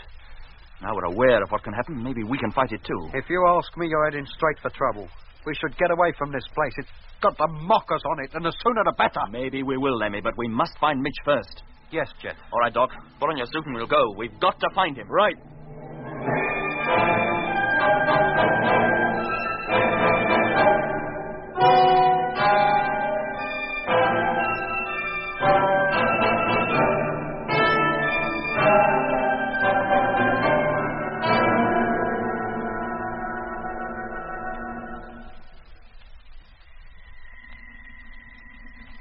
What had happened to Mitch? By the time Jet and I had carried Lemmy into the living quarters of one of the land trucks, Mitch should have been there, too. In fact, he was quite close to us, still up on the lower terrace of the mysterious city and about to head down the steps to where the trucks were parked. But he never got there. As you will remember, when Jet and I had reached the trucks and found that Mitch was not there, Jet had called him on the personal intercom system. Hello, Mitch. Where are you? Hello, Jet. I'm still out on the terrace, heading back to the trucks. Oh, I thought you'd have been with us by now. I'll be with you in a couple of shakes. Very well, Mitch. I'll let myself in. I've just reached the top of the steps now. Oh, and Jet. Jet. Hello, Mitch. Oh, there you are. Hey, wait a minute. That wasn't Jet. Hello. Hello. No, Mitch. It's not Jet. Is that you, Doc? It's not Doc either. Well, who is that? Hello, I said, who is that? Why don't you answer? Where are you going? Well, down the steps, of course. I've got to get back to the trucks. That's not the way. Yes, of course it is. No, Mitch. The stairs you want are on the next terrace. Where? Along here? That's right. Keep walking. Now, wait a minute. I'm sure it was this way I came. These are the steps. Here, what are you doing? They cut it out. For the Pete's sake, what's happening?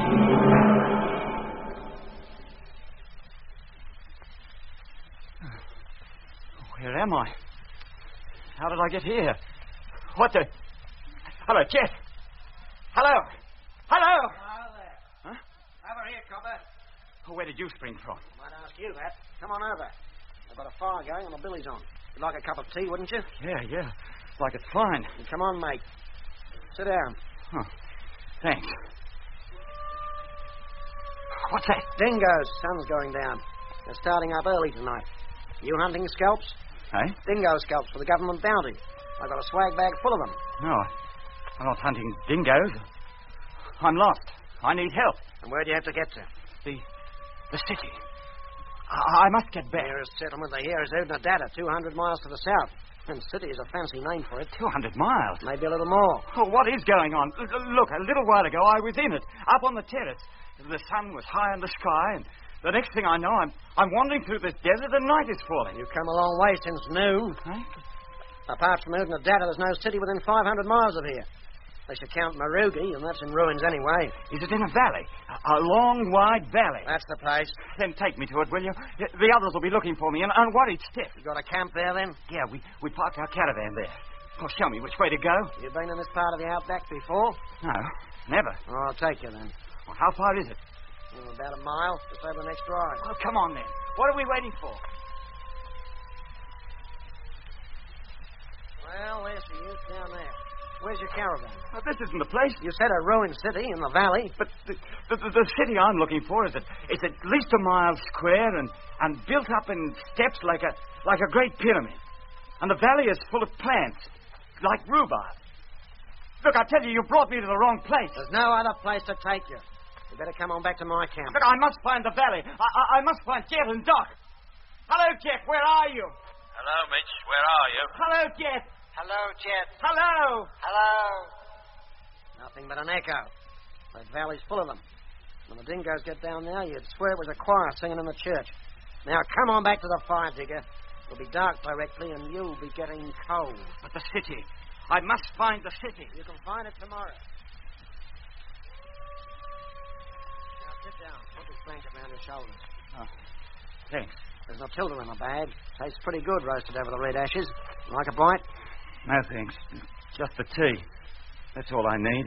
When did you leave civilization? Well, we took off last April. Landed just over a week ago, that's right. Is that all? 32 years since I left the world behind. Started out looking for gold. Gold? And all that time I don't think I found more than enough to fill a thimble. The game isn't worth it. But the dingoes are different. £1 a scalp the government pays. Listen to them out there. Look at their eyes glamming in the dark.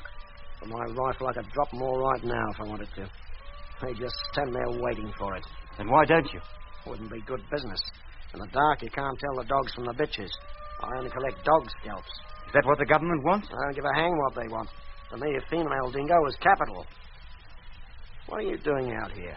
What's your line? Astronautics. I'm an engineer. Astronautics? Astronautics. I travel among the stars. See what you mean. 32 years ago, I felt much the same way myself. That's when I came out here to live in the desert. With only the dingoes and the stars for company. When did you decide to leave it all behind? Leave what behind? The noise, the fight, the jungle, the grind of city life. I told you, we took off last April. It wasn't easy, was it? Something deep inside you that says you should resist it, line, and go back. Ignore it. Fight it, and don't go. And you'll find peace and contentment. 30 years I've been tramping over this desert. 30 years. I'm still as young and as healthy as when I first started out. To look at me, would you think I was 62? You don't look a day older than 30. Exactly. This is the place to keep you young. Out here with the sand, the mulga, the eucalyptus, the dingoes, and the stars. What more can a man want? Mitch! Hey, listen. Did you hear that? That was Jeff. There down, it was the dingoes. In that tucker bag, there's a box of tea. Pass it out, will you? Is this it? Thanks. How'd you like it, strong? Look, before we go any further, I'd like to ask you a few questions. Do you like plenty of sugar? Oh, never mind the sugar. I'm talking to you. Sorry, I've got no fresh milk. What's the matter with you? Can't you listen to what I have to say? Sit down, Mitch, and save your breath. Sit down. Mitch! Tell me, how do you know my name? What are you doing here, anyway? Where is this place? This is the Northern Territory. The Northern Territory? But where? Australia. Where else? Australia? On Earth? Where the heck did you think it was? On Mars? But this is Mars. It is, isn't it? Isn't this the red planet? Yes. And I'm a kangaroo. What are you trying to do? Drive me crazy? Me drive you crazy? You walk into my camp 200 miles from the nearest town without so much as a billy to brew your tea in. Tell me you're lost. You live in a pyramid and can't find your way home. Who do you think you are? Cleopatra? My name is Stephen Mitchell. I'm an astronautical engineer. Now, listen, nearly 7 months ago, I left the moon on an expedition to Mars. A week ago, I landed in the southern ice cap and with 3 other members of my ship's crew, began to explore this planet. And now I find myself here, and you tell me this place is Australia, back on Earth. Look, Mitch. In my opinion, you've spent too long in the sun. You've got a touch of it. Not many miles from here, there's a cattle station run by a farmer and his wife. Tomorrow I'll take you there, and they'll call up the flying doctor and get him to look you over. Now, will you lie down and take it easy? Or do I have to put you to sleep with the butt of this rifle? No, there's no need for that. Maybe I am the crazy one. The swag bag's unrolled. Lie down on it. That's it. Now go to sleep. And while you're falling asleep, tell yourself you're not going to give me any more trouble. Yeah. That you'll do exactly as I tell you from now on. Yeah, anything you say. Good on you. I feel so tired. Awful tired. Good, then go to sleep. Tomorrow everything will be all right. Tomorrow everything will be all right. Tomorrow everything will be all right. Tomorrow everything will be all right.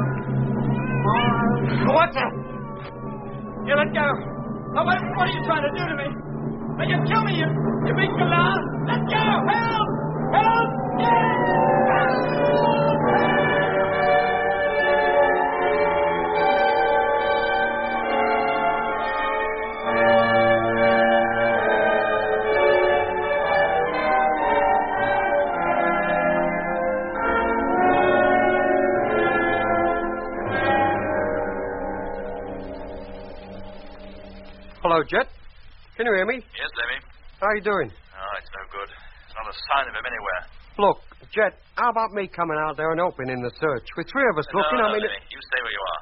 But, Jet, I feel so helpless just sitting here. If you feel well enough and want to make yourself useful, you can go into the driving cabin and keep watch from the astro hatch. Keep watch on what?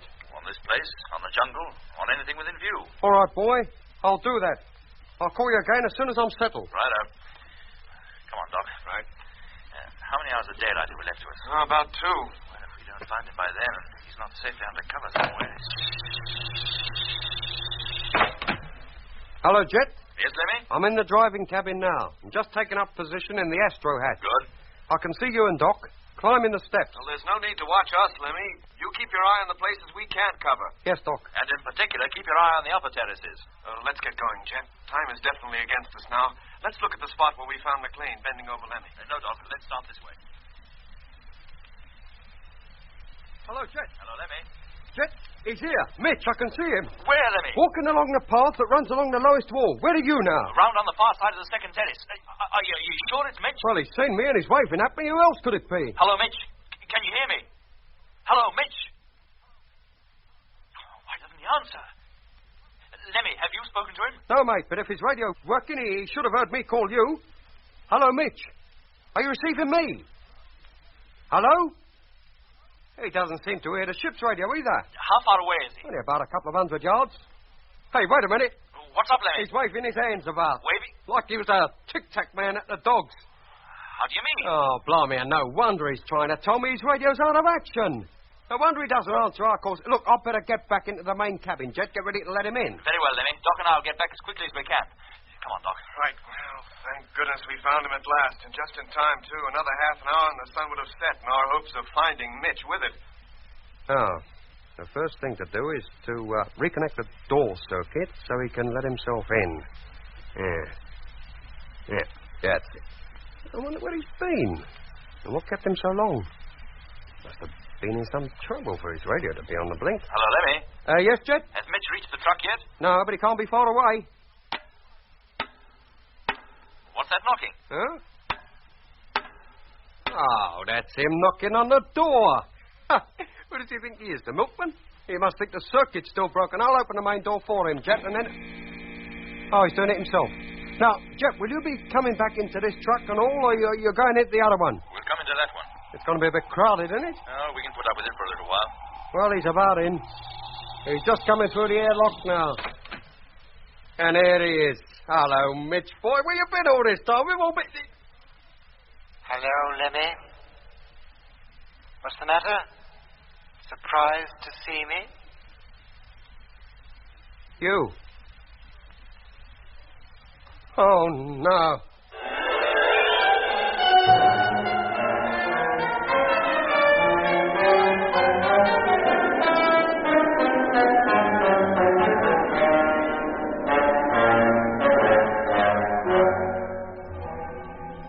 In episode 14 of Journey into Space, you heard Andrew Foles as Jet Morgan, David Kossoff as Lemmy, Guy Kingsley Pointer as Doc, Bruce Beebe as Mitch, and with David Jacobs and John Casapan.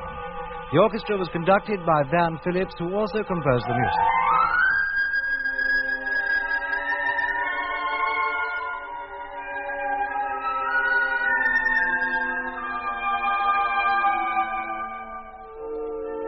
Journey into Space is written by Charles Chilton and produced by him in the London studios of the BBC.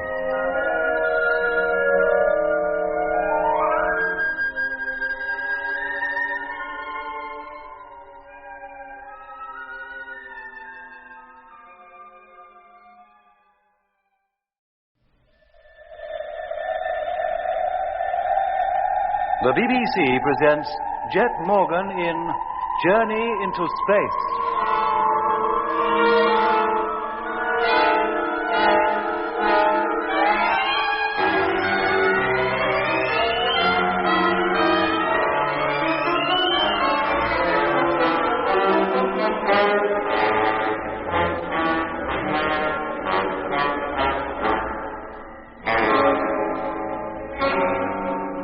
Mitch was lost.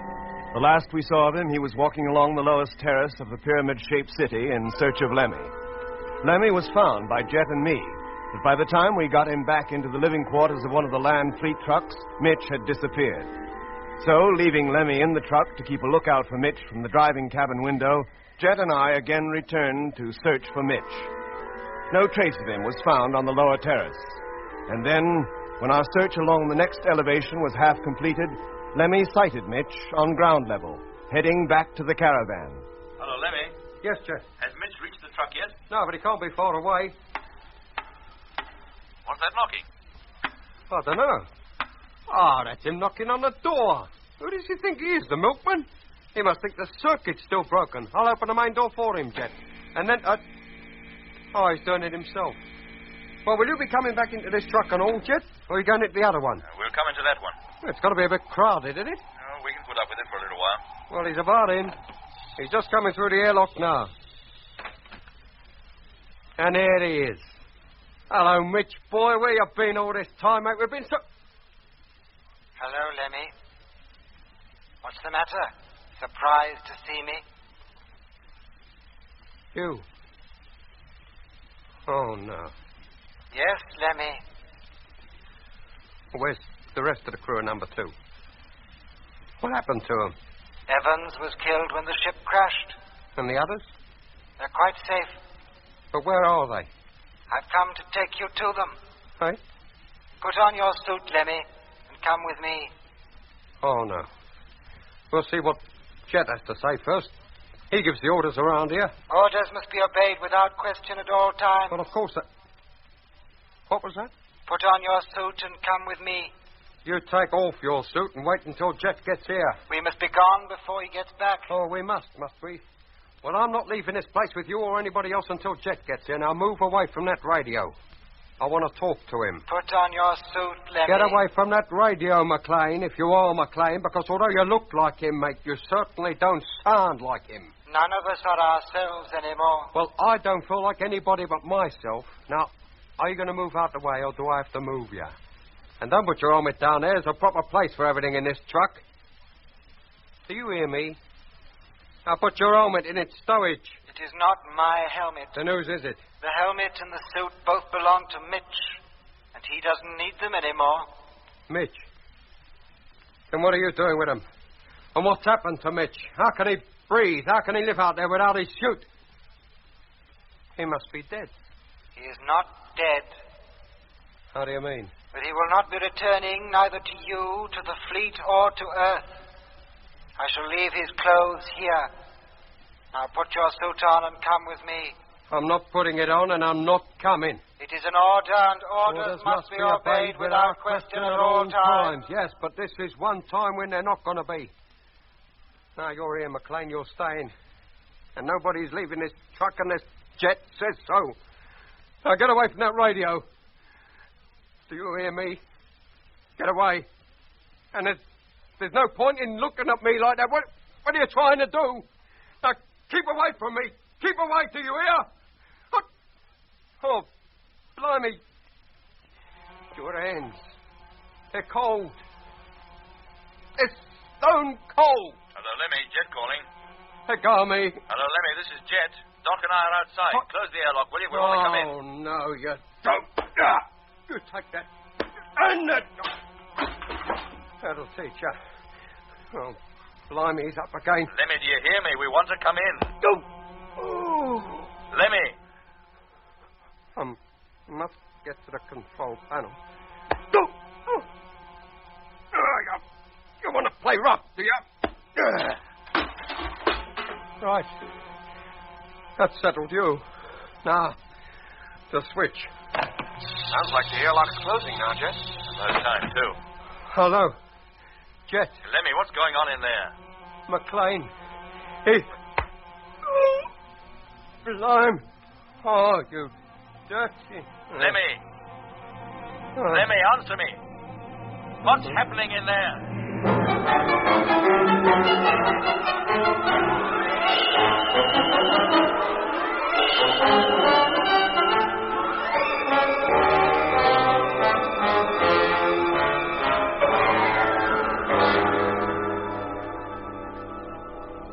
It's no good, Jet. The airlock door has been closed, but the chamber hasn't been exhausted. And we can't can't get in until it has. Hello, Lemmy. Do you hear me? Hey, listen, there it goes. It's exhausting now. Thank goodness for that.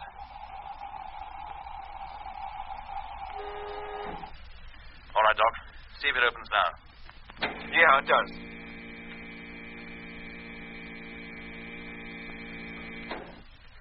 In you get, Doc. And quick, I'll follow. Right.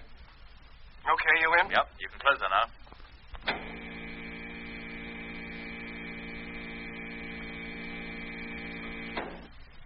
Now, fill her and open her up, Doc. Hello, Lemmy? Lemmy? He still doesn't answer. What's going on in there? Well, we can open the door now and see for ourselves. What? Good grief. It looks as though a tornado had hit the place. Hey, Lemmy! Lemmy! Oh. Hello, Jet. You made it. Thank goodness for that. What happened to you? You're in a terrible mess. I've been in a bit of a roughhouse. Eh? With McLean. He's lying over there. I hit him over the head, Jet. I had to. He would have killed me otherwise. McLean? But how did he get here? And where's Mitch? Well, what I thought was Mitch turned out to be McLean. He had Mitch's suit on. Yeah, Jed, it's McLean, all right. You certainly gave him a pasting, Lemmy. Have I hurt him much, Doc? I don't know. Let me get my suit off and I'll look him over. How about you, Lemmy? Can you get up? I think so, Jet. I'll just feel a bit dizzy, that's all. Go and lie down on one of the beds. As soon as I'm free of this diving suit, I'll clean up your face for you. Yes, Jet. There, Lemmy, now, how does that feel? Well, never mind how it feels. How does it look? Well, your cheek is badly bruised, but the cut in your head isn't very serious. Now, do you feel all right? I feel a lot better than I did before you gave me the drink. Jet, how about McLean? Oh, Doc's still dealing with him. He hardly seems to be aware of where he is or what's happened to him. Oh, you think I hit him too hard? Well, maybe, Lemmy, I don't know. I didn't want to hurt him, Jet, but I had to defend myself. Well, what happened exactly? I told you. He come in, he was wearing Mitch's suit. That's what made me think he was Mitch. Well, what did he do when he came in? He told me to put on my suit and go with him. Where to? To where the rest of the crew of number 2 are. Or so he said. All that is but Evans. Apparently he was killed in the crash. Oh. Well, he didn't say where they were? No, Jet. Nor where Mitch was either. But he did say Mitch wasn't dead. But that he'd not be coming back to us or to Earth ever again. Never. When he asked you to go with him, what did you say? I told him I wasn't going anywhere with anybody. And then he stood in front of the radio so as I couldn't call you up and tell you he was here. And then? Then he began to walk towards me, staring at me with those hard green eyes like he was trying to hypnotize me. But I wouldn't let him. I told him to keep off. But he kept at me, and then he put his hands on my face, and his hands were cold, Jet. Stone cold, like they was made of marble. And then I began to feel all peculiar, same as I did when I heard that noise. And then I hit him. And from then on, it was a straight bundle. And then you and Doc came in and... Chet, did I do wrong? No, Lemmy, I don't think so. You said yourself, the next time anything peculiar started happening, I was to fight it. And McLean certainly wasn't normal. Well, under the circumstances, I think you did the right thing. Had you allowed him to overpower you, well, goodness knows what might have happened. As it is, he came to get you, but we have him instead. And what about Mitch? Have we given up looking for Mitch now? No, Lemmy, but the night temperature in these latitudes is too low for us to venture outside. We've no choice but to wait until the morning. Yes, sir. Well, perhaps by then, McLean will have returned to something like normal, be able to throw some light on this whole business. Yes, sir. Now, get some sleep, Lemmy. After what you've been through today, I think you need it. Yes, mate. Good night. Good night, Lemmy.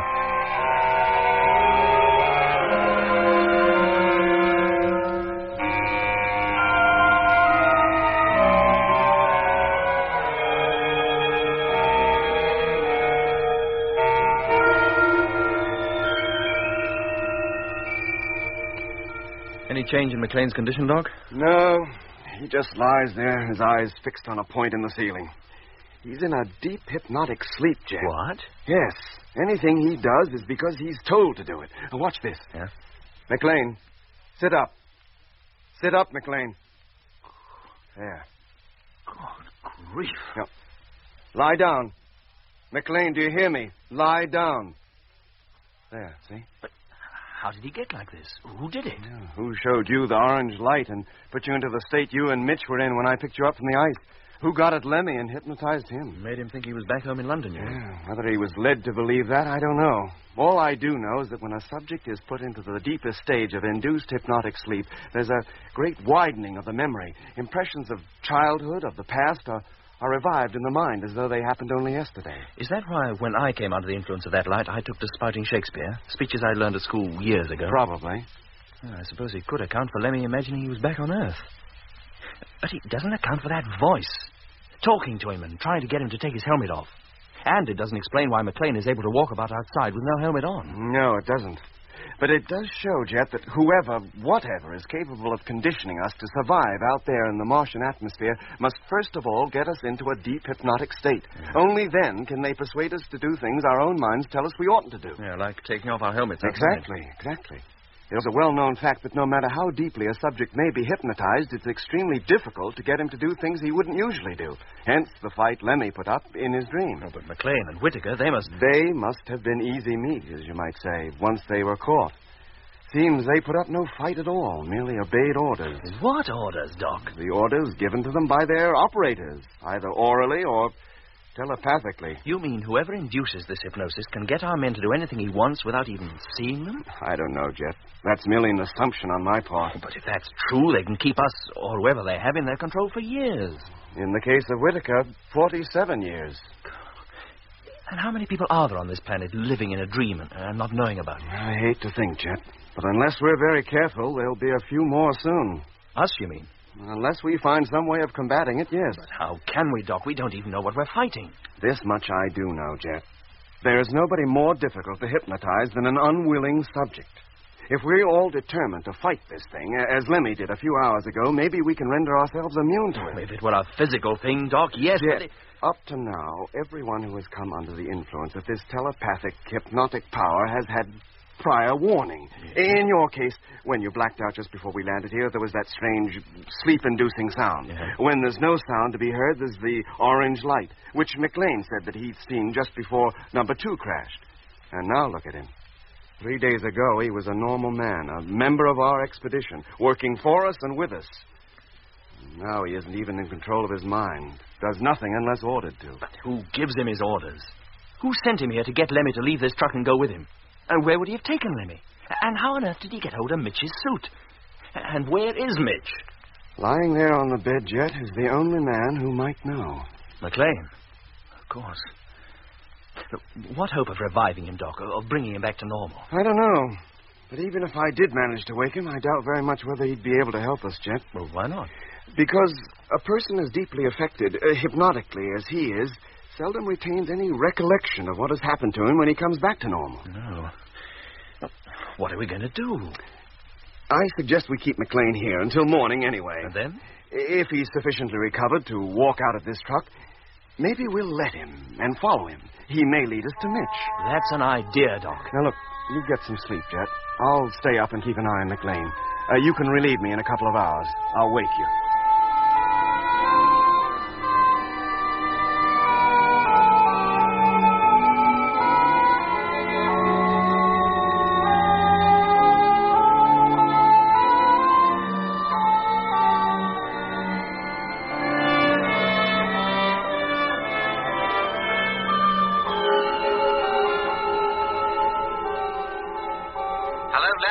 Polar Base calling. Come in, please. Hello, Frank. Morgan here. Hello, Jet. It's about the pictures we took when we passed over the canal you're camped in. You've developed them? Yes, sir. There's nothing but desert on either side of the canal you're in at present. Oh, we didn't expect anything else. But about 50 miles northwest of you, there's a group of what we can only take to be buildings with flat roofs. There's a large one and a couple of smaller ones a short distance from it. And nearby what appear to be 2 large areas of land enclosed by fences. Fences? Well, anything else, Frank? Well, yes, sir. The pyramid, the city or whatever it is. Well? We took a picture directly over it. And on the uppermost terrace is a large sphere. Not the same one you saw visit the wrecker number 2. I think it must be, Jet. Then it did come here. It's been sitting up there out of our sight on the roof of that city all the time. Apparently. Oh, nice work, Frank. That's the most useful piece of information you've given us. I haven't quite finished yet, sir. Oh? The canals. Uh-huh. We passed over others after leaving you. They're all filled with the same type of plant as the one you're in. That's why they show up so clearly against the pink desert. They're all full of vegetation. I thought they might be. Well, thank you, Frank. That's a great help. Now, have all the information you've given me radioed up to the fleet and have them relay it back to Earth Control as soon as their orbital position is favorable. Yes, sir. And thanks again, Frank. I'll call you later before it's light. Right. Well, Doc, here we are searching the base of that place, and all the time the very ship we're looking for is sitting up there on the roof. That must be how McLean comes to be here. He traveled in it. Yeah. It must have been him, Dobson, and Harding who were in it when it visited number 2 for the second time, when Frank saw the crew of that ship. That's why they look like normal human beings. Maybe, but who was in that ship when it visited number 2 for the first time and carried off McLean and the rest of the freighter crew? The same people, if they are people, who left those peculiar footprints behind? Oh, that's me, Doc. McLean. That's the first sound he's made since his fight with Lemmy. Do you think he's coming? Coming round. I don't know. His body temperature certainly hasn't changed. It's still abnormally low. He's sitting up, Doc. Let's get over to him. No, Jet, stay here. Let's see what he does. He's getting off the bed. Walking towards the airlock. Where are you going, McLean? McLean, where are you going? My orders are to return to the ship, and orders must be obeyed without question at all times. The orders have been changed. You are to remain here. Do you understand? You are to remain here. He stopped dead in his tracks. Go back to your bed, McLean. Go back to your bunk and stay there. Do you hear? He's going. You're able to control him, Doc. Quiet, Jet. It may not be as easy as it seems.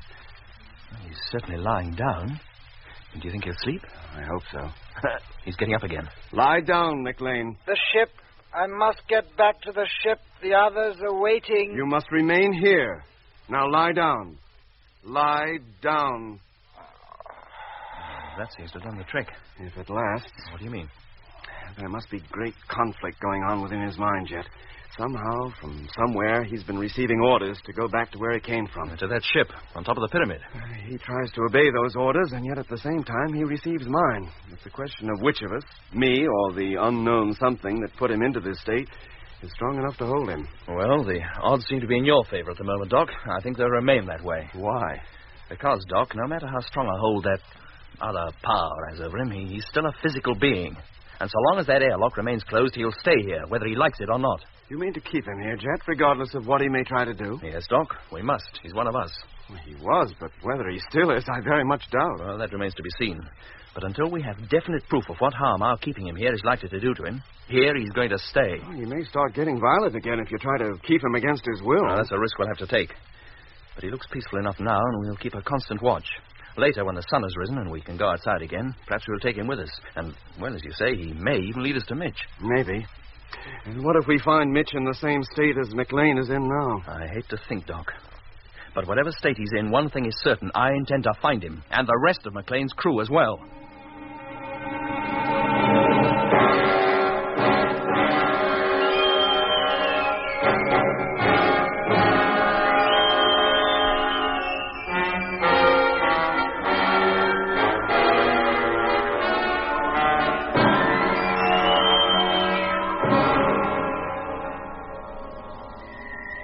The call from Frank had come through from Polar Base about 2 hours before dawn. From sunset on, I had sat by McLean's bed, hoping that some change would come in his condition.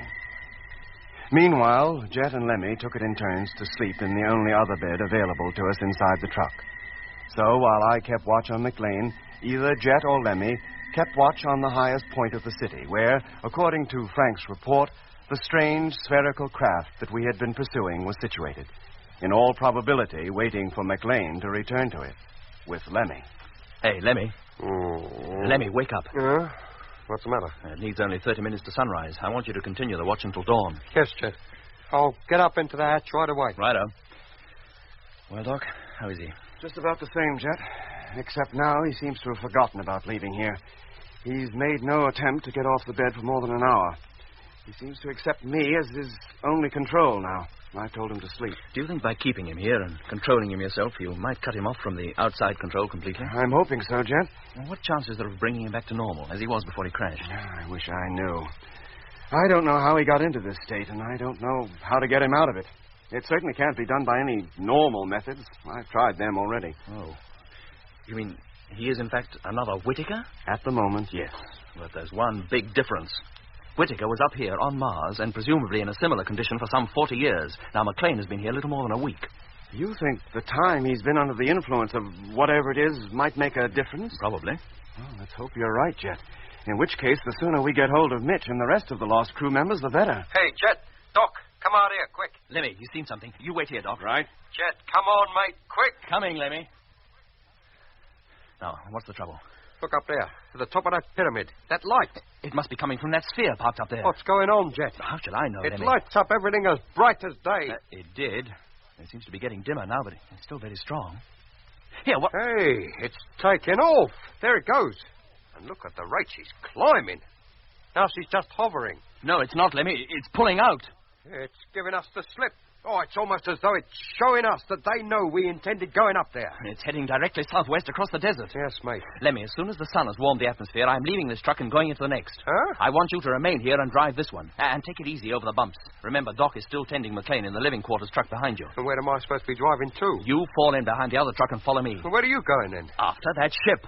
I'd stake my life on the rest of the crew of number 2 and Mitch being in it. And we've got to get them back, Lemmy. We must. Yes, mate. I'm ready to get going the minute you give the word. Good for you, Lemmy. But first, you better go back into the living quarters and prepare a meal. And make it a big one. It'll probably be the only one we'll get today.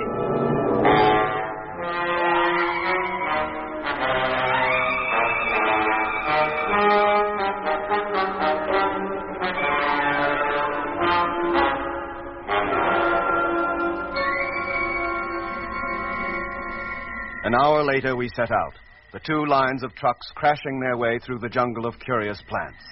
Soon we were climbing out of the valley and once again began to make our way across the southwestern half of the Argyre Desert. Once more, the treads of the tractors kicked up the pink miniature dust storms, and very soon the strange pyramid city slipped below the horizon and was lost to our sight, leaving us completely surrounded by the gently undulating sand dunes topped by a huge, mauve, inverted bowl that was the Martian sky. We knew our chances of overtaking the spherical ship was slim, our chances of releasing its captives even slimmer. We couldn't even be sure that any of our men were in it. But where else could McLean have come from? And where else could Mitch have been taken to?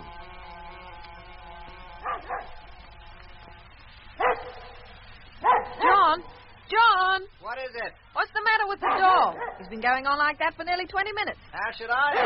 Well, you better go out and see. There might be a dingo hanging round the pens. You better take your rifle with you. Oh, all right. Dog's only got to yap a little and you think it's dingoes after the sheep. Well, it's better to be sure than sorry. Hey, Bob! Oh, drat the dog, I can't even see him. Well, go and look for him. He can't be far. Ah, there he is. Hey, what the... Hey, Martha, there's a man out here. Well, if it's that dingo scalp hunter no, again... Martha, he's not a scalp hunter. He's lying face down on the sand and Bob's standing over him. What? Oh, the poor fella. He must be sick, John. Now, you wait here. I'll go over and fetch him. Here, drink this. Come on, chum. It'll put new life into you. Hey, where am I? What am I doing here? I might ask you that. What are you doing out there in the sun without even a hat on? Where'd you come from? I'm lost. That's a bit of an understatement, isn't it? Last night, a dingo hunter invited me to his camp, and then he tried to kill me. But I managed to beat him off. And then he turned a pack of dingoes onto me, and I had to run for it. He said there was a cattle station nearby. I tried to find it. You did. This is the only station within 100 miles of here. Yeah, but you only just made it. My dog found you outside lying on the ground. You must be all in. I feel it. And you stay in that bed till you feel better. Oh, but I can't stay long. I must find the others. Well, don't tell me there's somebody else lost out there. No, they're not lost. It's only me that's lost. Well, I must find them. They'll soon be giving me up for dead. Well, who are these people? Jet, Doc, and Lemmy. You see, one of our ships crashed, and we came in this direction searching for its crew. A ship in the middle of the outback? Yeah, a spaceship. We set out from the moon last April. Landed here just over a week ago. You set out from the moon? Well, of course. To have taken off from Earth would have been impracticable. Oh, yes, I expect it would. That's a funny-looking dog, isn't it? Well, he's no thoroughbred, but he's not all that funny. Looks more like an overgrown beagle. A bit. Here, have another drink and try to sleep. Maybe you'll feel better when you wake up. Yeah, thanks. I'll pull the curtain to keep the sun out of the room and leave you alone for a bit. You need to be quiet if you're to sleep. Look, I don't want to sleep. I must find Jet and Doc and... We'll call up Doc for you. Maybe he'll fly over and pick you up. Oh, well, it's very kind of you. Do you know the frequency our ship works on? Oh, sure. We know the frequency. We use it often. Come on, Martha. Let the man rest. Yes, John. He's mad. Stark raving mad. Saying that Bob looked like a beetle. No, Martha. He's got a touch of the sun. He's delirious. Now, look, I'll go out back and start peddling. You call up the flying doctor and ask him to get over here as quickly as possible. Tell him it's urgent. Well, what did he say? He doesn't think he can come until tomorrow. He's got an urgent case 100 miles north of here. I don't like it, John. There's something strange about that man. Something uncanny. Ah, you're letting your imagination run away with you. He's been exposed to the sun. It's bound to affect him. Now, go and get him something to eat, and maybe he'll feel a lot better then.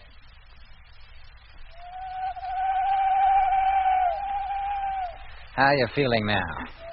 What's that noise? What noise? All that hooting. I hear no hooting. All I can hear are the sheep bleating. Sheep? Well, of course, I told you I'm a sheep farmer. But they don't do anything. Have you had enough to eat? Yeah, thanks. I feel a lot better now. Maybe by the morning you won't need the doc. Doc? Yes, I called him up like I said, but he's busy. Says he'll try to get over tomorrow. Doc said that? Well, you know how it is out here. One doctor covers an awful lot of the outback. You have to take your 10. Look, mister, it wasn't a doctor I wanted. It was Doc Matthews, or Jet or Lemmy. Did you talk to either of them? Well, now, how about a little music? We had a new lot of records not a week ago. Yes, go on, Martha. Put them on. You'd like to hear some of the latest songs, wouldn't you? Wouldn't you? Yeah, I would.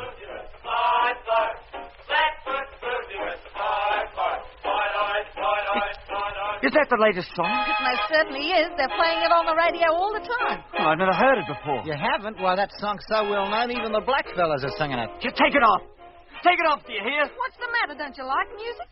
We're only trying to cheer you up, you know. That orchestra, it sounds old-fashioned. Old-fashioned? Well, I like that. Well, I've never even heard the song it was playing either. Well, you must be completely out of touch with the times. That song's all the rage now, the hit of the year.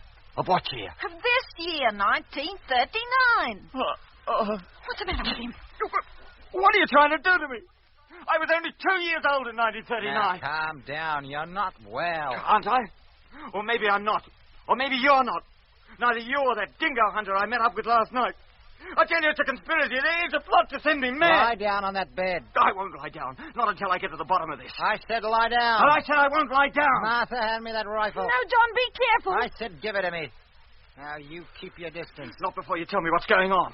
What are you doing up here on Mars? What are you... Hey, that's where I am, isn't it? I warn you. And what are you doing with a black beetle for a dog that whistles like a bird? Keep away. And what kind of sheep do you have that sounds like a lot of owls hooting? For the last time, stay where you are. And another thing... Down!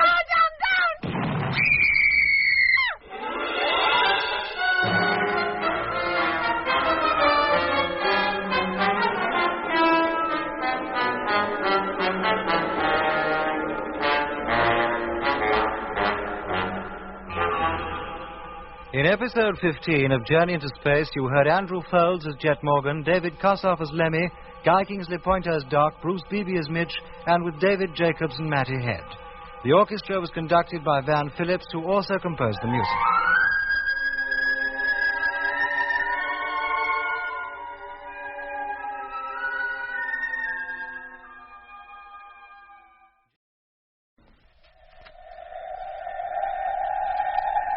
The BBC presents Jet Morgan in Journey into Space.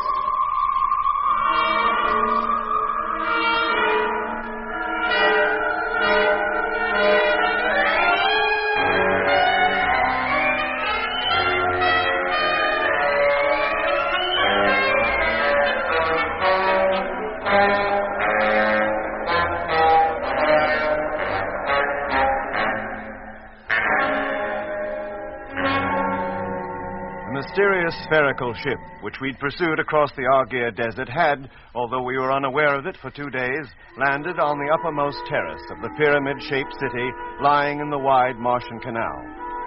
One of the crew, McLean, who we believed had been carried to the city in the mysterious ship, was now back with us, but in a deep, hypnotic sleep.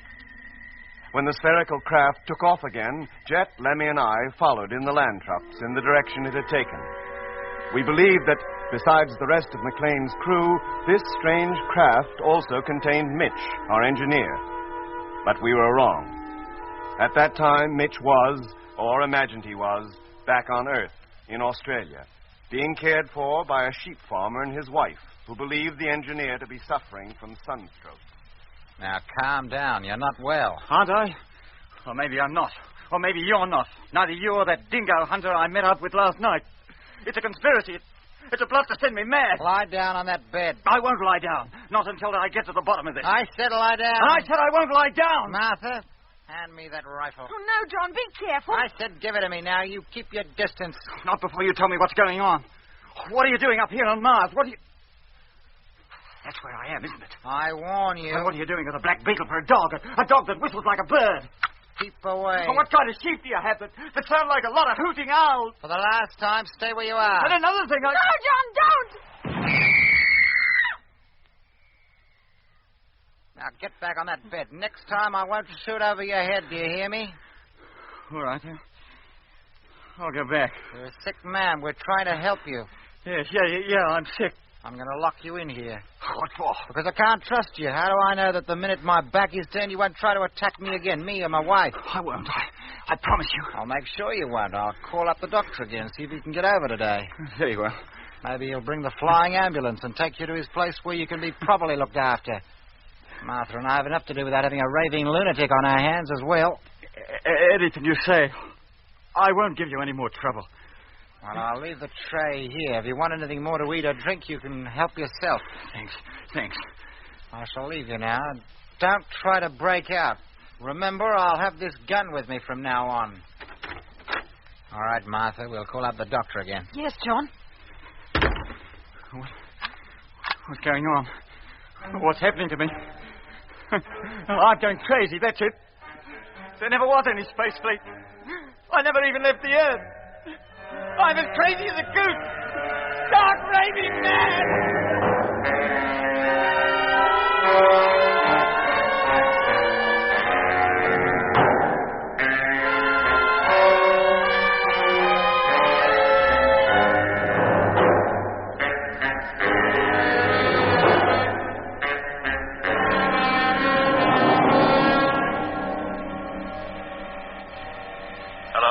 Yes, Jet. We're going to halt. Bring your truck up alongside mine, will you? Yes, mate. And tell Doc to come out into your cabin. I want him to take a look at what lies ahead. Why, have you seen something? Yes, Lemmy, I have. Hello, Doc. Yes, Lemmy? Come on into the driving cabin, will you?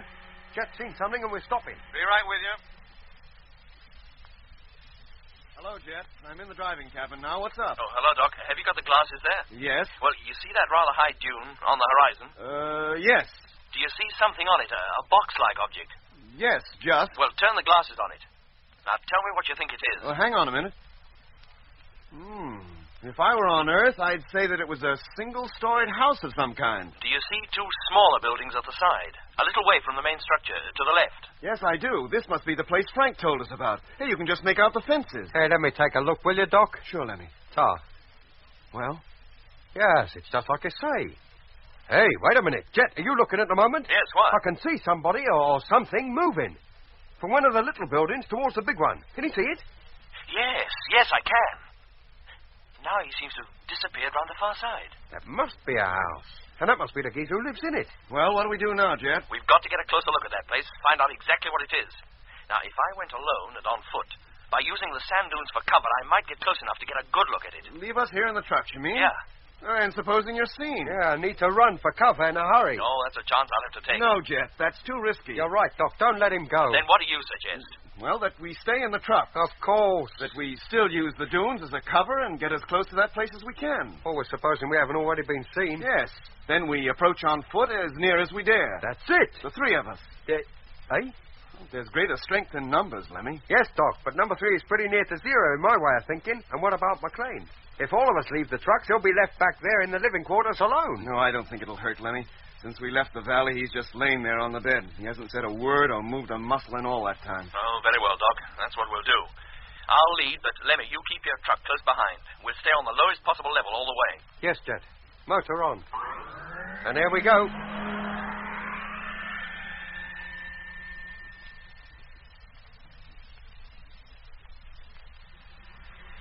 All right, Lemmy. Hold it there. Motor off. Jet, do you think we were seen?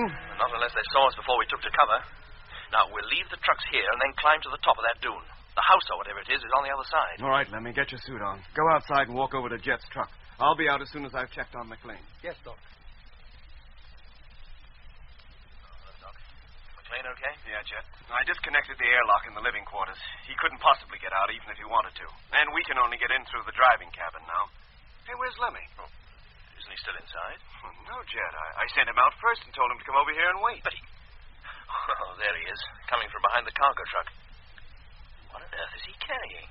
Hey, Lemmy. Come in, Jet. What have you got there? 3 of the biggest monkey wrenches I could find. What for, Lemmy? To protect ourselves with, that's what for. Who knows what we're going to meet on the other side of that sand dune? Oh, well, maybe it'll be a good idea to carry something. Take one, Doc. Okay, Jet. Now, come on. Let's get up the top. Hold it. All right, Doc. Lemmy, now, you wait here. I'll go right to the top and look over the edge. If it's okay, you can follow me. You bet.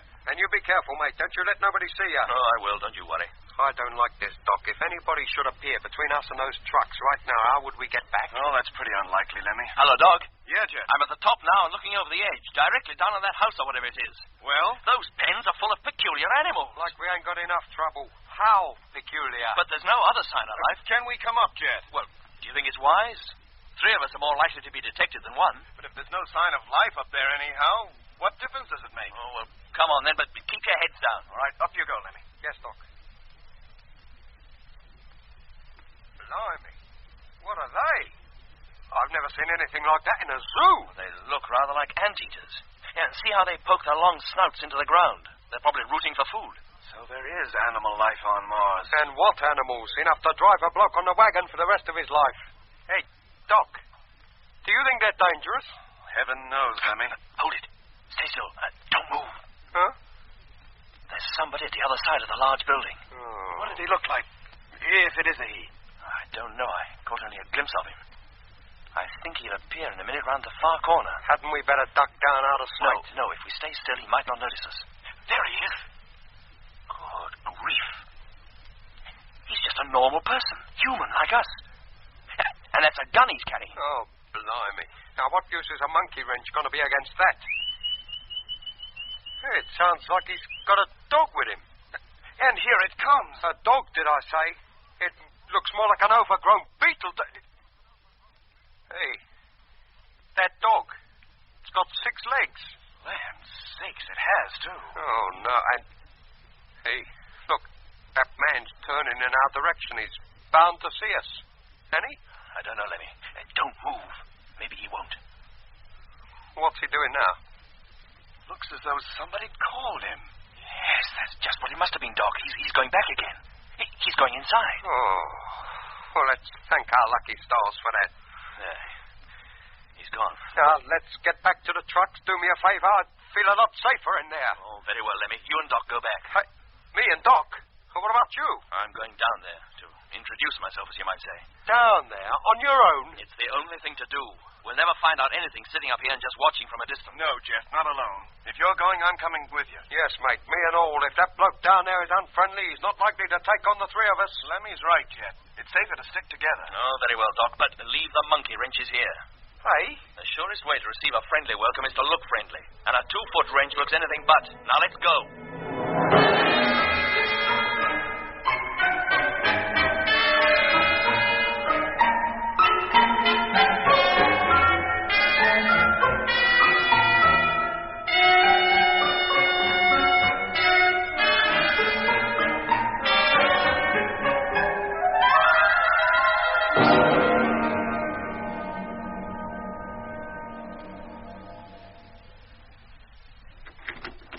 Well, Martha, what's the trouble? You went outside. But only to the sheep pen. Well, you promised not to leave me alone in the house while that man was still here. But there hasn't been a sound out of him for an hour or more. Well, there was a sound out of him just then. Huh? He yelled something at the top of his voice. Well, what was it? I don't know. But so long as he's in the house, I don't want you to leave it.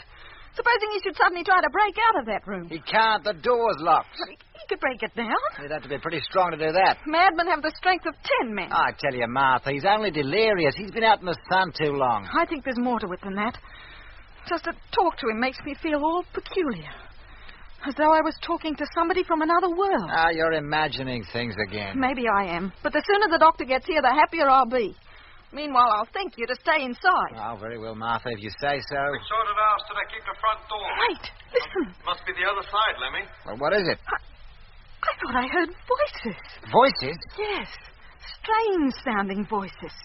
As though they were coming from a great distance. Didn't you hear them? No, I didn't. Well, there's a window, Doc. There they go again. Surely you heard that. No, Martha, I didn't hear anything. Somebody said something about a window. It must be the stranger talking in his sleep. No, John, it was more than one voice. Then why didn't I hear them?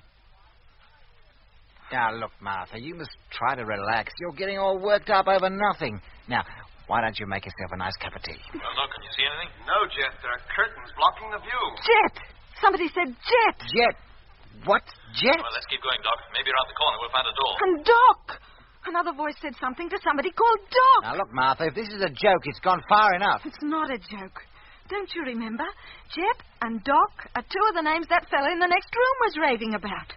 Jet, Doc, and one other name I can't remember. I think you'd better lie down, Martha. Do you think I'm delirious, too? That I've got a touch of the sun? Look, as soon as the doctor gets here, I'll tell him he's got to take the stranger away with him. I tell you, I heard someone talking. Then why didn't I?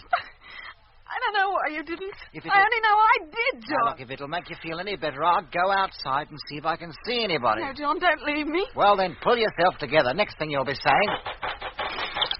Who's that? Somebody at the door. Quiet, boy. Quiet! Must be the flying doctor. Then why didn't we hear him land? Because we were too busy talking about your stupid voices. But he's never knocked before. He's always walked straight in.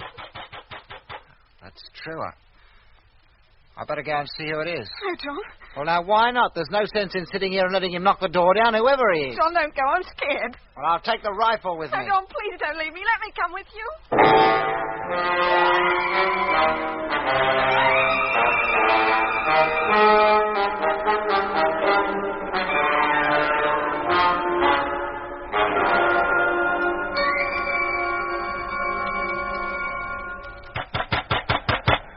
It don't sound like there's anybody at home after all. But there must be. We saw somebody go into this building not 10 minutes ago. Then he must be deaf.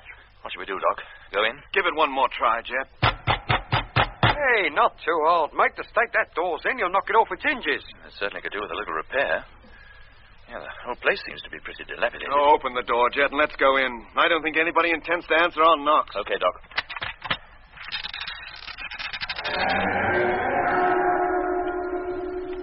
Oh, blimey. What's the matter, Lemmy? I don't know. I just felt a kind of foreboding as that door opened, that's all. I'll lead the way now. Keep close together. Okay, Jet. This place feels so cold, like a tomb.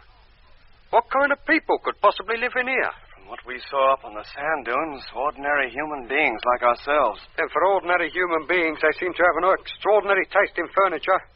What's this contraption supposed to be? It looks like a table, but very crudely made. Yeah. Oh, I suppose this is meant to be a chair. I should think so. No, Lemmy, don't touch it. I just wanted to see what it was made of, that's all. Don't touch anything. Just look at the state of these walls. This place is virtually a ruin. And yet it seems so clean and tidy. Hey, Jet, over here on the wall. What is it, Lemmy? Well, a photograph it looks like, but it's so faded you can hardly see the picture. What's it a photograph of? Looks like a man and a woman on a beach in bathing suits. Kind of old-fashioned ones at that. Yeah, kind of costume my old man wears in some of the pictures in the family album back home. Wait a minute. Here's an inscription. What does it say? John and Martha, Bondi Beach, Christmas 1935, on the occasion of our first wedding anniversary. Bondi Beach? Are you sure you're reading right? You can see it for yourself, can't you?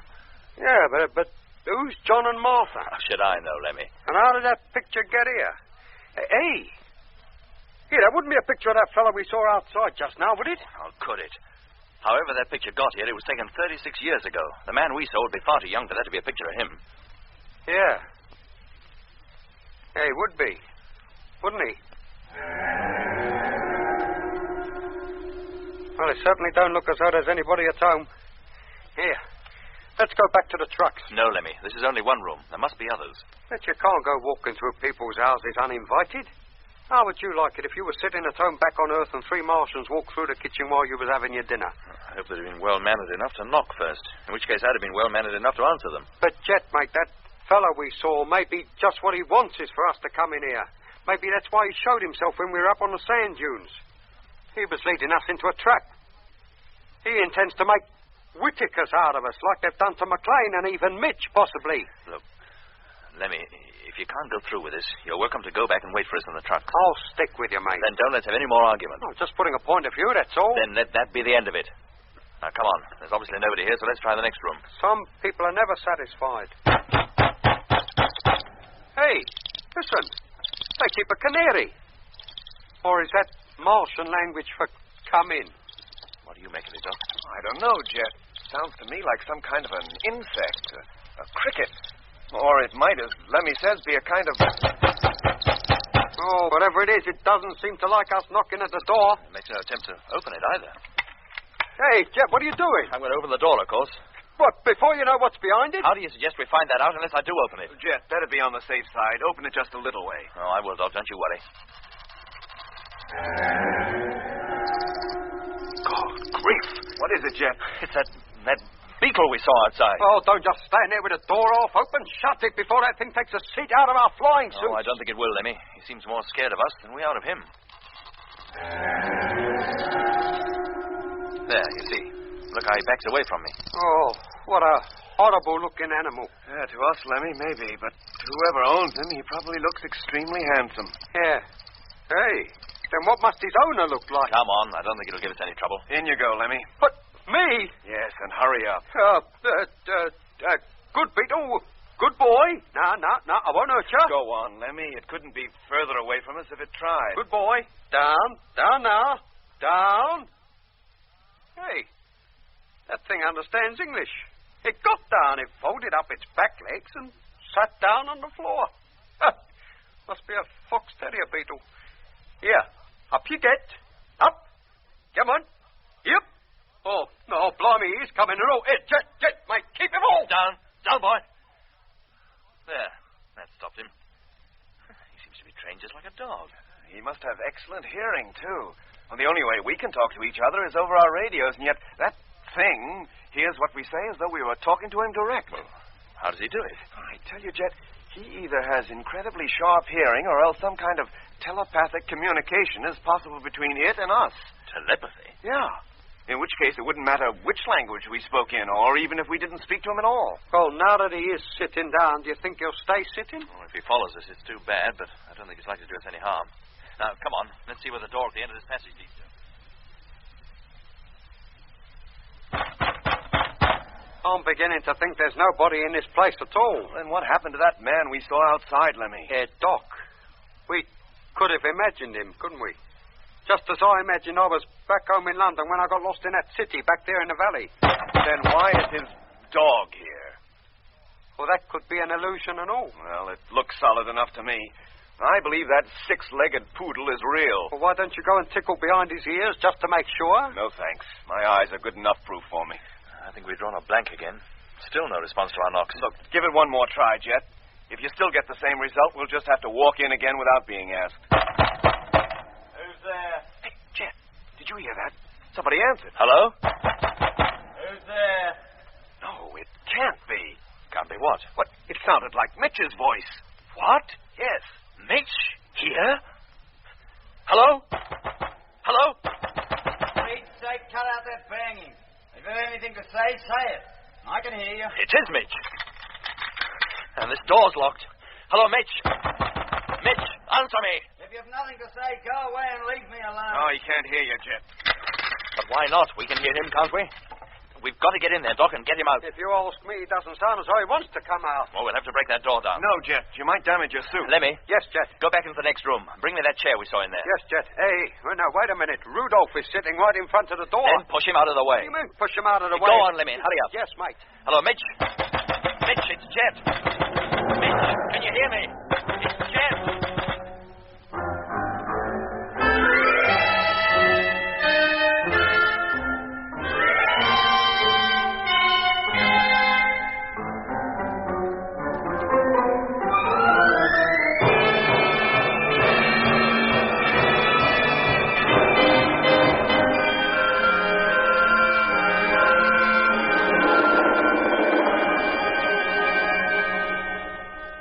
are, Jet. The chair. Thanks, Lemmy. Now stand back. And you, Doc. Take it easy, Jet. Go on, mate. Couple more blows should do it. That's it. It's too dark to see anything. Let me get over that window. Draw the curtain. Yes, Jet. Look, it looks like a bed over there in that corner, though. Yeah, and somebody lying on it, too. Come on, Doc. Sorry, Jet. What happened, Lemmy? I just gave the curtain a tug and the old lot come down. The condition this place is in, I'm not surprised. Well, at least we can see now. Mitch! Land sakes, Jet, I think it's too late. What do you mean? Oh, look at him. No helmet, no suit. And he doesn't even seem to recognize us. Mitch, don't you know us? You took your time getting here, didn't you? Took our time. We didn't even know you were... Did you bring the ambulance with you? Ambulance? Well, you must have done. Why else would you have two other fellas with you? But don't you know who we are, Mitch? How should I? Now, come on. If we're going, let's go, and I won't be sorry. That sheep farmer and his wife are scared of me. I think a little sunstroke has driven me crazy. Sheep farmer? Mitch, what are you talking about? The couple that took me in. They're certainly sheep they have in the pens outside, aren't they? Mitch, they're not sheep. I don't know why I scared them so much, Doc. They were good enough to me. Made up this bed with nice clean sheets. Sheets, did he say? That bed's nothing but a heap of furs made up on the floor. Yeah, Jet. Furs from those peculiar animals in the pens outside. Oh, why don't you sit down and make yourself at home? I need a couple of minutes to get dressed anyway. And where do we sit? There are chairs enough, aren't there? 2 armchairs by the fire and a sofa in the window. Armchairs? I've been wondering what they were supposed to be. I could make better furniture myself out of an old orange box. Let me. Yes, Mitch, we will sit down. Thank you. Over here by the window, though, it's rather warm in here. Hey? Come on, Lemmy. And you, Jet. What on earth has happened to him, Doc? Whatever has happened to him, he thinks he's on a sheep farm somewhere. And that this room is a part of a completely furnished farmhouse. Hey, must be crackers. No, Lemmy. Just changed. Changed to what? I don't know. Hey, Doc. He's not another Whittaker, is he? Well, Lemmy, whatever he is, he sees things quite differently from what they are. Goodness knows where he thinks he is. Or who we are supposed to be. Why did he think we might have brought an ambulance with us? Because he believes he's sick and we've come to take him away. Look, so long as he thinks that, that's what we'll do. We'll take him back to the truck with us. At least we'll have him back again, and then... Hey, what's that? Oh, that beetle. It's outside. What's worrying the dog? Dog? He thinks it's a dog. What's he kicking up that row for? Have you got somebody else out there? No, Mitch, boy. There's only us. Well, something's worrying him. Oh, blimey. I know what. Here, look out there. That ship we've been following, it's just landed outside. Doc, it has, too. Yeah, not 100 yards from the house. Doc! Doc! Who's that calling me? Stay where you are. Don't go into the house. It's the man we saw from up on the dunes. And there's a woman with him. And it's not you he's calling, Doc. He's running towards that ship like the devil was after him. What was that? Did you say a plane just landed? Yes, Mitch. But didn't you just land? No, we came here in the trucks. Trucks? What trucks? The land trucks, of course, of the land fleet. The farmer told me you'd be flying here. But how could he, Mitch? That farmer, as you call him, couldn't even know we were coming. Who are you? Aren't you the flying doctor? You might call me that. From Alice Springs? Where? Alice Springs? Look, Mitch, put your clothes on. Come on. Well, where to? Back to the trucks, of course. Now, come on, Mitch. Take your hands off me. Hey, Jet, that ship. 2 men have come out of it, and that man and woman are talking to him and pointing over here. Hey? Look, come on, Mitch. Take your hands off me, I said. I'm not going with anybody until I know who you are. We told you, Mitch. We're Jet, Lemmy, and Doc of the Mars Space Fleet. You're one of our crew. The Mars Space Fleet? Yes, Mitch. We landed here 9 days ago in the flagship Discovery, and you, too. This is Mars, and you're one of us. You're crazy, the whole lot of you. This is Australia. Australia? Now keep away. Mitch, you must believe There's us. 3 men from the ship. They're coming towards the house, and that sheep farmer is pointing towards this room. He must be telling them we're in here. Hadn't we better get back to the truck? Yes, we had. Now, come on, Doc. Grab Mitch and let's go. Keep off, you hear? Keep off or I'll hit you with this chair. Mitch, will you listen to me? No, Jet, keep away. You'll damage your helmet. Keep off, do you hear? They're nearly here, Doc. Let's get while the going's good. Mitch, we're your friends. We want to help you. Come a step nearer and I'll let you have it. Jet, look out. Oh, Jet! Oh, blimey, that's torn it. His helmet's bust wide open.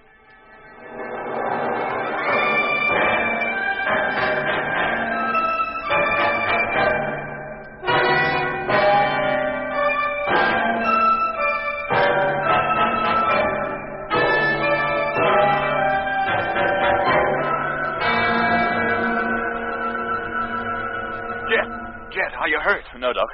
What about Mitch? Stop him! defeated. And if you ask me, he looked pretty scared. Now, shall I go after him? No, Lemmy. Jet, look. Increase your oxygen supply. Turn it on full. I've done that already, Doc.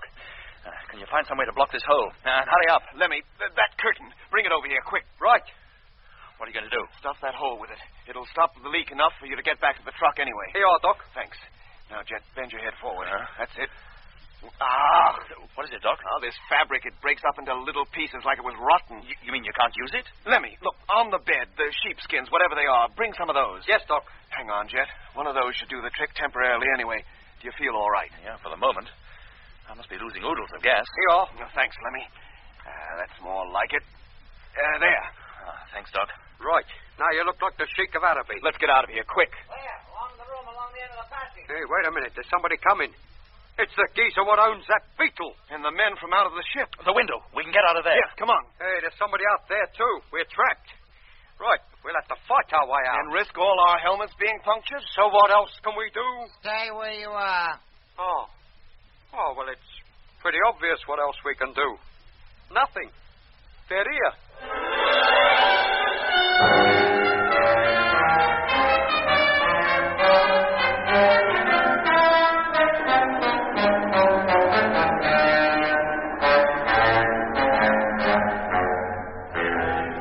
In episode 16 of Journey into Space, you heard Andrew Folds as Jet Morgan, David Kossoff as Lemmy, Guy Kingsley Pointer as Doc, Bruce Beebe as Mitch, and with David Jacobs and Matty Head.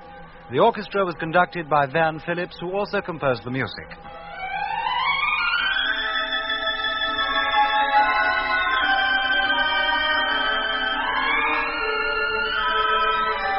Journey into Space is written by Charles Chilton and produced by him in the London studios of the BBC.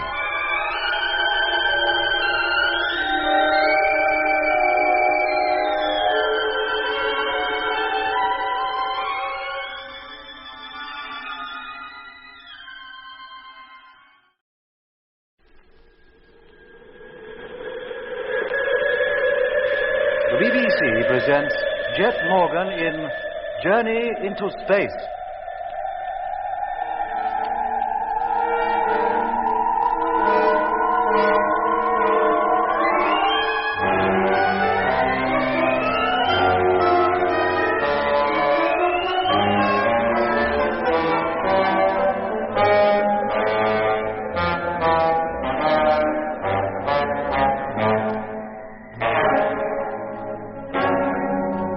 Jet, Lemmy, and I had headed across the southwestern half of the great Argier Desert in pursuit of the mysterious ship in which we believed the rest of the crew of number 2 and Mitch, our chief engineer, were held prisoner. Then we came across what appeared to be a derelict sheep farm in the heart of the desert. But the animals in its pens were not sheep. In fact, they were unlike any animals we had ever seen on Earth. We then saw a man disappear into the derelict house.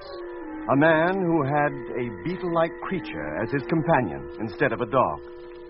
We decided to investigate the house. Much to our surprise, we found Mitch sleeping in one of the rooms. A changed Mitch who no longer needed a helmet to breathe and who thought he was back on Earth, in Australia. When we tried to persuade him to return to the trucks with us, he attacked Jet and made a hole in his helmet.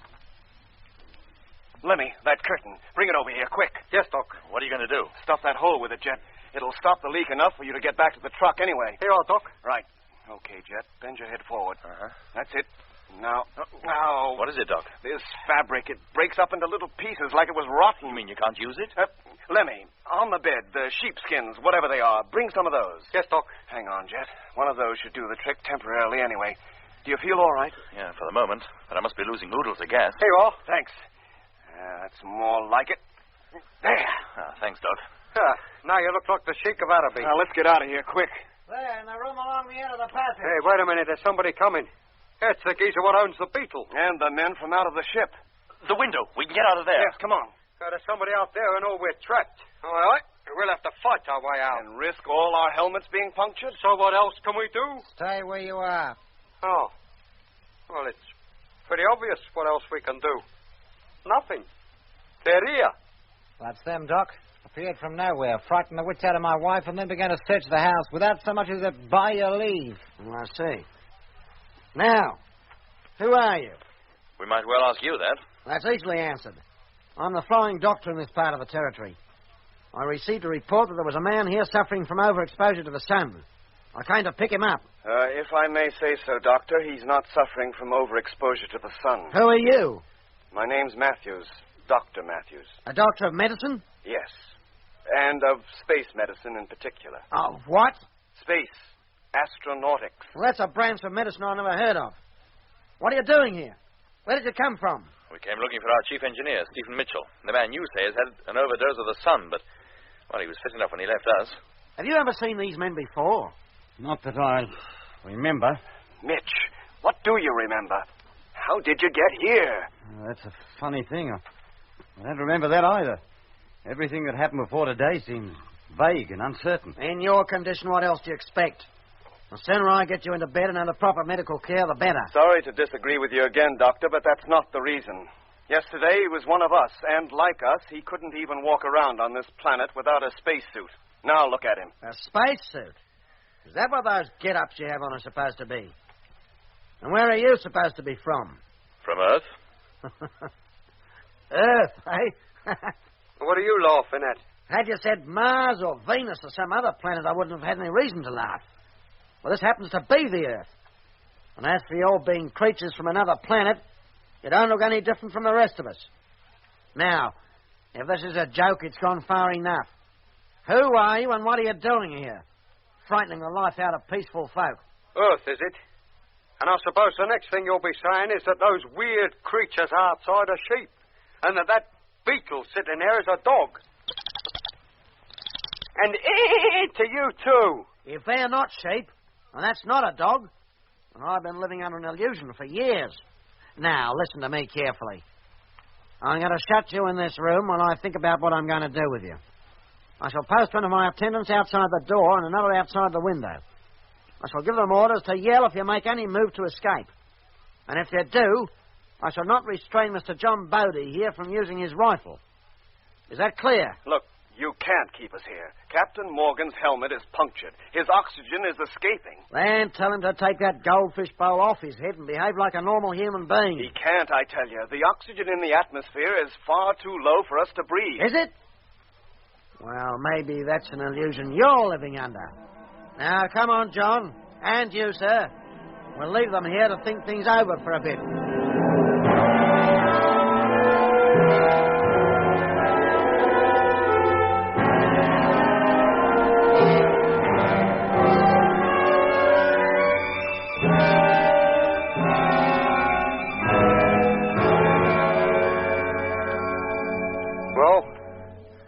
Who's crazy?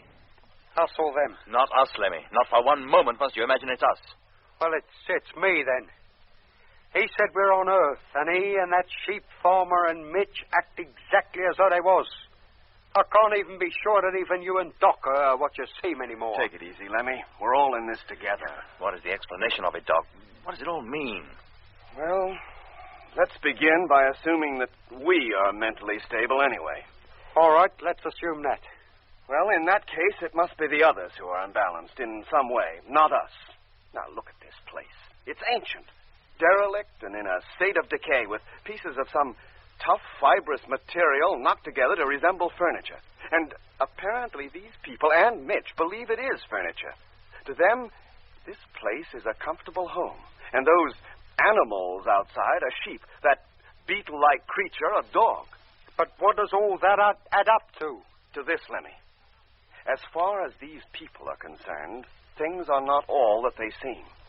They think they live normal earthly lives surrounded by normal earthly animals on a cattle station in the Australian bush. But, Doc, where did they come from in the first place? We can only conclude they came from Earth, Lemmy, as Whitaker did. That having been brought here and made to think they are still back on Earth, they carry on exactly the life that they were leading before they left Earth. And when did they leave it? Goodness knows. Probably years ago. Before you and I were born, as Whitaker did. Yes, Doc, but who brought them up here? And what for? Why go to all the trouble of conditioning them merely so they can then induce them to believe they're back on Earth anyway? What's the point? We may never know the answer to that one, Jet. Fact is, up to now, they've had to go down to Earth to pick up their victims. But we have come to them. And now we're here, they intend to keep us. And never let us go back? Probably. Oh, blimey. They already have Dobson and Harding, and now, apparently, they have Mitch. And we're the next on the list. That's why this so-called flying doctor's come. The next thing we know, he'll be hypnotizing us, and that will be our lot. No, Lemmy, I don't think so. How do you mean? No, he's just as bewildered about us as that farmer is. I honestly think he believes himself to be down on Earth, and that, to him, we're the peculiar ones. Well, he's going to have a hard job figuring out how we got here. Mitch, too, for that matter. Well, you'll probably conclude that Mitch is a dingo hunter or a gold seeker who lost his memory, but what do you make of us? I don't know. It's my guess he'll report it to somebody. Well, who? Well, I'd give a lot to know, Jet. He'll probably be under the impression that he's reporting our case to the police or some other authority. But it'll be only an impression, you mean? In actual fact, he'll be reporting to the people who conditioned Mitch, and are probably going to try to condition us. That's right. And then? Well, that remains to be seen. They might come and get us. Well, they might, Lemmy. But I'm hoping by the time they get around to it, we'll have figured out some way to get away from here and back to those trucks. You got to hope. We must get you back, Jet. I don't know how much oxygen is escaping from your suit, but it must be considerable. Unless we get back to the truck soon, your chances of survival are going to be very slim.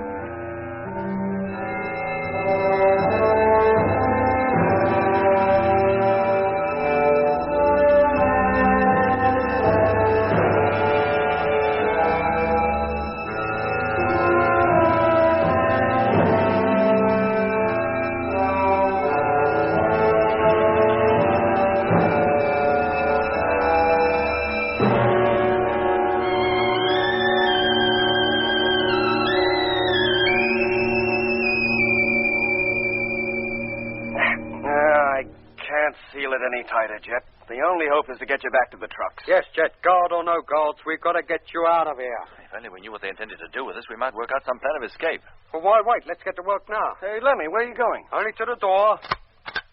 Oh, he's still there. He was so quiet I thought maybe he might have got fed up and scarpered. Hey, you. Hey, I'm talking to you. Orders are that you stay in that room. You are not to leave it until told. Hey, Jet, Doc. What is it? That guard out there, it's Dobson, one of the crew of number 2. Dobson? If it ain't, then I'm a Martian. Are you sure, Lemmy? I tell you, Doc, I'd know that figure anywhere, the way he stands, the way he holds himself. If it is him, he might answer to his name. Well, we're supposing he remembers he ever had a name. Dobson? Dobson, do you hear me? This is Jet. Jet Morgan of the Discovery, captain of the Mars fleet. Don't you know me? Return to the room and close the door. Oh. Maybe I was wrong. That might look like Dobson, but it don't sound like him. Well, McLean didn't sound like himself either. In fact, he sounded very much as Dobson does now. Yeah. That same dull, expressionless voice, just like Whittaker had. Orders are that you do not leave that room. Return to it immediately.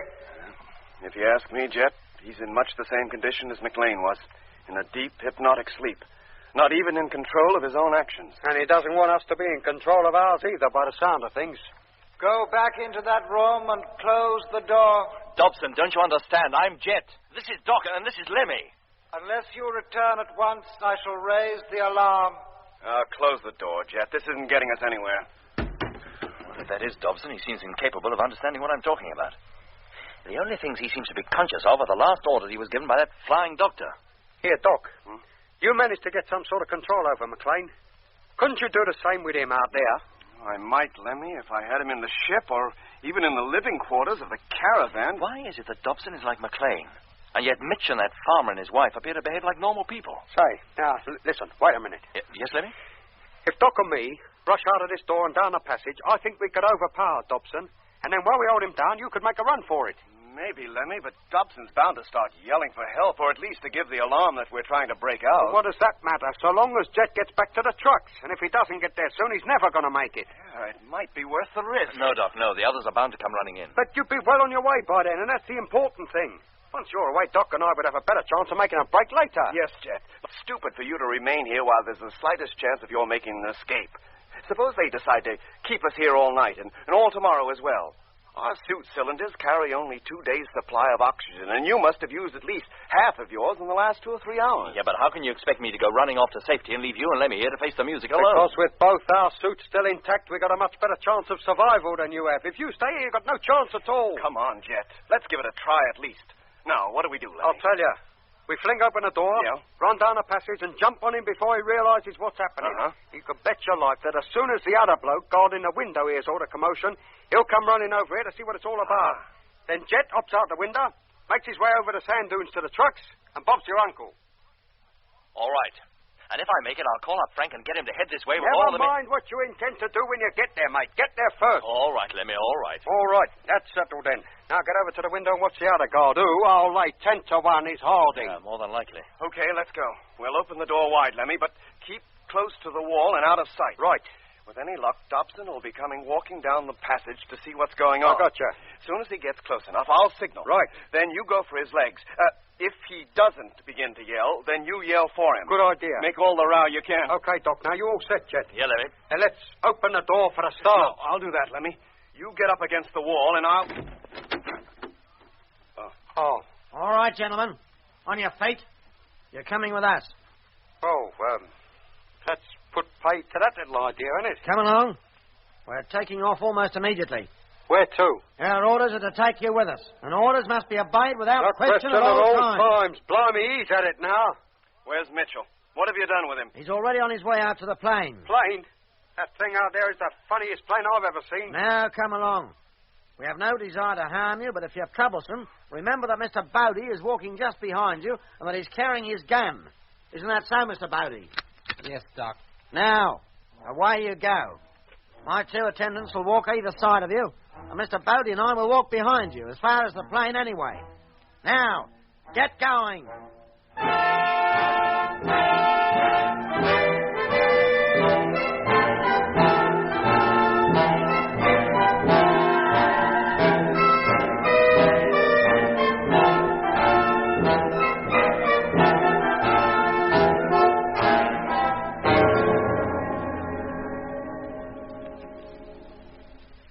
Now, head towards the plane and climb aboard. A plane, he calls it. All my life I should meet such people. Get going. Don't talk so much. Lemmy, Jet. Yes? Jet, this is the chance for you to make a break. With 2 zombies on each side of us and that sheep farmer and his rifle directed behind us, what are you talking Keep your voice down, Lemmy. Yes, Jet. Listen, you two, we haven't much time.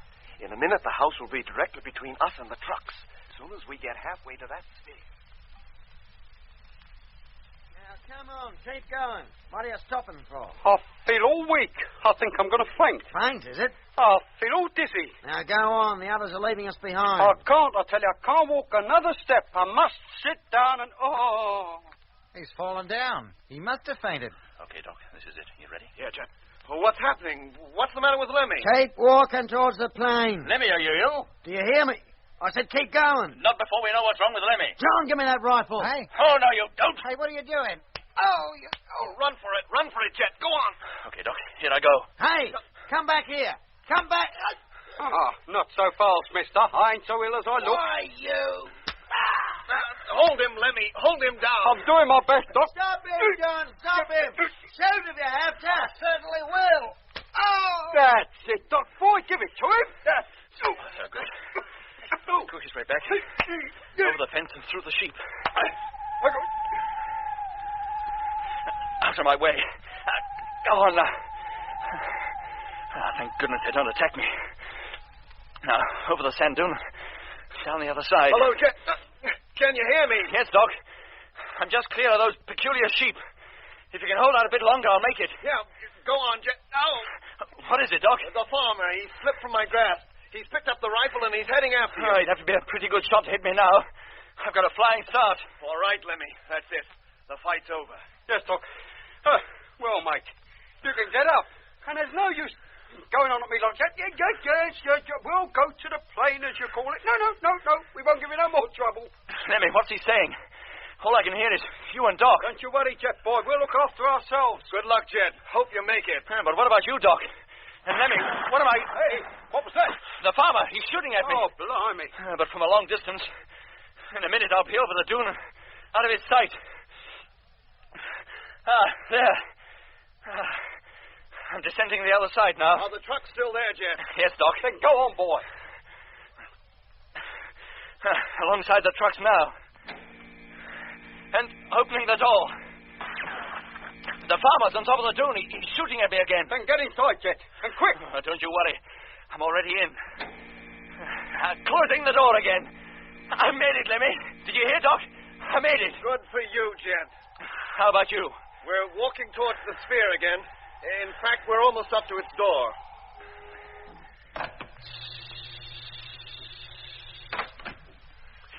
Well, I'm in the driving cabin now.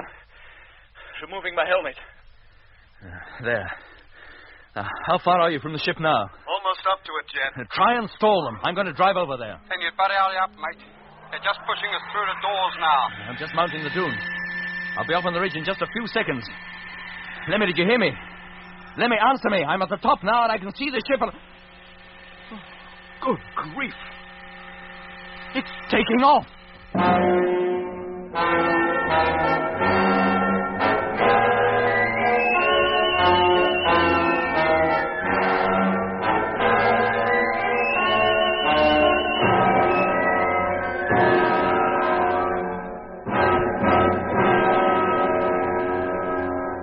Dobson and Harding once more on either side of us, and the so-called flying doctor backed up by the sheep farmer and his rifle behind us.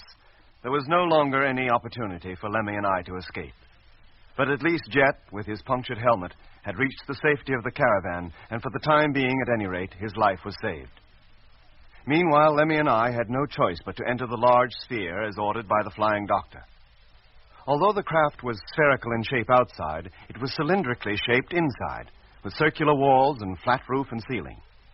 Joining the center of the floor and ceiling was a large pillar, about 4 feet in diameter. Once the entrance to the ship had been sealed, Dobson and Harding seated themselves at the control table and began to manipulate various levers. Almost immediately, a deep, almost musical vibration started up beneath our feet, and we felt the ship take off. A few moments later, the doctor came over to where Lemmy and I were standing near the pillar in the center of the cabin. Dobson, open the door of the upper cabin, will you?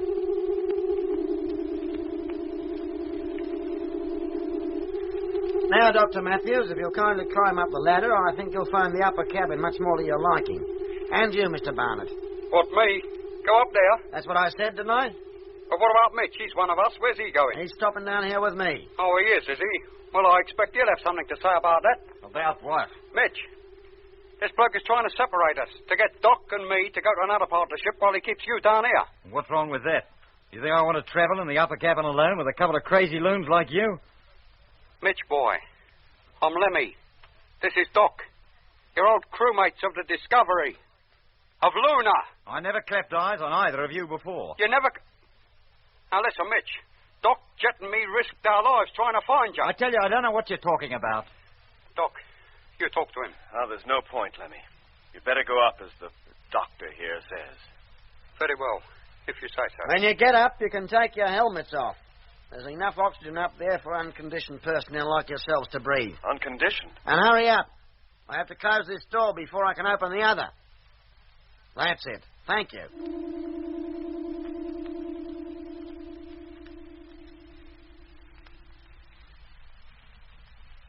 Take your helmet off, Lemmy. He was right. We can breathe. That flying doctor down below knows more about us than he cares to admit. Hey, Lemmy, your helmet. Take it off. Go on. Yes, Doc. And there's no need to make a thing of it. The atmosphere is okay, I tell you. I've been breathing it for the last 5 minutes. Oh. Well, what is going on, Doc? What are those Martians trying to do to us? Send us crackers? And are they Martians, Doc? And are we still on Mars? I'm so confused, I just don't know where I am anymore. Lemmy, come over here. Look out of this porthole. There. Look at that landscape. At the pink desert down there. Did you ever see anything like that down on Earth? No, Doc. Of course you didn't. Because we're not on Earth. This is Mars, all right. But that farmer and his wife, they seem to think they were back on Earth. And so did Mitch. Now, why, Doc? What does it all mean? Somehow, someone has been traveling between here and Earth and picking up human beings from all parts of its surface and bringing them here. And on the way back, they've been conditioned. so that it's not only possible for them to live in the Martian atmosphere, but for them to believe they're still living normal lives back on Earth. I see what you mean. There are even animals here for them to raise. Oh, they're not sheep, but they think they are. They even think another type of Martian animal is a dog. Then what about that flying doctor down below? What is he? He seems to know what's going on all right. Why else would he put us in this special oxygenized chamber? Hey, and why does this ship carry a special oxygenized chamber suitable for Earthmen like ourselves to live in? Well, that's a point. Yeah. Do you think this is one of the Martian ships that goes to Earth to pick up victims? Oh, I doubt it, Lemmy. It hardly seems big enough for that. Well, unless it were carried in a bigger ship, which waited above the Earth while this one and others like it made the descent down to the surface. Hey, Doc, look down there. What? We seem to have left the desert behind. We're flying over greeny-brown country now. Yes. Well, we've been traveling in a northwesterly direction. So this must be the Mare Erythraeum. The what? The dark region south of the Argeir Desert. Ah. Hey, look, there are buildings down there. What? Yes, Doc. Like a couple of square boxes. Yes, Lemmy, and there's another one over there, and another. And the ground, it's cultivated. Cultivated? Yes. And those box-like buildings must be the homes of the people who look after it. Earthmen, you mean? Brought here from Earth and put to work as farmers. If there are thousands of Earthmen and women up here, as I think they are, then they have to have food. Somebody has to grow food for them and probably for their masters, too. Yeah. Oh, they seem to have things pretty well organized up here, don't they? Hey, look.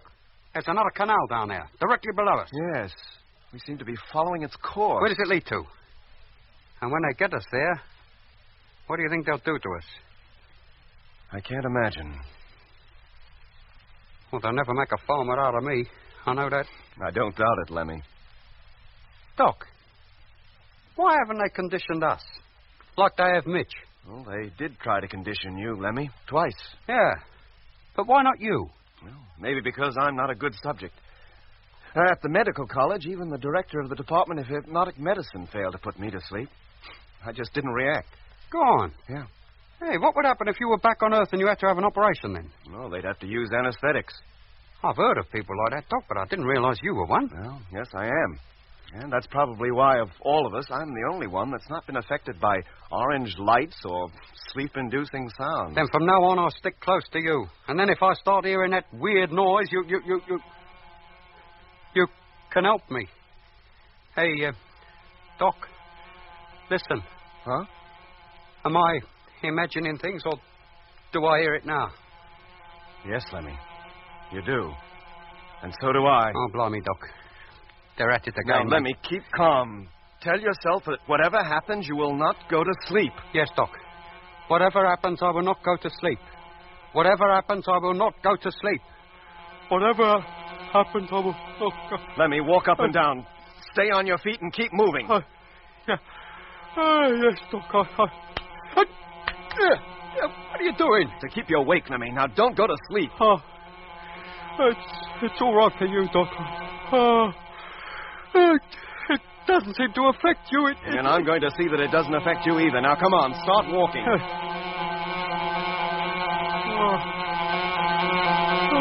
Come on, Lemmy. It can't go on forever. You'll beat it if you try. No, Doc, I can't.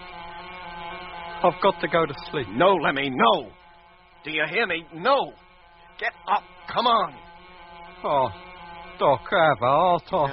That's more like it. Now, start walking again. But I get giddy walking around and round this place. Come on.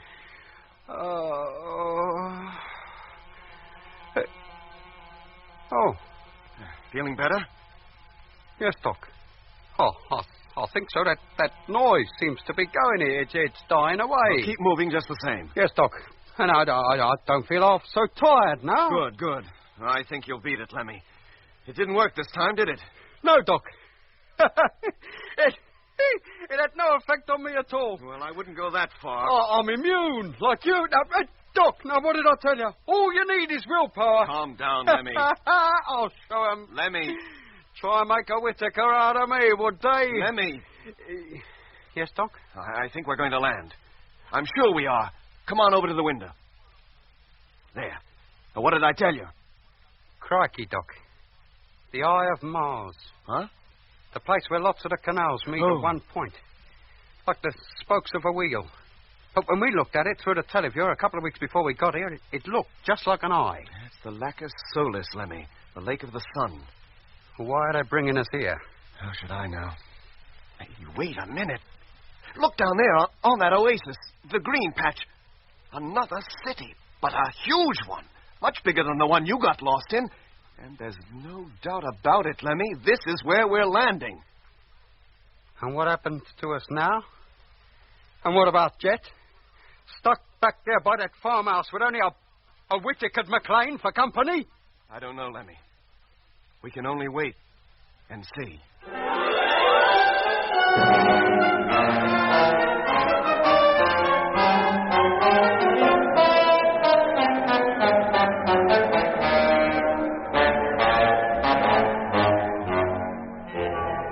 In episode 17 of Journey into Space, you heard Andrew Foles as Jet Morgan, David Kossoff as Lemmy, Guy Kingsley Pointer as Doc, Bruce Beebe as Mitch, and with David Jacobs and John Casabon.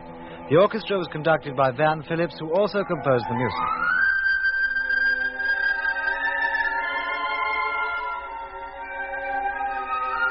Journey into Space is written by Charles Chilton and produced by him in the London studios of the BBC.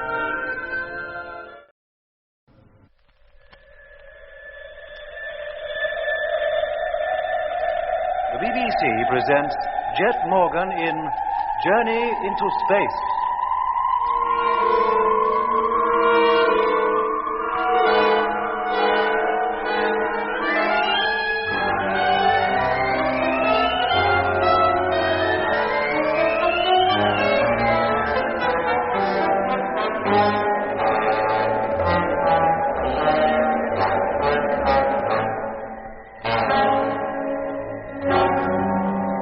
Lemmy and I were prisoners. During the struggle with Mitch at the strange farm we had found on the edge of the Argier Desert, Jet's helmet had been punctured. It was imperative that he should get back to the land fleet parked on the other side of the high sand dune about 100 yards away. But his return was delayed when the man who called himself the Flying Doctor ordered us to board the sphere-shaped craft in which he had landed. However, on the way to the ship, Lemmy pretended to faint, and in the confusion, while Lemmy and I kept our guards busy, Jet was able to make the break and get back to the trucks. Dressed as we were in our bulky spacesuits, Lemmy and I were no match for the four men with whom we fought, and we were unable to effect an escape ourselves. In fact, we were left with no choice but to enter the spherical ship, which rapidly bore us northwest toward the Martian equator, leaving Jet alone in the trucks with McLean, who still, in a mysterious hypnotic sleep, lay on one of the bunks in the living quarters. Hello, Polar Base. Land Fleet calling. Come in, please. Polar Base to Land Fleet. Rogers speaking. Receiving you loud and clear. Oh, hello, Frank. Thank goodness you can hear me anyway. Have you been calling anybody else then, Skipper? Yes, Lemmy and Doc, but I got no reply from them. Where are they, sir? Outside or in the other truck? Neither. They've been taken prisoner and carried off in that spherical ship you saw on the roof of that city in the canal. What? Yes, Frank. And as soon as they entered the sphere, all radio contact with them was lost. Well, how did they allow themselves to be caught like that? Oh, we all were, Frank. Mitch as well. But who by? Well, that farmhouse you saw. Yes? It was occupied by a man and his wife who seemed to think they were back on Earth. Sheep farming in Australia. Mitch was with them, and he seemed to think the same thing. But how could that be, Skipper? It doesn't make sense. Oh, I know it doesn't, Frank, but I haven't the time to go into it now. You must just believe what I tell you. If you want to help get the three of them back, do what I tell you as well. Yes, sir. Now, listen carefully, Frank. There's nobody in the land fleet now but me. And McLean, lying unconscious in the living quarters in the truck behind this one. Oh? I intend to go after that ship, or at least set out in the direction it took, in the hope of overtaking it. But you'll never do it, sir. It must be hundreds of miles from you by now. I realize that, Frank, but how much fuel have you got in number one? Well, enough to get up into free orbit, sir, that's all. To come down again, I'd have to refuel her from one of the freighters already up there. How far could you travel, close to the planet's surface? I'm not sure, sir. We use up quite a lot of juice getting airborne, but once we're up, we'd be all right. At a rough guess, I'd say about 2,000 miles maximum, but I could get Grimshaw to figure it out more accurately. Oh, you'll have time to do that between now and takeoff. Right, sir. Now, Frank, this is what I want you to do. Get number one ready, then head for here along the course that I'll give you. Very well. Fly along it as far as your fuel will allow, including a return trip back to Polar Base. If you see anything resembling that sphere, or any place where you think it might have landed, report its position to me at once. Yes, sir. Meanwhile, I'll be traveling along the same course at ground level. But you have two trucks there, sir. Who'll drive the other one? McLean. McLean, but I thought you said he was lying unconscious on a bed. At the moment, Frank, he is. But I think he'll get up and go into the other truck if I tell him to. Very well, sir. Now, keep in constant radio contact, Frank, and call me as soon as you've taken off. I'll be heading northwest from here in just a few minutes. That's roughly the course you'll fly to, but I'll give you a more accurate one later. Right, Jet. I'll get a crew together right away, but that'll leave only one man here at base. Well, that can't be helped, Frank. Unless we get back some of the men we've already lost, we'll have nobody left to run anything soon. Yes, sir. I'll call you the moment we leave the ground.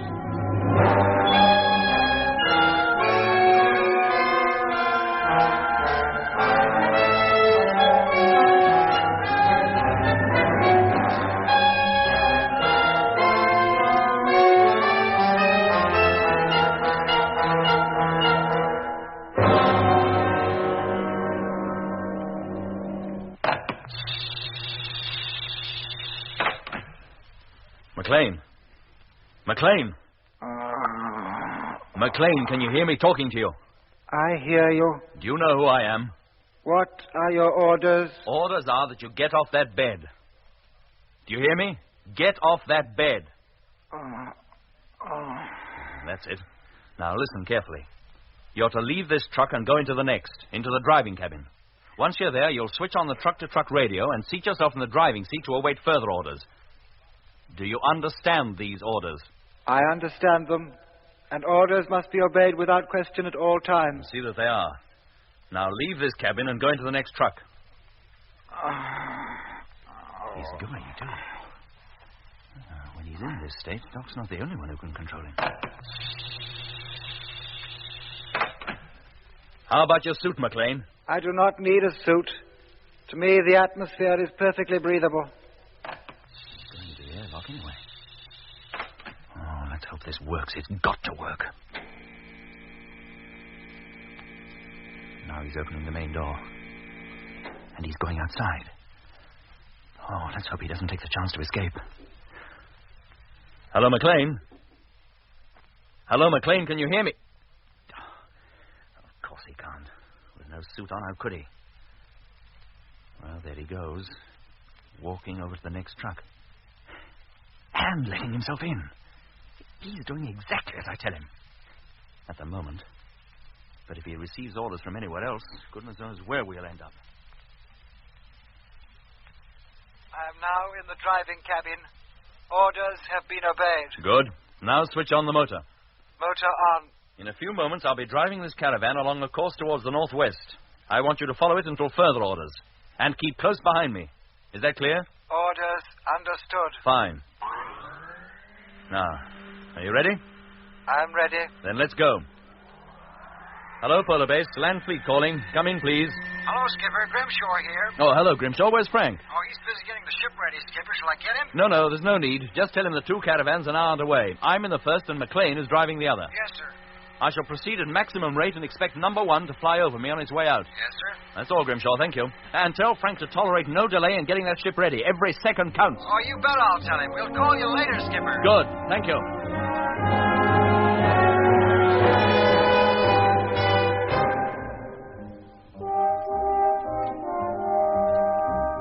And so Jet set out in what could only have seemed a hopeless search for Lemmy, Mitch, and myself. All morning, with McLean following close behind, he plowed his way through the pink sand on a steady northwesterly course in the direction the sphere had taken.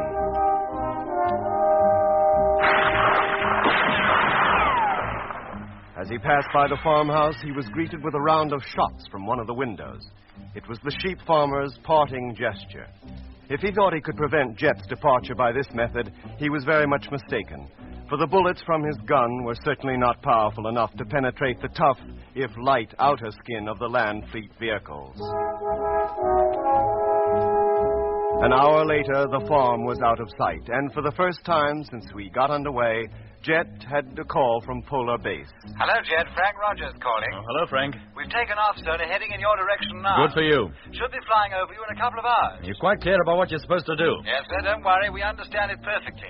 Incidentally, sir, we now find we have enough fuel for a flight of 2,300 miles maximum. That should take us a considerable way beyond you and back to base again. Very well, Frank. I'll keep a lookout for you.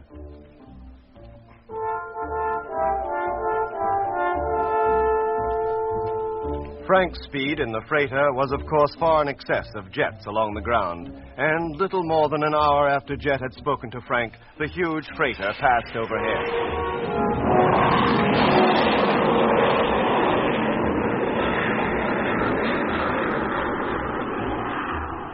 And within a few moments had become a mere speck on the horizon in the direction the sphere had taken. It was about then that the sphere in which Lemmy, Mitch, and I were traveling, Mitch in the lower cabin and Lemmy and I in the upper one, reached the city of Lacus Solus, the great oasis where a number of canals crossed each other. What kind of place is this, Doc? And look at the size of it. It makes that other city we saw look like a back street. It's composed of a great number of pyramids, Lemmy, with wide streets running between them. And the biggest pyramid of all is in the middle of the lot. Yeah. This must be the Martian capital. Hey, Doc, do you think it's populated with people brought from Earth, or the real Martians live down there? We're much too high to see people of any kind, Lemmy. Well, we won't be for long. Not at the rate we're descending. Hello up there. Hey, there's that quack doctor calling from downstairs. This ship must have some kind of intercommunication system. Well, if it has, I didn't see any sign of it. Hello up there. Can you hear me? Of course we can hear you. And if we could find any instrument to talk into, you might get a reply. You don't have to find anything. Just talk, that's all. Oh. We're about to land. Orders are that you come down to the lower cabin immediately. Orders? Who do you think you're talking to? Quiet, Lemmy. Hello, this is Matthew speaking. Orders, did you say? You heard. The door will be open and you will come down. But supposing we don't choose to come down? The orders have been given and orders must be obeyed without question at all times. We know all that, but we're not used to taking orders from anybody but Jet, and he doesn't happen to be here. You mean you are still able to resist orders? What does he mean by that, Doc? I know exactly what he means. You do? That noise we heard, Lemmy. It was supposed to stupefy us, put us under the control of that flying doctor so that whatever he ordered us to do, we'd do it. Oh, like McLean, you mean? Yeah, but it didn't work. First, because I seemed to be immune to it anyway, and second, because you fought against it and overcame it. Oh, so that was his little game. That was why he sent us up here, apart from the others. Yeah, and that's why he didn't send Mitch up here either, because he's already been treated. You mean Mitch will do whatever that doctor bloke tells him? All right, you needn't discuss it any further. You're not the first case we've had of this kind. They won't make any difference.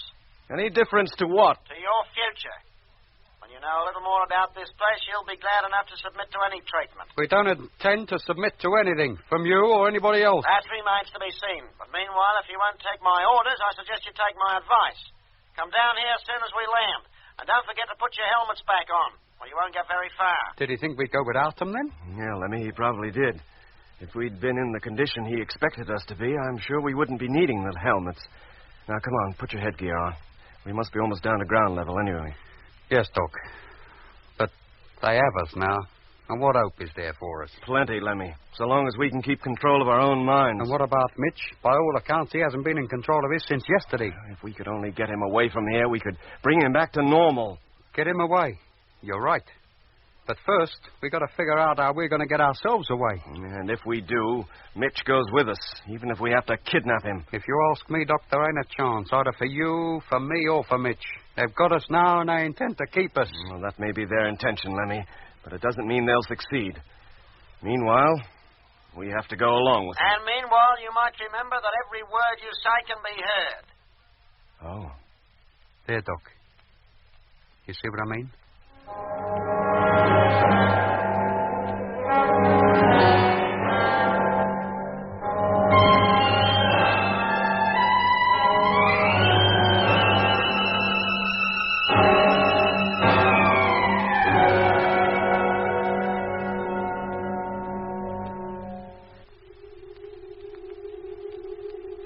Put your helmet on, Lemmy. We should touch down any moment now. Yes, Doc.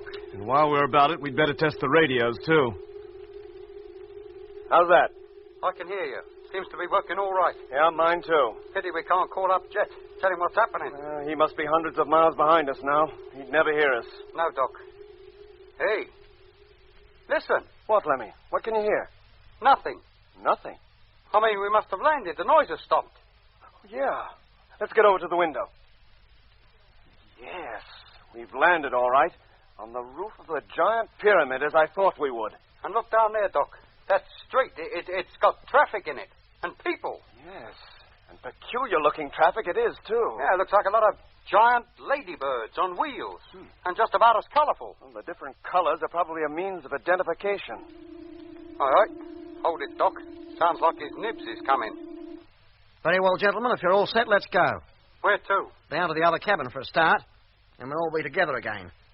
Not the way I was expecting, but we're all here anyway. What do you mean, not the way you was expecting? I thought we might have had the pleasure of all at least looking like normal human beings. But as you two prefer to remain as you are, you still have to wear those monkey suits. And that's a pity, because new personnel arriving here in an unconditioned state can often upset many of the others. And what about Mitch? He's supposed to be normal, I suppose. On this planet, he is. Doctor, would you mind telling us exactly what is happening and where we're going? Sorry, gentlemen, I wish I could. Merely carrying out my orders to condition you and bring you here. But we're not conditioned, not Doc and me. No, but at least you're here. It hasn't been a bad haul, really. You two, the two gentlemen who are now my assistants, Mr. Mitchell and the one you call McLean. McLean? But he's back in one of the land trucks with Jet. At the moment, yes, but his orders were to bring Mr. Morgan here, and I've no doubt he will. When orders are given, they're always obeyed. And after Mr. Morgan, there aren't many of you left, are there? Aren't there? We know a good deal, Dr. Matthews. We knew when you left the moon and the scheduled time of your arrival here on Mars. Mars? Then this is Mars. You admit it? To you, of course. Well, why to us? And if this is Mars, what are you? Why do you go around telling everyone else you're a flying doctor in Australia? Because, Mr. Barnett, there happen to be a lot of Earth men and women living in the Aguirre Desert who believe they are in Australia. We like them to feel at home, like them to think they're surrounded by the things they're used to, and unlike you and Dr. Matthews, they're all very happy with the arrangement. But here they live under an illusion the whole time.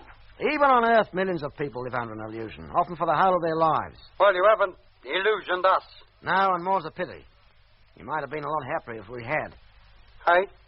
Now, how about going downstairs? The rest are waiting. One moment.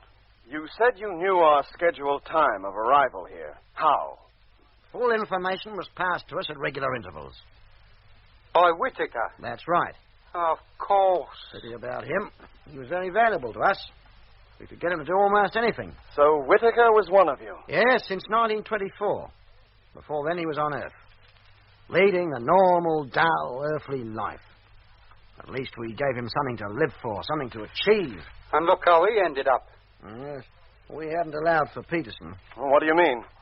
With the exception of yourself and Peterson, there wasn't a man in the fleet that Whittaker could not have controlled. Could not, given the time, have brought completely under his own influence.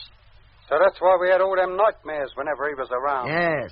It's easier to get control of a subject once he's asleep. But if they won't sleep...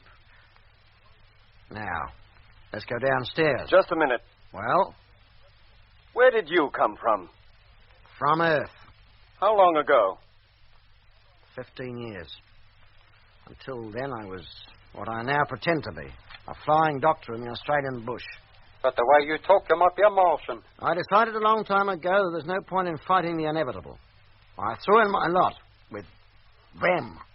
As a trained doctor, I have a way with people. Might be a bit rough and ready, but it serves. I'm a go-between. Between them and the people who've been brought here. I see to it that their illusion, as you call it, is not shattered. Them? Who are them? The Martians.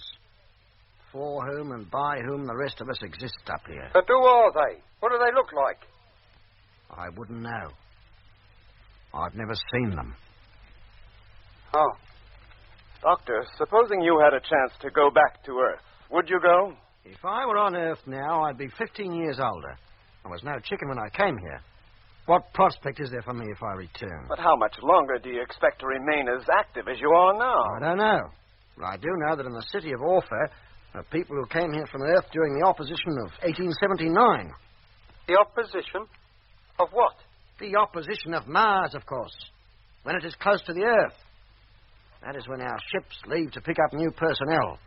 Approximately every 15 years. Of course. Whittaker in 1924, that sheep farmer and his wife in 1939, and I expect we'd find people on this planet brought here in 1896, 1909, 1956. And 1971. Yeah, and we, the clever lot, we brought ourselves here. And you were the first. The others came by the usual method, as I did. How did it happen? In those days, there were lots of reports of flying saucers being seen, particularly in America. Yeah, that's right. I remember when I was a kid, a fellow in California wrote a book about it.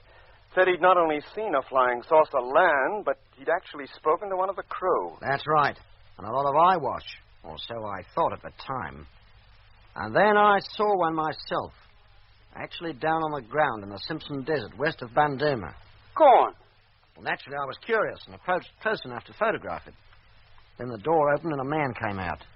He spoke good English, invited me to look around. 5 minutes later, it took off, with me inside it.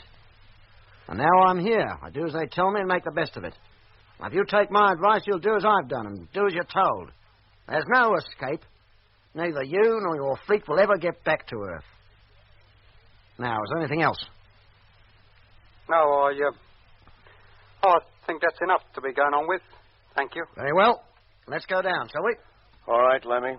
Down you go. Thank you, gentlemen.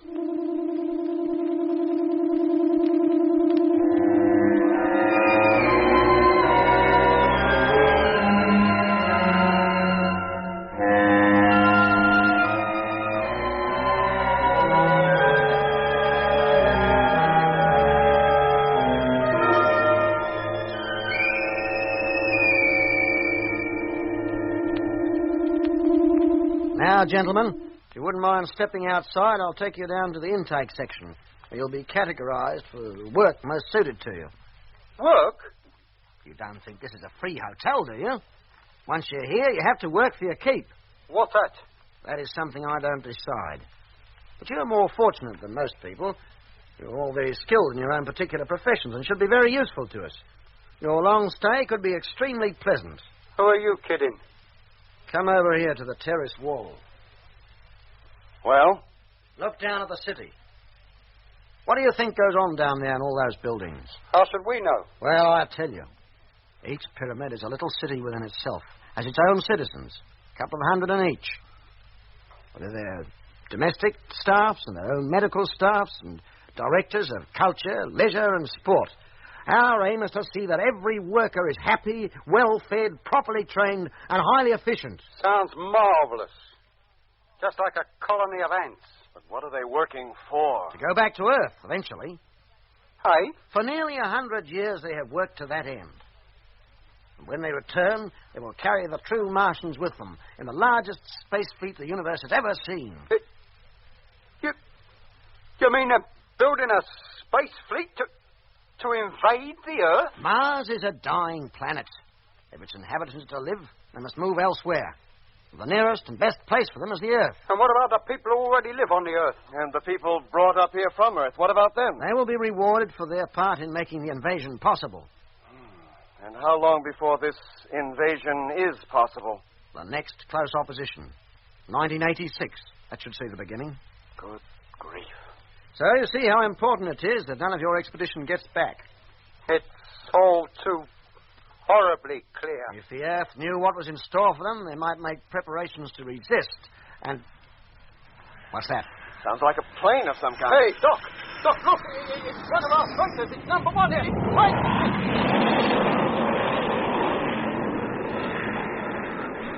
I've got to get you down to the intake section right away. What's the hurry, mate? Do you think Frank might see us? Come on, do as you're told. Head down those steps to the next terrace. Not on your life. Are you going voluntarily, or do I have to force you? We're not Whittaker Jets. You know, you lay one hand on me, I'll give you a right-hander. Come on. Oh, blimey, Doc, he went over the wall. Straight down to the next terrace. It was a lucky blow, Lemmy. Come on. Lucky? I might have killed him. Look at him. He just lies there and he don't move. Come on. We haven't got time to worry about him. We've got to get away before someone else comes up here. Hey, what's going on out there? It's Mitch. He's come out of the sphere to see what the ruckus was Keep about. him away from the wall, Lemmy. Don't let him look over. Yes, Doc. What's going on? Where's the doctor? Mitch, boy, he's gone down to the next terrace, Mitch. He says we're to wait in the sphere until he gets back. And what was that flew over just now? It was pretty low, wasn't it? Not as low as we would have liked. What? Hey, it sounds like it's coming back again. Yeah, it seems to be pretty interested in this part of the world, doesn't it? Hey, Doc, Frank must have seen us. And he is low this time. Frank! It's us, mate! Remy and Doc! Number one. Freighter number one. Hey, Doc, did you hear what he said? Mitch, do you recognize that ship? Does it mean anything to you? I don't know. I never saw a plane of such size, and yet it seems vaguely familiar. Has its picture been in the paper or something? It certainly has, but not on this planet. On this planet? Mitch, go back into the sphere. But the doctor told you to wait there, didn't he? I'm all mixed up. Hey, what place is this? It's not Adelaide, is it? No, Mitch, no. Now get back to the sphere. Yeah, I guess I'd better. All right, Lemmy, come on.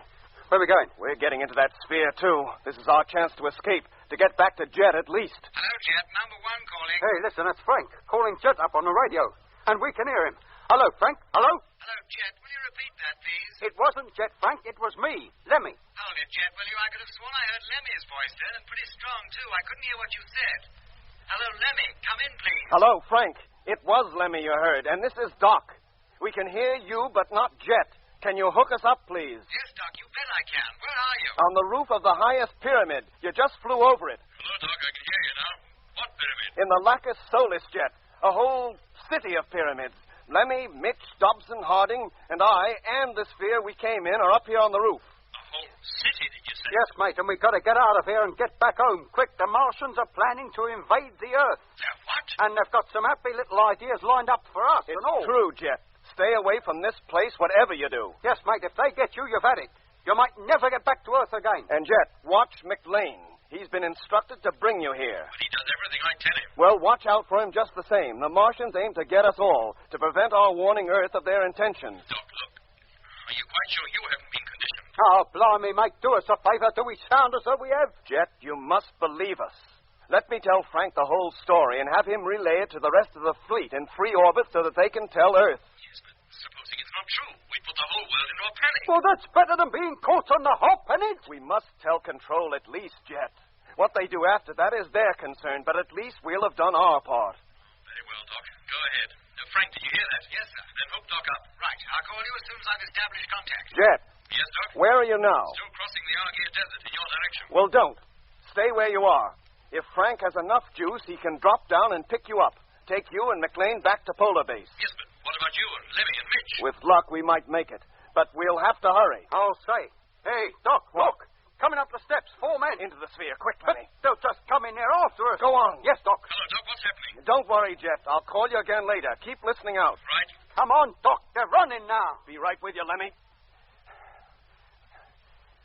There. And how do we close the perishing door? We haven't a clue how this ship works. We haven't, Lemmy, but Dobson and Harding have. Yeah. Dobson, close that door. Will they take orders from you? We'll soon see. Close the door, Dobson. Oh. And only just in time and all. Now what? We'll get them to take us off, Lemmy. Here, what's going on? Where's the doctor? Why have you shut him out? Sit down, Mitch, and keep quiet. Hello, Jet. Not before you tell me what's going on. Hello, Frank. Sit down, Mitch. We're all hooked up now, Skipper. Doc can go ahead just as soon as he likes. You hear that, Doc? Go ahead. Thanks, Jet. Oh, no. Listen. Look, we ain't got enough trouble yet. Must be their way of trying to stop us taking off. Trying to put us to sleep, you mean? You must fight it, Lemmy, as you did before. Yes, Doc, I will. Whatever happens, I must not go to sleep. Whatever happens... Hello, Doc. Go on. Frank is waiting. Hello, Frank. Can you hear me? Lemmy, you must not go to sleep. What was that, Doc? That wasn't me yawning, Doc. That was Mitch. Mitch. And Dobson. Oh, good grief. Dobson, take the ship up immediately. Take off and return to the Argyre Desert. Do you hear? Aye, aye. Something's happening. And whatever happens, I must not go Hello, to sleep. Frank. Frank, hello. Doc, Mitch is out, asleep on the floor. Hello, Frank. Hello. Hello, Doc. Jet, what is it, Frank? What's wrong? I don't know. There's that peculiar noise, and I feel so sleepy. Frank, you must fight it. You must stay awake. I'm trying, Doc, with the ship. What about it? She doesn't seem to respond. I can't control her. Oh, no. Take a hold of yourself, Frank. Frank, do as Doc says. You must stay awake. But we're off. Doc, we're taking off. And for Dobson, this is a time to go to sleep. Get over there, Lemmy. See if you can control her. Me? What a hope. Go on, Lemmy. Yes, Doc. Hello, Jet. Doc. Yes, Frank? It's no good. We're losing height. I can't control her. You must, Frank. We're almost on the deck now.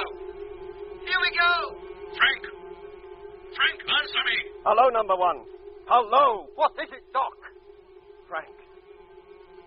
He must have crashed.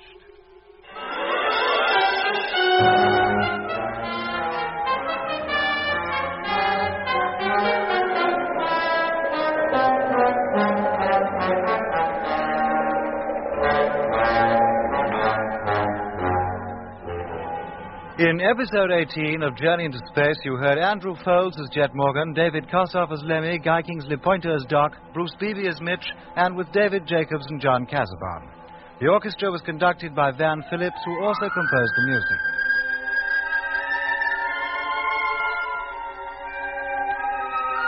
Journey into Space is written by Charles Chilton and produced by him in the London studios of the BBC.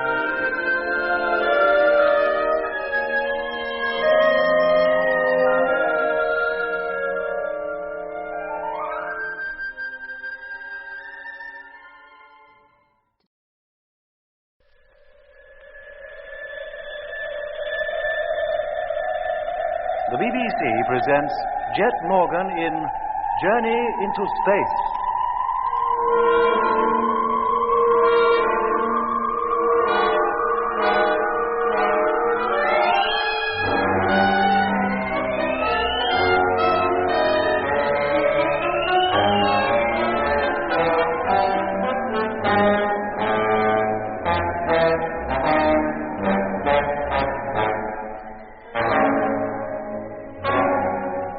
Lemmy, Mitch, and I, prisoners of the so-called Flying Doctor, had been carried to a Martian city in the heart of the Lacus Solus.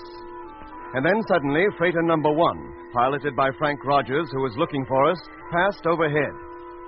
During a struggle which ensued, the Flying Doctor fell over the wall and onto the next terrace, where he lay motionless. Lemmy and I at once returned to the sphere and took off in the hope of getting back to Polar Base. Meanwhile, through freighter number 1, we had re-established contact with Jet. When he learned what the Flying Doctor had told us about the Martians' plans to invade the Earth, he agreed that I should tell the whole story to Frank. He could then relay it to the fleet in free orbit from where it could be passed to control. And then...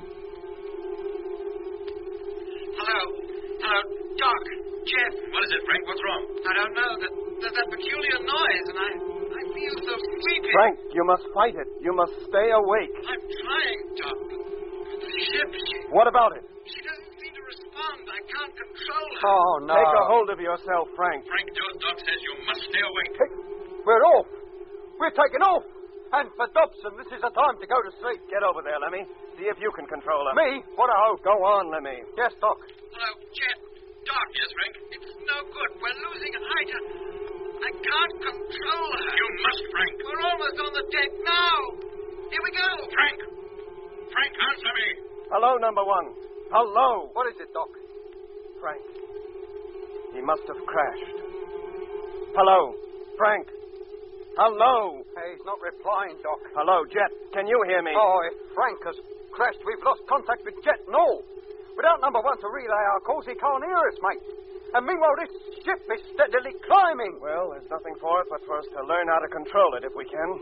Drag Dobson out of the way, Lemmy. You take his panel, I'll take Harding. Right. Now, you lie there, mate, and you have a nice little 40 winks, eh, Doc? Yeah? That noise, that go-to-sleep noise, it stopped now. Oh, never mind that, Lemmy. What have you got on your panel? Row of buttons and 3 levers. No indication of what they do? Not that I can see. One of the buttons here is depressed. So is one of these. And one of the levers pulled forward. Now, it was Dobson who closed the door, wasn't it? Yes. Then it must be the button on your panel that did it. Yes, I should think so.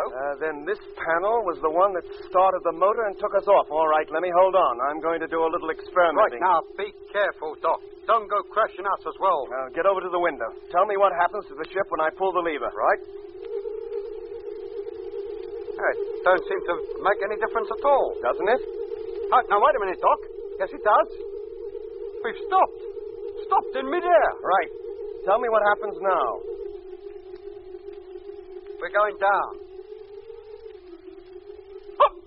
Turn it up, Doc. What are you doing? Sorry, Lemmy, but down is the one way we don't want to go. Not yet, anyhow. Well, can't you make it go any other way than up or down? Only stationary like this. And there we'd better stay for the time being at any rate. Dobson and Harding are waking up. Oh, blimey. Let's hope they don't start getting violent. Dobson, Can you hear me talking to you?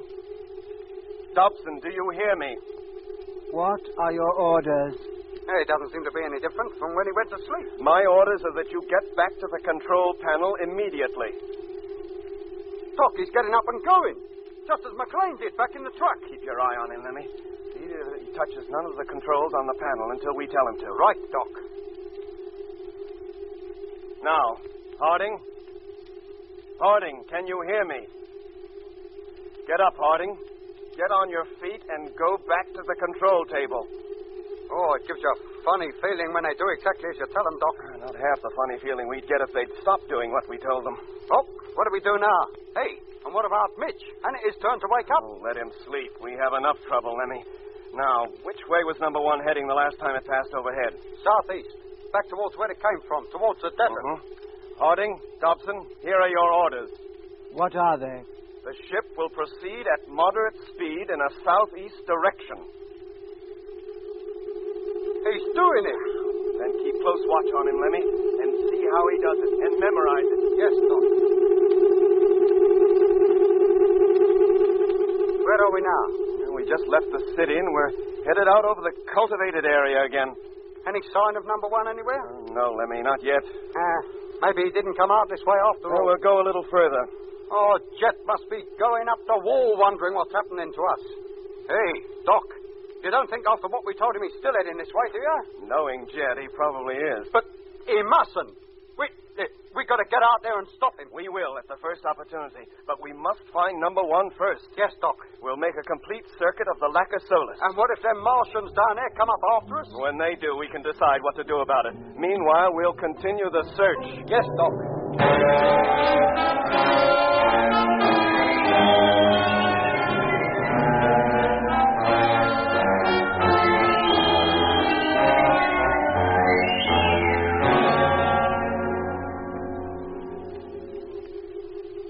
But if you ask me, Doc, we've had it.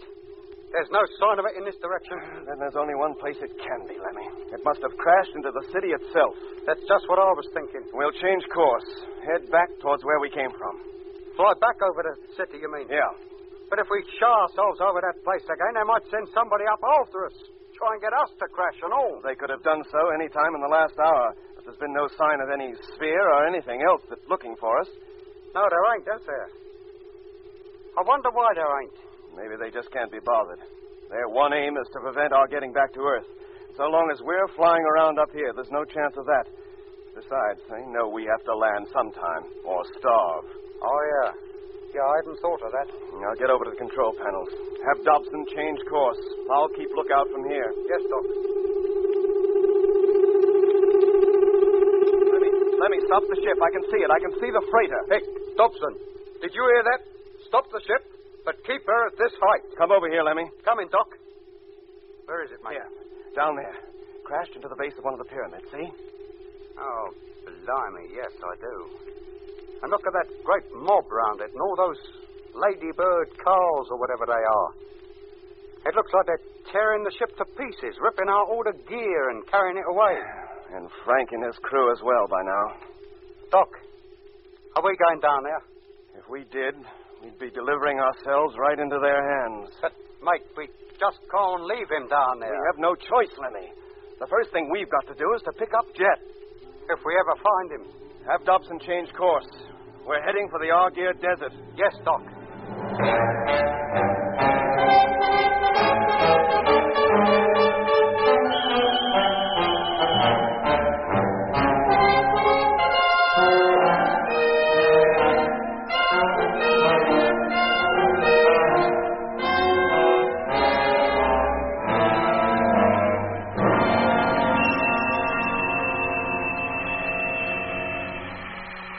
Hello, McLean. Can you hear me?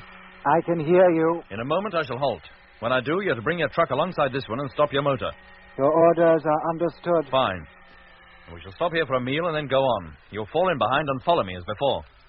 I am now alongside you and the motor is switched off. Good. Now go into your living quarters and get yourself something to eat. I shall call you again in half an hour. Orders are understood and will be carried out. Well, that settled him. Now, another try at contacting Doc or Frank. Hello, Doc. This is Jet calling. I've not heard from you since we lost contact 2 hours ago. If you can hear me, come in, please. Hello, freighter number 1. Jet Morgan here. Have lost contact with you. Come in, please. Hello, Polar Base. Land Fleet calling. Come in, please. Hello, Skipper. Polar Base here. Receiving you loud and clear. I've called Doc and Frank yet again, but I still got no reply. I've kept a constant listening watch, sir, but I've heard nothing. How about the fleet? Have you contacted them lately? Yes, sir, not 10 minutes ago. They've heard nothing either. Oh, thank you. Keep the watch open.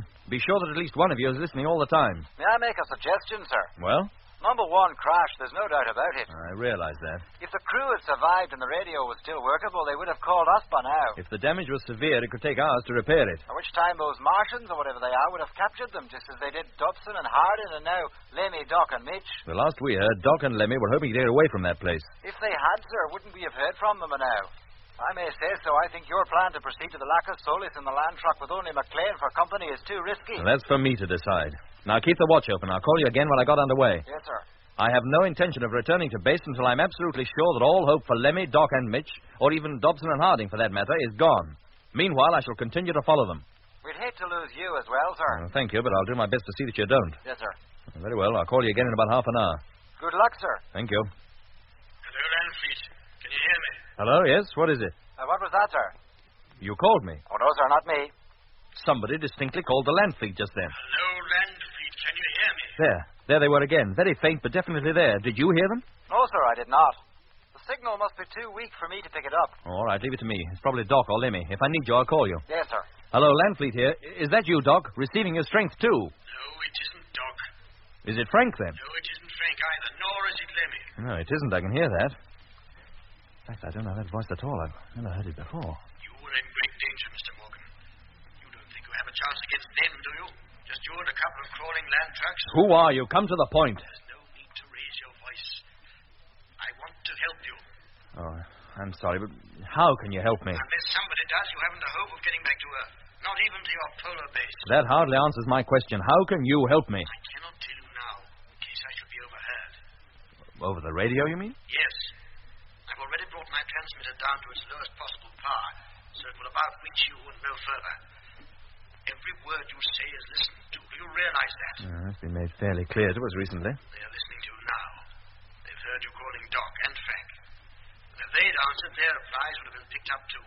Then if they can't hear you, they, whoever they are, must be thinking I'm talking to myself. It won't take them long to realize what's happening, and they'll come flying out here, not only to pick you up, but to get me as well. And that wouldn't be difficult. I'm only a couple of 100 yards away from you. Where? Out of sight at the moment. I didn't want to scare you suddenly by appearing from nowhere. Look, how do I know this isn't another of their tricks? A ruse to get me away from the truck or something, as they did to Lemmy and Mitch back there in the canal. You must believe me. My aim is to help you, and for you to help me in return. You? Help you? Well, how? If you do get away, if you are able to leave the planet and get back to Earth, take me with you. Back to Earth? Why not? That's where I come from. I have a right to get back if I can, haven't I? We all have. But there wouldn't be room for us all. And I want to be sure that if you do go back, I go back with you. How long have you been here? 15 years. And a trustee for 5. A trustee? That's what they call fellas like me. But there's no time to go into the whys and wherefores now. Do you agree to let me help you? Or do I go back and leave you to fend for yourself? Do you know anything about Doc, or Lemmy, or Frank? I picked up their calls to you just before the freighter crashed. If you ask me, you'll not hear from any of them again. If they're not dead, then they'll be prisoners in the city. And if you think you can storm that place alone in that land truck, then you'd better think again. Now, how about it? Is it a deal? How do I know I can trust you? You don't. You have to take the chance. Are you on foot? No. I have my own land transport. It was given to me because of the work I've been allocated. And what's that? I'm Director of Agriculture. The whole of the Mali Erythrium is under my command. Look, you might be anything. You might be imagining the whole thing. Come to that, so might I. You must believe me. At least let me show you myself and talk to you face to face. Very well. Bring your truck, your transport or whatever it is, over here. I'll be in the driving cabin. Place yourself where I can look at you. Very well. I'll drive round to the front of your vehicle and face you. I'm no ogre. Just an ordinary human being like yourself. Hello, Polar Base. Morgan calling. Hello, Skipper. What was that all about? You heard it all then? Oh, no, sir, only you. Who are you talking to? I don't know. What was that? I said, I don't know. But I hope to. In just a few moments.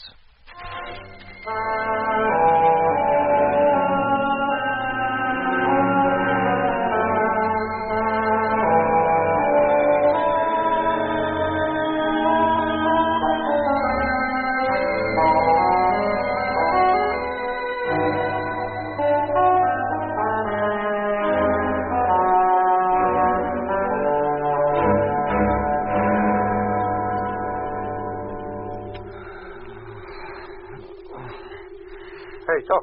Yes, Lemmy? Mitch, he's waking up. Are you sure? Yes, Doc, he's just moaned and moved his head. There he goes again. Get over to the window, Lemmy, and keep lookout. So far as I can calculate, we should be halfway across the Argeir now, and you can expect to see the land fleet almost any time. Yes, Doc. Here, are you going to be able to manage him on your own? Sure, why not? But supposing he's no different from when he went to sleep, he might start getting aggressive again. I think I can handle him if he does. Now get over to the window, or we may pass over Jet and not even see him. Yes, Doc. What a time to choose to come round. Mitch. Mitch, are you awake? Yes. Can you hear me, Mitch? This is Doc. Doc? Yeah, Doc Matthews. Oh, I'm so cold. What's happened to the heating system in the ship? So far as I know, it doesn't carry one. What are you talking about? All ships carry a heating system. You'd better get one of the engineers over to look at it. Grimshaw for number 3, and quick, before we all freeze to death. Mitch, there's nothing wrong with the heating system. It's you that's cold. Cold? Well, that's putting it mildly. My inside feels like it's frozen solid. Listen to me. Do you know who I am? Oh, why shouldn't I? Hey, what's the matter? What are you wearing your suit for? Lemmy and I have to, Mitch. Oh, the heating system is fair. You're wearing your suit to keep you warm. Hey, what's the idea? Why didn't you wake me up and tell me? Look, we're not wearing our suits just to keep warm. It's because the atmosphere in here is too thin for us to breathe. How the dickens can I breathe it? Now, what is going on? You can breathe it, yes. So can Dobson and Harding. Look at them. They haven't any suits on. Dobson and Harding? Here? Oh, well, why aren't they in their own ship? And where's Jet? Somewhere out on the Argeir Desert, we hope. We're trying to find him and pick him up. On the Argeir Desert? On Mars, you mean? Of course. But we're not due to reach there yet. Not for 2 weeks. We landed here nearly 2 weeks ago. Look, Doc, will you please tell me what this is all about? Why don't you tell me what you think this is all about, Mitch? Where do you think you are? Where else would I be? In the Discovery, of course. Nearly 6 months out from the moon. But Discovery? You mean you think we're still on the way to Mars? Oh, cut it out, Doc. You know darn well that's where we are. No, Mitch, don't get up. I'll get up if I want to. How do I come to be lying on the floor anyway? And what's happened to the bunks and the cabin? It looks all different. Where am I? What? Doc, my chest, it feels tighter. I can't. Lemmy. Breathe. Yes, Doc, come over here, quick. What's the matter? Is he all right? He's far from all right, Lemmy. I think he's coming back to normal, but he can't breathe the atmosphere in here. Oh, blimey, and we've got no suit for him. That oxygenized chamber upstairs. Yes. Harding, open the door to the upper cabin immediately.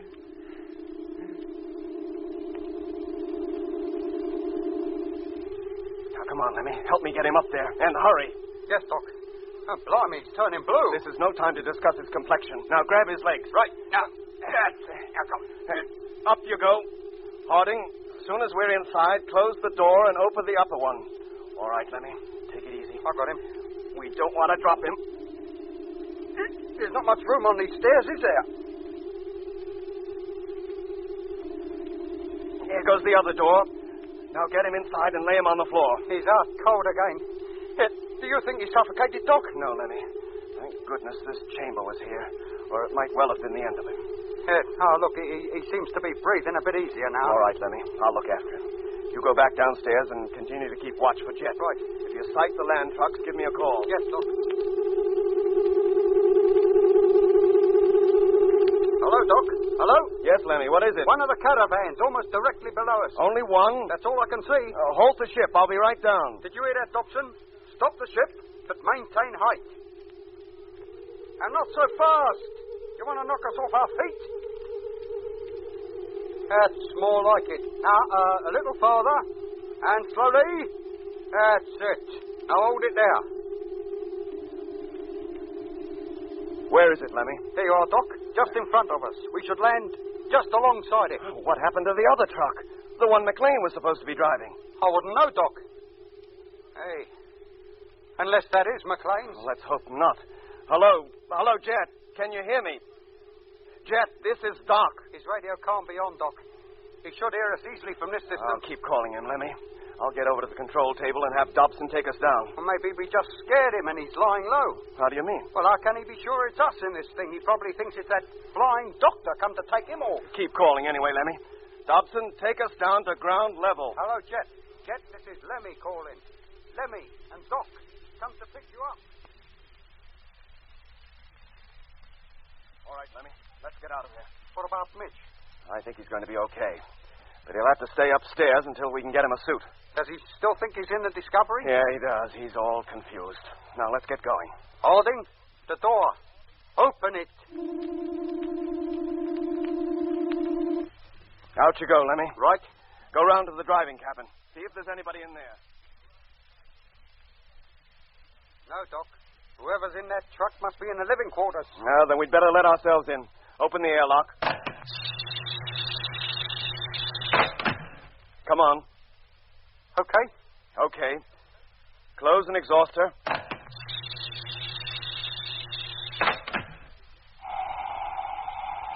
Maybe he's having a sleep. What a surprise for him when he wakes up and sees us standing over him. Okay, Lemmy. Open the door. Let's get inside.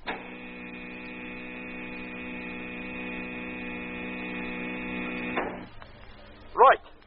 Hey, Jet! Jet boy! It's me! Doc and Lemmy. There's no one here. The truck's empty.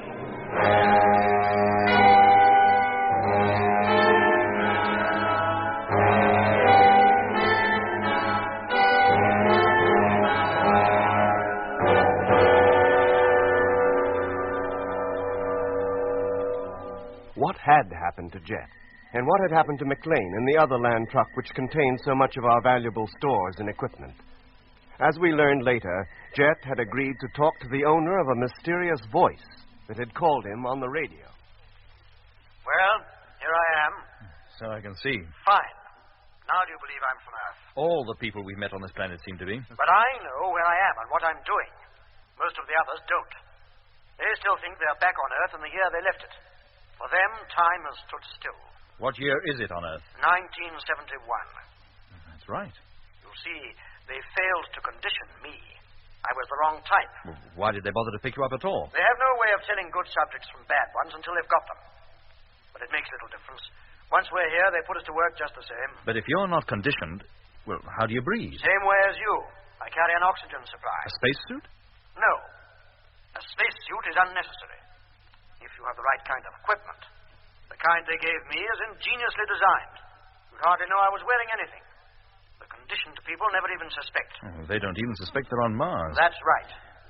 Are there any more like you that know the truth? Dozens of us. And where are they? Scattered all over the planet. Some like me with roving commissions. Others working in the factories. What at? All manner of things.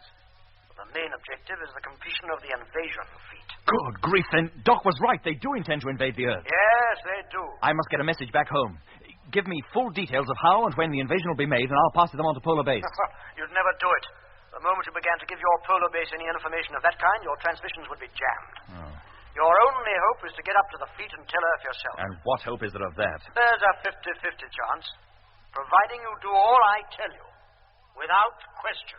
That very phrase makes me suspicious. Very well. If you doubt my sincerity, I'll get on my way. No, wait. What do you want me to do? Come with me now. fairly certain that your side of the conversation has been heard anyway. We haven't much time. Very well. You lead the way, I'll follow. That's no good. You have to come into this truck. Your own is too slow. But what about McLean in the other one? What state is he in? He seems to be in a deep state of hypnosis. He does everything I tell him. Does he indulge in any kind of conversation? No. Then leave him. Leave him? Oh, not on your life. If I'm going back to Earth, then he comes with us. You'll be wasting your time. He's too far gone. How do you mean, too far gone? Of all people brought here, his type is the most unfortunate. They have no recollection of anything previous to the time they were hypnotized. They do nothing unless told and have no control over their actions. Yes, but they could be revived, couldn't they, once we got them away from here? No. They may appear to revive, but they don't. Not even when they are sent back to Earth. What? You mean they are sent back? Of course. Some are there now. To all appearances, normal people, except for an odd way of speaking and a few eccentricities that nobody on Earth would regard with any seriousness. Whittaker was one of those. Didn't you find him a little odd? We certainly did. There are plenty of others like him, too, already down on Earth. The Martian fifth columns, you might say. They're in the factories, working on secret governmental projects. How do you think the full details of your journey to this planet were known? Well, why didn't they just wreck the whole project before we set out? That would have proved the presence of an antagonistic power on Mars. Something they are trying to keep secret. But an effort was made to turn you back. But when that failed, I suppose it was thought better to let you land and then make use of you when you got here. I see. Now, time's running out. Do you join me, or do you propose to fight it out alone? If I do, what chance have I? With Doc and Lemmy and Mitch missing. Half the fleet's crew already in the hands of the Martian. Alone? None at all. But if you come with me, there is a chance of your getting Mitch, Doc, and Lemmy back. Even Frank. And what if you are one of them, like the Flying Doctor? That's for you to decide. Oh, very well, I'll take the chance. I'll come. Good. But McLean comes too. All right, if you insist. Hello, McLean. Can you hear me? I can hear you. You are to leave that truck and enter the vehicle in front of this one. Orders were that you and I proceed to the Lacus Solis. I have changed those orders. The orders were not yours to change, and orders must be obeyed without question at all times. Now do you believe me? McLean, I order you to leave that truck and to come over here. McLean, do you hear me? Hey, what's he doing? He's pulling out. But where's he going? Only he knows that. I must get after him. If you do, you go alone. But I can't leave him. You're not leaving him, he's leaving you. There's nothing you can do, Mr. Morgan, believe me. Follow him and your chance of getting back to the fleet is gone. Completely.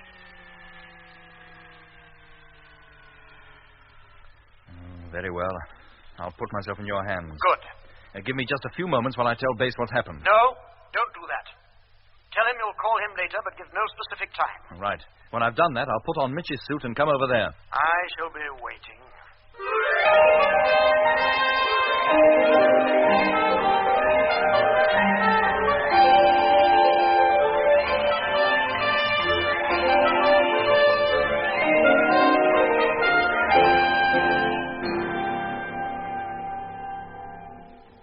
How much further do we have to go? About 3 hours more. Do you think we'll make it? And find Doc and Lemmy and Mitch? It all depends. On what?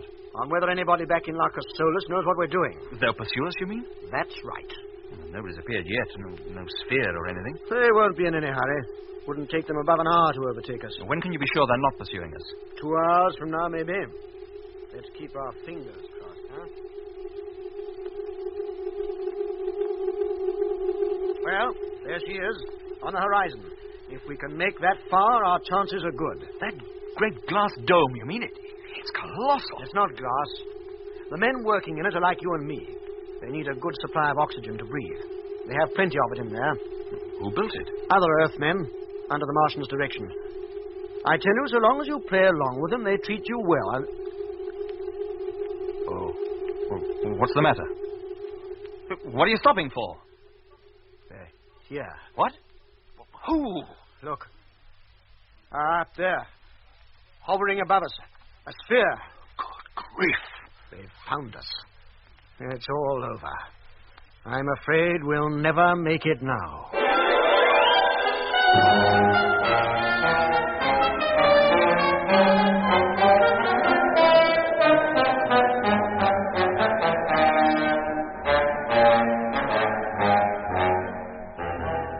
In episode 19 of Journey into Space, you heard Andrew Foles as Jet Morgan, David Kossoff as Lemmy, Guy Kingsley Pointer as Doc, Bruce Beebe as Mitch, and with David Jacobs and John Casaubon. The orchestra was conducted by Van Phillips, who also wrote the music.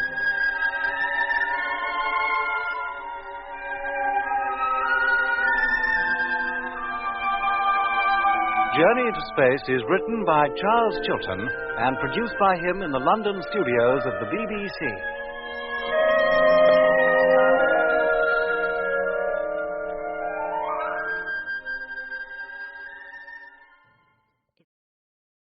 The BBC presents Jet Morgan in Journey into Space.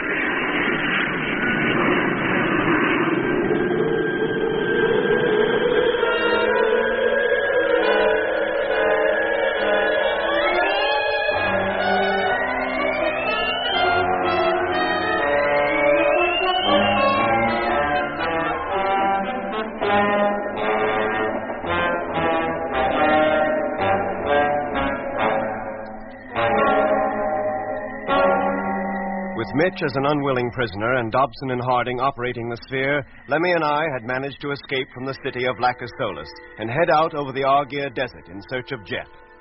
Meanwhile, Jet had left the land fleet for a Martian truck, the driver of which had declared himself willing to help Jet get back to Polar Base if he would take the man back to Earth with him.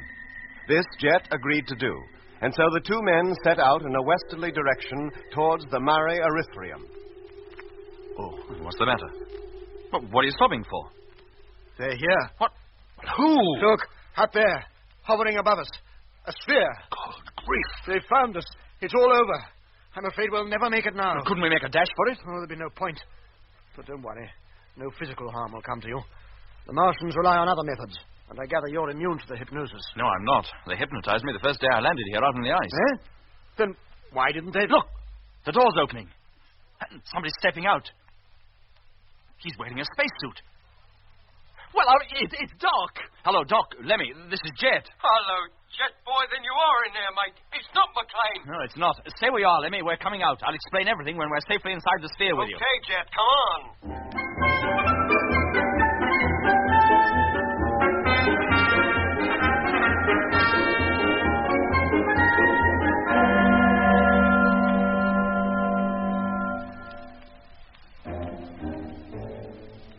My hunch that Jet must have boarded the truck that had left the strange tracks near the land fleet had been right. And we had overtaken the machine within a few minutes of leaving Jet's empty truck where we found it, out on the desert. Once aboard, Jet introduced us to the stranger.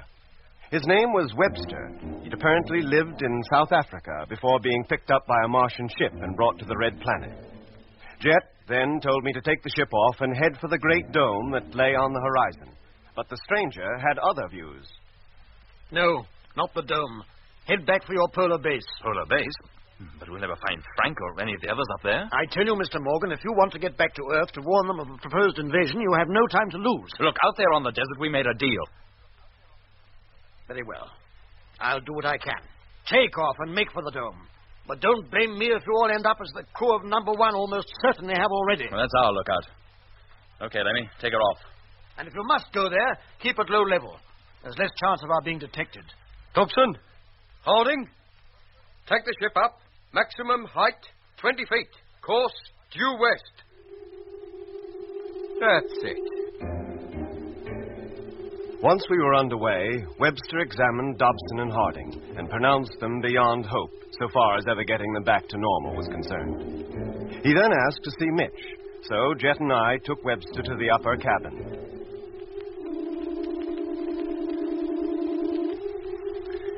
Hello, Mitch. How are you feeling? Oh, will somebody tell me what's going on? Who's this? This is Mr. Webster. He thinks he can help. How do you do? Where did he come from? He wasn't with us when we set out. No, Mitch. He left the Earth 15 years before we did. What are you talking about? Nobody had ever reached the moon then, let alone Mars. So you now think you are on Mars? Oh, what else am I to think? You told me we were, and, well, I've only got to look out of the window to see we're not on the space anymore. What is the last thing you remember, Mr. Mitchell? Being in the Discovery on my way here. Everything else between that time and now is a complete blank. Mr. Morgan, I'd like to have a word alone with Dr. Matthews. Certainly. Now, don't worry, Mitch. Everything's going to be all right, boy. It better be. Well, Mr. Webster? This isn't a bad case. Nothing like as bad as those two fellows downstairs. I'm almost back to normal. Have you any recollection of his being influenced a second time? Yes. When we took this sphere, that peculiar noise came on, and Mitch and Dobson and Harding fell asleep. Then that was it. Had he been handled properly then, he could have been completely normal by now. But I don't understand. While he's in that sleeping state, it is possible to penetrate right deep down inside a subject's mind. Yes? Tell him he's in Africa, and when he wakes up, he'll believe it. That Dr. Matthews is the Martian method. On the other hand, put him to sleep now, tell him all that has happened to him since the time his memory failed him. When he wakes up again, he'll remember everything. I see. You willing to try it, Doctor? Of course. I'll try anything. Very well. And we'll leave you alone with him.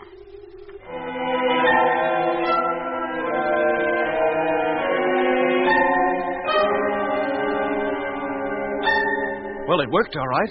I put him to sleep just as Webster suggested, told him everything, and when I woke him up, he was quite normal. Oh, let's thank our lucky stars for that. If only we had a suit for him, he could come down here. Dobson.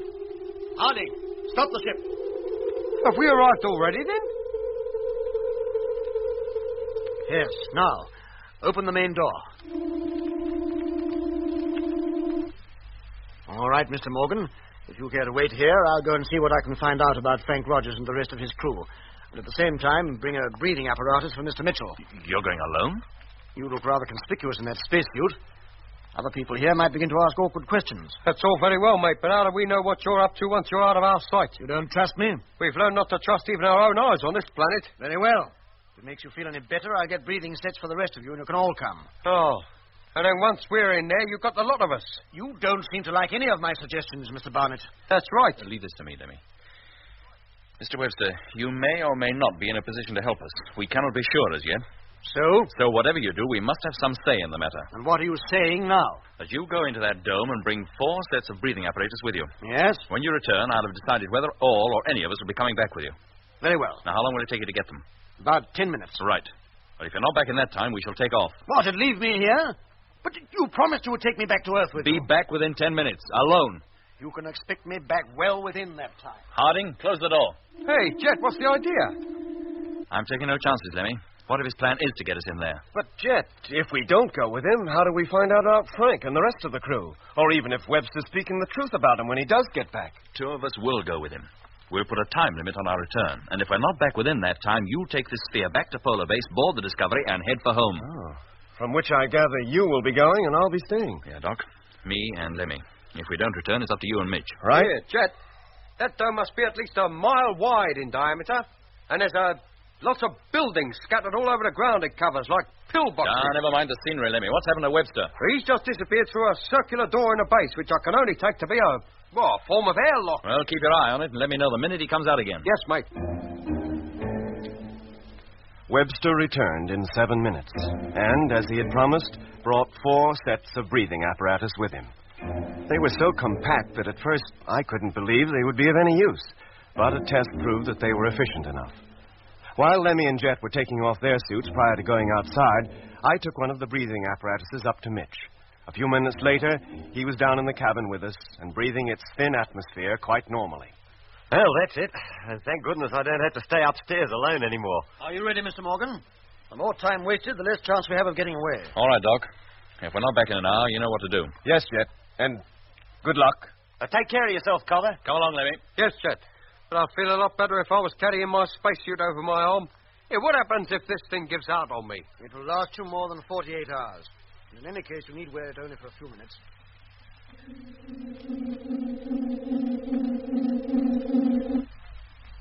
You can take off your masks now. The atmosphere is breathable, all right. Oh, smells just like the London Tube. Now, this way.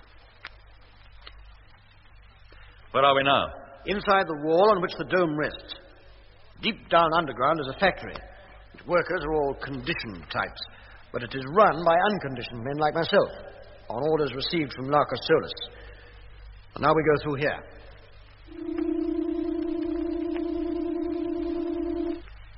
Blimey! What place is this? It's one of the assembly shops. We have to pass through it to get to the main control room. And look at all them blokes working their insides out down there. Yes, they think they're back on Earth. And what do they think they're doing? Working in an aircraft factory. Making bombers. Hey? Now, come on. We go along here and down the stairs.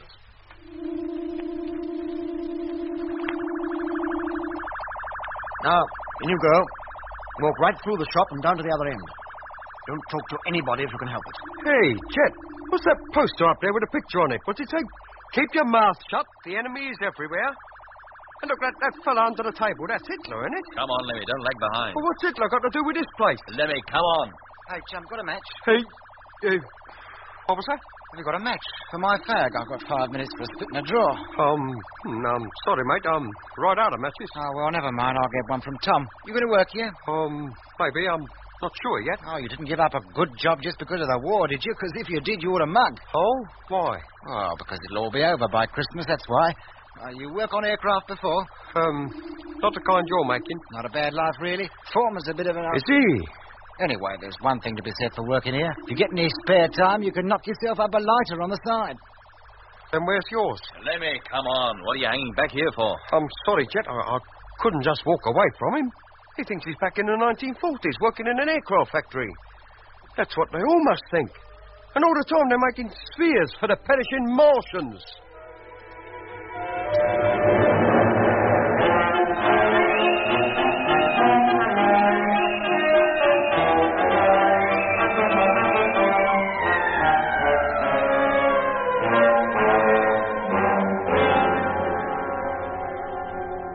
What place is this? This is the main control room.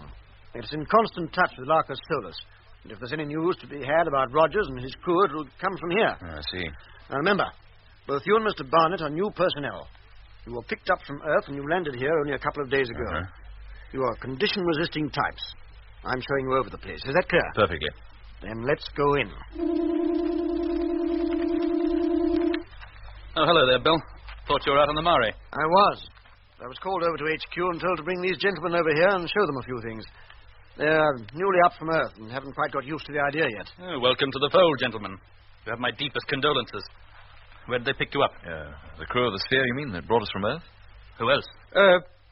From London. London? It's not the habit of the Spheres to drop down on populated districts. Not London exactly. Hampstead Heath. I should have thought that even that would have been a little too crowded. Well, it was late at night, and it was foggy. And they weren't the only ones. I know. There were 4 newcomers landed in Lacasolus this morning. I was talking to them a few minutes ago. Talking to them? Were they called Rogers and Grimshaw? That's right. Good subjects, too, by all accounts. 3 of them grade 3 types, capable of being put into the deepest sleep. Oh, no. Would you care to see them? Where can I see them? Now, when the screen warms up, they'll appear on it. They're undergoing their initial training, learning to obey orders by remote control. There they are. That's Frank. In a few days, they'll be coming to work here. By then, they'll be used to my voice and to doing exactly as I tell them. Rogers, stand up. Oh, blimey, Jet. Look at him. He's doing it. Can you hear me, Rogers? I can hear you. Are you prepared to take my orders and to act on them? Orders must be obeyed without question at all times. Very good. Sit down, Rogers.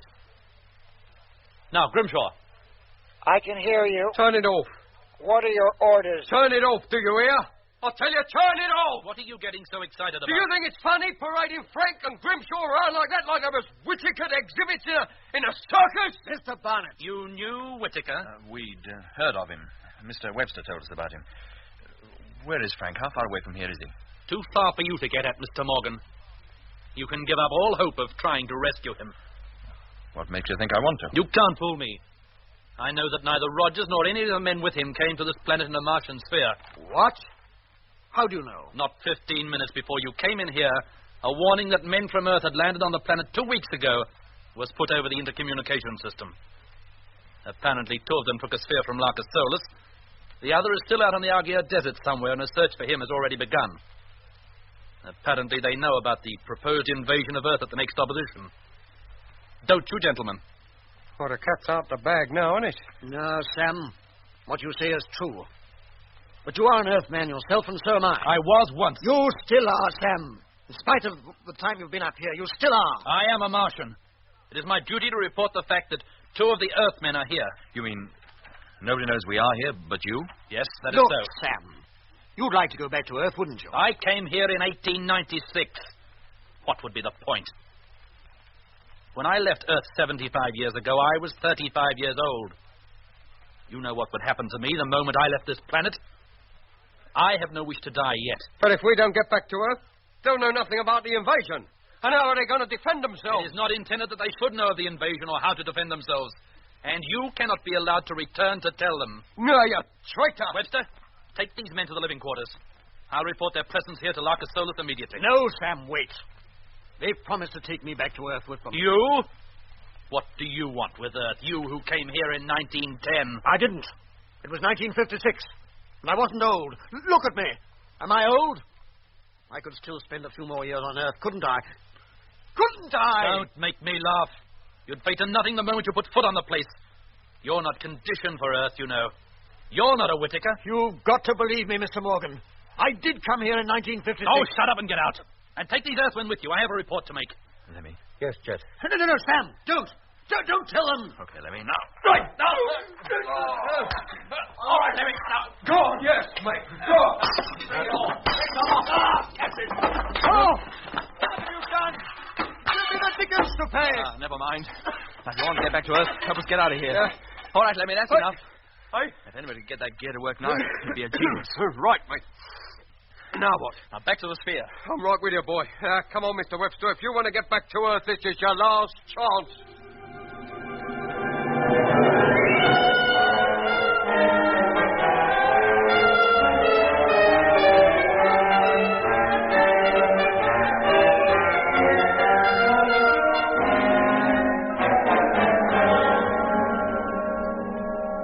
Now, come on, Lemmy, before that controller recovers and gives the alarm. Jet, wait! Webster! What about him? He's fainted or something, eh? mate. Hold on, I'll be right with you. Now, what's wrong? Oh, look at him. Go on. Leave me and go on. What happened to you, Webster? I got hurt in the fight. Why didn't you say so? I didn't want to hold you up. Now, do as I say. Go on. Put his arm around your shoulder, Lemmy. Right. We haven't far to go now. Right. Come on, quick as you can. The airlock's just along that corridor. Put on your mask, Lemmy. You'll need it when we get outside. Right. There they are. Hey, stop. Oh, blimey, they're here. Wait. Stay where you are. Come on, Lemmy, inside. Quick. And carefully. That's it. Wait, Mr. Morgan. Wait. I'm sorry, chum. We got a train to catch.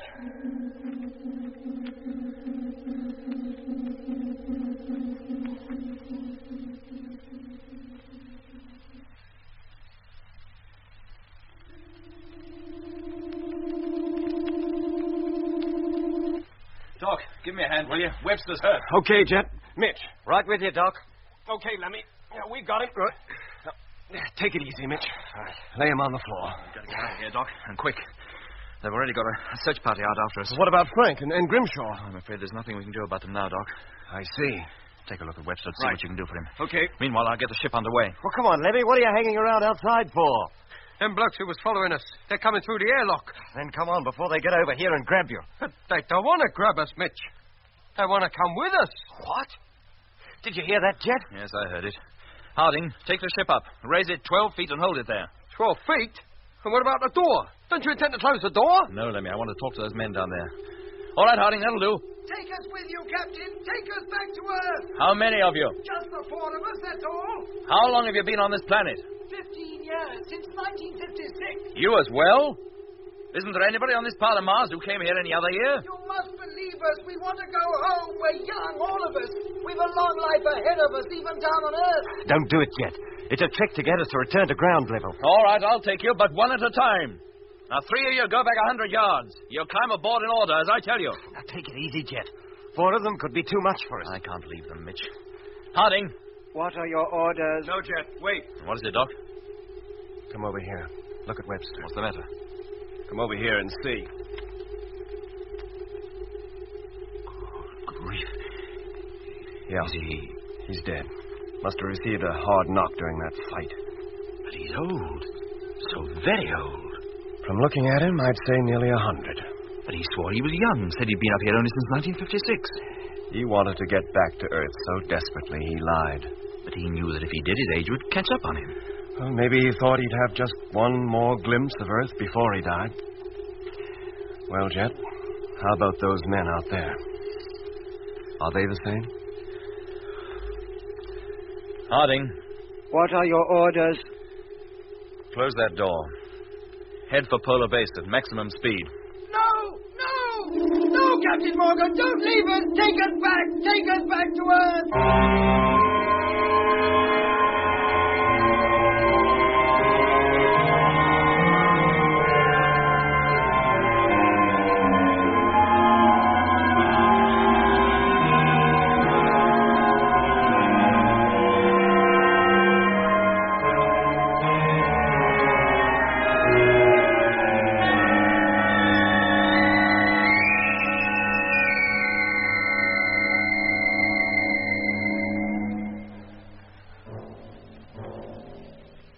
We hated leaving those men behind, but what could we do? Our one thought now was to get back to Polar Base, the springboard for our long journey back to Earth. The distance to base was covered in less than 2 hours, and it was with a sigh of relief that we sighted the Discovery, standing upright on the ice, ready to take off. Half an hour later, we had left the sphere, were in the flagship, and almost ready to fire the motors. And, up to now at any rate, there was no sign of any machine in pursuit of us.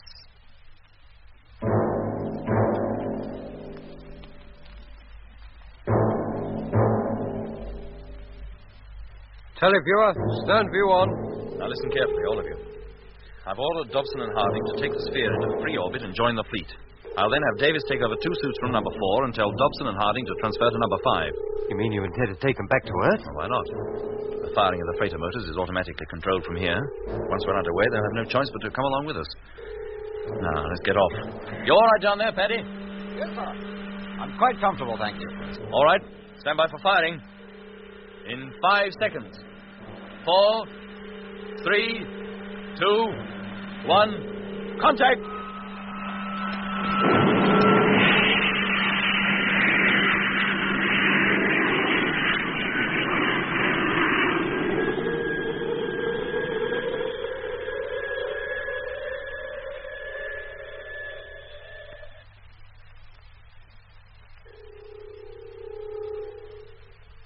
Okay, Jet.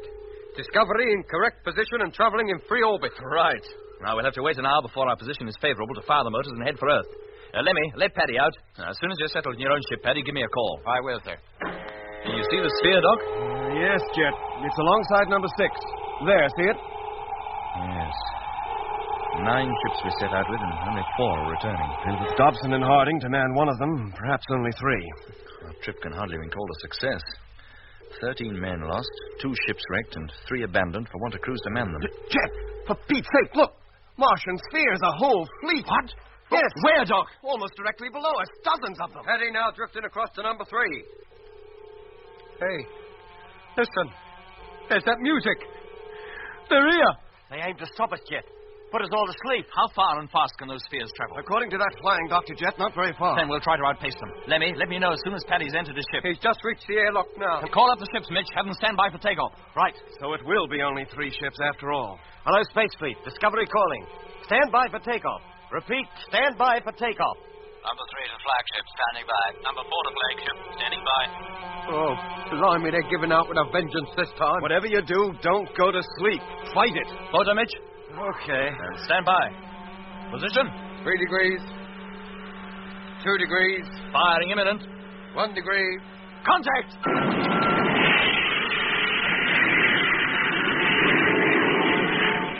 Lemmy, the 2 freighters, are they with us?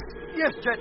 All motors fired simultaneously. Oh, good for them. But Dobson and Harding sphere haven't moved. I didn't expect it to, Mitch.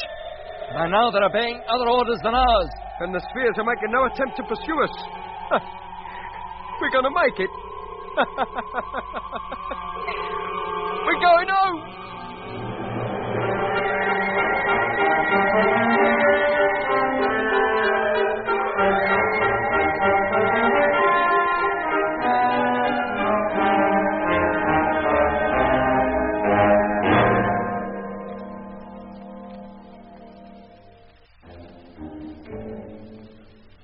We established contact with Control a week after takeoff, and as we suffered no interference or jamming from Mars, we were able to tell them the whole story of our landing, of the loss of most of our ships and half our men. The main object of our trip, the exploration of Mars, was virtually unaccomplished. Our only achievement, a few measly specimens of Martian soil picked up in the area around Polar Base when we first landed. But the reason for our premature return had been achieved: to warn the Earth of the proposed Martian invasion during the next close opposition. At first, our story was not believed, but as we passed more and more details of our incredible adventures back to Earth, the truth slowly began to sink in.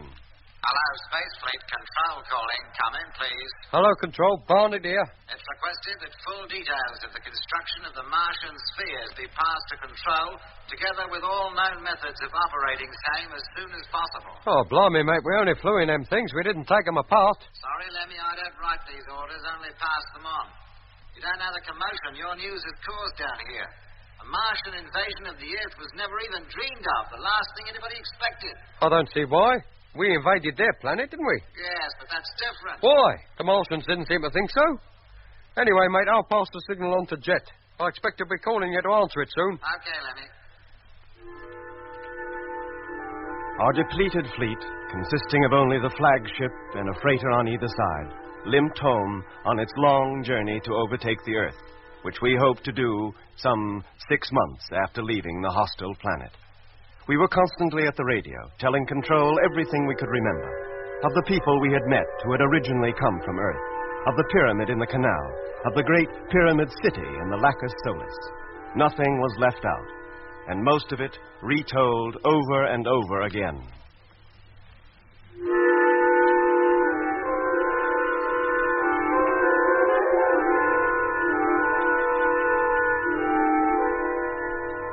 And then, at last, after 6 months and 2 weeks' flight through space, the ships were turned over, and we prepared to make the moon landing. Hello, Space Fleet.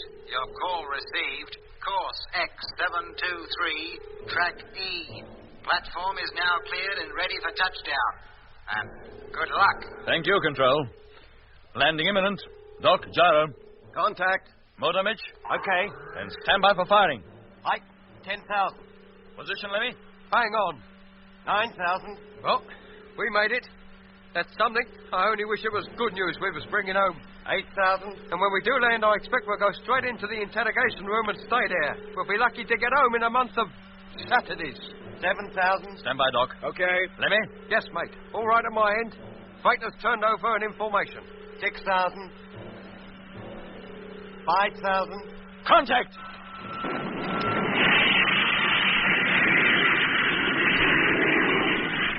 Well, gentlemen, that's it. We made it safely. And let's hope the next ship to land here is not a Martian one.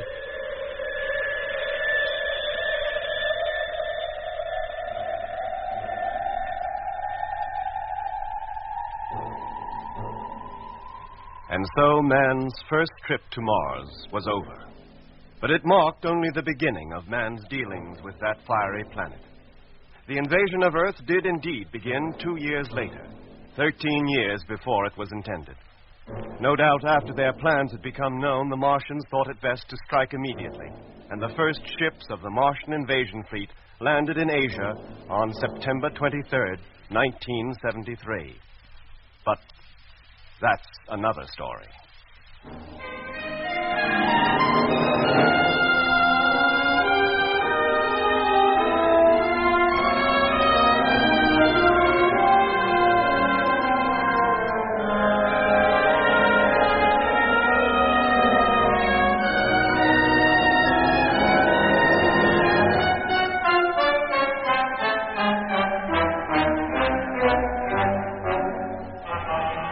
In episode 20 of Journey into Space, the last of the present series, you heard Andrew Folds as Jet Morgan, David Kossoff as Lemmy, Guy Kingsley Pointer as Doc, Bruce Beebe as Mitch, and with David Jacobs and John Cassapon.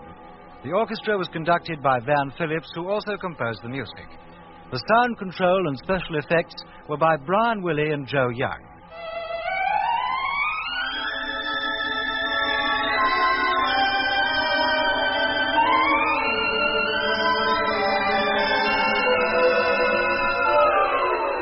Journey into Space is written by Charles Chilton and produced by him in the London studios of the BBC.